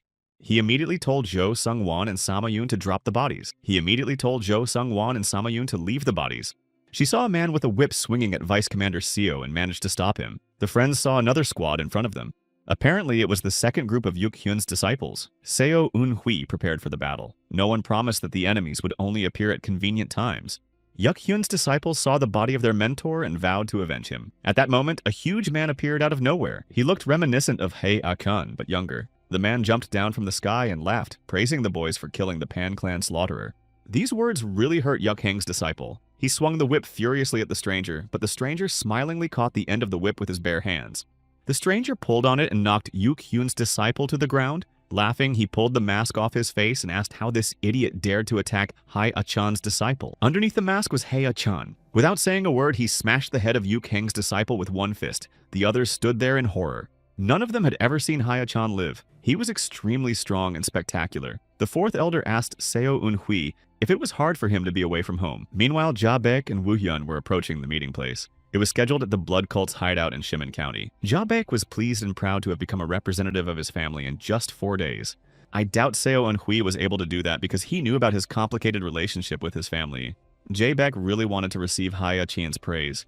Then he would be respected in the Blood Cult, and Sama Yoon would fall in love with him instantly.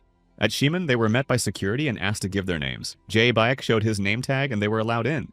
He asked the guards if Vice Commander Aseo had arrived. Surely Donkey from Luoyang was still persuading his father to let him into the tournament.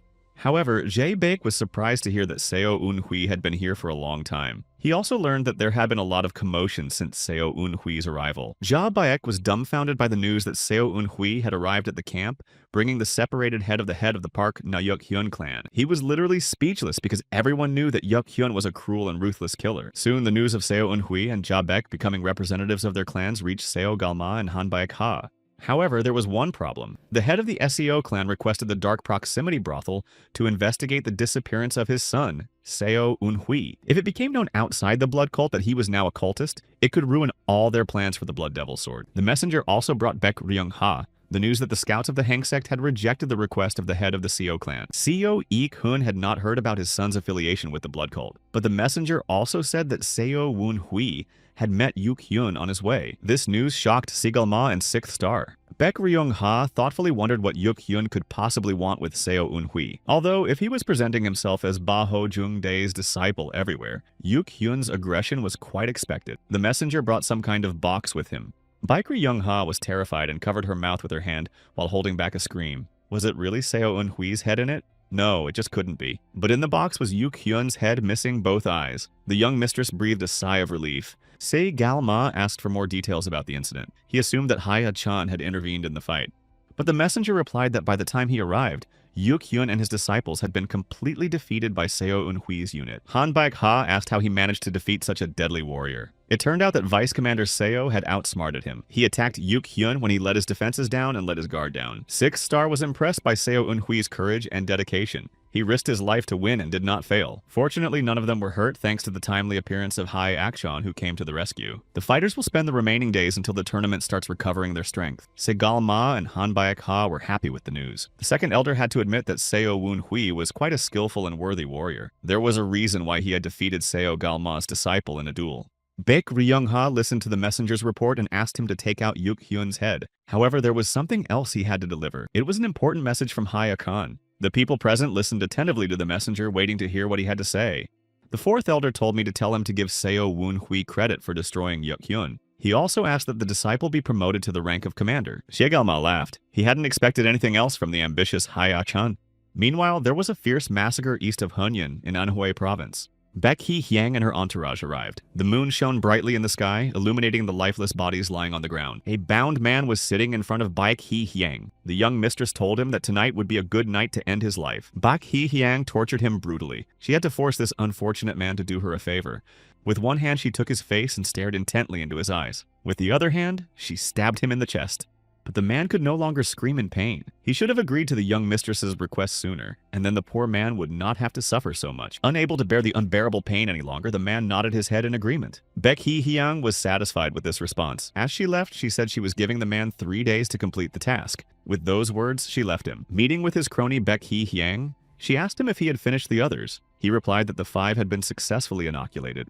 Baek Hee-hyang was only interested in how many people her sister Baek Ryung-ha had lured to her side, how many people she was able to convert to the cult. But even if she managed to get some of the strongest warriors in the district, they were still less than Baek Hee-hyang. Baek Hee-hyang's supporters were confident that the blood demon sword was practically in their hands.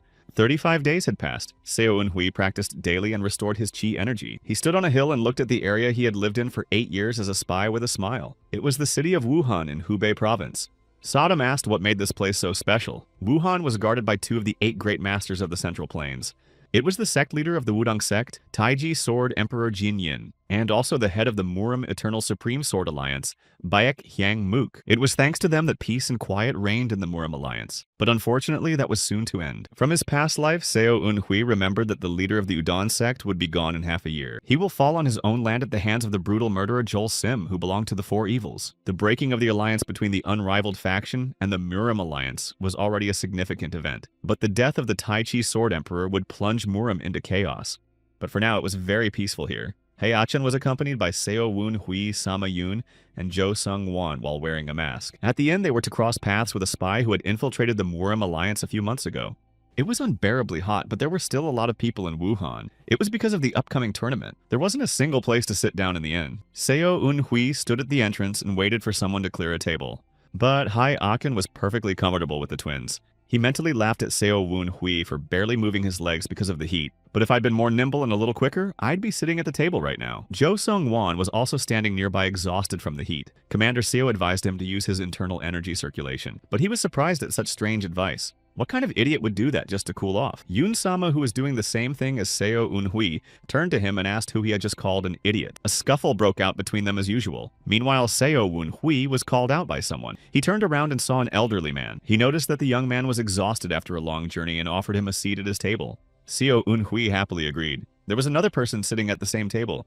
He was of incredible size. He was almost as big as Hae-achan. Behind his back, he had a huge sword. Commander Seo recognized him immediately. It was the blazing king of the Supreme Blade, Jin Kyung. He was also one of the Grand Masters of the Central Plains. He did not belong to any sect, but he was known to everyone as a fair and straightforward man. But what was he doing here in this inn? Seo Woon-hui couldn't wait to find out why Jin Kyung had shown up. As far as the young man knew, Jin Kyung had never been interested in Murim's festivities at all. Taking a sip of soft drink from his glass, Jin Kyung sternly looked at Seo Woon-hui and sternly asked how he recognized him. The excited Sama-yoon and Jo Sung-won immediately stood by their side. Commander Seo mentally told them that the person sitting in front of them was the blazing king of the Supreme Blade. Seo Woon-hui explained in a calm voice that he had never met Jin Kyung in person, but had seen him from afar and heard about him. The man continued to drink his drink. Then he asked Seo Woon-hui why he didn't remember him. If he had ever been seen, he would surely remember such an attentive guy. The young man wasn't prepared for such a question. Seo Eun-hui panicked because he was suspected of lying out of thin air. Theoretically, a master of Jin Kun's level could easily read the chi energy of everyone in the vicinity. Sensing danger, Hae-achan mentally asked his disciple if he was alright. Seo Woon-hui didn't want to interfere with the fourth elder. So as not to attract too much attention, the guy mentally replied that everything was fine. He did it on purpose. In another life, Hae-achan and Jin Kyung had a battle in which the fourth elder lost his arm. There was no way they should have been allowed to fight. Seo Woon-hui carefully chose words to answer Jin Kyung's question, but nothing came to mind. Commander Seo said he saw Jin Kyung at Dantin Lake. He was in a crowd of people, so he didn't remember. Jin Kyung looked at the guy sternly again and asked him the name of the lake again, as if he remembered if he had ever been there. But Seo Woon-hui was sure that 5 years ago, the blazing king of the High Blade had been there with his family. That time, he'd scattered the bandits who'd attacked them. Commander Seo explained that he was also there with his father, although that was a lie. Jin Kyung asked Seo Eun-hui's father's name. The boy calmly replied that his father's name was Seo Ik-hong. It seemed as if the tough warrior had bought that lie. The elderly man sitting next to him realized that Seo Wun Hui was from the illustrious Seo clan, which bolstered Jin Kyung's confidence. However, the blazing king of the High Blade noted that at first he thought the young man was the apprentice of the burly man at the next table. Seo Wun Hui realized that this man was not to be trifled with. He immediately recognized the connection between him and Hai Achan. He lied that the burly man was a friend of his father. He was nicknamed the Golden Boar. Such a man really existed once, but unfortunately he was gone. Now, Hei Achan was hiding under his mask. The elderly man said with a smile that Seo Ikong's son must have come here to participate in the tournament. He had obviously come all the way here for a reason. Seo Wun Hui might be lucky enough to fight against Jin Kyung's grandson. This news came as a shock to the young man. The involvement of the grandson of such a serious man complicated the situation considerably. He was probably as strong and experienced as his grandfather. At this second, that grandson came to their table. He was a tall and skinny young man named Jin Yong. However, he had a powerful inner strength. Seo Wun Hui looked at Jin Yong with a studied look. It wouldn't be easy to compete with such an opponent. Jin Kyung's grandson was at the peak of his skill. It looked like Seo Wun Hui would have to use his innate core energy against him. Looking at Seo Wun Hui and his friends, Jin Yong asked who these guys were. Commander Seo introduced himself as the third son of the Yeon Seo clan. There was no response. When he looked at Jin Yong, he realized that he was staring at Sama Yun. After bowing to her, he said his name and wished to recognize her. The girl under the guy's mask was outraged at the disrespect for her commander and decided to repay the boar in the same coin. She turned around to face Jin Kyung and called out her name to him. This prank caused everyone to cheer. One Jin Yong was embarrassed and didn't know how to react to this. He wondered if it was done on purpose or if Yun-sama was not trained in manners. As he thought about it, he turned his back to Seo Wun Hui, which made Sama Yun even angrier. She looked at Jin Yong with undisguised anger. Suddenly, Jin Yong received a sharp blow to his stomach, throwing him back a few meters. Seo Wun Hui recoiled in horror before realizing what had just happened. Jin Yong must have received the punishment he deserved. Jin Kyung apologized to Seo Wun Hui for his grandson's impoliteness and said he raised him too softly. But what struck Commander Seo was different. This master charged a few drops of alcohol with his inner energy and splashed them into his grandson, so much so that he flew practically across the room. Jin Kyung's power was truly extraordinary. His grandson barely got to his feet and personally apologized to Seo Wun Hui, hoping he hadn't offended his new acquaintance too much. However, Commander Seo realized that the apology was insincere. Jin Yong apologized because he was forced to do so. Then Seo Wun Hui decided to play with him a little. He lowered his head playfully and mumbled that he wasn't skillful enough to deserve attention. The young man also said that he didn't dare to be offended by it, because he realized that in the eyes of others, he could be considered unworthy to represent his family at the tournament. Jin Kyung listened intently to their conversation. He was shaken by the fact that his grandson had once again shown disrespect to a stranger. He got up from his seat and reprimanded Jin Yong for embarrassing him. Then he took his grandson outside to give him a good kick in the ass. Jin Kyung wished Seo Wun Hui good luck and said that a worthy young man like him would definitely achieve a lot in life. Being a polite guy, Seo Wun Hui wished him the same when he suddenly noticed that Jin Yong had stopped in front of him. He clearly had something to say. His face was clearly filled with hatred, but his mouth gave out different information. Jin Yong looked at Seo Wun Hui with a fiery gaze and wished him success. Then he followed his grandfather out of the room. Hai Achan mentally asked his disciple who it was. Seo Wun Hui replied that it was the blazing king of the supreme blade. The fourth elder indignantly exclaimed how such a meeting could be considered a trifle. He didn't just ask Seo Wun Hui if he needed help and if he was okay. The young man explained that he was confused because it was so sudden. After cooling down, Hye-chan realized that his disciple simply didn't want to allow a clash between them. They couldn't attract unnecessary attention. Finally, Do Yoon-hyun appeared at the door of the establishment, the spy of the blood cult in the Murim Alliance. He was aware of all the affairs going on around the Murim Alliance, and therefore had valuable knowledge. Do Yoon-hyun also had an impressive spy experience of 9 years. Seo Eun-hui and his friends sat down at the vacated table and began to eat. The boy remembered Do Yoon-hyun from a past life. Seo Eun-hui had once gotten some very valuable advice from him.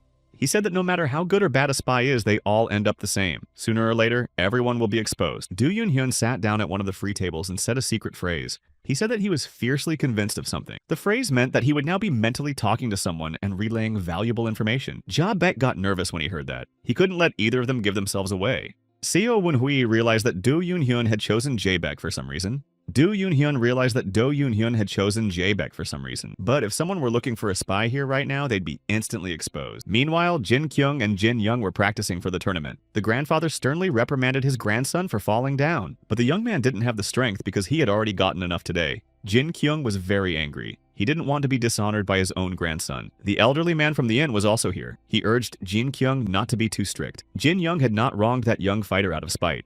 But Jin Kyung was adamant. He felt that in that case, his grandson deserved an even harsher punishment. After all, if that was the case, then Jin Yong had failed to recognize his opponent's true strength and treat him with respect. Jin Kyung sensed in the third son of the Seo clan an unusually powerful force than it might seem at first glance. If his grandson fights that young man, there's no telling who will win. Du Yoon Hyun, who was in charge of the details of the plan, rented a room in an inn on the outskirts for Hae Akshan's squad. A note with information about the Murim alliance was hidden in the agreed-upon place under the bed.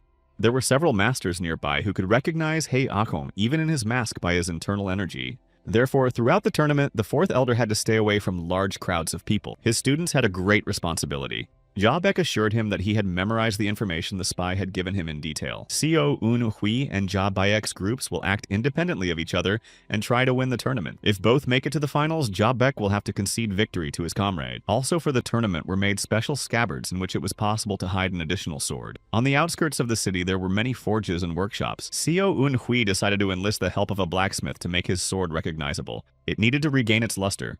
Let everyone realize that he was a disciple of the Southern Sky swordsman. Seo Un-hui knew that he had to go to a not-so-popular forge. Otherwise, he'd be booked soon enough and the price would be too high. He'd known such a place in another life, but he wasn't sure it existed now. In that unremarkable blacksmith shop, a great talent was about to blossom. The blacksmith who repaired Baek Hyung-mook's sword. Finally, Seo Un-hui came to the right place. Sudam was surprised because there was no sound of work at all. Southern Sky recalled the words of the previous master who said that the higher the skill of a master, the less recognizable he was. Thanks to this wisdom, the Southern Sky swordsman always found places with delicious food. Seo Un-hui stood in the doorway, hoping to see that master. He must have looked younger now. Looking around the forge, Commander Seo noticed that a drunk was sleeping in the corner, with sword fragments lying around him. This really surprised Seo Un-hui. He heard the voices of those swords begging to finish them off. The day he first saw Baek Hee-hyang, her sword had also begged to be destroyed. But what could so shock a weapon meant for extermination? When Seo Un-hui entered the room, he saw a barrel containing several dozen swords. But they were not just swords, but replicas of Baek Hyang-mook's sword. But why did the blacksmith forge so many spears? Commander Seo decided to find out from one of the swords. He took it by the hilt and wanted to see the memories. The sword transported him back to the past when Baek Hyung-mook had approached this master for the first time. Seo Un-hui knew him by sight. Such a stern and heavy gaze would be hard to forget. Baek Hyung-mook had an unprecedented fighting technique. He could slash anything with his sword in a second. Even the swordsman of the Southern Sky was far from such skill. Baek Hyung-mook had amazing sword skills. Judging from his memories, he was satisfied with the blacksmith's work. But there was nothing remarkable about the sword itself. Baek Hyung-mook touched the sharp blade with his hand. His hand lit up with scarlet flames, hurting the sword and destroying it. It was his way of testing the steel. The sword couldn't withstand his energy and broke into many shards. Baek Hyung-mook told the blacksmith to redo the work and left. So that's what happened to all those swords. They couldn't withstand Baek Hyung-mook's aura of bloodlust. So these poor swords were maimed right after they were born. Seo Un-hui told the sword that it wasn't at fault. Surprisingly, the sword thanked him and disappeared into dust. Sudam and Seo Un-hui didn't even realize what had happened. Suddenly, they realized that the blacksmith had woken up and witnessed it. Commander Seo tried to explain that he had not intentionally destroyed the sword fragment, but the blacksmith asked him to do the same with all of them and even offered him money for it. The blacksmith put his soul into each of them, but they were no longer usable. He could not destroy them himself, for they were like children to him. So the barrel in which the blacksmith kept the broken swords was a kind of incense holder. He wanted to honor the souls of the broken swords. When the blacksmith saw Seo Un-hui's sword behind his back, he offered to work on it for free. The young man happily accepted. After taking the Southern Sky in his hands, the blacksmith appreciated its metal. However, it needed cleaning and sharpening. The work would take about 5 days. The blacksmith also noticed that the scabbard was too big for a single sword. Seo Un-hui left Southern Sky in the forge and wandered to the outskirts of the city. He was glad that he had quite by chance gotten the chance to see Baek Hyung-mook's fighting technique. Destroying his swords foolishly would be foolish not to utilize the ability to learn techniques by fusing with the sword. But Seo Un-hui was a little scared that the sword turned red when the wielder tried to infuse it with his chi. He was the head of the Orthodox faction. Commander Seo was walking pensively among the crowd when he suddenly bumped into someone. A stranger tried to touch his arm, but the young man pushed her away. The girl still managed to grab his wrist. Seo Un-hui felt a special chi. It was unusually strong. The stranger drew him into the shadows away from passers-by. Once alone, she asked how he had survived. This voice was familiar to Seo Un-hui because he had heard it before. It was really Baek Hee-hyang. The girl persistently asked how he was saved by falling into the mountain river. Seo Un-hui grudgingly asked her how long she was going to hold his hand. He didn't like all of this very much. The young mistress noted that the young man had become much more confident since their last meeting. probably because he had gained strength. But the guy was sure she didn't want to be exposed, so she was in a vulnerable position. Commander Seo realized that Baek Hee-hyung wouldn't make a fuss when he was outside the forge. There might be strong craftsmen here. With a charming smile, the girl said that Seo Woon-hui didn't belong next to her sister. He was worthy of more than that.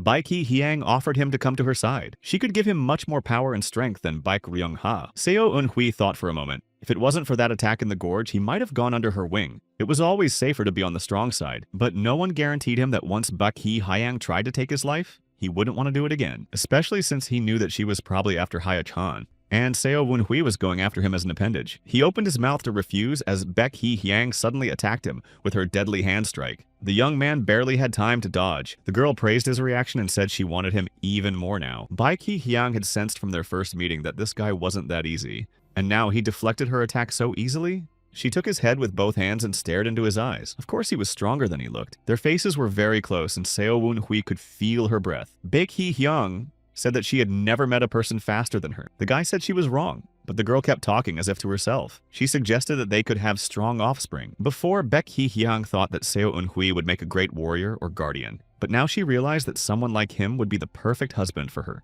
The young mistress pinned him against the wall and offered to become the second most important person in the blood cult. All he had to do for that was to marry her. Seo Woon-hui realized that he had nothing to fear because Baek Hee-hyung was afraid of being exposed, so he didn't take her words seriously. Baek Hee-hyung slammed him into the wall so hard that even the plaster collapsed. Finally, Commander Seo replied to pretend like this conversation never happened. The girl laughed and asked if he really liked Baek Ryung-ha more than her, but that wasn't the point.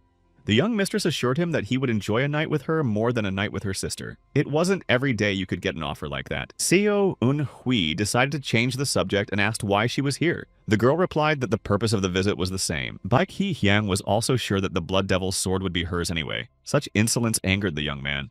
He said he could reveal her identity right now and thus ruin her plan, but the girl replied that it was a bluff on his part. The guy wasn't dumb enough to bring out the conflict between the two blood cult factions while in the middle of an orthodox sect alliance. Baek Hee-hyung looked carefully into his eyes and whispered that if she wanted something, she would always get it. What she needed right now was Seo Eun-hui. Suddenly, the young mistress attacked him. Baek Hee-hyung excelled in the Blood Devil's battle technique, but Commander Seo was also a worthy opponent. When she faced him in a fight, she realized that she was not mistaken. Seo Woon-hui had become much stronger. There was no reason for him to hold back anymore. He attacked Baek Hee-hyung with his Sodom short sword. It wasn't weak, but it wasn't the same as if he had used the Southern Sky. This amused the young mistress. She didn't expect such a powerful warrior to fight with a broken weapon. However, Seo Woon-hui was an excellent hand-to-hand combatant. It's not for nothing that Hye-jong beat him up every day. Seeing the young man leap into the air to strike, Baek Hee-hyung blocked his blow with her blade at the last moment. However, with this maneuver, Seo Woon-hui was able to push her back a couple steps. That was to his advantage. But Baek Hee-hyung wasn't really angry. She too had stopped restraining her strength. Commander Seo realized that her technique was akin to witchcraft. He decided to flee. As he felt the intense bloodlust behind him, he was amazed at how much she didn't care about anyone around her right now.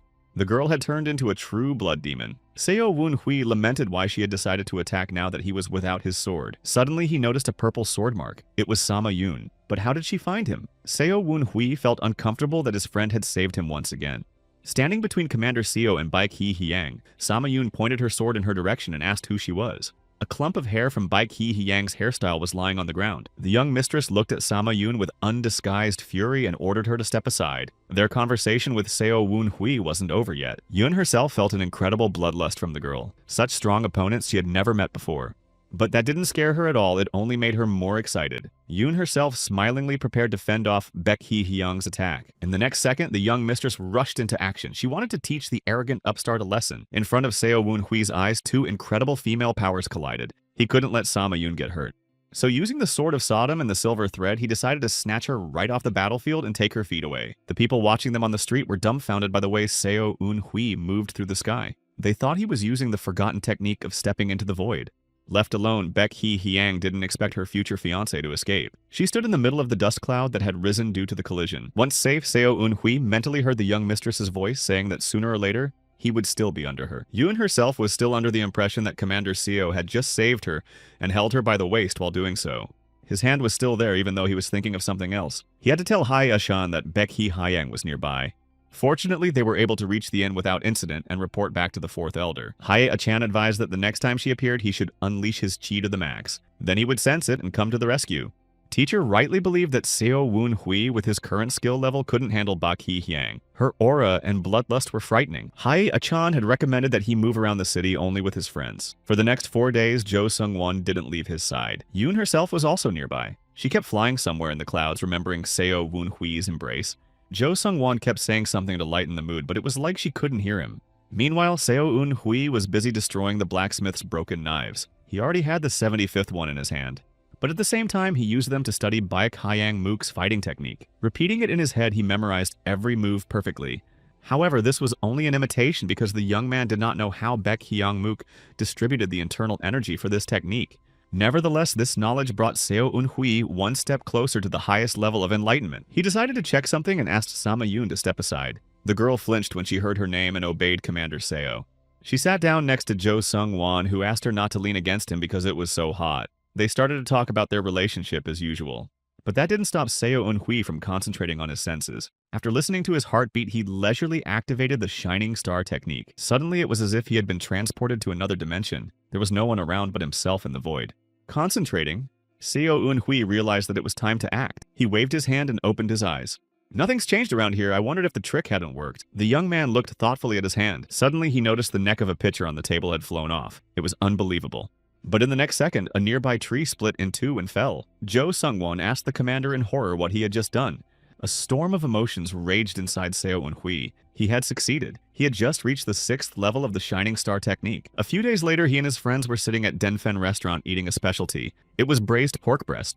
Sama Yoon and Jo Sung-won had been wanting to try it for a long time, but there was always a huge line at this restaurant. The girl joked that the taste would make her faint. Jo Sung-won supported her joke by saying that in that case, Commander Seo would carry her on his back. Tomorrow, Seo Woon Hui was to pick up the finished Southern Sky Sword from the blacksmith and head to the castle where the tournament would take place.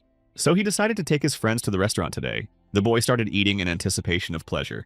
Suddenly, he felt the approach of about 6 martial artists. They were clearly stronger than the customers sitting in the restaurant. 2 of them were wielders of venerable swords whose voices were heard more clearly than the others. It was a good thing that Seo Woon Hui had recently discovered a new ability. He could not only hear the voices of swords, but also evaluate them. Finally, the young man saw the owners of the swords. They were guys he knew in another life. Tang He Hua Qin Meng and Heng Jin were from the Orthodox sects. Apparently, they were entrusted to represent the families at the tournament, so they came with their family swords. That's why their voices were so loud. Seo Woon Hui noticed some suspicious people near these guys. He didn't understand what had brought all these young people together. Jo Eek and Dao Jian-wook were buddies of Seo Woon Hui's estranged brother, the one he had recently beaten up at the Seo clan's estate. They spent their entire childhood bullying Seo Jong-yoon and Seo Woon Hui. They had a girl named Kang Hye-mi with them. Jo Eek pointed his finger at Seo Woon Hui and told Chinmin standing next to him that he was the donkey from Loyang who had been kicked out of his own family. Seo Woon Hui decided to be proactive. He walked towards them and bowed to Qin Meng to greet him. The cunning young man complimented his new acquaintance by saying that he had heard a lot about the rising star of the Qinchen sect. All this time, Jo Yik stood there looking at it with a displeased face. Qinmin embarrassedly accepted the praise and immediately felt sympathy for Seo Woon Hui. Commander Seo decided to greet the others by turning around to Hyun Jin and Tang Hae Hua. He bowed politely to them and called out his name. The guys smiled and bowed in return. Seo Woon Hui walked over to the uncomprehending Juik and put his hand on his shoulder. Pulling a smile on his face, Seo Woon Hui pretended to be happy to see a fellow countryman away from his home. He was confused and didn't know what to say until Seo Woon Hui mentally ordered him to smile. Otherwise, he would participate in the tournament with a broken neck. At that moment, they were seen by Do Gen-wook, who also didn't understand anything and was quite surprised that his friend was standing in an embrace with Donkey from Loyang. But Seo Woon Hui mentally told him to shut up. He said aloud that participating in the tournament had given him a chance to meet such talented people. Only then did they realize that Seo Woon Hui was representing his clan Seo at the tournament. He explained that his brothers were not feeling well, so they sent him. This news upset Kang Hye-mi. She asked what happened to the young man's brothers. He suggested that she visit them and find out what was wrong. The girl looked at him with disgust and said that this guy would definitely disgrace his family in the tournament. Hearing someone insulting Seo Woon Hui, Sama Yoon choked on her delicious dish. She laughed at the stupidity and shallowness of this stranger. Kang Hye-mi asked what was so funny about what she said. Yoon herself turned around to face her and said that she'd laughed at her unfounded opinion. The girl was angered by the way her words were questioned by some skinny upstart. She called out to Do Gen-wook to teach the boy a lesson together. But he stood as still as he could. In his mind, he told her that it was better for them not to get into a fight. Kang Hye-mi was angry that her fiancé refused to defend her. Seo Woon Hui gloated as he watched the two of them argue. They were like cat and dog. Suddenly, someone called his name. It was an unfamiliar young man wearing the uniform of Mount Heng School. He was probably a disciple of Master Zhou Zhong-un. Seo Yun was probably here somewhere too. The situation seemed to be favorable, as if fate itself was favoring Seo Wun-hui. Hyun-jin asked a student from Mount Heng School, whose name was Il-ju, if Seo Un-hui belonged to their school. Although Il-ju didn't know him, he had heard a lot about the gifted guy in Seo's family. He explained that Seo Wun-hui was a disciple of the swordsman of the southern sky. The enemies were stunned and opened their mouths in surprise when they heard this. Seo Un-hui wiped their noses without even doing anything. The restaurant patrons whispered. No one knew that Baho Jungdai had a disciple, and even more, no one thought it could be Seo Un-hui. The tournament participants apologized to him for their rudeness and bowed respectfully. The boy was flattered. He recalled that a few minutes ago, Kang, Yemi Joaek, and Dugen Wook had intended to teach him a lesson, but they all lowered their heads in shame. Il-ju hurriedly left the establishment as he was waiting along with his food elsewhere. He was just coming to get his order. Seo Wun-hui waved at him and told him to say hello to Seo Yun-yun. Seo Yun-yun and Jo Sung-won also came out to the porch fed up and satisfied. They liked the food so much that they asked Commander Seo to order takeout too. Seo Un-hui allowed and asked them to take portions for the twins and Hei Akshon. The friends hurried happily back to the restaurant. The food here was really good. While Seo Wun-hui was waiting for them, he was approached by a small child passing by. The young man looked surprised at the kid who handed him the note and went on his way. Commander Seo looked thoughtfully at the piece of paper, wondering who could have sent him the message in such a strange way. He carefully unfolded the note and read it. It said that if he didn't want to lose his sword, he had to come to the forge tonight. At the appointed time, Seo Un-hui went to the blacksmith's house. The furnace was warmed up for work, but there was no one in the room. There were tools scattered all over the floor. It looked like there had been a fight. A voice sounded in the darkness. Seo Un-hui looked closer and saw a dark silhouette holding the southern sky sword. Commander Seo boldly asked him who he was. In the corner, he noticed the blacksmith lying unconscious. The stranger replied that he brought a message from Lady Baek Hee-hyang. She told Seo Un-hui not to participate in the tournament. She also told Baek Ryung-ha to surrender, otherwise she was going to die. Seo Un-hui hid his hand behind his back and armed himself with a charged silver thread and a short Sodom sword. At the same time, he tried to distract his opponent with conversation. Suddenly, Commander Seo jerked the southern sky sword with a silver thread and snatched it out of the stranger's hands. When Seo Un-hui got his weapon back, he said that it was unlikely that Baek Hee-hyang would send him here with such a message. It must have been the stranger's initiative. As he prepared to attack, the young man asked him why he needed his southern sky sword. The stranger asked a question about Seo Un-hui and his secret technique. Commander Seo scrutinized his mask carefully. He was in no hurry to answer. But the unknown person insisted that Seo Wun-hui had to leave the tournament. His patience ran out and he cried out for payback for ignoring his request. In that instant, Seo Un-hui rushed forward swiftly. He reached his hand towards his enemy's forehead. The stranger flinched, but the young man managed to pull the mask off his face. Seo Un-hui instantly blocked the opponent's acupuncture points. Underneath the mask was an unfamiliar face. Commander Seo ordered a name, but the stranger laughed. He claimed he had not come alone. There were his men around him. Seo Un-hui nodded toward the door. Sama-yoon and Jo Sung-won showed up with the disarmed fighters. They handled all of the stranger's underlings. The enemy lying on the floor realized he had miscalculated. Panic flashed in his eyes as he realized he hadn't considered the subtleties. His friends began to beat him with furious fervor. They beat him severely until he begged for mercy. At last he gave his name. His name was Yo-ye-yub, and he was a 5th-star disciple. With pain in his voice, he asked Sama-yoon to stop pulling off his nails. So he was Huang Kong's disciple. But I don't think Baek Hee-hyang sent him. Seo Wun-hui remembered her saying that he was no match for her at the tournament. She even offered him to be her husband, but who could see Seo Un-hui as a threat? He crouched down and asked Yo-ye-yub who sent him here. He admitted that he was acting on the orders of his senior. Mrs. Baek Hee-hyang had nothing to do with it. In a rage, Sama-yoon threw a punch at him. Seo Wun-hui didn't know who the first disciple of the 5th Blood Star was. He asked Yo-ye-yub the reason for his visit. Sama-yoon grabbed him by the hair and said that she would continue to tear off his fingernails. Yo-ye-yub shouted in fright that he was going to tell everything. He explained that his senior had given him this task when he found out about Baek Hee-hyang's intentions to get married. Seo Wun-hui was stunned. He wasn't going to marry Baek Ryung-ha's sister, and this came as a big shock to him. At that moment, Sama-yoon ripped off Yo-ye-yub's fingernail. She turned to Seo Wun-hui and told him that he hadn't told her about his wedding. Seo Wun-hui started making excuses, claiming that it was all nonsense. Yo-ye-yub was already regretting getting involved in all of this. Yoon herself sternly stated that the one who trespassed on her property was supposed to die. Seo Un-hui walked over to her and took her hand, stopping the blow. He told his friend that he shouldn't have taken the poor man's life. If they make this move, Baek Hee-hyang will have a reason to attack them. Seo Wun-hui looked at the departing losers and said that they didn't have long to live. Knowing Baek Hee-hyang's stern character, he was sure that she would punish those fighters severely. First, for acting without her knowledge. Secondly, for coming back with nothing. Arriving at Yo Ye-yub's base, he got a scolding from his superior. He said it would have been better if they had all died on the mission. In that case, he would have an excuse to persuade Baek Hee-hyang to deal with Seo Woon-hui for ruining her fighters. Then the young mistress herself came up to them and called them idiots. She only ordered them to keep an eye on Seo Woon-hui and not to interfere. Yu Ye-yub mentally asked the older man for help to stand up for him, but the elder told him to keep quiet or he would make Baek Hee-hyang more angry. The young mistress sternly asked the guilty what was to be done with a dog that disobeyed orders. The fighters realized that they were in danger of being killed. The girl approached them and blew the heads off 3 of them in one sharp blow. Yo Ye-yub shuddered and begged her tearfully for mercy, but Baek Hee-hyang was adamant. Her cold gaze inspired fear. Suddenly, the older man snapped out of his seat and snapped his neck. The young mistress looked at him questioningly. She was not going to take Yo Ye-yub's life. The senior explained that Yu Ye-yub deserved to be punished for trying to justify himself to Baek Hee-hyang. The girl kicked him in the face in fury. How dare he act without her orders? The young mistress told him that if it wasn't for the tournament, he would have gotten a lot more than 1 hit. Covering the abrasion on his face with his hand, the older man thought about how he could prevent Seo Woon-hui from becoming Baek Hee-hyang's husband. The next day, Seo Woon-hui and his friends showed up at the Murim Alliance Castle. A large number of people gathered there. These were the participants of the tournament together with their attendants. At a rough guess, there were about several thousand people. There was an impressive queue. Ja Baek decided to brag to Sama-yoon and said that, although his and Seo Woon-hui's families were famous, they were still not as illustrious as the 5 clans. He tried to entertain the girl with conversation so she wouldn't be bored standing in line. Yoon herself said thoughtfully that it was real discrimination. Several arrogant fighters were approaching them. Their origins were written all over their faces. One of the guys had grazed Sama-yoon and didn't even apologize. She glared at him fiercely, holding back the urge to get even with the boor. Next to them, a tall and powerful young man was standing next to them, distributing the people in the queue. Suddenly, he turned to Seo Woon-hui and greeted him and his companions. His name was Po Mo. Just like that, the young man was also told to escort the Southern Sky Swordsman disciples out without queuing. He asked them to follow him.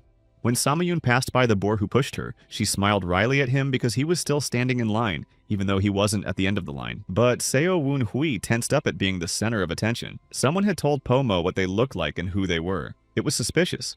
Suddenly, Ja Baek and Woo-hyun called out to them. They asked to go with Seo Woon-hui. But Po Mo told them that he was only told to bring Seo Woon-hui and the disciples of the Southern Sky Swordsman. The twins were out of the question. A frustrated Ja Baek tried not to show it, but it was obvious that he was very offended. Sudam told Seo Woon-hui that leaving the twins alone would be wrong. After all, they were a team. The young man agreed with her.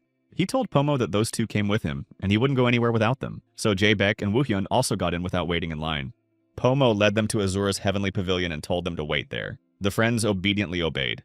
He introduced himself and greeted everyone. His name was Peng Woo-jin from the Habuk Peng clan. While fixing his beautiful hair, Peng Woo-jin said that he would be happy to fight the Southern Sky Swordsman's disciple. Commander Seo was surprised that the braggart had approached him. He must have been trying to attract attention and make a name for himself. However, his companions didn't think it was the right move. They looked away in embarrassment, avoiding looking at Peng Woo-jin.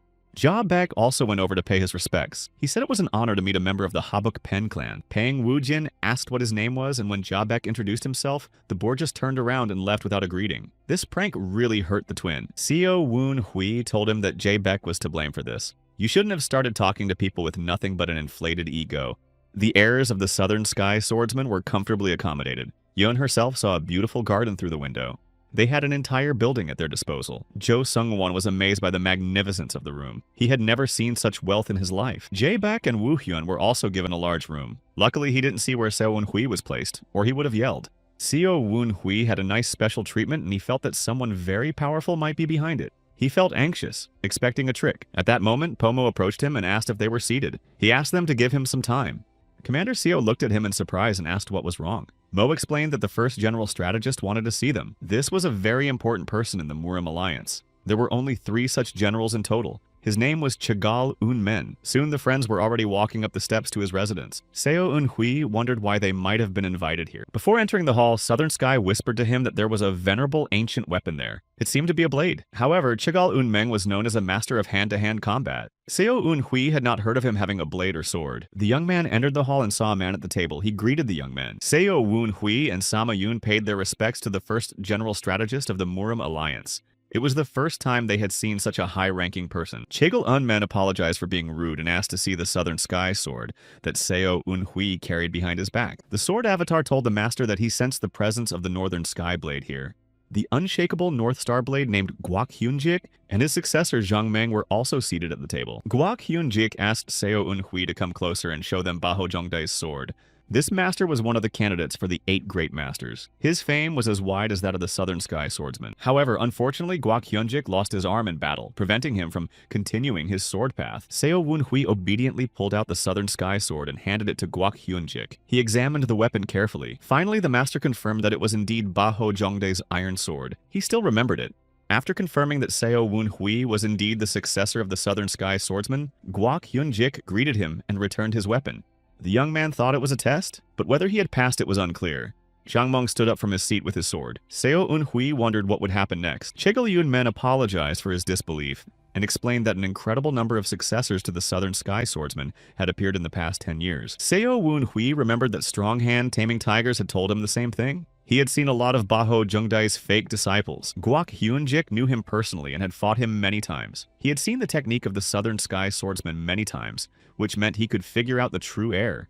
Po Mo brought a vase of stones and scattered them in front of Guak Hyunjik. Northern Skyblade asked his disciple to show him how to cut the stones with his sword. The master launched a few stones towards Zhang Meng with his hand. The latter only cut the white stones with his teacher's battle technique. Guak Hyunjik launched the next few stones and Zhang Meng did the same. The shards scattered all over the room, scattering on the floor. Master then turned to Seo Wunhui and asked him if he could do it with the Shining Star technique. Realizing that the task was difficult, Guak Hyunjik allowed the young man to simply show the basic techniques of this technique that he had been taught by the Southern Sky Swordsman. Seo Wunhui realized that he simply couldn't prove himself worse than Zhang Meng. That way, he would desecrate Baho Zhongdai's memory. Confident in his abilities, he decided to show off. The boy drew a circle on the floor with his sword. He was willing to be tested without stepping outside this circle. Those present were surprised at such self-confidence. Guak Hyunjik launched a bunch of stones at him with interest and told him to cut only the black ones. Commander Seo swung his sword using the Shining Star technique. His weapon left behind a blue trail just like Baho Dongdae's. The guy had no trouble splitting the black stones in half and not even stepping outside the outlined circle. Seo Wunhui was very pleased with himself. He had proved his right to carry the Southern Heaven Sword and had not dishonored his master. A dumbfounded Zhang Meng asked for permission to try to take the test the same way, but Guak Hyunjik stopped him. Master said that Seo Unhui cut all the black stones as he was told. He caught all the white ones and held them in the palm of his hand. It was an unrivaled result. Master Guak Hyunjik praised Seo Unhui for being equally good with both his right and left hands. He was filled with frustration. The North Star Blade had hoped that at least he had surpassed the Southern Sky Swordsman as a teacher. Zhang Meng immediately apologized to his mentor for his lack of skills. But the wise master said that nothing in the world is absolute. Seo Wunhui smiled as he listened to this dialogue. This is what a teacher-student relationship should be like. Haya-chan would have twisted him into a ram's horn in the same situation. Guak Hyunjik asked Seo Unhui to forgive his mistrust. He wanted to make sure that he was really Baho Zhongdai's disciple. Chegel Unmen got up from the table and walked over to Seo Unhui to talk to him in person. He said that he heard that Commander Seo disappeared from his family for a year. In addition, Seo Wunhui's core was destroyed, but he somehow became a disciple of the Southern Sky Swordsman. It all sounded unbelievable. However, the best sword of Mount Heng confirmed Seo Unhui's identity, and his word could be trusted. Now Chegel Unmen saw with his own eyes that it was true. He also apologized to Seo Wunhui for his rudeness. The young man was embarrassed by those words. To defuse the situation, he replied that he was glad for the opportunity to defend his teacher's honor. Chegel Unmen then decided to ask Sama Yun how she became a disciple of the Southern Sky Sword. Fortunately, they had a lie prepared for this occasion. Sama Yun said that she was gathering herbs in the mountains and met Baho Zhongdai. When she saw that the master was in need of help, Sama Yun tried to help him. Baho Zhongdae was touched by her sincerity and accepted the girl as a disciple. Chegel Unmen excitedly asked if everything was all right with master now. Seo Unhui replied that Baho Zhongdae was doing better. However, he noticed that Chegel Unmeng and Guak Hyunjik were talking to each other mentally. This alarmed him. Finally, the first general strategist asked all the aides to leave the room. Seo Wunhui became wary again. It was clear that Chegel Unmen wanted to discuss something secret. Sama Yun mentally asked Commander Seo if being too closely associated with such a high-ranking person would hinder their cause. He thought the same thing and asked Chegel Unman if he and Sama Yun should have left the room as well. However, the first strategist general asked him to sit down and stay. The conversation concerned his mentor, Baho Zhongdai. He realized that if he left now, he would be suspected again. He sat down obediently and tried not to show his excitement. Chegalun Meng asked him forehead to forehead if he had heard anything about his master's battle with a man who had one eye with a golden color. Seo Woon Hui tensed up. Of course he had heard about the man who had beaten Baho Jungdai to a pulp and separated Han Ji-sung's legs by throwing him into the gorge. It looked like Chagal Unmen and Guak Hyun-jik knew a lot more, but he didn't know if he should have known about it. Sword Southern Sky whispered that if Seo Un-hui did not wish to mess with dangerous people, he could now get up and leave. But the boy knew very well that it was important for the sword to know who had taken the life of its former master, so he decided to stay and listen. Seo Un-hui replied that he had heard about the man with the golden eye from Baho Jungdai. He was the one who was responsible for the Southern Sky Master's ill health. Chegel Yunman and Guak Hyun-jik looked at each other and one of them said that their guess was right. The young man wondered why they had asked him a question about this mysterious man. At this moment, Chegalun-men warned him that this conversation was to remain only between the two of them. It was classified information. Seo Un-hui promised that he wouldn't say anything to anyone. After a moment's pause, Chagol Un-meng said that the blood cult had been revived. The news came out of the blue, but how could they know that?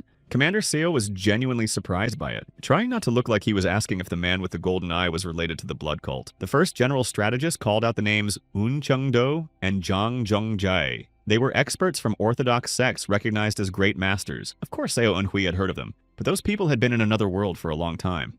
Chegalun Meng explained that these two masters and the Southern Sky Swordsman, as well as the North Star Blade, had been defeated by the same person. When Baho Jungdai disappeared, the elders assumed that he was attacked by the man with the golden eye. Now Seo Un-hui has confirmed it. Everyone understood that this situation was only beneficial to the blood cult. The cultists were trying to weaken the Murim alliance.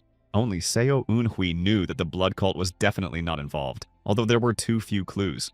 The young man speculated that perhaps the four evils were behind it. These martial artists had unprecedented power and bloodlust. Chegalun-men partially agreed with his opinion, but didn't know what purpose the evil four might have been after. Zhang Zhongjai said he tried to track down the man with the golden eye, but he couldn't do it. He had to focus on the big picture. After the great battle between the orthodox and unorthodox factions, the Murim alliance had been carefully gathering information on the surviving members of the blood cult. At this moment, Chagal Unmen showed Seo Un-hui a map on which the cultists' bases were marked with red dots. Seo Un-hui didn't even realize that the Murim alliance knew so much. However, they only managed to figure out about a third of the bases because the blood cult was very good at hiding. The first strategist general looked at the guy carefully and asked if he understood what that meant. Of course, Seo Un-hui understood. It meant that the Murim alliance had a spy among the high-ranking people. Chegalun-men praised him for his acumen and said there were at least a dozen spies. It turns out that in the other life, they knew everything from the beginning. The Murim alliance was open to everyone, which is why it was so easy to infiltrate. Zhang Meng asked if he couldn't just neutralize all the spies. But even if they were all exposed, others would soon come. Then Seo Un-hui decided to suggest another way. It was just a matter of feeding false information to the spies to confuse the blood cult.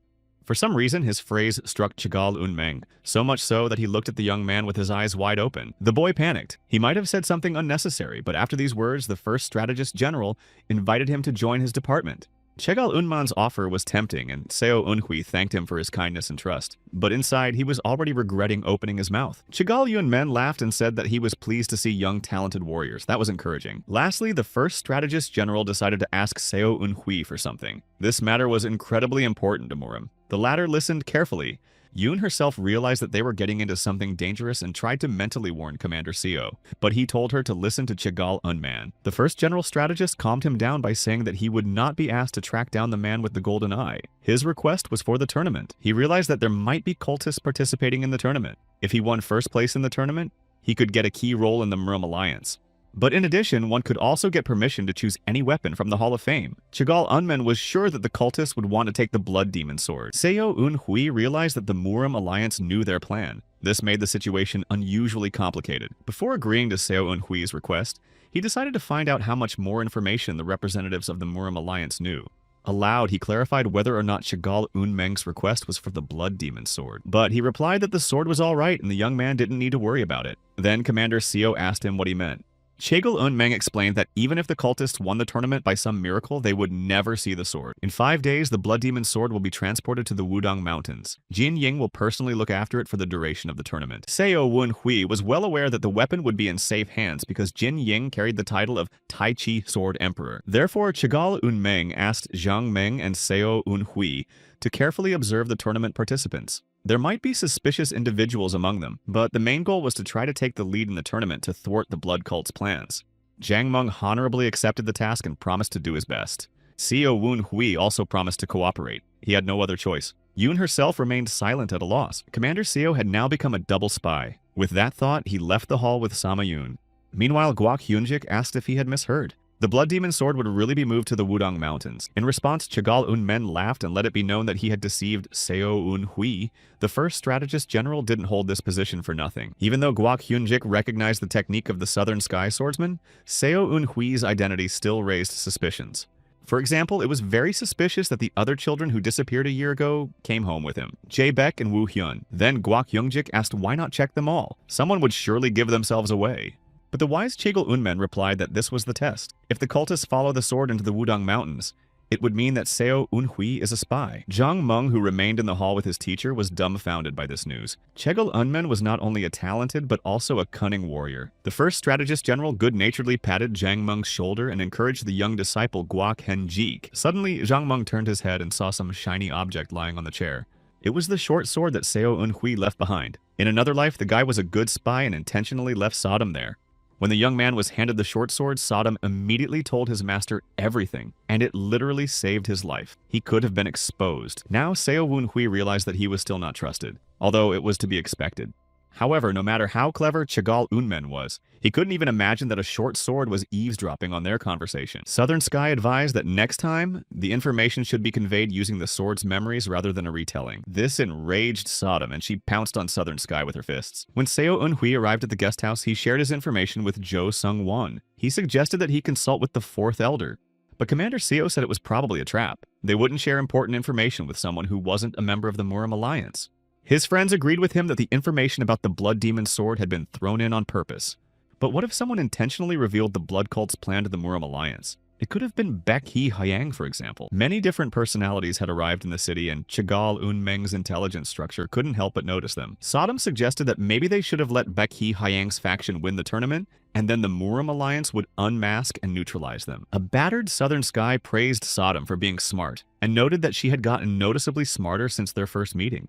But if Baek Hee Hyang is captured, the Murim Alliance will use her identity as proof of the revival of the Blood Cult, and then the Orthodox factions will unite. The sword will no longer be a symbol of victory over the cult, and they may destroy it.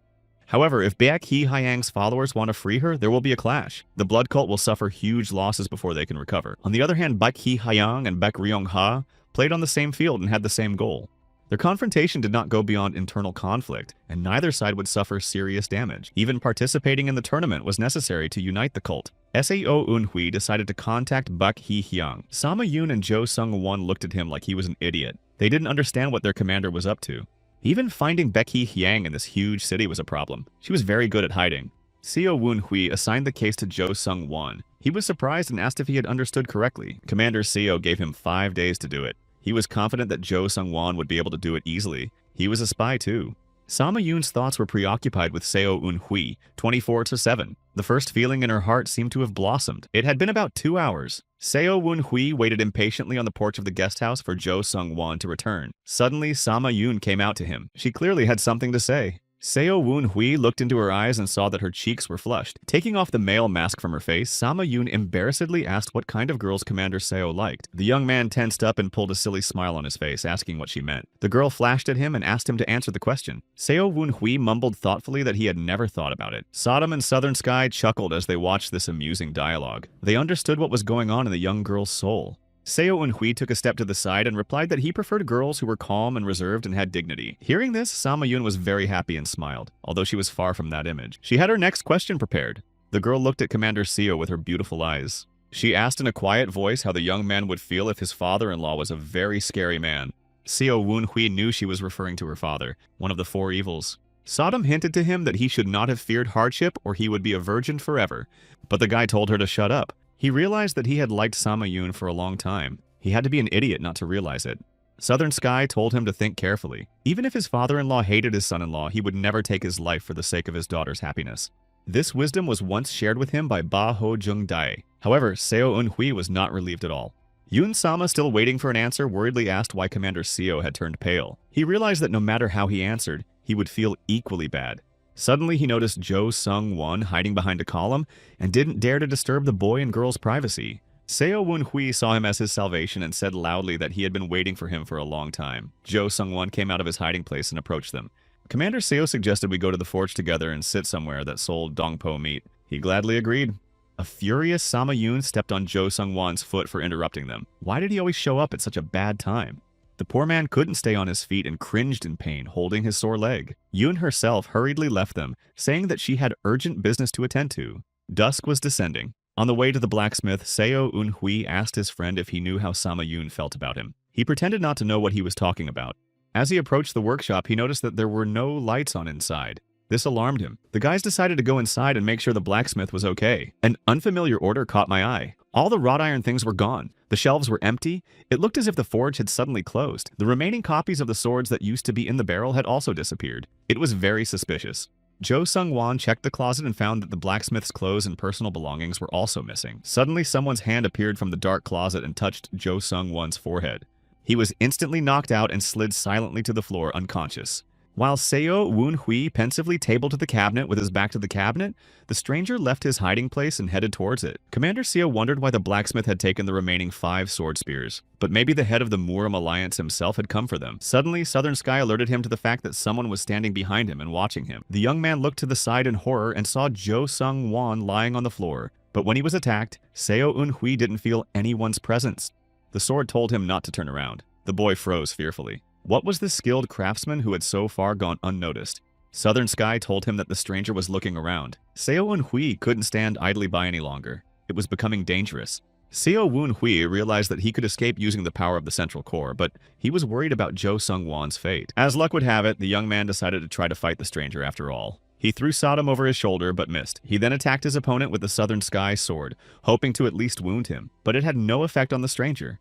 He silently and easily avoided the attacks. His movements were so fast that Seo Wun-hui couldn't catch them. Finally, the unknown man said that the guy didn't even see his face, despite not bad fighting skills. The young man used the blade of his sword to catch his opponent's reflection. He immediately realized Seo Wun-hui's trick and called his trick pathetic. For a master of such a level, spy techniques were indeed primitive. In the reflection, Commander Seo saw the face of a man he had never met before in his life. He could tell from the look on his face that he was interested in the Southern Sky sword.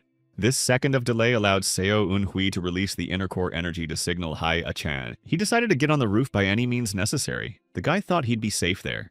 When Seo Un-hui swung the sword again, the stranger easily caught the sword with 2 fingers, taking it by the blade. Suddenly, the young man realized that he was losing his weapon. The enemy had taken away his sword right in the middle of the attack. This master's chi was much deeper than Seo Un-hui could have imagined. He was crushed and humiliated. Looking at the sword carefully, the unknown man said that he recognized the sword of the Southern Sky swordsman. Seo Wun-hui must have been his disciple. Commander Seo asked in surprise how the stranger knew who he was. He replied that he had heard about him, so he wanted to see the talented disciple with his own eyes. With those words, he swung his sword at Seo Wun-hui's feet. Southern Sky stabbed into the floor in the middle of the room, but the wooden flooring didn't even crack. This man was extremely strong. The unknown man's combat skills surpassed even Hai A-chan's. Seo Wun-hui knew the names of 12 such masters. At that moment, the stranger told the young man to draw his sword and try to attack. Commander Seo was confused. He didn't understand the master's intentions and didn't know if he could resist him if he used the metal transformation technique and the silver thread. Finally, his opponent interrupted his thoughts, saying that he had been thinking for too long. The master stepped forward. With a slight movement of his hand, he separated a wooden plank from the floor and lifted it into the air. Taking it in his hands, he told Seo Un-hui to give it his best. The young man was astonished. The master would really fight with this splinter. The Southern Sky sword warned the master that masters of this level didn't need real weapons. Seo Un-hui concentrated and prepared to repel the attack. The young man released his chi. The stranger was amazed at his ability to release such powerful chi at such a young age. The guy knew that he couldn't match this master in skill or technique, so he had to use the strongest technique right away. The Southern Sky sword released several powerful pulses of energy towards the stranger. They formed a tornado that swept away everything in its path. The master used a wood chip to change the direction of the tornado. It was an incredible technique. Thus, he had the ability to influence even Seo Wun-hui's sword that could be used against his master. Commander Seo realized that he could lose if he continued like this, but if the enemy was changing the direction of his attack, he could do the same. Trying not to lose concentration, Seo Un-hui approached the master so close that his sword touched the edge of the chip. When their weapons made contact, Seo Un-hui felt some kind of magic. Using his opponent's strength, he doubled his own. The master realized his cunning and broke the magical bond. Inertia caused the young man to bounce and fall to the floor. The stranger praised him for his cleverness. However, Commander Seo noticed that his enemy's splinter had split in 2.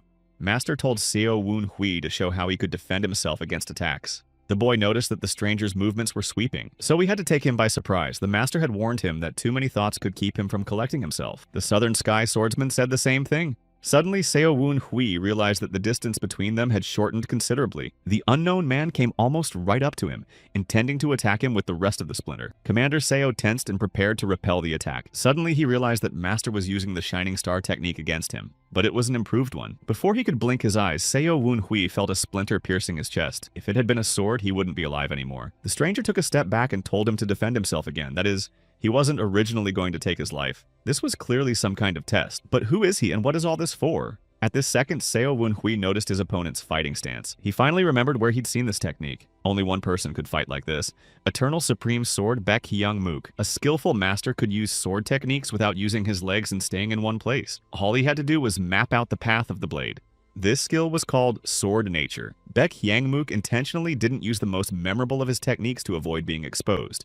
However, he didn't realize that Seo Woon Hui had seen his stance many times. Now the young man had to hide the fact that he had guessed everything. Seo Woon Hui thought about how to proceed again, but the master interrupted his musings. Baek Hyungmook said that thinking with your head is useful but can be harmful in combat. You need to be able to make decisions quickly and clearly. Finally, Commander Seo decided to trust his body and act fused with the sword as one. When he jumped up to Baek Hyungmook, he attacked him with the Shining Star technique without a second thought. Master noted that this young man was quick to grasp advice. Seo Woon Hui's confident movements and his determined gaze spoke for themselves. Baek Hyungmook once again grabbed the Southern Sky sword by the blade with 2 fingers, but the young man grabbed the master's arm with his free hand. The young man grabbed the master's hand with his free hand. After confusing his opponent, Seo Woon Hui decided to attack him from above and use the true Shining Star technique. It was the 5th formation called the Falling Meteor Sword. After splitting the rest of the splinter in 2, the boy brought the sword over the master, but he once again stopped the blade with his fingers with a calm expression. This confused the young man. Seo Woon Hui showed his best move, but even it was easily blocked. Suddenly, Baek Hyungmook touched the guy's forehead with his other hand and knocked him out. Commander Seo collapsed on the wooden floor of the forge, unconscious. Eternal Supreme Sword was satisfied with the fight. He was convinced that the Southern Sky swordsman had cultivated a good disciple. After leaving the forge, Baek Hyungmook met with his men and told them to find out where blacksmith Shim had disappeared to. Turns out he didn't catch it himself. We had to find out what happened here before he got here. The closer noticed blood on the master's hand. Looking at his hand, the head of the alliance said that he only wanted to show the boy his place. But in fact, he had taught him a valuable lesson. One of Baek Hyungmook's companions was called Baek San. He excitedly asked who was in the forge along with the master. But the master calmly said there was nothing to worry about. He asked who he thought would be the winner of the tournament. Baek-san opened his mouth to express an opinion that was popular with the majority, but didn't have time to say anything. Baek Hyungmook said that now the circumstances have changed and not everything is so obvious. The overall favorite has a competitor. Meanwhile, Jo Sung-won, who had come to his senses, found Seo Woon Hui on the floor of the forge and tried to bring him to his senses. He asked the commander what happened here. He held his head and asked a counter question about when exactly Jo Sung-won woke up. Sodom excitedly informed the host that he himself had been unconscious for about half an hour, and his friend a little less. The young man staggered to his feet. They had to return to the guest house. Jo Sung-won asked the commander what had happened here. Only Seo Woon Hui didn't know. Maybe Baek Hyungmook wanted to test him like that. But he was also looking around the forge, which means he didn't know what happened to the blacksmith either. Shim could have disappeared on his own. He could have gotten away from someone, and that someone obviously knew about Baek Hyungmook's sword replicas. It could be Yo Ye Yub, the second disciple of the 5th Blood Star. After all, he was there and saw those swords. So Baek Hee-hyung could be behind all this. The only thing left to do was to find her. They came out of the forge and immediately froze in place. Sama-yoon and Baek Hee-hyung were walking towards them. They were the most unexpected couple. Seo Woon Hui and Jo Sung-won stared at them silently, not understanding what was going on here. An hour ago, Sama-yoon went to Denfeng restaurant to place an order. She really wanted to eat the dongpo meat and feed it to her friends. While the girl in male form was waiting for her order, she was noticed by 3 guys at a neighboring table. They sat with stern faces and glared openly at Sama-yoon. She was worried about whether her mask was still in place, but there was nothing wrong with her appearance. To hide from unwanted attention, Sama-yoon went up to the 2nd floor of the restaurant. When she came upstairs, she saw that there weren't many people sitting there despite the beautiful evening. There was a special atmosphere here. Suddenly, Sama-yoon's gaze locked onto a lone girl sitting at a table eating her portion of donpo meat. She was also wearing a man's mask. Only Yoon-sama could recognize other people's appearances better than anyone else. After noticing the stranger's gaze on her, she raised her hand up and looked at the girl.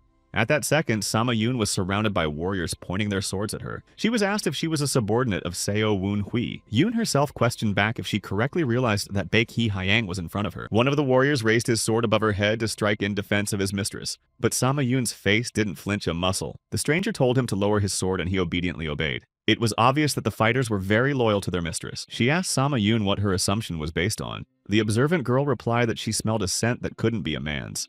Mistress sniffed at her clothes but didn't notice anything. Yun explained that she had a subtle smell of blood coming from her. Then the unknown laughed and confirmed the girl's words. She really couldn't hide the smell of blood. Pulling the edge of the mask, the stranger removed it. It was really Baek Hee Hyang underneath the mask. However, she couldn't recognize that Yun Sama was also wearing a guy's mask. Smiling, the young mistress said that she didn't dislike Seo Woon Hui's friend, despite him recognizing her. In the next second, Baek Hee Hyang swung for a punch and said that Sama Yun had an overly suspicious look. However, Sama Yun calmly blocked the blow by holding the young mistress's hand a centimeter away from herself. Baek Hee Hyang was stunned. Until now, no one had been able to repel her attack so easily. The girl looked at her perplexedly with her beautiful eyes. The young mistress pounced on Sama Yun in a rage, sweeping away everything in her path. The girl was not confused because she was very good at hand-to-hand combat. Two extraordinary forces were once again in a duel. This time there was no one here to stop them. The young mistress, using the blood demon technique, tried to injure Sama Yun, but she was unable to do anything and easily blocked the attacks. Baek Hee Hyang's warriors were impressed by Sama Yun's fearlessness but did not engage in battle. At some point, the young mistress managed to grab her face and pull off her mask. She realized that she was a girl. Baek Hee Hyang said with a sneer in her voice that Seo Woon Hui had been dragging around some brat all this time. Yun herself boldly looked her in the eye. Upon seeing her, the young mistress's fighters froze in amazement at such beauty. Yun herself said with a smile that when you don't want to lose your own, you don't want to lose sight of it. So she hinted that she has her eye on Seo Woon Hui.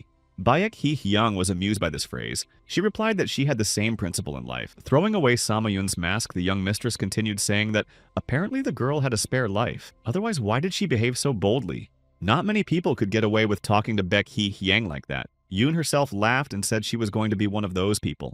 Baek Hee Hyang questioned her fighting skills, but the girl assured her that she was strong enough to make a mess here. The young mistress saw her hand reach for her sword. Yun herself was ready for anything, but she realized that no one wanted the attention. Baek Hee Hyang smirked and called the girl cute. Yun asked her if she was interested in girls, embarrassed. Whether in jest or in earnest, the young mistress replied that she might be. But Yun-sama certainly didn't consider herself to be in that camp. Taking the jug from the table, Baek Hee Hyang asked the girl why she had come here. She probably had something to discuss. After drinking the hot drink from the pitcher, the young mistress reasoned that Sama Yun was a sensible girl after all. And she wasn't wrong. Yun said that Seo Eun Hui wanted to talk to Baek Hee Hyang about something. She was immediately interested. Then they went to the forge together, hoping to catch Seo Eun Hui there. That's when they met. Baek Hee Hyang, with a charming smile, asked if Seo Eun Hui had decided to accept her wedding proposal. During those words, there was no face on Sama Yun. Commander Seo immediately shook his head negatively and replied that marriage was not in his immediate plans. The young man decided to ask her directly. He needed to know if Baek Hee Hyang had heard the rumor that the blood demon sword would soon be taken to the Wudong Mountains. When the young mistress heard this, her eyes widened in surprise. It was clear that this was the first time she had heard of it, though she kept silent.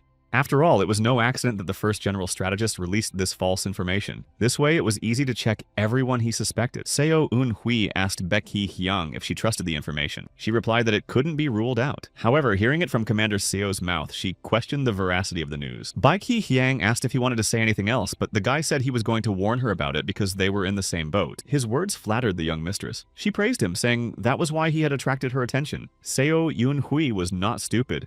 Noticing the dents on the floor and the lack of boards, Baek Hee Hyang asked him who he was fighting with here. The young man answered without hesitation that this was where his duel with Baek Hyang-mook took place. Jo Sung-won cried out in astonishment. He was lamenting the fact that he had missed the most interesting part of being unconscious. Yoon herself, of course, knew that Baek Hyang-mook was the head of the Murim Alliance, and she would be interested to see it too. Baek Hee Hyang, although she didn't show her surprise, was also impressed that Seo Eun Hui had the chance to fight Baek Hyang-mook and survive. The guy looked at her carefully and confirmed what he had said earlier. He also added that he suspected her of being involved, but she just smiled and called him lucky. Baek Hee Hyang envied Seo Eun Hui for being lucky enough to meet such a master. The young man didn't immediately understand what she meant. What good would that do, since he could get hurt? Baek Hee Hyang looked at the dent in the floor and said thoughtfully that it must have been a long battle. I wonder how she would show herself. The young mistress asked Seo Eun Hui why he thought she was involved. The blood demon heiress was not related to the head of the Murim Alliance. He replied that his assumption was based on the disappearance of the local blacksmith. He also noted that the smithy was in a state of disrepair, but Baek Hee-hyang still didn't understand his logic. Did his intuition tell him that she had a hand in this? However, Seo Woon-hui explained that it was a coincidence. The subordinate Baek Hee-hyang had seen copies of Baek Hyang-mook's swords here. Suddenly, the young mistress admitted her involvement, but no one doubted it. Baek Hee-hyang said that the head of the alliance would not search for the blacksmith openly, but would do it covertly. She didn't reveal any more details. Only Seo Woon-hui had his own guesses about this. He had seen the memories of broken swords. They were destroyed by the special Scarlet Chi. Maybe Baek Hee-hyang was involved in this too. She also had something to say to Seo Woon-hui. He listened attentively. Pointing her hand at Sama Yoon, Baek Hee-hyang said that she liked the girl. The young mistress would be happy to have her in her ranks. Yoon herself exclaimed in surprise at what that meant, but Baek Hee-hyang reiterated her sympathy for her. Laughing, the young mistress mouthed that it would be nice to have a threesome sometime. While Sama Yoon was trying to comprehend her words, Seo Eun-hui sharply pulled Baek Hee-hyang back, saying that her jokes had gone too far. But the young mistress said it wasn't a joke. At last, Sama Yoon realized the meaning of these words and shouted indignantly that she had not given her consent. Baek Hee-hyang seemed to be amused by the situation. She told Sama Yoon that she was just pretending to be an innocent sheep and that she was really pissing her off. Seo Eun-hui stood bored and stood aside while the two girls argued. Baek Hee-hyang summed it up by saying that she didn't like boring people. Sodom decided to clarify with Seo Woon-hui just in case, whether the young mistress was mocking Sama Yoon or talking in complete seriousness. The guy didn't know, but he decided to intervene. He approached the girls and said it was dangerous to stay here. Baek Hee-hyang's attention turned to him. The young mistress asked what Seo Woon-hui thought of her idea. The young lady asked Seo Woon-hui what she thought of the idea. Commander Seo thought for a moment, but immediately pushed the thoughts away. Lowering his gaze, he said that they should have gotten out of here as soon as possible, or anything could happen.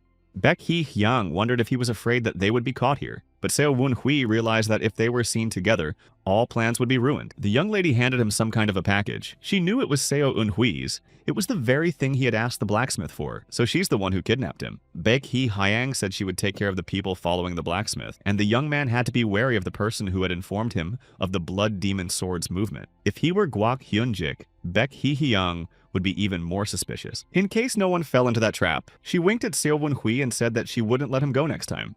As he watched her leave, the young man realized that his mission had become much more complicated. He was already doubting whether he could obtain the Blood Demon Sword. There were too many people who wanted to prevent it. Meanwhile, Baek Hyang-mook's men were chasing two suspicious individuals who might be involved in the blacksmith's disappearance. The two men had hoped to get away from the pursuit, but the warriors of the head of the Murim Alliance had caught up with them. Surrounding the unknown masked men, Baek-san told them to give up the location of the blacksmith. Of course, there was no response. Then he ordered the fighters to knock out the unknown men. But at that moment, one of them mentioned the unrivaled faction. In a moment, the two fugitives separated each other's heads so quickly that Baek Hyang-mook's warriors had no time to do anything but freeze in place. Baek-san wondered if it was worth it to believe the words of these people and think that the unrivaled faction was involved in the blacksmith's disappearance. Suddenly, he looked away and realized that they had been spotted by the people who were still on the street at that time. The situation could become public, so Baek-san told his comrades to get the bodies off the street as soon as possible. In the morning, Jo Sung-won told Seo Eun-hui about the incident. He went to a crowded restaurant for breakfast to get the latest gossip. When he saw Commander Seo's new sword in his hand, Jo Sung-won asked him what it was. He explained that he had asked the blacksmith to forge Sodom. Now the short sword was intact. Avatar Sodom was overjoyed because the blacksmith had restored her to her former appearance. Seo Woon-hui noted Jo Sung-won's intelligence and cleverness as he started his day by gathering useful information without orders. Commander Seo's mind was still reeling from the phrase thrown by those unknown people who had died last night. They said that the unrivaled faction would never forget that offense. They were probably told to say that by Baek Hee-hyang. However, would the Murim Alliance believe this information thrown in? After all, it was led by wise and experienced people. But at least they'll have doubts in their heads, and that's half the battle. As long as there is no evidence to refute or confirm the information, the Murim Alliance will spend a lot of time verifying the data. Seo Woon-hui was most amazed at how easily Baek Hee-hyang sacrificed the lives of her subordinates for such a small thing. She was a frightening woman after all. That's exactly what the leader of the blood cult was supposed to be, ruthless and brutal. Seo Eun-hui wandered thoughtfully towards the Supreme Strategist General's residence. He had to see Chagal Unman now. Jo Sung-won looked at him with a puzzled expression, not understanding what business they had with each other. In a couple of minutes, Commander Seo was already at the threshold of the residence. He needed to avert suspicion at all costs. Chagal Unman looked exhausted, but that was not surprising. The tournament was just a short time away, and he was busy preparing all the time. Seo Eun-hui said he kept thinking about what the first strategist general told him the other day. More precisely, his assignment was to find out who from the blood cult could participate in the tournament. Chigal Unmen was immediately interested in the conversation. The young man tried to take on the appearance of an insecure person and shyly said that he was concerned about whether he could say such a thing. After all, he wasn't even a member of the Murim Alliance. Chigal Unmen calmed him down and told him to get straight to the point. The first strategist general assured the lad that he would take seriously the words of the man in whom he saw the future of their orthodox faction. Seo Un-hui now confidently reminded Chigal Un-men that he had assumed that the blood cult members would have to come for the blood demon sword. Chigal Un-meng looked carefully into the young man's eyes and confirmed that he remembered that conversation. His gaze pierced through Seo Un-hui, so it was impossible to give him any reason to doubt his words.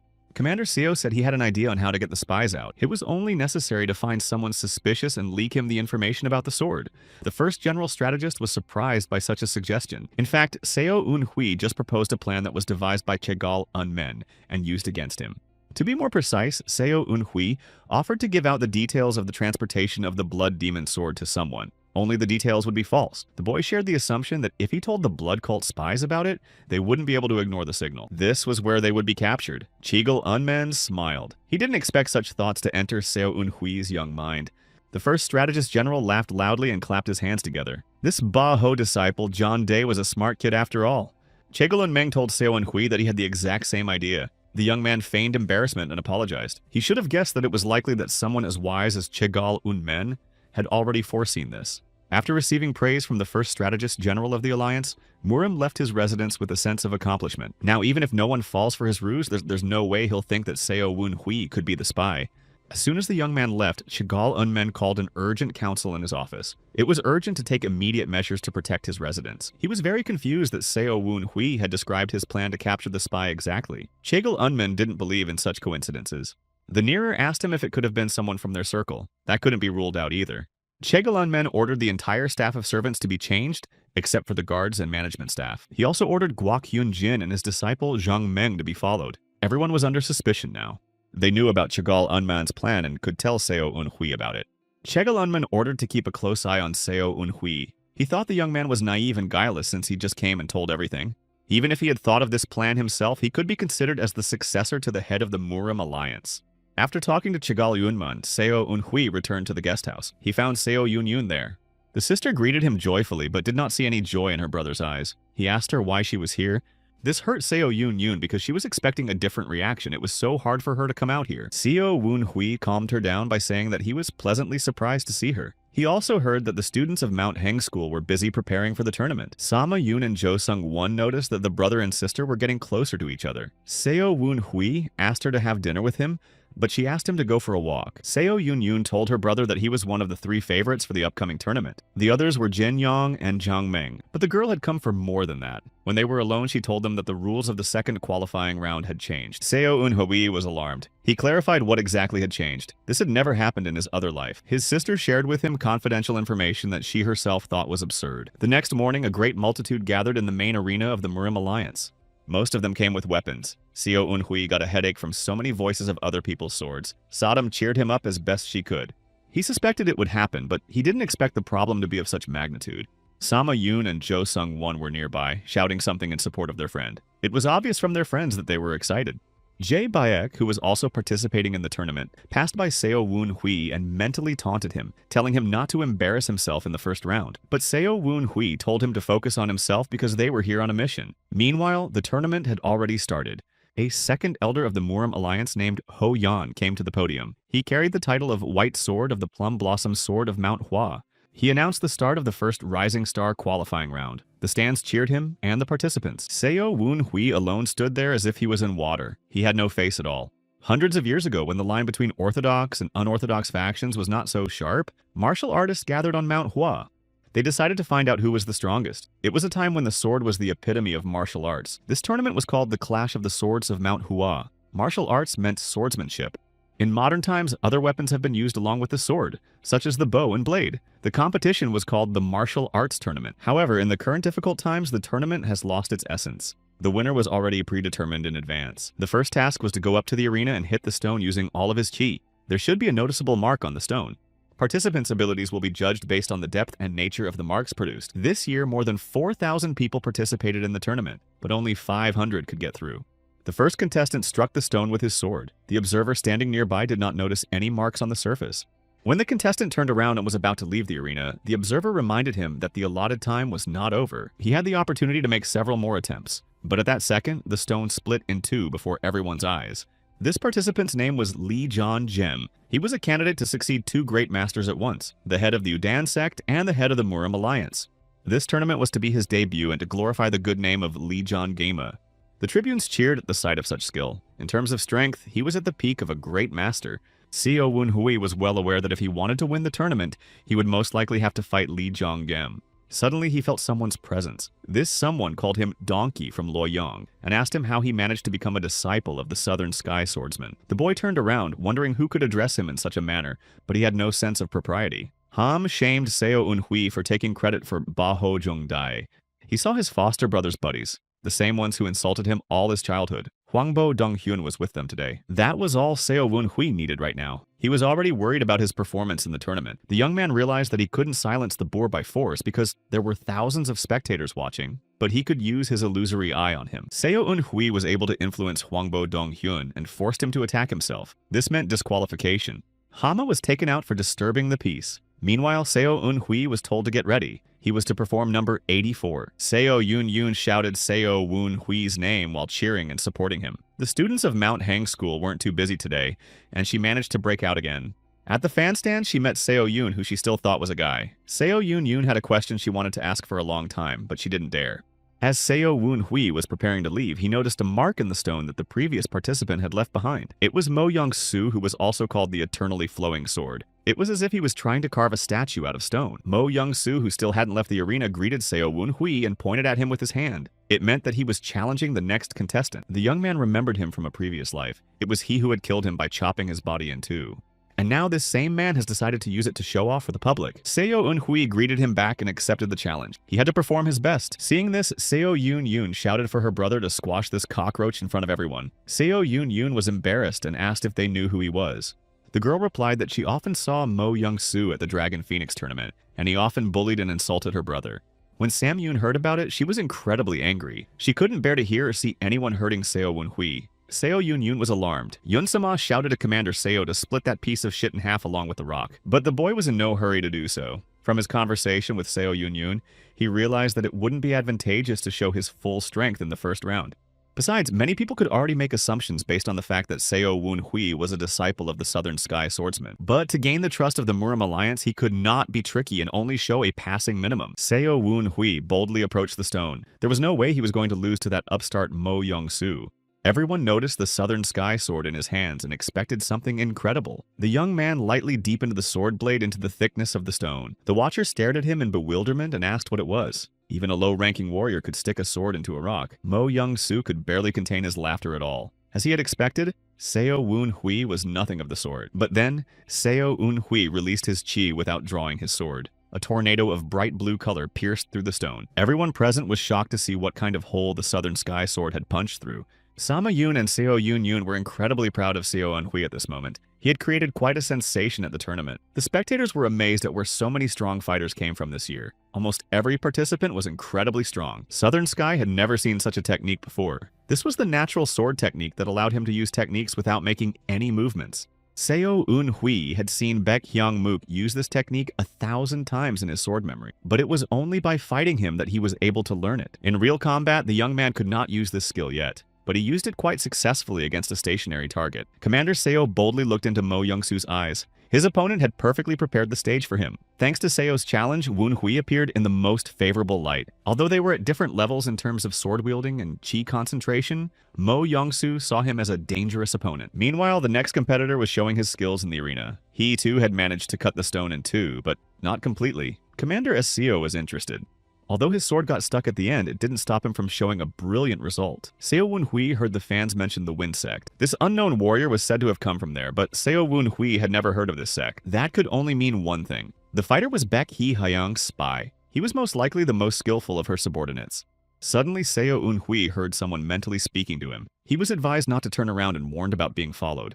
It was that warrior. He said that he had heard about Seo Wunhui's talents, and now he had seen them for himself. The stranger also said that Commander Seo would be a good husband for the young mistress. The guy was incredibly pissed off. Baek Hee-hyung's follower's name was Kwon Yoon-ha. Even before participating in the tournament, he had a conversation with the young lady. She warned him that Seo Wunhui was hiding his real power. The young man had even managed to block Baek Hee-hyung's own attack once. Kwon Yoon-ha and Seo Wunhui's abilities were about the same good level. Therefore, even the young mistress's camp had certainly heard of him. Kwon Yoon-ha asked her what would happen when they took possession of the Blood Demon Sword and restored the Blood Cult. Baek Hee-hyung replied that she intends to make Seo Wunhui her husband for the sake of their future offspring. Kwon Yoon-ha even choked on the news. The young lady asked him in surprise what was the matter. He decided to follow Seo Wunhui to see what was unique about him. After the first round, Kwon Yoon-ha was already impressed with his skills. If he was able to demonstrate swordsmanship at such a young age, he had a bright future ahead of him. It would be dangerous to face him in a fight. Kwon Yoon-ha greeted Seo Wunhui and said his name. He also added that he was a disciple of the first elder. Tang Hui-gang was considered the strongest master of the cult. He was also called the blood-destroying sword emperor. Kwon Yoon-ha had a good chance of possessing the blood demon sword. He mentally told Seo Wunhui to consider joining Baek Hee-hyung's group. It's best if he convinces Hai Akan to defect. He also said that Baek Ryung-ha won't be able to win this fight anyway. Seo Wunhui replied that Kwon Yoon-ha was too confident in his victory, but he assured him that he would get the sword no matter what it took. At that moment, Kwon Yoon-ha wished his opponent good luck and left. Meanwhile, the next contestant was performing in the arena. Jo Sung-won watched him closely because he was from a beggar sect. Hong Gol-gai, whom he thought was his enemy, had done well. He left a deep dent on the stone. Jo Sung-won was very angry. Sama Yoon and Seo Wunhui were waiting for him and were also watching the tournament. They were tasked with identifying Baek Hee-hyung's men. Jo Sung-won shared with them that he had spotted someone. He was about to show his friends this fighter when he suddenly stumbled and almost fell, hitting Seo Wunhui. Commander Seo asked him what was wrong with him. Jo Sung-won mentally replied that he had lost his concentration when he saw Hong Gol-gai. He hated his fellow countrymen so much that thoughts of revenge occupied his mind. Seo Wunhui had promised him assistance, but right now they had to fully focus on the task at hand. Yoon Sama was angry that Jo Sung-won touched the object of her affection, but she took it as a way to touch Seo Wunhui herself. Yoon herself immediately found a rock on the ground and pretended to trip over it. The girl was immediately caught by a hand that kept her from falling. Only it was Ja-baek's hand. The devil knew what he'd left here. Ja-baek genuinely wondered if she was hurt, but this innocent question made Sama Yoon terribly angry. She hit him with all her might so that he flew far away for a long time. Seo Wunhui still continued to watch the tournament participants. Finally, he saw another familiar face with a bandage on his face. He was Meng Gen-ying, the last survivor of the Kunlun sect. Many sects met their end when orthodox and unorthodox sects clashed. Meng Gen-ying had decided to participate in the tournament to make a name for himself and draw the forces of the Murim Alliance to rebuild the Kunlun sect. Only he was participating incognito. In another life, he was challenged and defeated by Lee Jong-gem. But that was the beginning of the conflict. In the battle, his mask was damaged, and everyone realized that he was hiding his identity. The warrior also possessed the fighting skills of the defunct sect. This raised additional suspicions. They took him for a spy and would not even listen to his explanations. Then the tournament was stopped for 3 days until the circumstances were clarified. Now, such a delay could have ruined all plans. Seo Wunhui decided to intervene. He walked over to Meng Gen-ying and pretended to meet an old acquaintance. He asked Commander Seo who he was with a puzzled expression. The young man mentally told him that he didn't expect to see Meng Gen-ying here since he was already in his 30s. The man decided to play along and came over to hug him. He mentally repeated the question. He also asked how much Seo Wunhui knew about him. The guy answered that they were being followed. One person was upstairs. The two people in the crowd and someone right behind them kept their eyes on them. Seo Wunhui patted Meng Gen-ying's shoulder and told him to behave naturally. However, that wasn't entirely true. They weren't following them, but only Seo Wunhui. Meng Gen-ying asked him incredulously why he had warned him. The guy had no reason to help him after all. Seo Wunhui introduced himself as a disciple of the Southern Sky Swordsman. That title always inspires confidence. The situation was tense, so we couldn't delay. Seo Wunhui advised the man to give up hope of rebuilding his sect, wondering how the disciple of the Southern Sky Swordsman could know about his plans. Commander Seo hinted that not only he but also the members of the Murim Alliance were aware that Meng Gen-ying was the last survivor of his sect. The man asked why they hadn't done anything about it yet. After all, on the night he lost his family, a serious and violent crime took place. How could the Murim Alliance turn a blind eye to this? Seo Wunhui lowered his head guiltily and said that he was unpleasant to realize it. Myeong Gen-in was furious. After all, the Kunlun sect had always helped the Murim Alliance. Commander Seo assumed that it was because Mungan Ying's sect was neutral. Because of this, the Murim Alliance listed the sect as an enemy. Suddenly, Seo Woon-hui abruptly drew his Sodom short sword and threw it towards the spy who was watching them. He almost fell victim to the sudden attack. The young man loudly asked the dazed fighter why he was following them. He pretended not to be involved.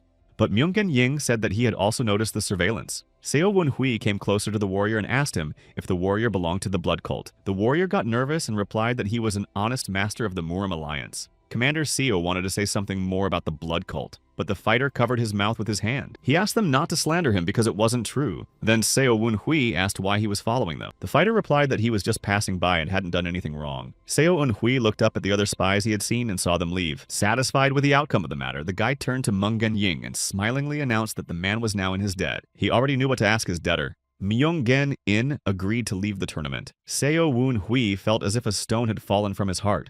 Sodom praised him for hitting 3 birds with 1 stone, got the blood cult out of trouble, did a good deed, and gained an ally. However, deep down, Seo Woon-hui realized that Mungan-in didn't need his kindness.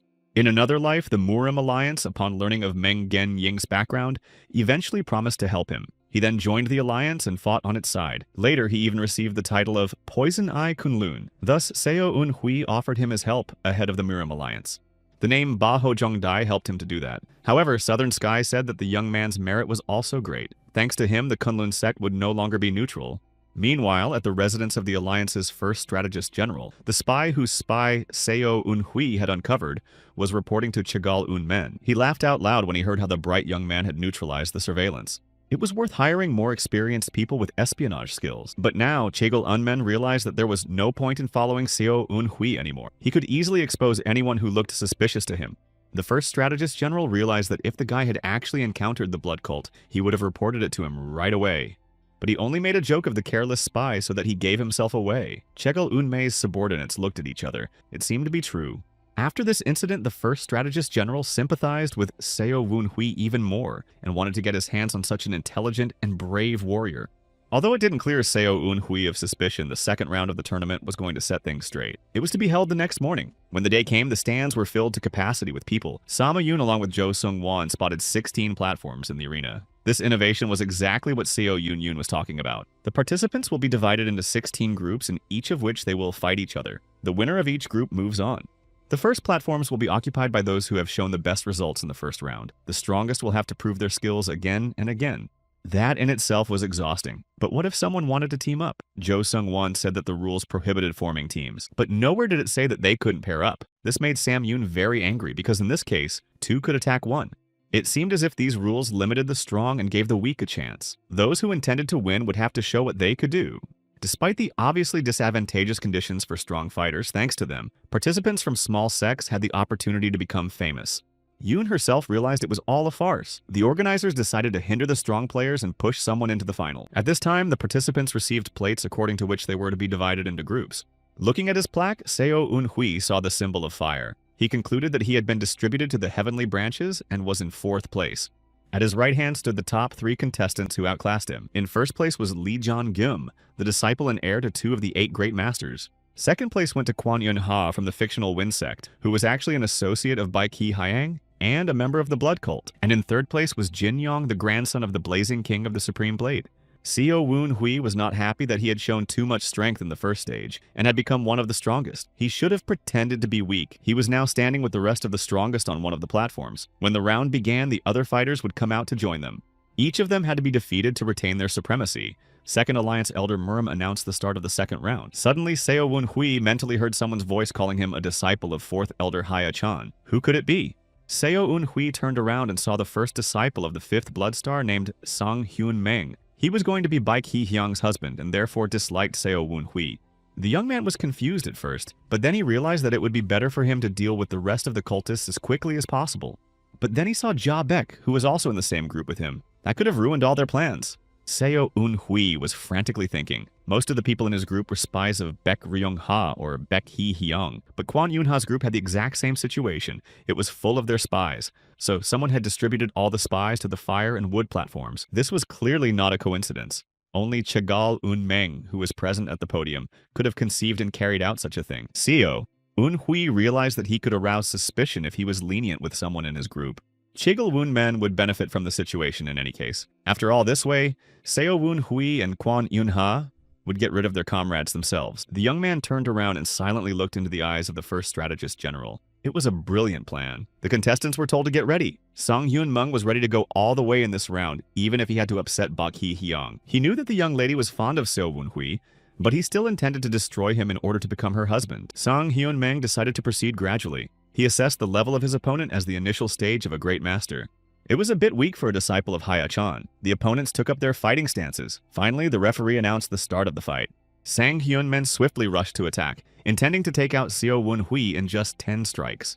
But the disciple of the Southern Sky Swordsman was a worthy warrior. He fearlessly released some of his chi, transforming it into a powerful tornado. The opponent realized that he had underestimated Seo Woon Hui, but it was too late. A hurricane of deadly energy seized him and carried him off the platform. Jae Baek watched the fight in amazement as he too was about to fight Seo Woon Hui.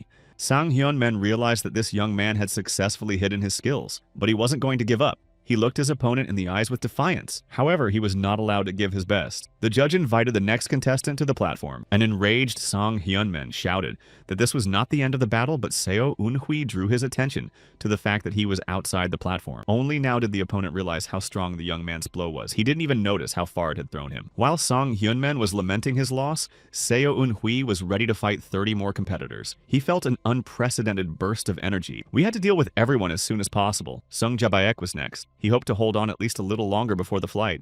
He was shaking with excitement because he knew that he would have a hard time fighting Seo Woon-hui. The comrade would not spare him so as not to arouse suspicion. Chegal Un-meng, who was on the balcony of the tournament, organizers was surprised by Seo Un-hui's strategic move. He expected that the guy wouldn't show off his strength right away, but rather try to conserve his energy to save it. The first general strategist deliberately assigned to him those who were suspected of espionage, because he expected to notice some leniency. But looking at the way Seo Woon-hui brutalized his opponent, it was hard to imagine that they were on the same side. Either that or the young man was skillfully hiding. However, this was only the first bout. Chegal Unman decided to keep watching. He knew that Sung Jabek was Seo Un-hui's countryman. In addition, Jabek disappeared from the house at the same time as him and just as successfully returned unharmed. They could both be spies.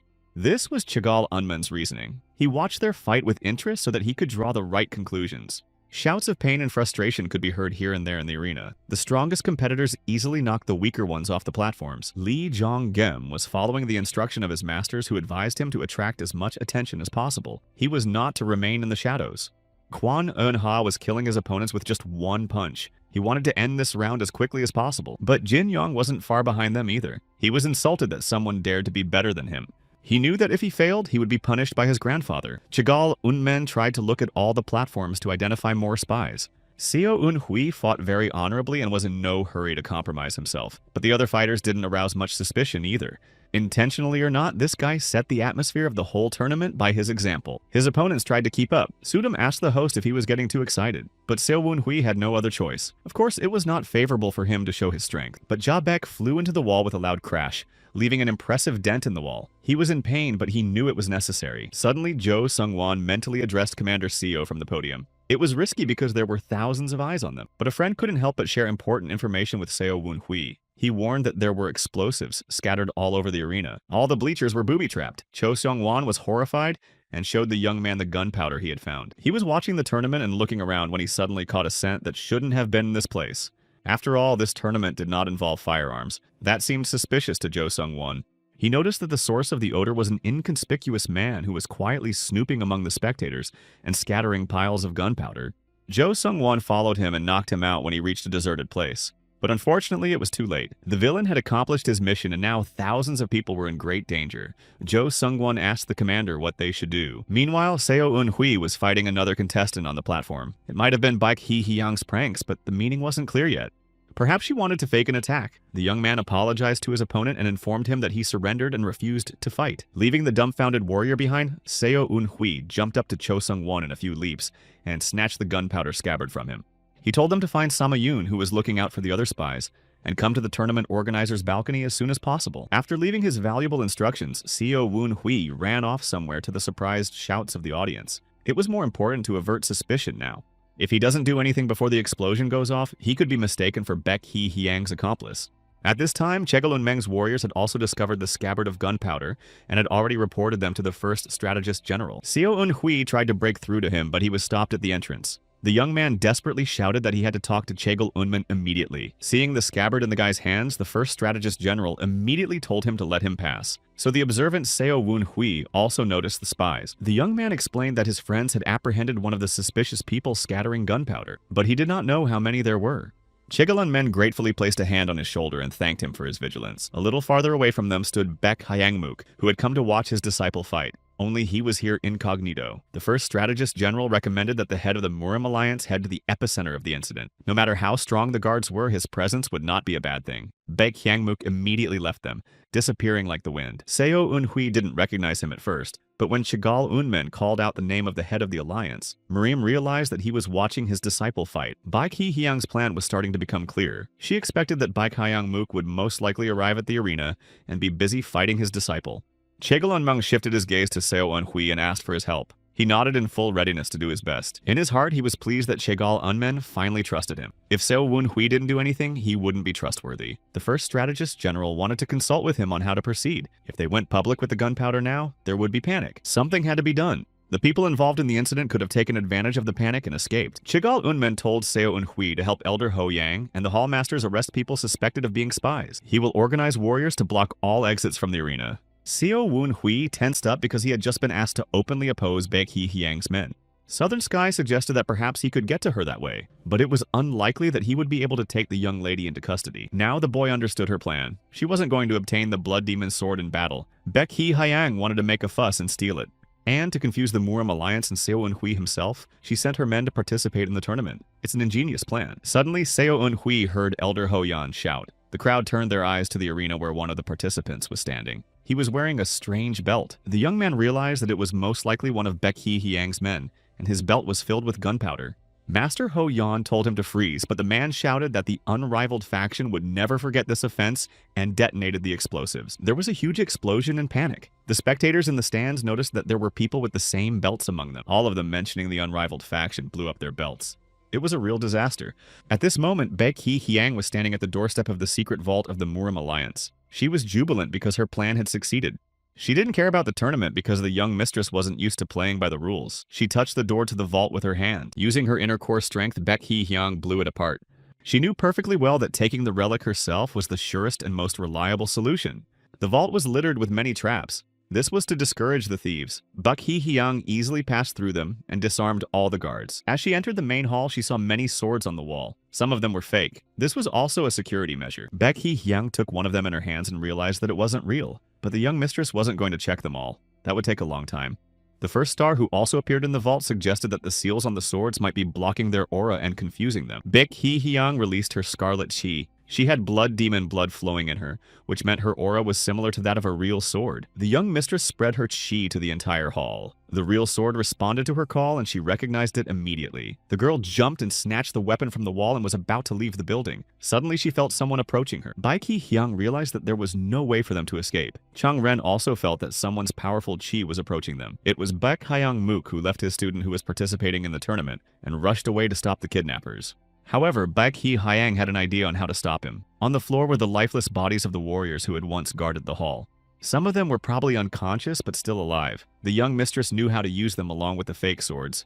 The head of the alliance, Murim, was already standing at the entrance to the vault. The warriors led by the second general, Strateg Sima, had also arrived. Suddenly they smelled a suffocating odor spreading from there. It was poison. Baek Hyangmook told everyone to cover their noses and mouths. It was decided to send the head of the Tang clan who specialized in poisons to the vault. His name was Tang Wu-jun. He was one of the elders of the Murim alliance. Second General Strategist Sima reported to Baek Hyangmook that the elders and hall masters were in pursuit of the intruders. But the intruders pulled off a cunning plan. Dozens of people ran in all directions. Each of them carried a sword with the seal from the vault. Among them were the kidnappers of the real sword. But it was mostly the hall keepers. They were told to take the fake swords and run away to cover their tracks. Baek Hyangmook asked how many there were. Of course you could try to catch them all. The fugitives alone were about 40 people. Baek Hyangmook realized that if the sword was reported missing now, the authority of the Murim alliance would be trampled. They had to get the sword back to the vault at any cost. Suddenly they heard the sound of an explosion in the distance. Alliance head Murim told the second general strategist to issue an emergency order. He objected at first, but Baek Hyangmook told him that they had no choice. The Alliance's reputation was already damaged. Now they had to focus all their energies on helping the people in the arena. Meanwhile, a pile of poisoned bodies had been collected in the northwest of the Alliance. They were to be burned to prevent the poison from spreading further. Tang Ju-san was in charge of the work. He was the successor to the head of the Tang clan. Suddenly, the two fighters burning the bodies heard a groan in the pile. At first, they thought they were imagining things. But after a moment, the sound was repeated. Suddenly, one of the lifeless bodies rose to its feet. The warriors ran up to him in surprise to ask him how he was feeling. The fighters were immediately attacked. Among the lifeless bodies, Baek Hee-hyang was hiding under a mask. Using the turtle breath technique, she pretended to be undead and deceived Tang Ju-song. The warriors surrounded her, pointing their swords at her. But the fearless mistress did not give up hope of a successful escape. Tang Ju-san realized that the woman in front of him was a masked woman. But how did she do it? He was sure that there was no body that showed any signs of life. Baek Hee-hyang took off her mask and showed her face to everyone. With a wave of her hand, she drew the blood demon's sword lying with the fake ones. The sword yielded to the young mistress's strength and was in her hands. Another one rose from the pile of bodies. It was Chang Ren. At this moment, Baek Hee-hyang exposed part of the sword blade to make sure it was authentic. Tang Ju-san was sure that it was a fake in her hands. Suddenly, he noticed that this sword had all the seals intact, so it hadn't been tested. Or there was a spy among them who concealed the sword's authenticity. Tang Ju-san was panicked. Baek Hee-hyang could not be allowed to draw her sword. He immediately ordered the soldiers to attack her. Running away to a safe distance, the young mistress doubted for a second that she was holding a real blood demon weapon. She fully bared her sword to make sure otherwise. Tang Ju-san laughed. He had seen this sword in battle and knew that its blade should be blazing with scarlet fire. It was a light that couldn't be confused with anything else, but this sword looked like any other ordinary weapon. However, Baek Hee-hyang immediately sensed her ancestor's relic. She knew that it was the blood demon's aura that made the sword red. By releasing her chi through it, the young mistress multiplied it many times over. A powerful aura spread all around the area, destroying everything in its path. Tang Ju-san and his warriors were torn to pieces, even in the arena where the tournament had just been held, and now chaos reigned. Seo Un-hui felt this deadly chi with his entire being. He heard the voice of the blood demon's sword that was eager to destroy all living things. A cold sweat broke through the young man. He had never heard such a bloodthirsty and fierce sword voice before. Not wanting to waste a second, Seo Un-hui rushed straight towards the voice. He had to get the sword back no matter what it took. At this time, Chagall Unmen was rushing to the Murim Alliance's medical pavilion. He had heard the news that the kidnappers had found a real sword with seals on it. The first general strategist rushed there to see if the kidnappers had visited this secret place. He hoped they hadn't gotten to this hiding place. Chagall Unmen turned around to give instructions to his assistant. He told him not to let anyone into the building while he was inside. The master promised to carry out the order no matter what it cost him. The first strategist general was prepared for the blood demon's sword to be stolen. Therefore, he had hidden it away from the vault in advance with the permission of the head of the Murim Alliance. It was a secret place that only he could know about. Walking down the stairs to the dungeon, Chagall Unmeng expected that all the swords the spies had fled with were fake swords. Losing the symbol of victory over the blood cult would be an embarrassment to both the Murim Alliance and the first strategist general himself. As he entered the dimly lit dungeon, he saw the box in which he had actually hidden the blood demon's sword before the tournament. When Chagall Unmen opened the lid of the box, his heart was pounding frantically. At that time, Baek Hee-hyang threw the sword she was holding toward Chang Ren. The weapon slammed into the stone sidewalk with a resounding sound. The young mistress told him to pick up the sword, but he was in no hurry to do so. Everyone knew that the blood demon's sword had a will of its own and could destroy anyone who was unworthy of holding it. The unfortunate person was cursed. The man would go mad and his body would collapse in hellish agony. Not daring to cross, Baek Hee-hyang, Chang Ren touched the hilt and felt nothing. He felt disappointed and relieved at the same time. He realized it was a fake, but it was a very skillful fake. Baek Hee-hyang's fears were confirmed. She realized that this sword was the work of the same blacksmith. Shim had forged this replica on the orders of Chagall Unman, who had fooled everyone. The young mistress was frantically thinking about how her plan had failed. There was no time to look for the real sword. The chaos in the arena was probably already under control. As she closed her eyes, the woman realized that this was the end. If she couldn't get the sword, Baek Ryung-ha couldn't do it. But Chang Ren tried to comfort her by saying that not all was lost. This sword was capable of withstanding the great art of the blood demon, so it was good enough to replace the original sword. Baek Hee-hyang could have presented it to everyone as the real one. Chagall Unmen discovered the real blood demon sword in his hiding place. It was as if a stone had fallen from his soul. Suddenly, he felt a sharp pain in his chest. The sword lying in the box was stained with his scarlet blood. The first general strategist did not expect a betrayal from his subject. He said with a satisfied grin that he had finally found out where the sword was hidden. He pushed Chagall Unmeng to the far corner of the hall to check the authenticity of the sword. Uncovering part of the weapon, the subject saw that the seals adorned not only the scabbard but also the blade. The man immediately felt the sword come to life in his hands. It was clearly not something that belonged to an ordinary man. The wounded Chegalun Meng slowly died sitting on the floor. He asked the traitor if he belonged to the unrivaled faction. After all, if the blood cult found out the sword was here, the cultists didn't need a gunpowder plan. The warrior felt the power and kicked the first general strategist in the face, shouting furiously that he should have taken better care of his cronies. The man had faithfully served Chegalun men for 20 years but had never earned the gratitude and recognition he deserved. Then Seo Woon Hui, whom the master had known for a few days and was ready to appoint as his successor, showed up. It was because the young man was from a famous clan. Taking the sword, the warrior said that as long as the Murim alliance was ruled by people like Chagall Un-men, its glory would inevitably fade. The Murim alliance will not be able to resist the blood cult without the help of the unrivaled faction. Now, when a warrior presents a true blood demon sword, he will be able to expect a high position in the unrivaled faction. Wasting the rest of his strength, Chagall Un-men asked him if he had learned anything from his 20 years of service. Did that traitor think he would be accepted there? Sooner or later, everyone would unite again to fight the blood cult. Sharing our plans was so childish. With a serious look in his subject's eyes, Chagall Un-men said that this was why he did not see him as his successor. The man was furious when his ego was hurt. He approached the first general strategist and struck him again. Suddenly, dozens of poison needles flew at him. It was a secret weapon given to Chagall Un-men by the Tang clan. He always carried it with him. The traitor ran out of the cache in a panic. Without the antidote, he had only hours to live. The first general strategist should have notified everyone that the sword was missing, but he couldn't even get to his feet. The wound had severed his spine. The desperate master looked up and saw his subject fly back into the hall, rolling down the stairs. Someone had probably held him upstairs and stopped him. Chagall Un-men didn't even hope to get help. It was Seo Woon Hui. The first strategist general looked at the young man with gratitude. The boy had never once given reason to doubt him. He looked at Seo Woon Hui's face with a smile, and a terrible guess visited his wise head. How could this guy be here? There's only one reason the man authorized to catch spies found him. He was a spy himself. Chegal Un-meng's face contorted in horror. Seo Woon Hui approached him and ruthlessly stabbed his neck with his sword. Lastly, he apologized to the master for what he had to do. The boy said that unfortunately Chagall Un-man had interfered with his plans. With these words, Seo Woon Hui left the hiding place with the blood demon sword. The first general strategist and his subject were left lying on the floor. Consciousness was leaving Chagall Un-man. He had time to think that he had suspected this young man for a reason. There was something that kept him from trusting him completely. Now, Seo Woon Hui had arranged it so that the first strategist general and his subject killed each other in an internal skirmish. Hearing Seo Woon Hui's footsteps receding, he glanced at his headdress lying nearby. Now, Commander Seo and his friends needed to leave the vicinity of the Murim alliance as soon as possible. Sama Yun and Jo Sung-won looked at the blood demon sword as if mesmerized. They had heard a lot about it, but of course, they had never seen it before. Seo Woon Hui assured them that the blood demon artifact in front of them was a true blood demon artifact. There was no doubt about it. The young man could clearly hear the voice of the sword that was thirsty for blood. It didn't stop for a second. The boy hid it in its scabbard along with the southern sky.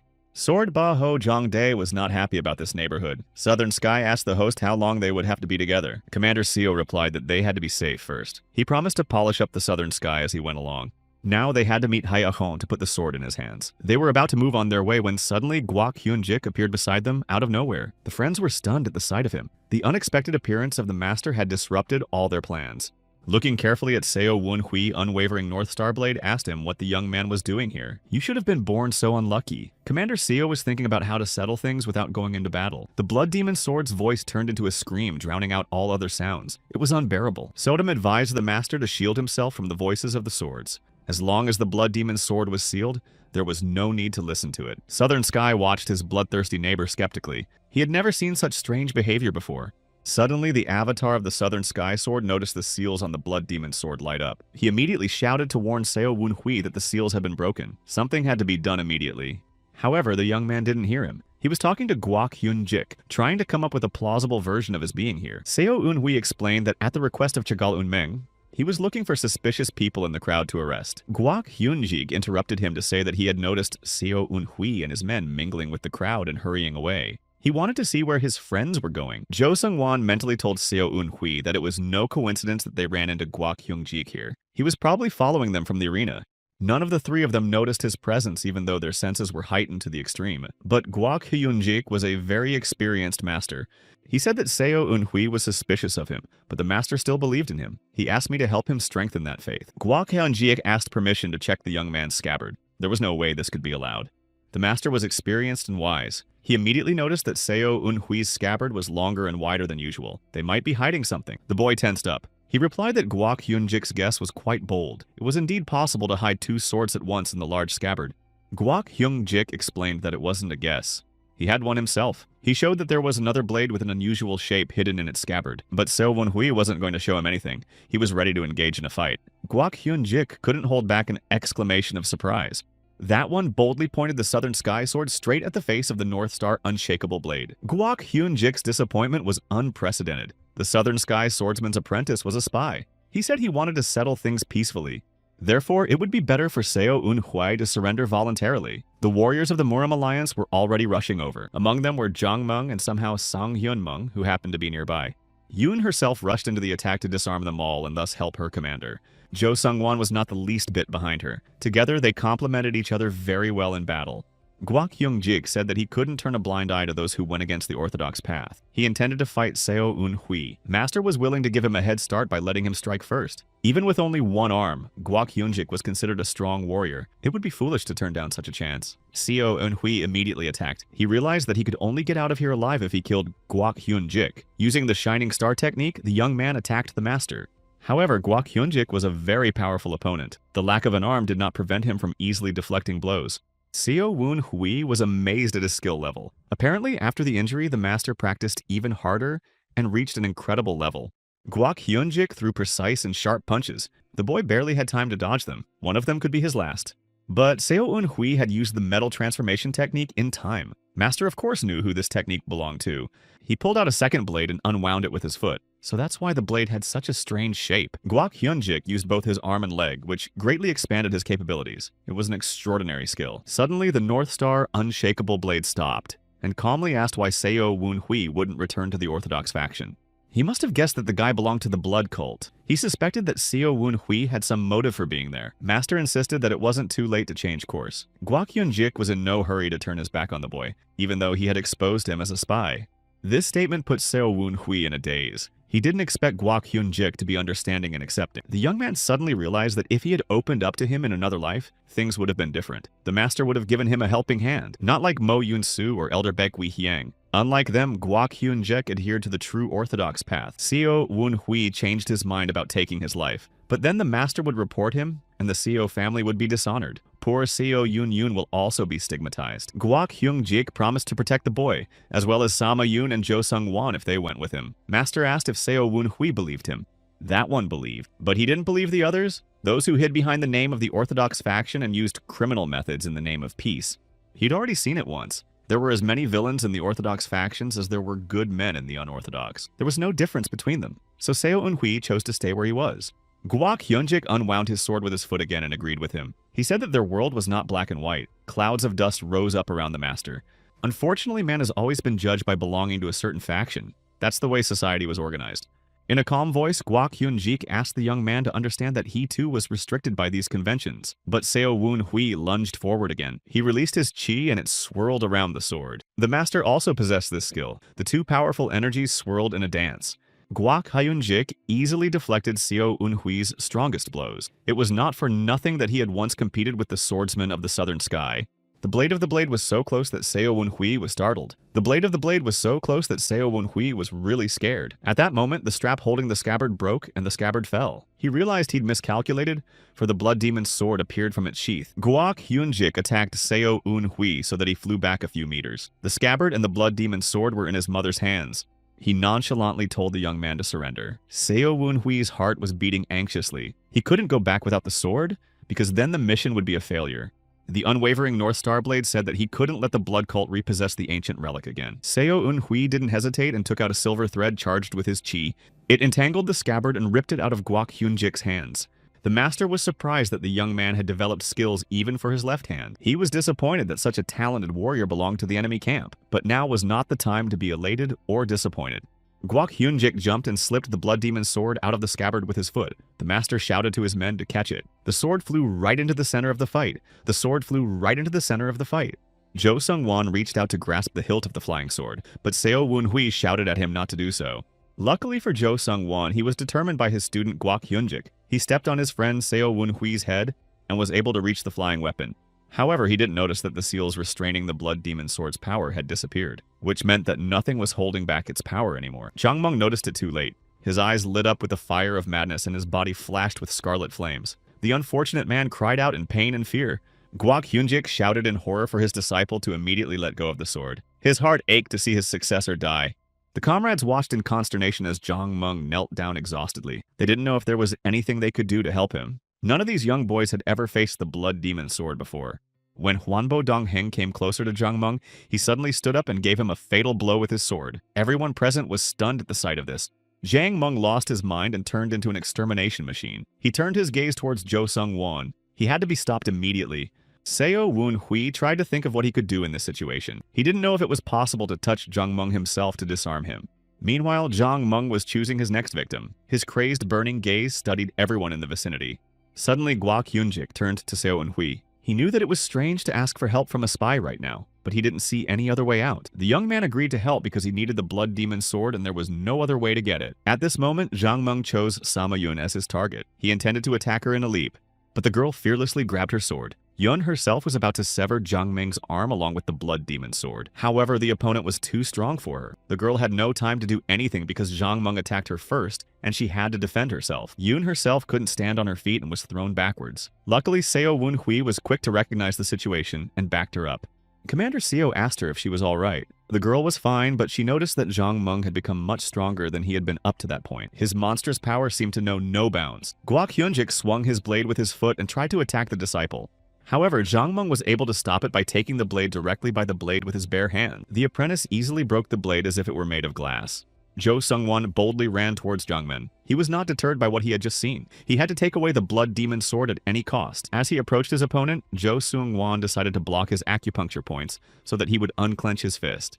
But as soon as he touched Jang Mung's hand, the poor man lost 2 of his fingers. It was as if Guok Hyunjik's disciple was made of impenetrable steel. He immediately turned his attention to Jo Sung-won and attacked. Luckily, Guok Hyunjik came to his rescue. Master pushed Jo Sung-won away so that the young man flew into the air. His life was thus saved. Guok Hyunjik apologized to his disciple because he was the reason why Jang Mung was in such a state. Master should have seen it coming. Guok Hyunjik may have brought this madness upon Jang Mung, but he knew a way to save him. Master had his sword on him. Their weapons clashed in a furious battle, emitting scarlet and purple auras. It seemed as if there could be no winner in this confrontation. They were both very strong. Guok Hyunjik remembered asking his student if he had any dreams. At first, Jang Mung did not answer because he was embarrassed by this question, but he still had a dream. The young warrior dreamed of becoming one of the 8 great masters of the Central Plains. The teacher looked at him sternly. He told him not to seek fame, but Jang Min explained that he had misspoken. He thought Guok Hyunjik was the best master of Murim. Jang Mung wished that everyone knew about the techniques Guok Hyunjik had taught him. Master smiled. He said that there were no strong and weak techniques. What really matters are the skills of the one who uses them. Guok Hyunjik treated his student with warmth and tried to impart his wisdom and knowledge to him. Now they had to face each other in battle. Jang Mung knocked the sword out of his teacher's hand with a single blow. Leaving him unarmed, the successor resolutely rushed to the attack. Suddenly, an unknown force threw him back, preventing him from injuring the unarmed Guok Hyunjik. It was Seo Woon Hui who protected Master. Even though they were on opposite sides of the barricade, the young man respected the Master. Guok Hyunjik forgot for a second that the lives of all those children around him were at stake right now. They were too young to leave this world. For their sake, he had to sacrifice his own disciple. With his chi guok, Hyunjik raised his sword lying nearby into the air. The weapon hung above Jang Ming's head and swiftly flew towards the young man a second later. The sword stopped a millimeter away from his body but did not wound him. However, Jang Mung screamed as if the blade had gone through him. It was the penetrating palm technique. Guok Hyunjik charged his sword with his chi that penetrated directly into Jang Mung without injuring him. Sama Yun and Jo Sung-won shouted happily. It looked like the master had succeeded in disarming his disciple. Jang Mung fell to the ground as if he had been drained of all his strength. The blood demon sword was still in his hand and was still red hot. Guok Hyunjik explained to Seo Woon Hui that he had disrupted the circulation of chi in Jang Ming's body. For a while, the blood demon sword would not be able to control him again. However, it wouldn't be long before everything was restored again. Guok Hyunjik told the young man to separate his disciple's arm. He couldn't do it himself. Seo Woon Hui was astonished at this request because then Jang Mung's further development in martial arts would be impossible. But the master did not consider it a problem. After all, he himself once lost an arm. Then his disciple would be able to develop further as well. Meanwhile, Jang Mung was already on his feet. Guok Hyunjik's sad look confused Seo Woon Hui. He understood that the master was a fatherly caretaker of his disciple and wanted him to survive. Suddenly, Seo Woon Hui had an idea. Jang Mung didn't have to be stripped of his arm. Guok Hyunjik wondered what the guy meant. Seo Woon Hui smiled slyly and asked him to try his method first. If it didn't work, he could think of drastic measures. Guok Hyunjik hesitated but decided to trust him. He wondered what this young man had come up with in such a short time. After receiving Master Aseo Woon Hui's consent, he said that Guok Hyun-jik would be indebted to him if he succeeded. He promised to cooperate in any way he could. Seo Woon Hui's plan was to access Jong Mung's mind and subdue him. It was Guok Hyun-jik's job to do that. Sam Yoon and Jo Sung-won would also need help. The two friends looked at Commander Seo skeptically, not understanding what they had to do with it. The flow of chi energy in Jong Mung's body had become uncontrollable, but the blood demon's sword was still making him move. The meridians could burst from the exertion. But even if that happened, the young man would still be alive. Seo Woon Hui rushed towards Jong Mung, who was already standing in full alert. As he approached his opponent, he attacked him with his sword. Now, the internal energies of Jong Mung and Seo Woon Hui clashed in the battle. Commander Seo felt his hands go numb with every contact of the swords. He could lose his weapon at any moment. Jong Mung jumped into the air and decided to strike from above. He was clearly stronger than Seo Woon Hui in this fight. Guok Hyun-jik realized that the boy was barely holding his own against his student. The master had doubts that their plan would succeed. Seo Woon Hui was too late to put up a block, but luckily it was all over. Even though he was in such an awkward position, he was able to turn it in his favor. The young man used a technique called reflective clam sword. In this way, he wanted to snatch the sword from Jong Mung's hands. But things did not go according to plan. However, the enemy still lost his footing and became more vulnerable. At this moment, Seo Woon Hui realized that it was time to act. He shouted to Guok Hyun-jik to try to take control of Jangmin. Yoon Cho Song-won and Guok Hyun-jik jumped on Jong Mung to immobilize him, but even with just the three of them, they could barely control him. Cho Sung-won shouted to Commander Seo to take away the blood demon's sword from the enemy. After a moment, he was thrown to the ground by Jong Mung. Yoon herself didn't last long either. Her skinny body flew off a few meters away. Guok Hyun-jik was the most resilient, trying his best to keep his disciple in place. He shouted to Seo Woon Hui to hurry up. A young man jumped towards Jong Mung at the speed of light and touched the hilt of the blood demon sword. Yoon herself was horrified and speechless. Was this really his crazy plan? Guok Hyun-jik wondered why Seo Woon Hui had condemned himself to certain death. The boy turned to him and said that he couldn't reveal the details of his plan right away. Otherwise, Guok Hyun-jik would have forbidden him to do so. What was needed now was for the blood demon sword to release Jong Mung. Thanks to Seo Woon Hui's ability to communicate with sword spirits, this plan was feasible, although he looked crazy from the outside. The guy mentally turned to the sword and asked for Guok Hyun-jik's disciple to be released. After regaining the ability to communicate again, Sodom and Southern Heaven discouraged him from doing so. In the blood demon's sword, there was another entity besides the spirit. It was the one that craved for blood and destruction so much. Seo Woon Hui could have been irrevocably consumed by this entity. But it seems to have already happened. The guy heard the voice of the blood demon sword. He liked Seo Woon Hui's body more than Jong Mung's. Commander Seo felt as if he had entered another world. Everything around him was flooded with bright scarlet light. A full moon was visible in the sky. It was unusually quiet. There were no birds, animals, or human voices. Seo Woon Hui looked around. He couldn't tell if they had succeeded in defeating the blood demon. Suddenly, the young man saw Jong Mung's breathless body. He called out his name in horror. Jong Mung didn't respond. But what happened to him? Seo Woon Hui only remembered that he had blacked out for a second and was here. Only now did the guy see that the ground around him was strewn with lifeless bodies.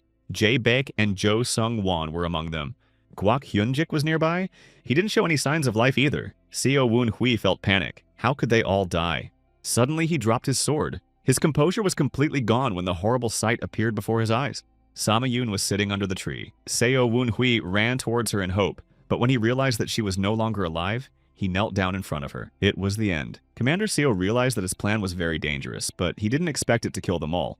Tears flowed down Seo Woon Hui's cheeks. He shouldn't have let them die. The young man sobbed in despair. Embracing Sama Yoon's body, he felt such unbearable pain as if he had lost the most precious thing in his life. At that moment, Seo Woon Hui seemed to stop being himself. He wasn't the one responsible for their deaths. It was the Murim alliance that had killed them all. Now the young man had revenge to exact. He intended to take the life of everyone who belonged to the Murim alliance. An all-consuming hatred gripped him. Seo Woon Hui rose to his feet. All of his clothes were stained with someone else's blood. His hair had turned scarlet in color. In the other world, everyone was still alive. They saw that Seo Woon Hui had taken the sword from Jong Mung and were stunned. Guok Hyun-jik brought his disciple to his senses, endlessly thanking Seo Woon Hui for his help. But what alarmed Sama Yoon was that her commander was standing still. Something was happening to him. Suddenly, a powerful scarlet chi erupted from his body. It was so strong that it threw Sama Yoon several meters away. After a moment, Guok Hyun-jik stood up and rushed over to Seo Woon Hui to see what had happened. Master noticed the color of his hair and froze in amazement. They were bright scarlet in color. Guok Hyun-jik had only seen one other person with them. He calmly told Seo Woon Hui to put down the blood demon sword that had become exactly the same bright scarlet color. Seo Woon Hui was no longer like himself. Even his voice and manner of speech had changed. Guak Hyun-jik was startled to realize that he was the blood demon himself. He looked at Guak Hyun-jik and asked with a smirk if he could get him to put down his sword. Jo Sung-won and Sama Yoon stared at their commander. They had never seen him like this before. The girl's mouth was even dry with excitement. Jo Sung-won was worried about her if she was okay. He thought she was injured in the fight. Yoon was already in love with Seo Woon-hui, and now he's so irresistible that she's lost her head. At this moment, Guak Hyun-jik decided to attack the blood demon in Seo Woon-hui's body. Bringing his sword over him, the master shouted for the young man not to be influenced by the blood demon's sword. But the one with burning eyes, lightning fast, repelled Guak Hyun-jik's attack. His strength had increased manifold, making him practically invulnerable. When Seo Woon-hui attacked the master, his strike was charged with an incredible amount of chi. Even such an experienced warrior could barely stand on his feet. Guak Hyun-jik's palm was almost torn from the tension. He was shaking all over, but his opponent didn't let him relax. Seo Woon-hui attacked the master again, nearly taking his life. Guak Hyun-jik miraculously managed to dodge the fatal blow. In the commotion, he dropped his sword. The young man kicked the hilt of the flying sword with his foot and threw it away. The disarmed Guak Hyun-jik moved away to a safe distance. He was willing to free Seo Woon-hui from the influence of the sword at the cost of his own life, but the master wasn't sure if he had the strength to do so. The guy kicked him in the chest, causing internal injuries. Guak Hyun-jik started bleeding. The blood demon in Seo Woon-hui's body noted that the master had greatly improved in martial arts since their last meeting. Their previous battle was many years ago, but Guak Hyun-jik remembered it as if it was yesterday. Out of the corner of his eye, Seo Woon-hui saw Sama Yoon preparing to attack behind him. She drew her sword and ran towards him. The young man's reaction was lightning fast. Seo Woon-hui turned around 180 degrees and brilliantly deflected her attack. The blood demon was pleasantly surprised that this girl carried a sword not for beauty, but skillfully used it in battle. But the opponent's strength was not equal. Seo Woon-hui released his chi, which enveloped Sama Yoon's arm and took possession of it. The girl dropped her sword and was struck in the face by her own hand, which no longer obeyed its owner. At that moment, Jo Sung-won jumped up to Seo Woon-hui, who wanted to protect her friend. He was going to attack Commander Seo with a hand-to-hand combat technique that he had mastered to perfection. But Seo Woon-hui was more agile. He grabbed his opponent's wrist and stopped his maneuver. She tried to get him to loosen his grip and take away the blood demon's sword. This scene amused Seo Woon-hui. He relaxed his hand and released the sword that had fallen out and stuck into the ground. But nothing followed. Jo Sung-won was happy about it at first, but Seo Woon-hui shoved him aside with force. Now that his hand was free, he grabbed Sama Yoon by the neck, trying to strangle her. The girl cried out in horror for his discretion. Guak Hyun-jik was surprised that Seo Woon-hui was still under the influence of the blood demon, even though he wasn't holding his sword. As if reading his thoughts, the blood demon said that this body was now his, and there was no way the three of them could stop him. Yoon herself asked who he was with fear in her eyes. She kept hoping that she would see her commander again. The blood demon looked at her with his scarlet burning eyes and replied that someone once nicknamed him Ghost. When Jang Meng held the blood demon's sword, he turned into a puppet that was controlled by the bloodthirsty sword. But Seo Woon-hui was possessed by the very essence that lived in the sword besides the spirit. It's what Southern Sky warned him about. Still holding Sama Yoon by the neck, he asked her if she was in pain. Without waiting for an answer, Seo Woon-hui said that it would be over soon because she didn't have long to live. But the girl had no intention of giving up her life. She shouted at him to stop talking nonsense and kicked him in the face. It made the blood demon angry. He said that he didn't like her behavior. Seo Woon-hui picked up the blood demon's sword again. Guak Hyun-jik shouted in horror that the guy didn't dare to hurt Sama Yoon. The situation was heating up. The blade of the sword was very close to the girl. She could not believe that her hour had come. Suddenly, a huge figure grew behind them, ready to intervene at any moment. Yoon herself was relieved to realize that it was Hai Akon. Now, Fourth Elder would definitely think of a way to save Seo Woon-hui. Hai Akon looked at everyone here with a serious look. He seemed to understand what had happened here. Guak Hyun-jik was shocked when he saw him. So Seo Woon-hui belonged to the blood cult and was related to the Fourth Elder after all. After looking at Jo Sung-won and Woo-hyun and Jae-baek, he realized that they were all spies. Meanwhile, the blood demon was interested in Hai Akon. He said that the Fourth Elder could be useful to him. He was familiar with Hai Akon's face, but he couldn't remember his name, so he asked him to introduce himself. The Fourth Elder gave his name and said that the girl who was strangled by the blood demon belonged to the blood cult. This news surprised Seo Woon-hui a little. However, he finally released Sama Yoon, and she would have fallen to the ground if Jae-baek hadn't picked her up. Hyakon continued, saying that the body the blood demon had possessed used to belong to his disciple. Hearing this, the blood demon smiled and said that the Fourth Elder could be proud of his disciple who had received such an honor. But Hyakon asked to release this body, otherwise the blood demon would soon be in danger. He said that they were now in the center of the Miram Alliance, and tens of thousands of Orthodox faction warriors were rushing here. However, the blood demon was not afraid of this. He felt an unprecedented surge of strength and was ready to fight. On the contrary, it would be a great chance to avenge those who had imprisoned his spirit for 20 years. Hellfire flashed in the blood demon's eyes again. Hei Achan said that the ghost was just a ghost. His words made the blood demon furious. He was not going to forgive such insolence. The fourth elder was not going to give up. He only obeyed the blood demon of his era, but right now he was just a ghost in front of him. And this ghost didn't care about the welfare of his people. Hei Akon once again insistently asked the blood demon to release Seo Wunhui's body. But the man only laughed and told Hoya-chan to try to make him do it. Rising into the air, the blood demon struck out with the intention of killing Hei Akon. But the fourth elder successfully blocked it. Crossing his arms above his head, Hei-chan released his powerful chi. It was so strong that it threw the blood demon aside. Ja Baek and Woo Hyun wanted to help their master, but he strictly forbade them from interfering in the fight. They were too inexperienced against the blood demon. Hei Achan told them to watch and observe. He was going to show them the level of martial techniques they should strive for. Suddenly, the fourth elder's body took on a red hue. It was an enhanced form of full metal transformation. A vivid moment from his past life surfaced in his memory. He had once sat at the same table with the blood demon. Hei Achan was shy at first, even though they had known each other for a long time. But now his comrade and comrade-in-arms had risen a notch higher. Bak Mu Young became the 15th head of the blood cult. But that didn't affect his habit of drinking tea in pleasant company.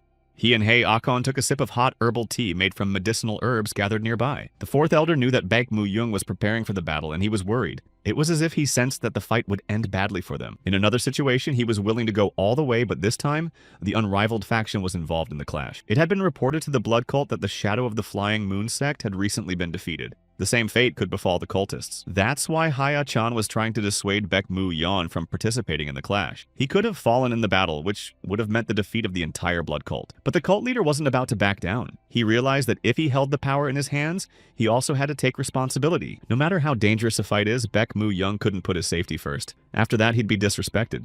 Haya-chan turned his attention to the bundle next to the table. The fourth elder exclaimed, "Was Bak Mu Young really going to use the power of the sword?" Both realized that there would be a price to pay for using his power, but the cult leader intended to use all available means to win. The sword contained a bloodthirsty and insatiable ghost. However, Bak Mu Young was not afraid of that. He was willing to sacrifice his life for the blood cult. At the same time, Bak Mu Young believed that the sacrifice would take him to heaven. He was most concerned about the fate of his descendants. That was why Haya-chan was sure that the ghost in Seo Wunhui's body was a ghost who didn't care about the members of the blood cult. Many years later, the fourth elder met that very ghost. He ran with his sword straight at Haya-chan with burning eyes. But the master deflected the blow with his bare hands. By taking the diamond form of full metal transformation, he became invulnerable. Jae Baek, who was watching the fight closely, thought that the opponent's strengths were equal, but Kwak Hyun-jik explained to him that this was not the case. The ghost in Seo Eun-hui's body adopted a fighting stance. He wasn't going to give up at all. Despite Hee-aken inflicting an internal injury on Ghost, the fourth elder himself had his arm cracked in the process. Hea-chan smirked and released his chi to strike back. Around him, clots of energy were concentrated around him and directed towards Ghost. Seo Wun-hui swung his sword, noting Hea-chan's excellent fighting technique. However, he still saw a weakness in his technique and prepared to strike there. Hea-chan was the only one who didn't care. He stood as still as a stone rock. Even the blood demon's sword was unable to pierce through his armor. Kwak Hyun-jik decided to intervene in the battle. With his appearance, he distracted Ghost, and at that moment, Hee-ayan struck his opponent with his fist, putting all of his power into that strike. The ghost fell to the ground with a resounding rumble, leaving behind deep potholes and raising dense clouds of dust. With a stern look at Kwak Hyun-jik, Hea-chan told him not to interfere. But the master wasn't sure of the cultist's strength. The North Star Unshakable Sword wasn't helping the fourth elder of the blood cult. He wanted to save Seo Wun-hui. After Hea-chan's disciple saved Zhang Meng Kwak, Hyun-jik was indebted to him. Hea-chan smiled at his words. He mentally told Kwak Hyun-jik that he had a plan. It wasn't enough to knock the sword out of Ghost's hands because Seo Eun-hui would still be under the influence of the bloodthirsty entity. But there was still a way to get the guy back to his old self. The ghost was already rising from the damage it had taken, so it had to act. The young man's body seemed to have gone mad. With burning eyes, the deadly ghost rushed towards Hea-chan. The fourth elder fearlessly put his hand forward. Only the blood demon's sword pierced through her. Hea-chan decided to trap the ghost. The enemy cheered in full confidence that the fourth elder had foolishly set himself up.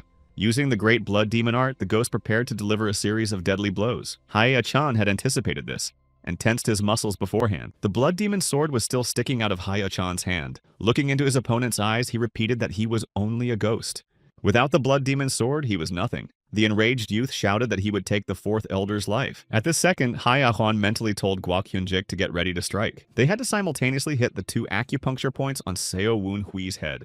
When Ghost tried to take the blood demon's sword away from Hea-chan, He struck the young man at the heavenly blood point. It was important to use the right amount of force because if they hit too hard, they could kill Seo Woon-hui. The boy's body was struck by lightning. He let out a muffled groan and stopped. Seo Woon-hui stood motionless between Guak Hyun-jik and Hai Achan. Everyone froze in anticipation. Suddenly, there was a ghost's voice. He shouted that he was going to kill them. Hai Achan realized that he had put everyone in great danger and told them to hide. Seo Woon-hui's body flashed like a bright star. The whole place was filled with scarlet light. Suddenly, there was an explosion.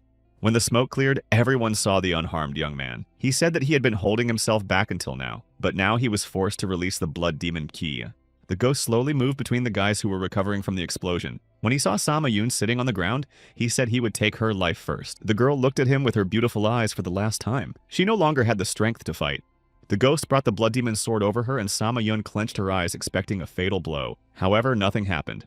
The girl opened her eyes and called her commander by name. He didn't move. At the same time, a fierce struggle was going on in the parallel reality. Seo Woon-hui was fighting the blood demon sword ghost. The young man intended to return to his body no matter what it took. The Southern Sky Sword clashed with the Blood Demon Sword, and the lives of many depended on this confrontation. When Seo Woon-hui's body was taken over by a ghost, he found himself in a sea of blood. He didn't know what this place was or how he got here. At this depth, there was barely a ray of light. Suddenly, Seo Woon-hui could make out two silhouettes approaching him. It was definitely Sodom. She pounced on her master with fists and called him an idiot. Sodom was unable to hold back. She didn't understand why the young man who had once already escaped death was inactive. Next to her was Southern Sky. Together, they tried to bring Seo Woon-hui to his senses. The sword spirit said that the ghost had taken over the guy's body and was fighting with his friends. In that second, everything around him seemed to shatter into shards. Seo Woon-hui realized that this ghost was like a huge grudge. He controlled the body with his willpower. This power had nothing to do with internal or innate energy. Seo Woon-hui had an idea. What if he used his willpower? The young man concentrated and strained to realize what he had planned. He did not succeed at first, but it helped him a lot that Hai Akon and Guak Hyun-jik were working on the acupuncture points. After that, Seo Woon-hui clearly felt the currents of another's will enveloping him, so he could interfere with these currents and disrupt them. When he realized this, he saw the ghost clearly and distinctly in front of him. The young man had to fight him with swords. The ghost didn't expect Seo Woon-hui to regain consciousness, and he hoped to send the guy back to oblivion. But now he was resisting the ghost's wish. Seo Woon-hui realized the nature of this power and no longer allowed himself to be controlled by it. Commander Seo shouted loudly for the ghost to leave his body. The bloodthirsty entity cowered in agony. Seo Woon-hui saw the constellation of the Big Dipper on his hand light up. The flow of his willpower was able to expel the ghost's willpower from his body. Hai Achan and Guak Hyun-jik were still waiting. They were afraid that they would kill Seo Woon-hui. Suddenly, the fourth elder noticed that the young man's hair had regained its former color. It was his apprentice. When Seo Woon-hui saw Hai Achan, he immediately noticed his wounded arm. The master had risked his life for him. That thought warmed his heart. The young man smiled and said that he had returned. When the old man heard this, he ran towards him with joy, but he was not going to hug the student. Calling Seo Woon-hui an idiot, he tapped the poor man on the head. Everyone was finally safe. Guak Hyun-jik tried to bring Jang Myeon to his senses. After checking his body for injuries, the master sighed sadly. As expected, his meridians all over his body had failed. It was unknown if Jiang Ming would be able to move, let alone master a martial art. Seo Woon-hui approached them without daring to distract Guak Hyun-jik, but he noticed his presence and said that the young man was free to go. The master was not going to keep him after all that had happened. However, Seo Woon-hui didn't want Guak Hyun-jik to get in trouble because of him. After all, the master would inevitably be interrogated. Guy suggested that he mention Hai Achan's name to the Murim Alliance. Let everyone think that the tournament participants were attacked by the fourth elder of the blood cult. Only Guak Hyun-jik was against the idea. The wise master realized that secrets always come out. He thanked Seo Woon-hui for saving Jang Meng and promised to take care of the rest. Master was only sorry that the blood demon sword had been lost. The young man crouched down beside Guak Hyun-jik and took his hand. Looking into the eyes of the North Star unshakable sword, he asked him to come to his side. With those words, Seo Woon-hui placed a small object in the master's hand. Guak Hyun-jik's eyes widened in surprise. He saw the Divine Physician's plaque. The guy had given it to curate Jang Meng. Master asked why Seo Woon-hui was helping them in disbelief. After all, the boy had no way with the orthodox sects. But the young man explained that this did not mean that he wanted to go down a dark path. Commander Seo wanted to stick to the golden mean without hurting anyone. Hai Achan, along with Sama Yoon and Jo Sung-won, stood at a distance, waiting for Seo Woon-hui. Guak Hyun-jik thought about the words of this talented and wise young man. After saying that, Commander Seo returned to his own. Hai Achan, who had heard their conversation, said that he hoped his disciple would be sincere and honest. As he left this place, Seo Woon-hui mentally heard Guak Hyun-jik's voice. The master had warned him that the blood cult would not let him go his own way. But if Seo Wunhui is able to stick to his principles, he will receive the support of the North Star Sword Unshakable. The fourth elder looked at his disciple sternly and asked if it was worth giving Guok Hyunjik such a valuable tablet for the sake of it. But he was sure he had done the right thing. The cultists set off. In one of the caves, the travelers stopped for a rest to regain their strength. Wu Yun's bald head shimmered in the darkness, reflecting the rare rays of sunlight that entered the cave. Sodom asked his master if he was all right. Seo Woon Hui shared her worries that the same thing that happened to Zhong Men would happen to him. But his supply of innate internal energy had increased. Southern Sky explained that the power of desire that he had learned to control had opened up new possibilities. Seo Woon Hui's appearance even changed. The young man realized that his eyes and hair would turn scarlet if he mastered the 5th level of the Great Blood Demon art. Suddenly, a new avatar appeared beside Commander Seo, calling him a fool and reproaching him for not even realizing how he had absorbed the spirit of the Blood Demon. Seo Woon Hui was speechless when he heard this. When he came to his senses, he asked if it was true that the Blood Demon's sword was talking to him. The sword spirit was amazed that the man could hear him and threatened to sever the meridians. Sodom was outraged at the insolent man's behavior. Luckily, the Avatar was in a good mood, especially since Seo Eun Hui had released him from the clot of resentment and madness after all. Sword Spirit found this guy's ability to hear the voices of swords interesting. Even Ghost couldn't do that, even though they existed side by side.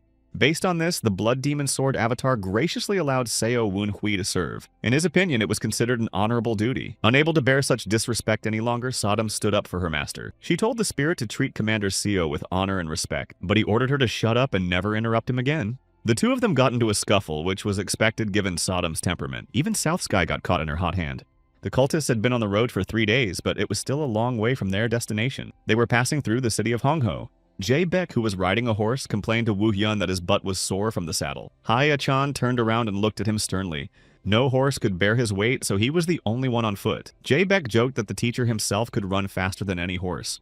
Hai Akan gave him a beating from Hai Akan for that. He got beaten up a lot for no reason at all. Unlike Jae Beck, Seo Woon Hui thought about his words 100 times before saying anything. Sama Yoon was riding on the same saddle with him. She hugged him around the waist to keep from falling. The young man asked her if she was comfortable sitting next to him. She answered in the affirmative. Her happy face was more eloquent than any words. Yoon was surprised that Seo Woon Hui hadn't said a word against her until now, although in another situation he would have pulled away immediately. The boy explained that he didn't want to look heartless in her eyes. The girl pressed herself even closer to him. He didn't know what had changed him so much. Maybe it was the vision when he saw Sam Yoon die. Seo Eun Hui became more and more concerned about her thoughts and feelings. But he didn't tell her that. Commander Seo explained to the girl that she would not be able to ride alone because of the injuries she had received in the battle. That's why he suggested she ride together. At that moment, Sama Yoon squeezed her hands on his stomach with all her might. Seo Woon Hui could barely restrain himself from pulling her away, but the girl was apparently over the moon. Sodom appeared and smilingly noticed that the guy was enjoying the moment himself. However, an embarrassed Seo Woon Hui told her to disappear quickly. They arrived at the wharf at night to cross the river. The boatman welcomed them but warned them that it was too dangerous to sail at night. A fog swirled over the river. Jae Beck asked Hai Akin to stay here for the night since there was no pursuit. The master thought for a moment. All this time, he was expecting to be followed by the Murim Alliance's men or Beck Hee Hyang's men, but there was no sign of them being followed. It would be prudent to spend the night under normal conditions. Heakon announced to everyone that they would spend the night here and set out in the morning. Yoon herself was still clinging to Seo Eun Hui, who didn't mind her presence. The boatman suggested that they go to the inn and get something to eat. Heakon said he wouldn't mind a drink. A simple but hearty meal awaited the travelers on the table. The boys lost their heads at the amount of food.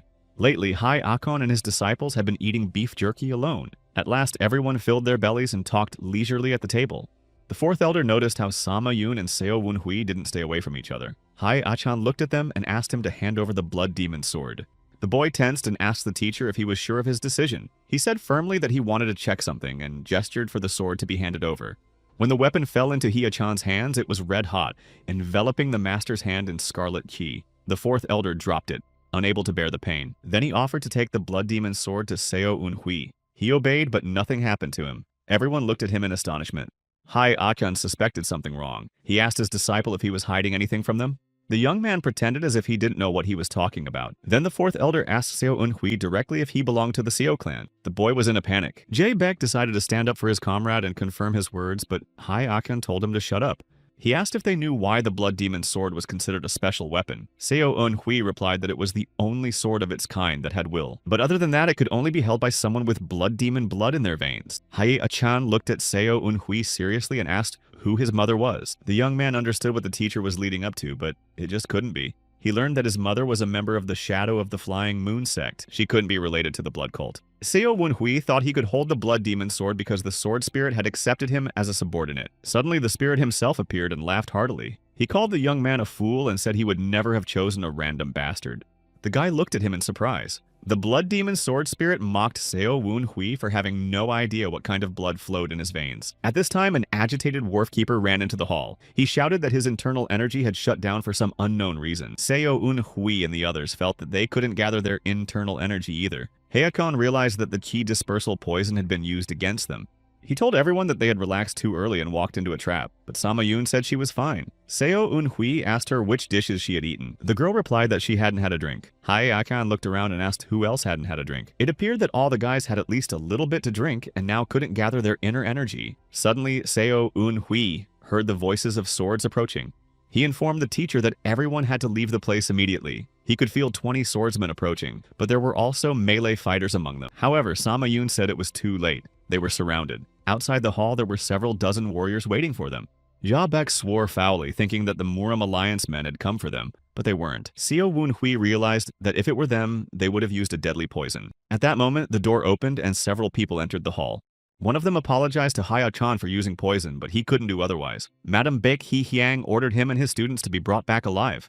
Along with the elders and blood stars, there were many other famous masters in the blood cult. For example, young Bu Seng had defeated 20 swordsmen single-handedly, so his abilities went far beyond the commander level. Young Bu Seng asked which of the guys in front of him was called Seo Eun-hui. The young man tensed up. He was tired of being on the wrong end of things all the time. With no answer to his question, young Bu Seng decided to capture them all and figure out who was who. He told his underlings to take Hai-Achan's students hostage without harming them. Otherwise, Baek Hee-hyang would punish them severely. One of the fighters moved towards the boys but met resistance. Hai-Achan raised a table in the air and threw it at the enemy. Young Bu Seng shouted, "Why the hell didn't the fourth elder get affected by the poison?" But in fact, the poison did. It was just that Hai-Achan's strength was too great. He told the disciples to run while he himself would hold off the raiders to buy them time. The fourth elder appointed Sama Yun as the elder. The girl was dumbfounded by his decision. She didn't want to leave Hai-Achan alone because there were too many warriors. Meanwhile, the others poured into the room through the windows, blocking the fourth elder's disciples' escape routes. Jae-baek and Woo-hyun decided to stay with Hai-Achan to help him. They rushed into battle together with their teacher. Throwing a glance at the rest of his comrades, Jae-baek shouted for them to get away. The blood demon sword couldn't be allowed to fall into Baek Hee-hyang's hands. Calling Seo Wun-hui by name and telling him to run away Jae-baek served him poorly. Young Bu Sung realized which one was Seo Eun-hui and ran up to him. The only thing left to do now was to capture the young man and bring him to the young lady. When Haya-chan heard Jae-baek say Seo Eun-hui's name, he realized that the situation had taken a new turn because of that jerk. Meanwhile, Commander Seo pulled out the Southern Sky Sword and used the Shining Star technique against the attacking fighter. He cried out in panic, wondering if the poison had failed. Perhaps Hayakon's disciple could resist the poison by using some dark arts. But the young man drank the poison wine along with everyone else and couldn't use the lower energy core. But he could use the central core. Young Bu Sung tried to get close to him. Seo Wun-hui was ready and welcomed him with open arms. Holding Southern Sky in one hand and Sodom in the other, Commander Seo fearlessly attacked the enemy. Hia-chan glanced at his disciple with a corner of his eye and smiled. He always had a spare trump card up his sleeve. In the next second, young Bu Seng flew out of the inn with a whistle. The fourth elder had to recover from the damage done to his body by the poison. He asked Seo Wun-hui if the boy could handle it on his own. While the teacher would be busy circulating chi and flushing out toxins, he needed rest. The young man calmed him down by saying that he would take the enemies on himself. Jae-baek and Woo-hyun were supposed to protect Hai-Achan and not let anyone near him. Seo Wun-hui told Sama Yun that in order to complete this mission, they would have to fight Baek Hee-hyang's henchmen. Running away from them would be cowardly. Other fighters were already approaching them, threatening to spill their blood. Seo Wun-hui reminded them that they had been told not to harm him. However, one of the warriors said with a smirk that they had been instructed to let the young man live. There was no mention of the rest. Seo Eun-hui drew his sword and said he wouldn't promise to let him live. The boy was ready to fight to the last man. At the same time, a boat floated down the river through the fog. There were several people from Baek Hee-hyang's coalition on it. One of them was called Moon Yul. He was the destruction commander, and his squad was under the command of the 5th Blood Star. Sitting at the table with him was the 4th Blood Star. He personally decided to meet with Mong Yul face to face. The reason for his appearance was curiosity. He heard a familiar name in a conversation with Baek Hee-hyang and decided to look at its owner 2 years later. Moon Yul asked Do Chung-ho why he didn't go after Seo Wun-hui with the others. After all, Haya-chan was there, and the 4th star would have been more comfortable with the fighters.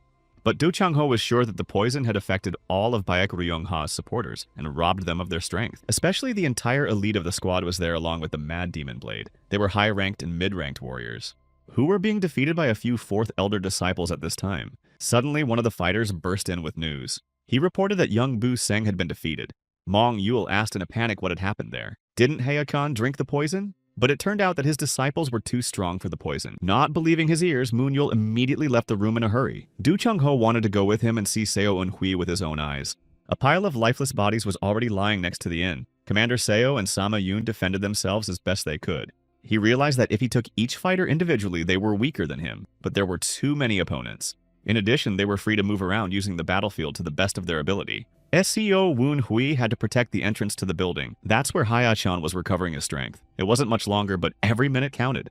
Suddenly, Seo Woon Hui noticed some commotion in the enemy ranks. The warriors parted and a mysterious figure appeared behind them. The young man looked at her in astonishment and recognized an old acquaintance. The fourth Blood Star had come to see him in person. Du Changho paid tribute to the high level of fighting skills that Seo Woon Hui had mastered in just 2 years. Hai Akjong must really be a great mentor. Now it was clear to fourth star why Baek Hee Hyang needed this guy. Anyone would want to get their hands on such a powerful warrior. Seo Woon Hui greeted him and said that he didn't deserve such praise. He thought that there was no way he could stand up to Do Changho. At this time, 4th Star gave orders to Moon Yul to deal with Hai Akon and his disciples. He decided to take Seo Woon Hui on himself. The young man was frantically thinking. He urgently needed to think of something to buy time. Suddenly, the spirit of the Blood Demon's sword appeared in front of him. His appearance came at a good time because Commander SCO had an idea. As Do Changho moved towards him, Seo Un-hui asked him to take his time and pulled out his Blood Demon sword. Moon Yul smiled and said that they couldn't be fooled by childish tricks. A couple of days ago, Baek Hee Hyang showed the real Blood Demon sword to everyone. Seo Un-hui said that the young lady had deceived them. After that, Mong Yul couldn't hold back his laughter. If it was a real Blood Demon sword, then Seo Un-hui wouldn't be able to hold it. Then the young man asked Mong Yul to touch it. He was hesitant at first, but he took the hilt of the sword he was handed. A scarlet aura immediately enveloped his hand. The Blood Demon's sword spirit literally clung to his arm, intending to tear it into fragments. Mong Yul cried out in unbearable pain. He immediately released the sword and asked what kind of trick it was, but Seo Un-hui rebuked him for daring to question the authenticity of the sword in his hands. It was an insult to an ancient relic. The young man said that he could only hold the Blood Demon sword for one reason. Everyone knew about it. At this moment, the enraged spirit asked to never put the Blood Demon sword in the wrong hands again. Du Changho became interested in this phenomenon. Seo Un-hui never ceased to amaze him. Moon Yul was still holding onto his injured arm. However, this performance could have been caused by the effects of some potion or a clever trick. Chunho didn't believe that the sword in front of him was real. Then Seo Un-hui changed his appearance with an effort of will. His eyes and hair turned a scarlet color. The warriors froze in amazement as they saw the Blood Demon in the flesh. Could it be that Seo Un-hui was his descendant and had inherited the great blood of the Blood Demon? Now that everyone noticed that Seo Un-hui's eyes and hair had become just like Ms. Baek Hee Hyang's, the situation took a different turn. Concerned, Sodom asked her master if he was all right. She was afraid that he had given his body to the Phantom again, but the young man reassured her. The same thing happened when Seo Un-hui absorbed the Blood Demon's power and achieved mastery of its sword. The young man enjoyed the fact that he had caused confusion among Baek Hee Hyang's supporters. However, all Commander Seo cared about right now was Do Changho's reaction. The boy's heart beat frantically in anticipation, but 4th Star was in no hurry to make a verdict. He looked thoughtfully into Seo Un-hui's eyes, trying to make an important decision. He caught the excitement that Du Changho was feeling right now. It gave Seo Un-hui confidence.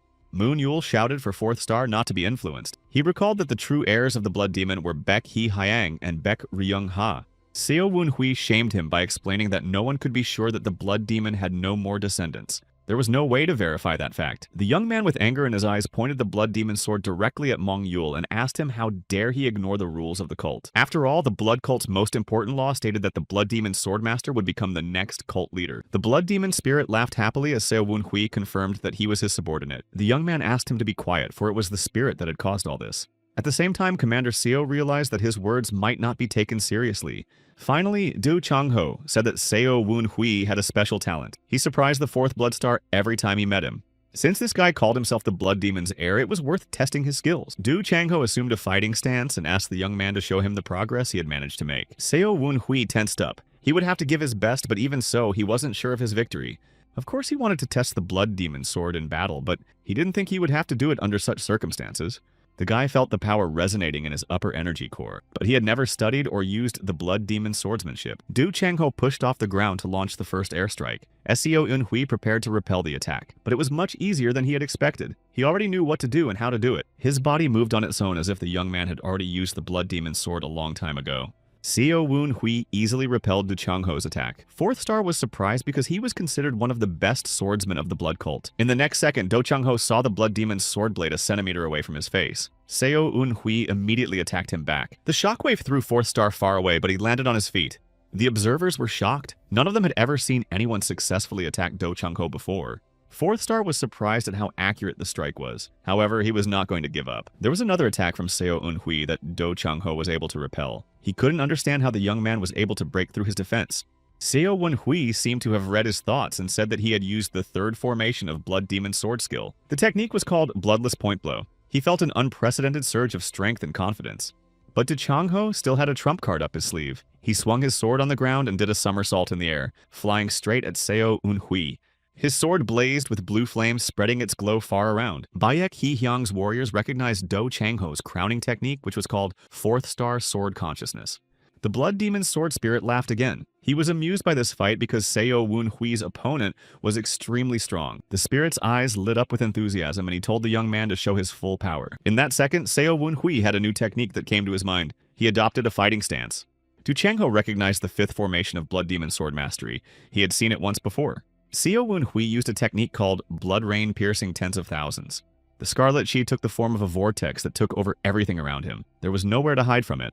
Unable to resist, Du Changho experienced the full force of that deadly blow. When everything quieted down and the dust settled, Seo Eunhui saw Fourth Star sitting on the ground. The blood demon sword spirit was dissatisfied because, in his opinion, the young man was not able to do his best. But Commander Seo did not refine this technique. He had to imitate it on the fly. Therefore, Seo Eunhui really hoped that this was enough to convince Du Changho of his origin.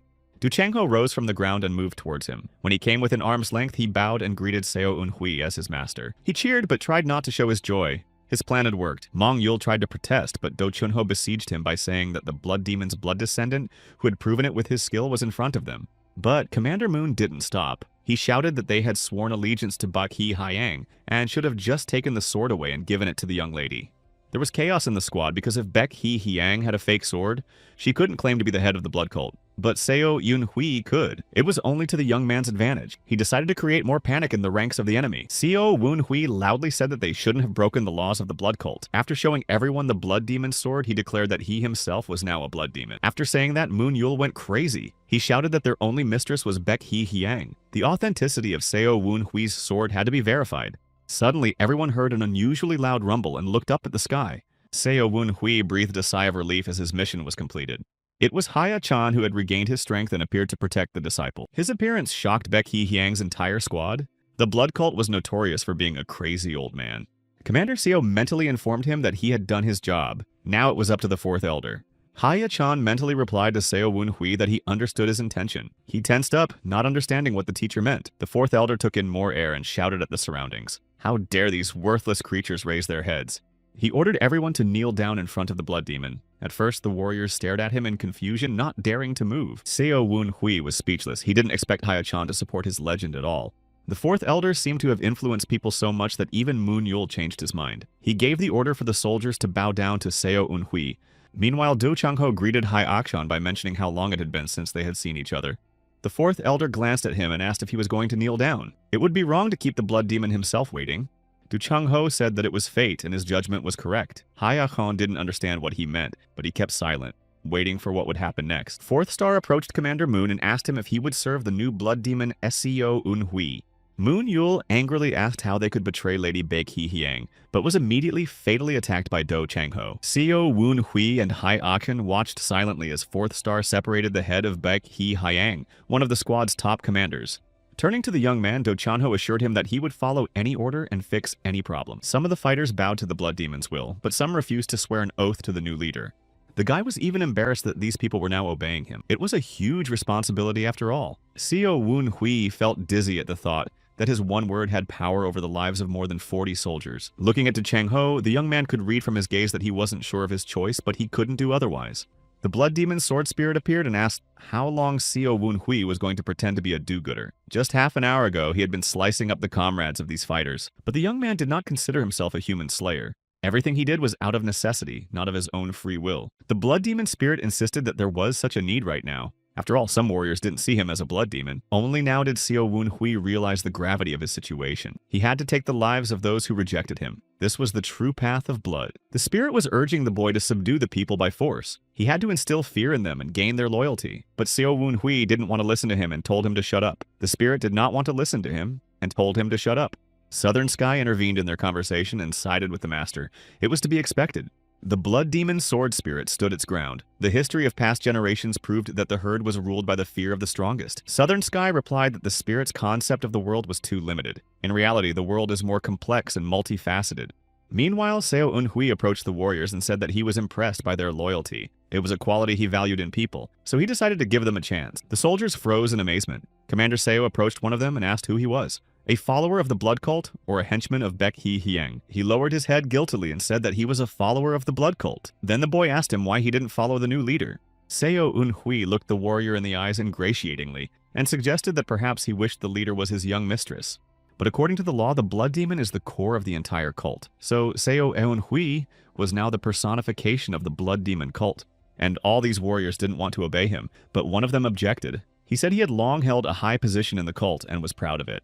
His entire life consisted of serving the blood cult. He couldn't undo it all. Seo Wun-hui wondered if they were going to turn their backs on their lord and forfeit their lives.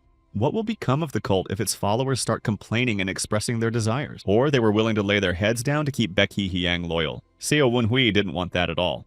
Each of these people was part of the blood cult. Without the cultists, there would be no cult. The guy mentioned that he started at the bottom just like these fighters, so he knew exactly what they were going through. Seo Wun-hui was also a bargaining chip that could die at any moment. It was very hard to live with that feeling. By equating himself with these warriors, the young man hoped to gain their trust and loyalty.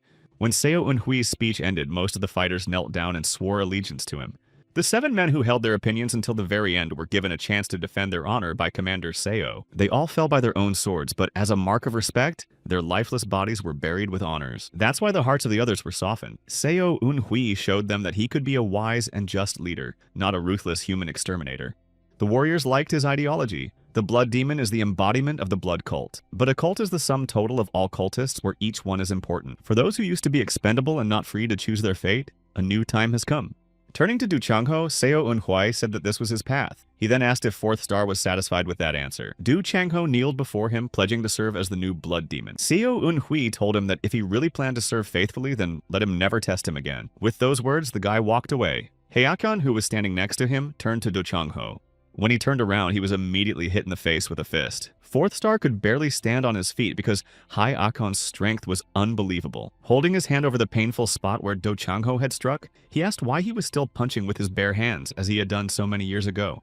The 4th Elder told him to shut up and listen. In his opinion, Do Changho didn't dare test Seo Wun-hui's strength because he was Hai Achan's disciple. After recovering from the blow, he apologized but explained that he had to check its quality to make sure it was suitable. Boldly looking into Hai Achan's eyes, 4th Star said that if Seo Wun-hui originally had ambitions to become a blood demon, he would have declared it right away.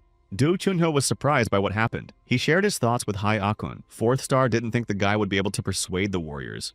He looked at Seo Wun-hui, who was standing not far from them and talking to Samayun. Haekon was overflowing with pride in his student. He smiled and explained that the young man was able to reach such heights partly because of his tongue. Du Changho was well aware that if any of the sisters were in Seo Wun-hui's place, they would simply take the lives of anyone who refused to serve them. But the guy took a different approach. If he felt sorry for everyone, he'd look ridiculous. However, Seo Wun-hui told them to leave this world on their own, and thus won the favor of the remaining cultists. At this time, Samayun was trying to take Seo Wun-hui somewhere to finally get a break from all of this. Looks like they were witnessing the emergence of a different kind of blood demon, one with a soul and not just bloodlust. Meanwhile, there was fierce fighting north of Yabei County in Hubei Province. Baek Hee-hyang fought a powerful and strong opponent who appeared to see with her own eyes the successor of Blood Demon. Appreciating the young mistress's abilities, he praised her for her outstanding achievements, but she fiercely attacked him, intent on taking his life for all it was worth. However, her opponent's skill level was so high that he easily dodged all of her attacks. Baek Hee-hyang opened her eyes in surprise and froze in place, unable to move. The moment she let her guard down, the stranger approached her and touched her abdomen with his hand and transmitted a powerful pulse of his ki. Bak Hee-hyang flew to the opposite end of the room with a thud. Chang Ren was on the floor next to her, beaten and unable to get up. With an angry glance at the unknown first star, asked who he was and why he had come. The man took a drawing out of his pocket. It was a picture of Sama Yoon in the form of a young man. The stranger asked if they had seen the person on the piece of paper anywhere. At this time, the cultists led by Hae Akon were floating in a boat on the river toward Baek Ryong Ha's camp. Seo Woon Hui wondered if he had done the right thing. Everything that had happened in the past few days was going against his plans. 2 years ago, he could not have imagined that he would reach such heights with his inner strength and techniques learned from the secret records of the immortal sword. He never dreamed that he would defeat the fourth blood star and even declare himself a blood demon. The young man clutched his head. His future was now a blur. Sudam asked what had happened to him. Seo Eun Hui shared his worries with her. From the beginning, he stuck to his plan. After obtaining the Blood Demon Sword, he was going to give it to Baek Ryong Ha and make her the leader of the blood cult. Due to his merit, he would take a high position. After waiting for a while, Seo Eun Hui was going to stop the blood cult to separate from it and become independent. He had even made a deal to do so. But it was all for nothing. Baek Hee-hyang and Baek Ryong Ha were angered by the young man's actions. Suddenly, his thoughts were interrupted by Sama Yoon. She worriedly asked Seo Woon Hui what he was thinking about. He shuddered in surprise because he hadn't seen her appear next to him. The girl was embarrassed and asked him what he was so scared of. Sudam joked that Seo Woon Hui was just thinking about other girls. It was good that Yoon-sama couldn't hear her voice. She was smiling and even prettier than usual. The guy noted it and complimented her. Yoon herself admitted to Seo Woon Hui that she was in a good mood because she finally got what she wanted. Those words made the young man nervous. Sudam assumed that after Seo Woon Hui declared himself a blood demon, Sama Yoon decided to seduce him. The girl noticed Commander Seo's tension and asked him if he was alright. He replied that it was just her imagination. But when Sama Yoon moved closer to him, his panic increased and she noticed it. The girl said he was lying to her. When her hand touched his arm, Sama Yoon said she could hear Seo Woon Hui swallowing saliva nervously. She then covered Commander Seo's hand with her palm and asked him why he had so much saliva accumulating in his mouth when he looked at her. Sama Yoon said that her father had lied to her. He said that if a girl got close to someone, he would fall in love with her. Seo Woon Hui sat there looking at Sama Yoon like he was mesmerized. He was really in love, but he didn't dare admit it, except that Sama Yoon's father was a famous human slayer, and not everyone had the courage to tell him that they sympathized with his daughter. The Blood Demon Sword Spirit was interested in what was happening and asked Sodom who Sama Yoon's father was. She explained that he was one of the 4 evils. The spirit irritatedly called him a pathetic idiot who was afraid of some weakling and pushed the girl away. He advised him to take Sama Yoon by the neck and kiss her. But then Sama Yoon decided to take matters into her own hands. She put her arms around Seo Woon Hui's neck, making his heart beat faster. He asked what she was doing to him. In the next second, the girl kissed Seo Woon Hui on the lips without a word. He didn't even have time to do anything. What was there to do if he wanted to do it himself? After kissing Sama Yoon, he asked if he was in love with her. These words made Seo Woon Hui blush. On the contrary, the Blood Demon Sword Spirit and Southern Sky were very satisfied and happy for their owner. Hearing no answer to her question again, Sama Yoon was incredibly embarrassed and blushed as well. This was not what she had expected. The girl immediately moved a decent distance away from the young man and was already regretting what she had done. Seo Woon Hui smiled at the sight of this. He realized that Sama Yoon had done an impulsive act and now she was embarrassed herself. He thought it was cute. Yoon-sama looked at him in surprise. The girl didn't quite know how she should have reacted to Seo Woon Hui's smile. Sodom advised the host to confess that he liked the girl for a long time, but the guy was in no hurry to do so. Suddenly, Seo Woon Hui noticed someone's shadow around the corner. He was so busy with Sama Yoon that he didn't even notice that they weren't alone. It was Jae Baek. Jae Baek came out of the shadows and tearfully called Seo Woon Hui an egoist who takes the best for himself. Commander Seo asked what he meant. It turned out that Hae Akon wanted to talk to him alone, so he had sent Jae Baek. A few minutes later, Seo Woon Hui was already sitting in the 4th Elder's quarters. He was very curious to know what their conversation would be about. There was a teapot and 2 cups on the table. Hae Akon kindly poured the tea for himself and his disciple. Seo Woon Hui was even embarrassed by how respectful his teacher was treating him. Hae-chan motioned for him to take a seat at the table. For starters, the 4th Elder said that he had been too rude to Seo Woon Hui all this time. The boy's eyes immediately flashed back to the memories of the daily abuse and beatings he received. The first year was especially hard. Sodom appeared and whispered in Seo Woon Hui's ear to take revenge on his teacher. You could hang him upside down or tear him to pieces. But the boy was not willing to do that. He asked the teacher to treat him as before. However, Hae Akon objected that he shouldn't have been so careless about the future blood demon. Seo Woon Hui felt embarrassed.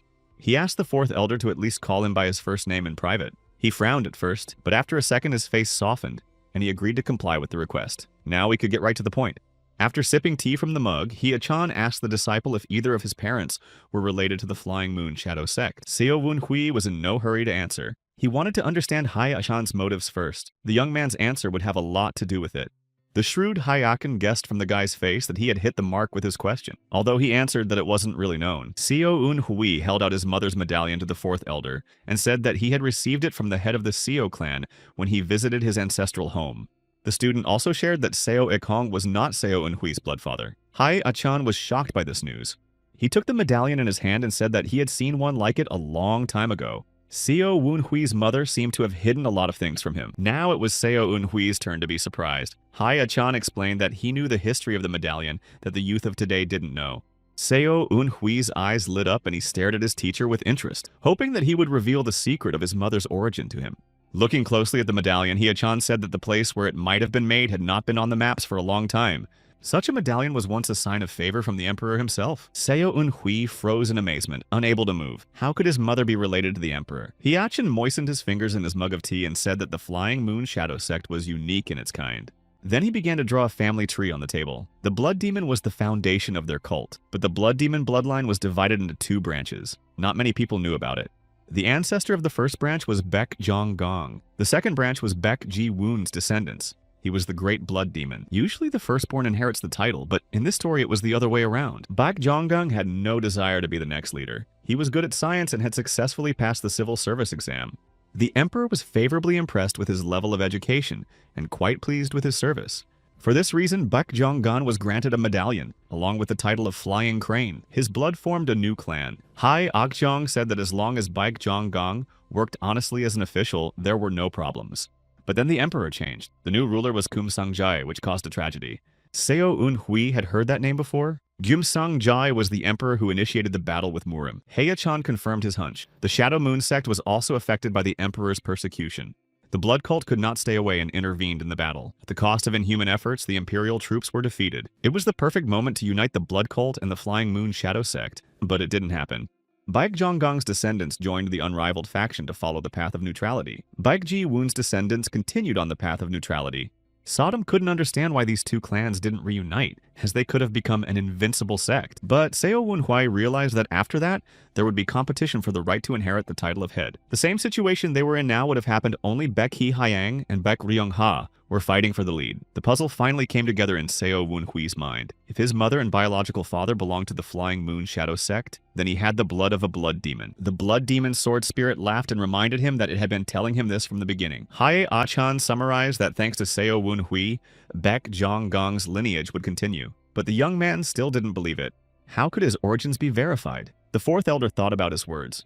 Finally, a crazy idea popped into his wise head. What if Seo Un-hui strengthened his bloodline by marrying Baek Ryung-ha or Baek Hee-hyang? The young man's heart shrank with fear. Why would Hai Achan bring up the wedding again, since Seo Un-hui wasn't planning to get married anytime soon? He defiantly stated that if he had blood demon blood in him, he was related to both girls and therefore could not marry them.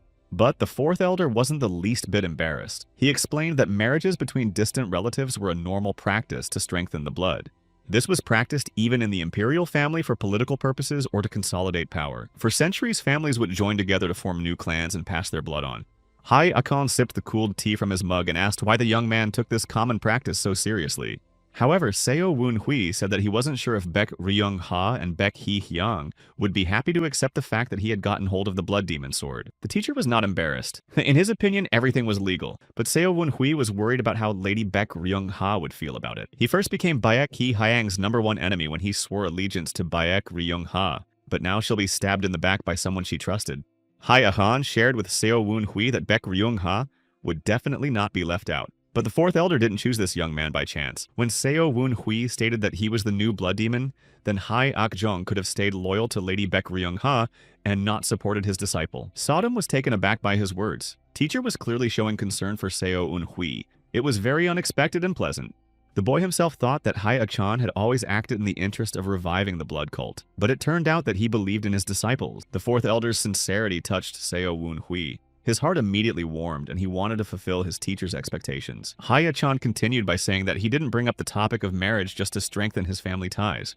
Within the circle of the blood demon's descendants, There were forces that had served them for a long time. Even with the laws in place, things could change. If that were to happen, they would be at a disadvantage. Baek Hee-hyung had the 1st, 5th, and 7th Blood Stars under his command. And under Baek Ryung-ha, there were only the 3rd and 6th Blood Stars, but that was a lot too. While only 4th Elder and 4th Blood Star were on Seo Woon-hui's side, the boy thought about how the power structure could be adjusted. It was necessary to somehow get everyone on his side. After thinking for a while, Seo Woon-hui told Hye-chan that they would have to meet 3rd Elder Gu Jae-yang and 2nd Blood Star. They had once responded to Baek Ryung-ha's request that they would join whoever wielded the Blood Demon Sword. So Seo Yoon-hui could count on them. If they joined him voluntarily, then the balance of power between the 3 Blood Demon descendants would become almost the same. The 4th Elder smiled when he heard his disciple's plan. However, he decided to make it clear to him that he had not meant a 3-way fight at the beginning of the conversation. Seo Eun-hui looked at the teacher in surprise. He continued by saying that ideally they should not allow bloodshed. That's what the wedding was for. It would be better for Seo Eun-hui himself to have the cult rally around him and have the supporters of one of the sisters come over to his side by default. Commander Seo's idea wasn't bad, but Hai Akon's suggestion was more rational. If Seo Eun-hui married Baek Ryung-ha, that would make it easier for them. Then they'd only have to deal with Baek Hee-hyang. Baek Ryung-ha would be the perfect wife for Commander Seo, suddenly becoming the new blood demon. Seo Eun-hui couldn't understand why Hai-chan was pushing Baek Ryung-ha on him so hard. The 4th Elder laughed loudly and said that he had noticed something. Hye-chan had seen Baek Ryung-ha looking at him many times. She had a special feeling for Seo Eun-hui. Teacher was an expert on women's feelings. The confused young man asked the 4th Elder why he was still once so knowledgeable about women. The next second, Seo Eun-hui received a fist to the head from Hai Ak-jung instead of answering. It was expected, though. The teacher assured him that if Seo Eun-hui received a rejection from Baek Ryung-ha, he wouldn't talk about getting married again. The boy realized that there was no point in protesting. Hae-chan was unusually stubborn. But what would happen if Baek Ryung-ha agreed to get married after all?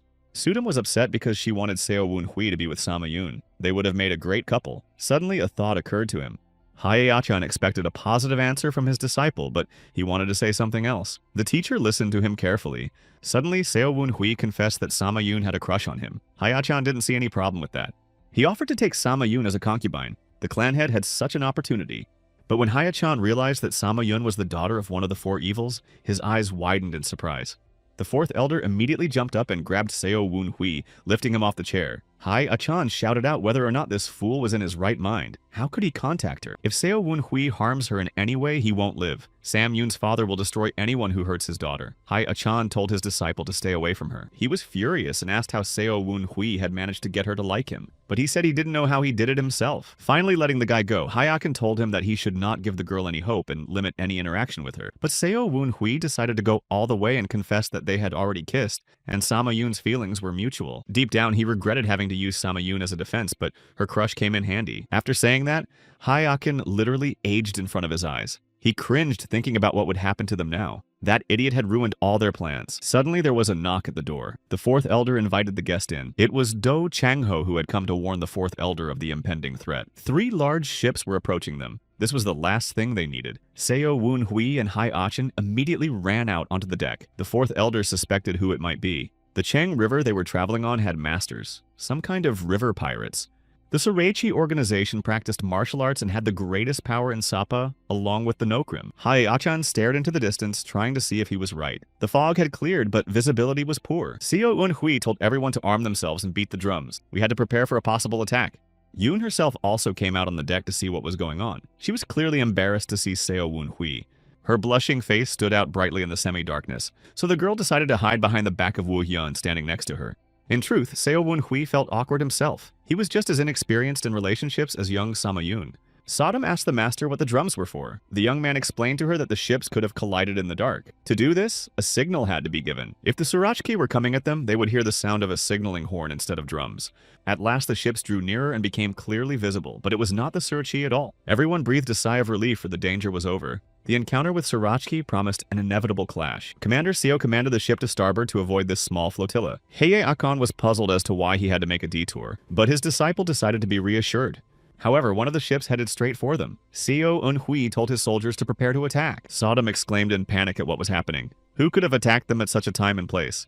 Suddenly, there was a deafening rumble and the 2 ships collided side by side. Seo Eun-hui's warriors grabbed their weapons ready to engage at any moment. Black shadows flickered around and it was clear that someone had infiltrated their ship. Hae-chan smiled as he anticipated the upcoming fight. He liked to swing his fists around for no reason at all.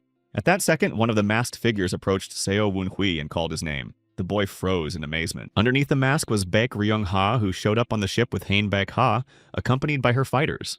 About an hour earlier, there was a conversation between Baek Ryung-ha and Han Baek-ha on a ship sailing towards Murim. They rushed to the aid of the squad led by Hai Akon, fearing for the fate of his disciples. Sixth Star calmed down the young mistress. Seo Un-hui was a talented and powerful warrior. He also had a fourth elder with him. All the most dangerous things were left behind for the young man. Suddenly they saw a ship coming towards them. Baek Ryung-ha got nervous and thought it was Surichi, but Han Baek-ha said it was probably some kind of merchant ship. There was drumming on board. When Baek Ryung-ha came closer, she saw a familiar tiger-skinned figure on board. It was undoubtedly Hei-chan, but how could he be here? Next to him was Seo Un-hui. Besides them, there were a great many other people on the deck. At first, the young mistress was happy to see them, but then she looked closer and the joy on her face was replaced by anxiety. Baek Ryung-ha's heart beat faster. Not far away from Hei-chan stood Do Chang-ho, but he was on Baek Hee-hyang's side. Han Baek-ha suspected something wrong. She advised Baek Ryung-ha to prepare for the worst. They already knew that the Blood Demon sword had been captured by Baek Hee-hyang's men, and Seo Wun-hui and Hei-chan must have joined her side. The young mistress ordered to intercept the ship and take Seo Wun-hui alive. That was how Baek Ryung-ha had gotten on the ship, and was now standing on the deck with Commander Seo, boldly looking him in the eye.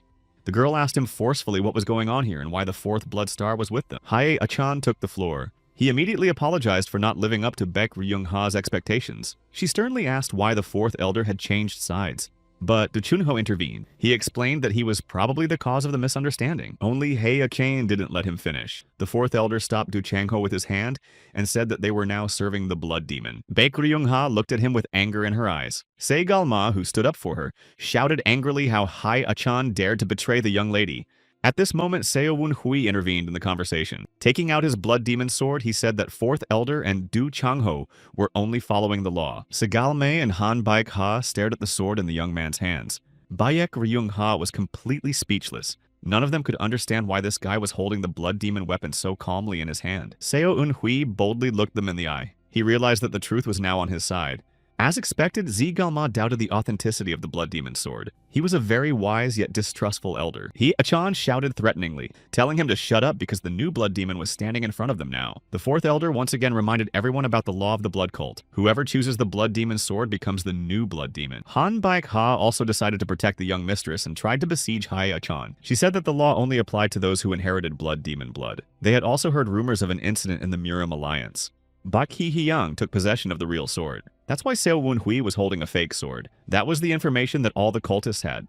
Suddenly, the young man threw the sword towards Han Baek-ha so that it stuck into the wooden planking of the deck. Seo Wun-hui suggested that she check the authenticity of the sword. Sixth Star noted that the boy had become quite arrogant since their last meeting. Then she boldly touched the hilt. Hei-chan mentally asked Seo Wun-hui what he was doing. After all, he had handed them the Blood Demon sword with his own hand. But the young man replied that everything was under control. He knew that Han Baek-ha wouldn't be able to hold it. And indeed, the woman immediately pulled her hand away when she felt the pain like a burn. But it just couldn't be. Baek Ryung-ha stared at Sixth Star in astonishment, not understanding what had happened. Han Baek-ha believed that it was the very real Blood Demon sword and reported it to the young mistress. Baek Ryung-ha was in a panic. She couldn't believe her ears because everyone was sure that Baek Hee-hyang had the real sword. Segalma still didn't give up. He approached the sword to personally examine it.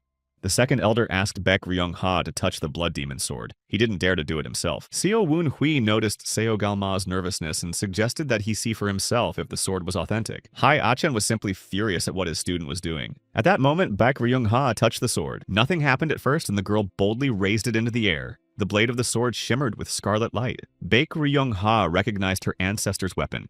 Suddenly she felt sick. Her whole body tensed as if an electric shock had run through it. The sword was rejecting her. Baek Ryung-ha cried out in pain and dropped the Blood Demon sword. The sword fell to the deck with a resounding thud, and the girl flinched, barely able to stand. Se Galma and Hain Baek-ha excitedly ran up to the young mistress. They couldn't understand why the Blood Demon heiress couldn't touch his sword.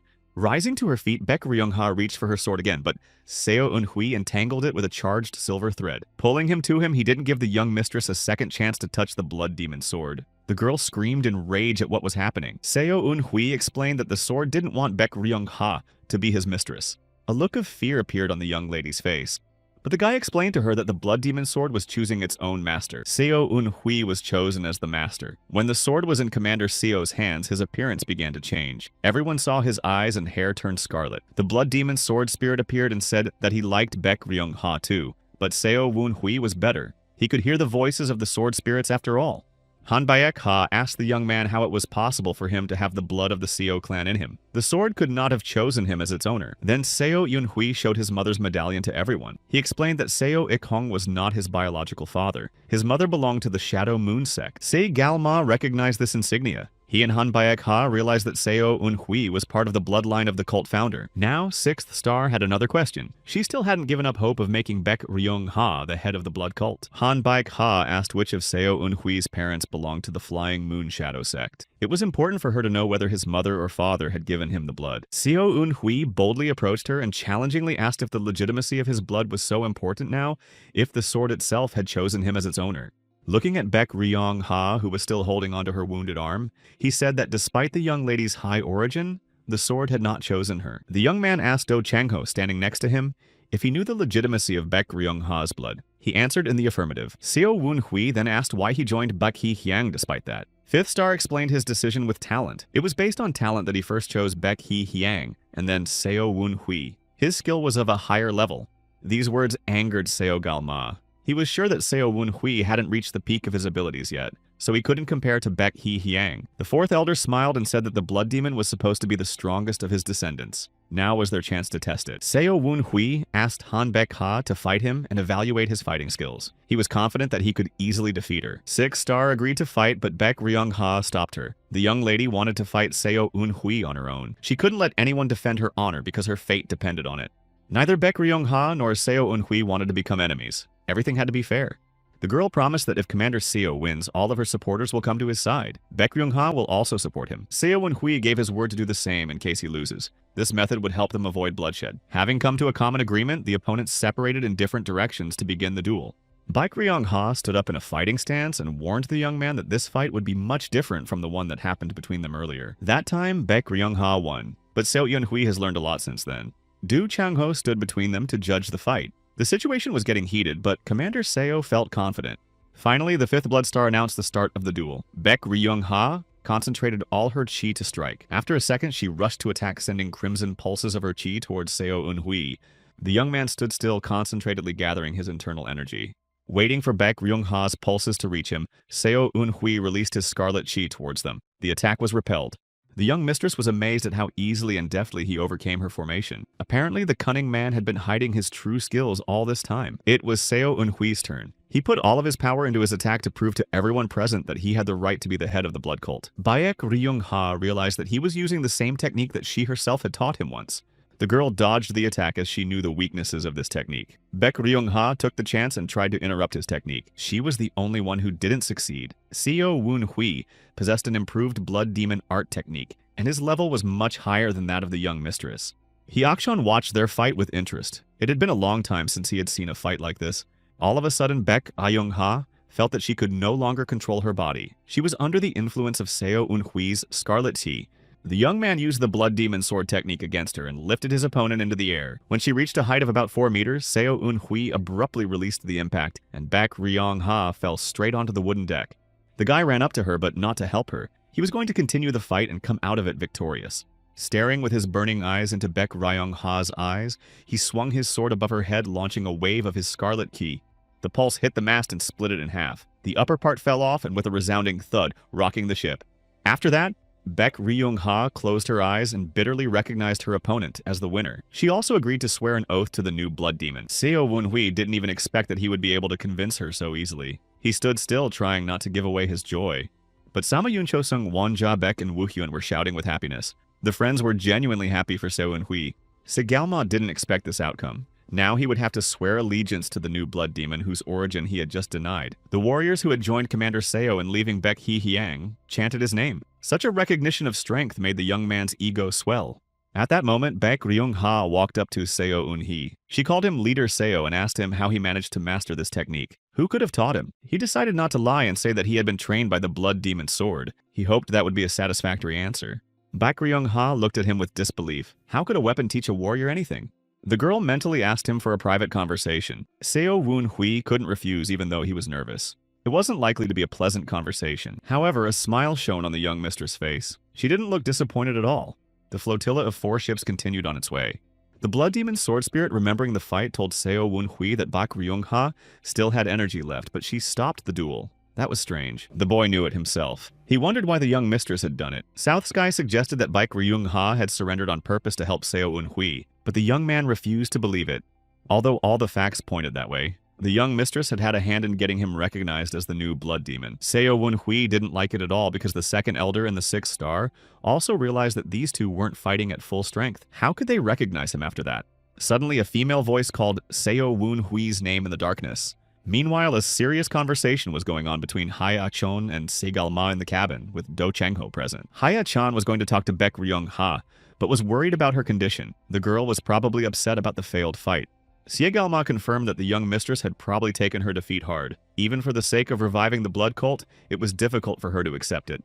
The second elder realized that unlike Baek Ryung-ha, Seo Eun-hui did not have the blood of their previous head. He belonged to a different branch of the family. Segalma was worried that recognizing a new blood demon through the law meant betraying the past leader they served. Both elders felt guilty for not being able to protect Baek Mu-young back then. There wasn't a person in this cabin who didn't feel sorry for the previous blood demon. Even if they recognized Seo Eun-hui as the new leader now, there was no telling how everyone else would perceive him. However, Hai-achan didn't care about that. Baek Hee-hyung's supporters wouldn't swear allegiance because of the Flying Moon Shadow cult. The legitimacy of the cult leader's blood was very important to them. But the fourth elder already had a solution ready. He wanted to share his plan with Segalma.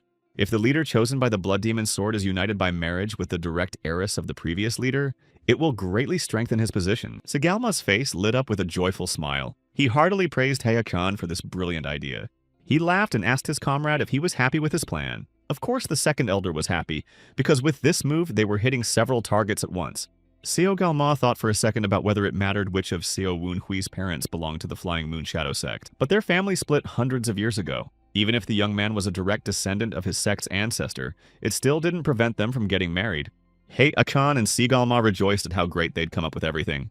Do Changho, who was watching them, did not share in the joy. He realized that the situation was not smooth. There was one more weighty problem to deal with, and these two seemed oblivious to it. At that moment, another serious conversation was taking place on the deck. Sixth Star decided to take matters into her own hands. After pinning Seo Eun-hui against the wall, Han Baek-ha asked him to marry Baek Ryung-ha. She was smart and had the exact same idea in her head as Hai-achan. The boy didn't know how he could get rid of her as soon as possible, but Sixth Star said that at all times those who posed a threat to power were deprived of their lives. So Han Baek-ha decided to take Seo Eun-hui's word that he will not abandon Baek Ryung-ha and will protect her to the end. Suddenly, the young mistress herself appeared on the deck, and upon seeing Sixth Star along with leader Seo, she ran up to them. Baek Ryung-ha lashed out at Han Baek-ha for embarrassing her. The girl was ashamed that she and Seo Eun-hui were forcibly tried to get together. Sixth Star repeated her question, but leader Seo said that he didn't have to get married to protect Baek Ryung-ha. Even if he doesn't do that, nothing will happen to the young lady. Seo Eun-hui shamed Han Baek-ha for deciding Baek Ryung-ha's fate. He pointed at the girl and told her that she should have been taken more seriously because she was an independent adult. But Sixth Star didn't see any problem with that. She looked first at Baek Ryung-ha and then at Seo Eun-hui and decided to tell him the secret. Han Baek-ha said that leader Seo had liked young master for a long time and that she wouldn't mind getting married. The boy was literally stunned when he heard that. He turned to Baek Ryung-ha and asked if what Sixth Star had said was true. The girl's face blushed. She was confused and didn't know how to act. Baek Ryung-ha apologized and said that she was sorry that Seo Eun-hui found out about it, not from her but from a third party. So that crazy old man Hai-ak-jung was right. But why did Seo Eun-hui deserve such attention from girls? Suddenly Sama Yoon appeared on the deck and shouted that she was against this wedding. All three of them stared at her in surprise.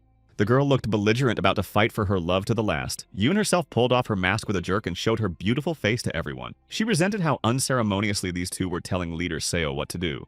With tears in her eyes, Sama Yoon said that no one had the right to forcefully marry him. Seo Eun-hui felt out of place because he had never had a girl fight over him before. There were two soldiers on watch at the bow of the ship. It was late and they were sleepy, but they couldn't leave their duty. One of the warriors encouraged his yawning partner in every possible way. He advised him to pinch himself on the soft places to cheer himself up. Suddenly, the fighter noticed an obstacle directly ahead. He wiped his eyes to better focus his gaze. A human silhouette appeared right on the surface of the water, but it was unlikely that a person could walk on the water. It was most likely a piece of rock. Before the warriors could blink an eye, the vision was gone. They must have imagined it. They looked again at the water surface and saw nothing there. Now they could relax.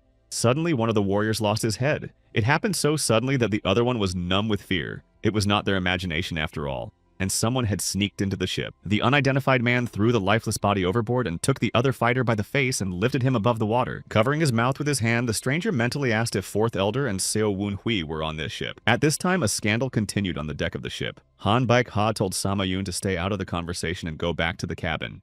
But the girl rebuked Sixth Star for the example she was setting by disrespecting Leader Seo. Yoon herself pointed her sword at her. This made Han Baek-ha mad and wanted to punish the sassy girl, but Baek Ryung-ha stopped her. Young Madam promised Sama-yoon to deal with Sixth Star and asked her to put the sword away. But she wanted Han Baek-ha to apologize to Seo Eun-hui. Baek Ryung-ha smiled nervously to smooth things over, but it hurt Sam-yoon. She thought she was being mocked and not taken seriously. Baek Ryung-ha was now angry. She had never tolerated being treated like this and prepared to attack. Sama-yoon and Baek Ryung-ha started fighting for Seo Eun-hui. None of the girls even tried to hold back their strength. Their martial arts proficiency levels were practically the same. But what Baek Ryung-ha resented the most was that Sam-yoon didn't care about her status. The young mistress was confident of her victory, but it turned out that Sama-yoon was hiding her true strength. When they stopped to catch their breath, the girl turned to Baek Ryung-ha to punish Sixth Star for disrespecting the new blood demon. But Baek Ryung-ha shouted that it was none of Sama-yoon's business, and that they would sort it out amongst themselves. This statement only escalated the conflict. Yoon herself said that she only obeyed the blood demon. Han Baek-ha's patience had run out. This was an insult to the blood heiress, so Sixth Star rushed to attack Sama-yoon. The entire surroundings were illuminated by the crimson light tea released by Han Baek-ha. Finally, Seo Woon-hui intervened. He protected Sama-yoon by swinging his sword at Sixth Star. All this time, the guy had been holding back because of his respect for the young mistress. He thought that Han Baek-ha was sticking up for Baek Ryung-ha, but now it was clear that she was looking down on a Seo Eun-hui. Grabbing the sword by the blade, the woman confirmed that she did not recognize him as a new blood demon. Leader Seo told her to retreat and promised to forget about the incident. Han Baek-ha asked if he would marry Baek Ryung-ha, but the young man told her to back off and not to bring it up again in conversation. Sixth Star wasn't going to back down that easily. She wondered what would happen if she didn't back off. Without saying a word, Seo Woon-hui attacked her with his sword using the great blood demon art. Han Baek-ha tried to defend herself, but she couldn't repel the attack and collapsed on the wooden floor of the deck. This whole situation made Baek Ryung-ha more and more embarrassed. After rising, Sixth Star continued to insist. She didn't understand why the young man would oppose the wedding since the young mistress had feelings for him.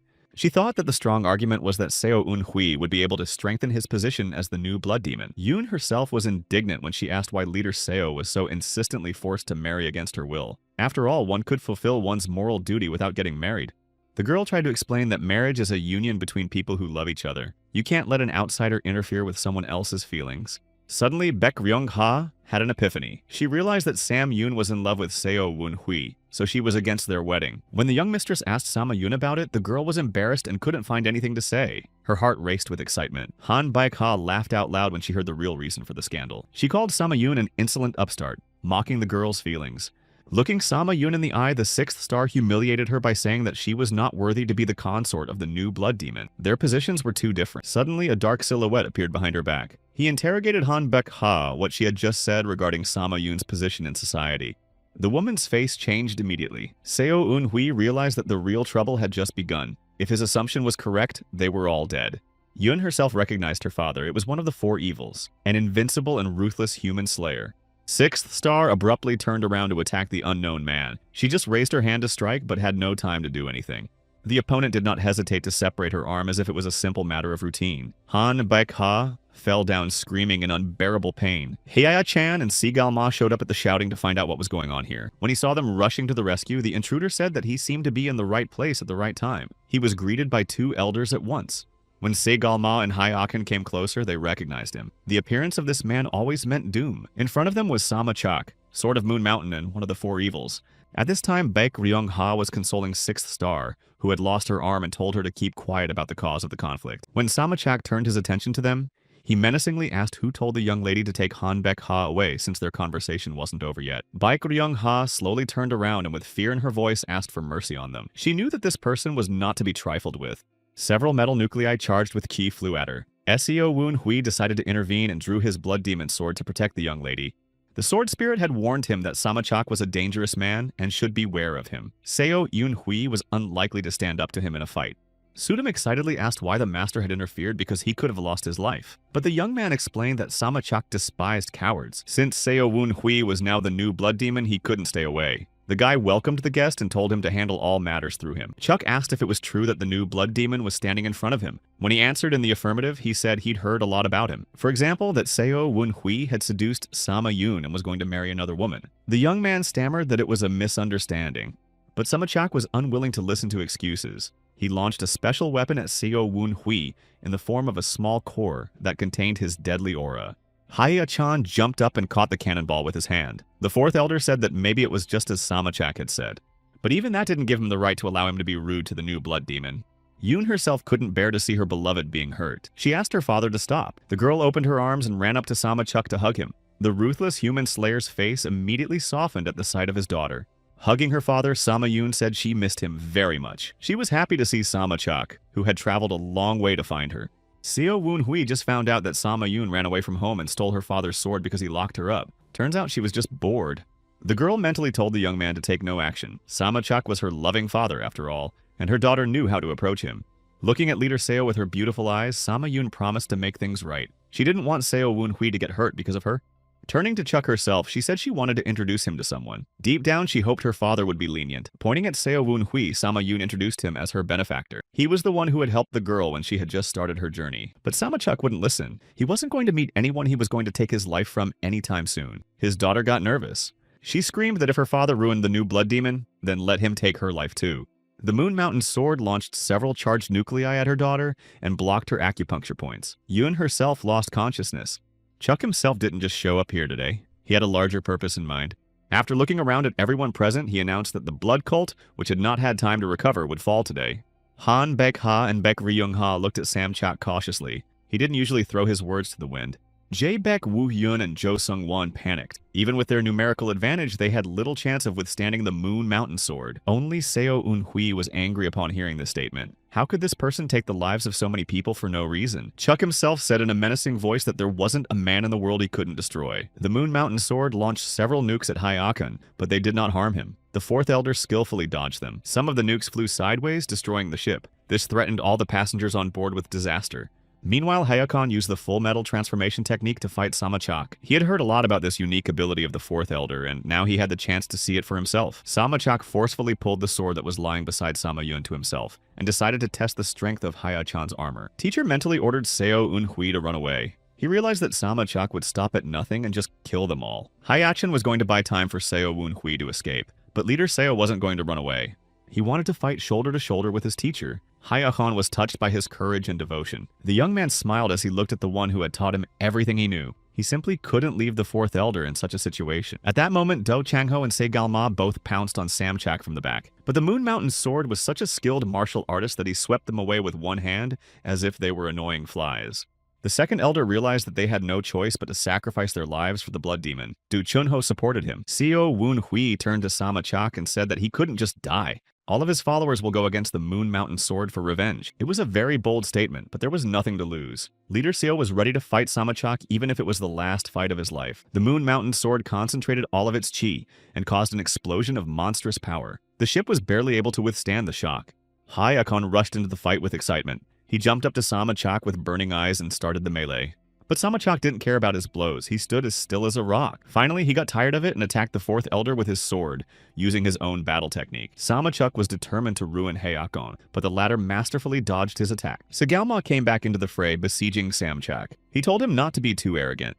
The second elder was also perfectly proficient in the martial art of sword fighting, and was therefore a worthy opponent. Their auras intertwined in a wild dance, illuminating the entire deck of the ship with the brightest light. In the course of the battle, someone's blood was spilled. Segalma was wounded and retreated back. Samachak possessed a higher level of swordsmanship. It was not for nothing that he was nicknamed the Sword of Moon Mountain. Seizing the moment to attack, Do Chang-ho pounced on Samchak to divert his attention to himself. Fifth Star decided to use his crowning trick of attacking from the air. His sword glinted in the night with a soft blue light. When Samachak saw him, he stomped his foot with such force that he shattered the wooden planking of the deck. The splinters flew straight at Do Chang-ho, obscuring his view and causing minor damage. When the dust cleared, Fifth Star saw a huge hole in the floor. Chuck himself was nowhere to be found. While Do Chang-ho gazed into the darkness of the hold, the Moon Mountain sword floated in the air right behind his back. Unfortunately, Do Chang-ho was too late to notice him. He didn't have time to react. Sama Chak delivered a deadly blow with his sword, cleaving everything in its path. Du Changho collapsed to the floor as the rest of his strength left him. After resting a bit, Hai Achan and Segal Ma decided to attack Sama Chak at the same time from different directions. The Moon Mountain sword concentrated to gather his chi. When the two elders got too close to him, he activated the gathered energy. There was an explosion of extraordinary strength that threw Hea Khan and Segal Ma apart. Bakuryung Ha watched in horror. It was the first time she had ever seen such a powerful warrior easily take down 3 of the cult's best masters. It was Seo Eunhui's turn. Like his predecessor, he decided to attack from the air. Chak himself was impressed that this young man hadn't escaped from the battlefield yet. Leader Seo put all the energy he had into his punch. The guy didn't even hope for success, but no one would dare to say that he died a coward. Seo Eunhui used the 5th formation of the True Shining Star technique. It was a technique called the Falling Meteor Sword, but Sama Chak stopped the Blood Demon's sword blade with just 2 fingers. The young man was dumbfounded and crushed because it was his best move. When the Moon Mountain sword released the sword blade, Seo Eunhui took a couple steps back to avoid falling. At that time, Sama Chak touched the guy's chest with his hand and gave him a pulse of his chi. An attack of such strength Seo Eunhui could not overcome and flew off to the other end of the ship. The worried Sodom advised him to run away, for he could not compete with Sama Chak, but the young man realized that it was pointless. The sword of Moon Mountain would still find him and finish him off. Seo Eunhui thought to himself as he regained his strength that he had not gotten a second chance at life by chance. He wanted so much not to be attached to anyone and not to trust anyone. However, in retrospect, Seo Eunhui realized that it was the wrong decision. The young man found so many close people who believed in him and were ready to protect him, even at the cost of their own lives. But most of all, he was happy to have met Sima Yun, who gave him the first mutual feeling in his life. There was no point in fleeing and continuing to live without those dear to his heart, especially since he had already died once. Seo Eunhui got up and walked towards Sama Chak. He was ready to accept death at his hand. Turning to the sword of Moon Mountain, he asked for one last word before his death. Looking boldly into his eyes, Seo Eunhui confessed that he liked Sama Yun. Chuk himself was speechless at such insolence. He looked at the boar with undisguised hatred and anger. The Moon Mountain sword stomped its foot again, shattering the wooden deck into billions of splinters that flew at Seo Eunhui. The boy realized that his statement only made things worse. The father didn't seem to have any intention of marrying off his daughter, but there was nowhere to retreat. Leader Seo took up the Blood Demon's sword again, intending to fight to the last man. Chuk himself swung his sword as well, preparing to attack. This time, his strike was like an atomic explosion, sweeping away everything around him. Seo Eunhui gritted his teeth trying to resist this unprecedented power. With his Blood Demon sword in front of him, he could barely stand on his feet, but he still didn't give up. When it was over, Sword of Moon Mountain was surprised by this guy's resilience. He didn't understand what it was all about. If Seo Eunhui wanted to die so badly, Sama Chak could easily arrange it. He put his sword arm forward. Leader Seo rose from his knees to meet his doom with dignity. In the next second, Sama Chak willed his sword towards him. When there were a few meters between Seo Eunhui and the sword, he gathered the rest of his strength to try and repel the blow. Using the 7th formation of the Great Blood Demon technique, the young man stuck his sword into the wooden floor. It was a technique called the Blood Sword of Conquest. Seo Eunhui had never used it in battle before. The young man's scarlet chi filled the surroundings so that even Sama Chak was impressed. The shockwave threw Sama Chak's sword away and it flew towards the owner. The Sword of Moon Mountain was amazed that the guy had reached enlightenment before his death. Scarlet Chi was still hovering in the air, hiding Seo Eunhui behind him. Sama Chak remarked to himself about the young man's extraordinary abilities, but he didn't change his mind about taking his life. With a swing of Sama's sword, Chak slashed the Scarlet Chi, splitting it in 2 along with the ship. The Blood Demon Sword Spirit was stunned by the opponent's power. The strength of the Moon Mountain Sword Spirit was comparable to that of the Blood Demon Sword Spirit. Turning to Seo Eunhui, the spirit asked him how he had managed it. But the guy replied that he was just using a technique that came to his mind. He didn't practice it, so the Scarlet Chi dissipated so quickly. But nevertheless, this power was awakened in him because of a strong desire to stay alive. Seo Eunhui was still alive and was even trying to stand on his feet. Anyone else in his place would have given up long ago. Sama Chak looked at him carefully. He seemed to be mistaken about this seemingly fragile boy. Sword of Moon Mountain considered the cultists to be vile people who used dirty fighting methods. But all this time, none of them had touched Sama Yun. It was contrary to the information that Zhang Ryong gave to Sam Chak. It seems like Baek Hee Hyang's supporters slandered Seo Eunhui. I should have listened to him. Suddenly, Heoshan appeared from nowhere and pounced on Sam Chak with flashing eyes. The 4th Elder was in full battle readiness to fight the Moon Mountain sword once again. However, Sama Chak did not relax for a second and was ready for anything. He swung his sword again. With the help of his Chaosama, Chuk constructed some sort of grating to block Haya-chan's path. Sword of Moon Mountain found the 4th Elder annoying. Akon, still using the Full Metal Transformation technique, effortlessly shattered the grid and broke through the defense. After breaking the barrier, the 4th Elder attacked Sam Chuk with his fists, but he successfully dodged the blows. Hei Akon's bright yellow aura collided with Samchak's crimson aura, shaking the ship they were sailing on. The fourth elder was impenetrable by any weapon. He would do anything to protect the new blood demon. Locking his hands together, Hei Akon swung his arms to strike Samachak in the head. Everything about him was frightening, from his sparkling eyes to his white-toothed smile. He seemed to have crossed the line of sanity and turned into an extermination machine. Samachak blocked his blow with his sword, thus causing a powerful blast wave. The ship could not withstand such a blow and split in two. It was a catastrophe. The soldiers on board fell into the water. There was a general panic. Han Baek-ha tried to save the young lady and told her to escape by getting on a boat. But Baek Ryung-ha was worried about Seo Un-hui. She tried to look for him, but the young man was nowhere to be found. Suddenly, Baek Ryung-ha noticed Sam Yoon.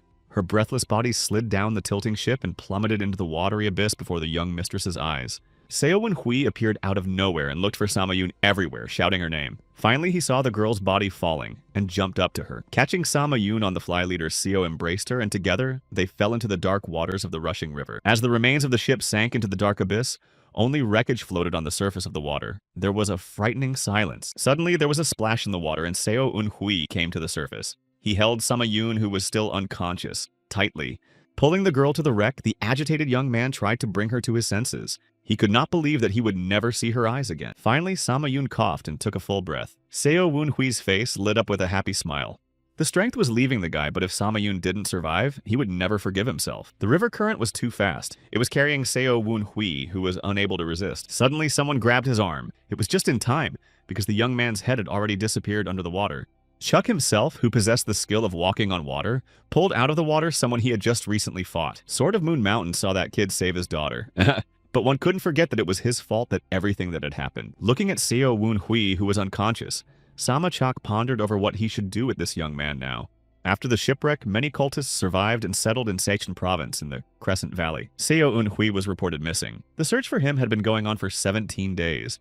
Hei Akon didn't give up even though there were those who didn't want the new blood demon to return. Like Han Baek-ha, she insisted that they shouldn't take any chances. In 17 days, they hadn't been able to find a trace of Seo Un-hui. If they widened their search, they might run into either Baek Hee-hyang or the warriors of the Murim Alliance. Both were undesirable. The fourth elder was angry at Sixth Star's unwillingness to participate in the search. However, it was logical because she wanted Baek Ryung-ha to be the leader. Se Galma advised him not to get too excited. The rumor that the new blood demon was missing could not be allowed to reach Baek Hee-hyang. The second elder suggested to continue searching while focusing on Baek Ryung-ha's defense. The young mistress stood pensively at the window, looking out into the distance. She was not at peace with herself. Baek Ryung-ha said that there was a way to get the third elder and second blood star on her side. Hei Akon was angered by her words. The girl explained that she would remain loyal to the new blood demon until he was found. She was just doing what she had to do. Such an answer pleased the fourth elder. At this time, Seo Un-hui woke up in a strange place far away from the Crescent Valley. It was a cave under a waterfall with a small house in it. The young man got up to look around. He did not remember how he had gotten here. Sodom had told him that they were somewhere in a province in Shanxi.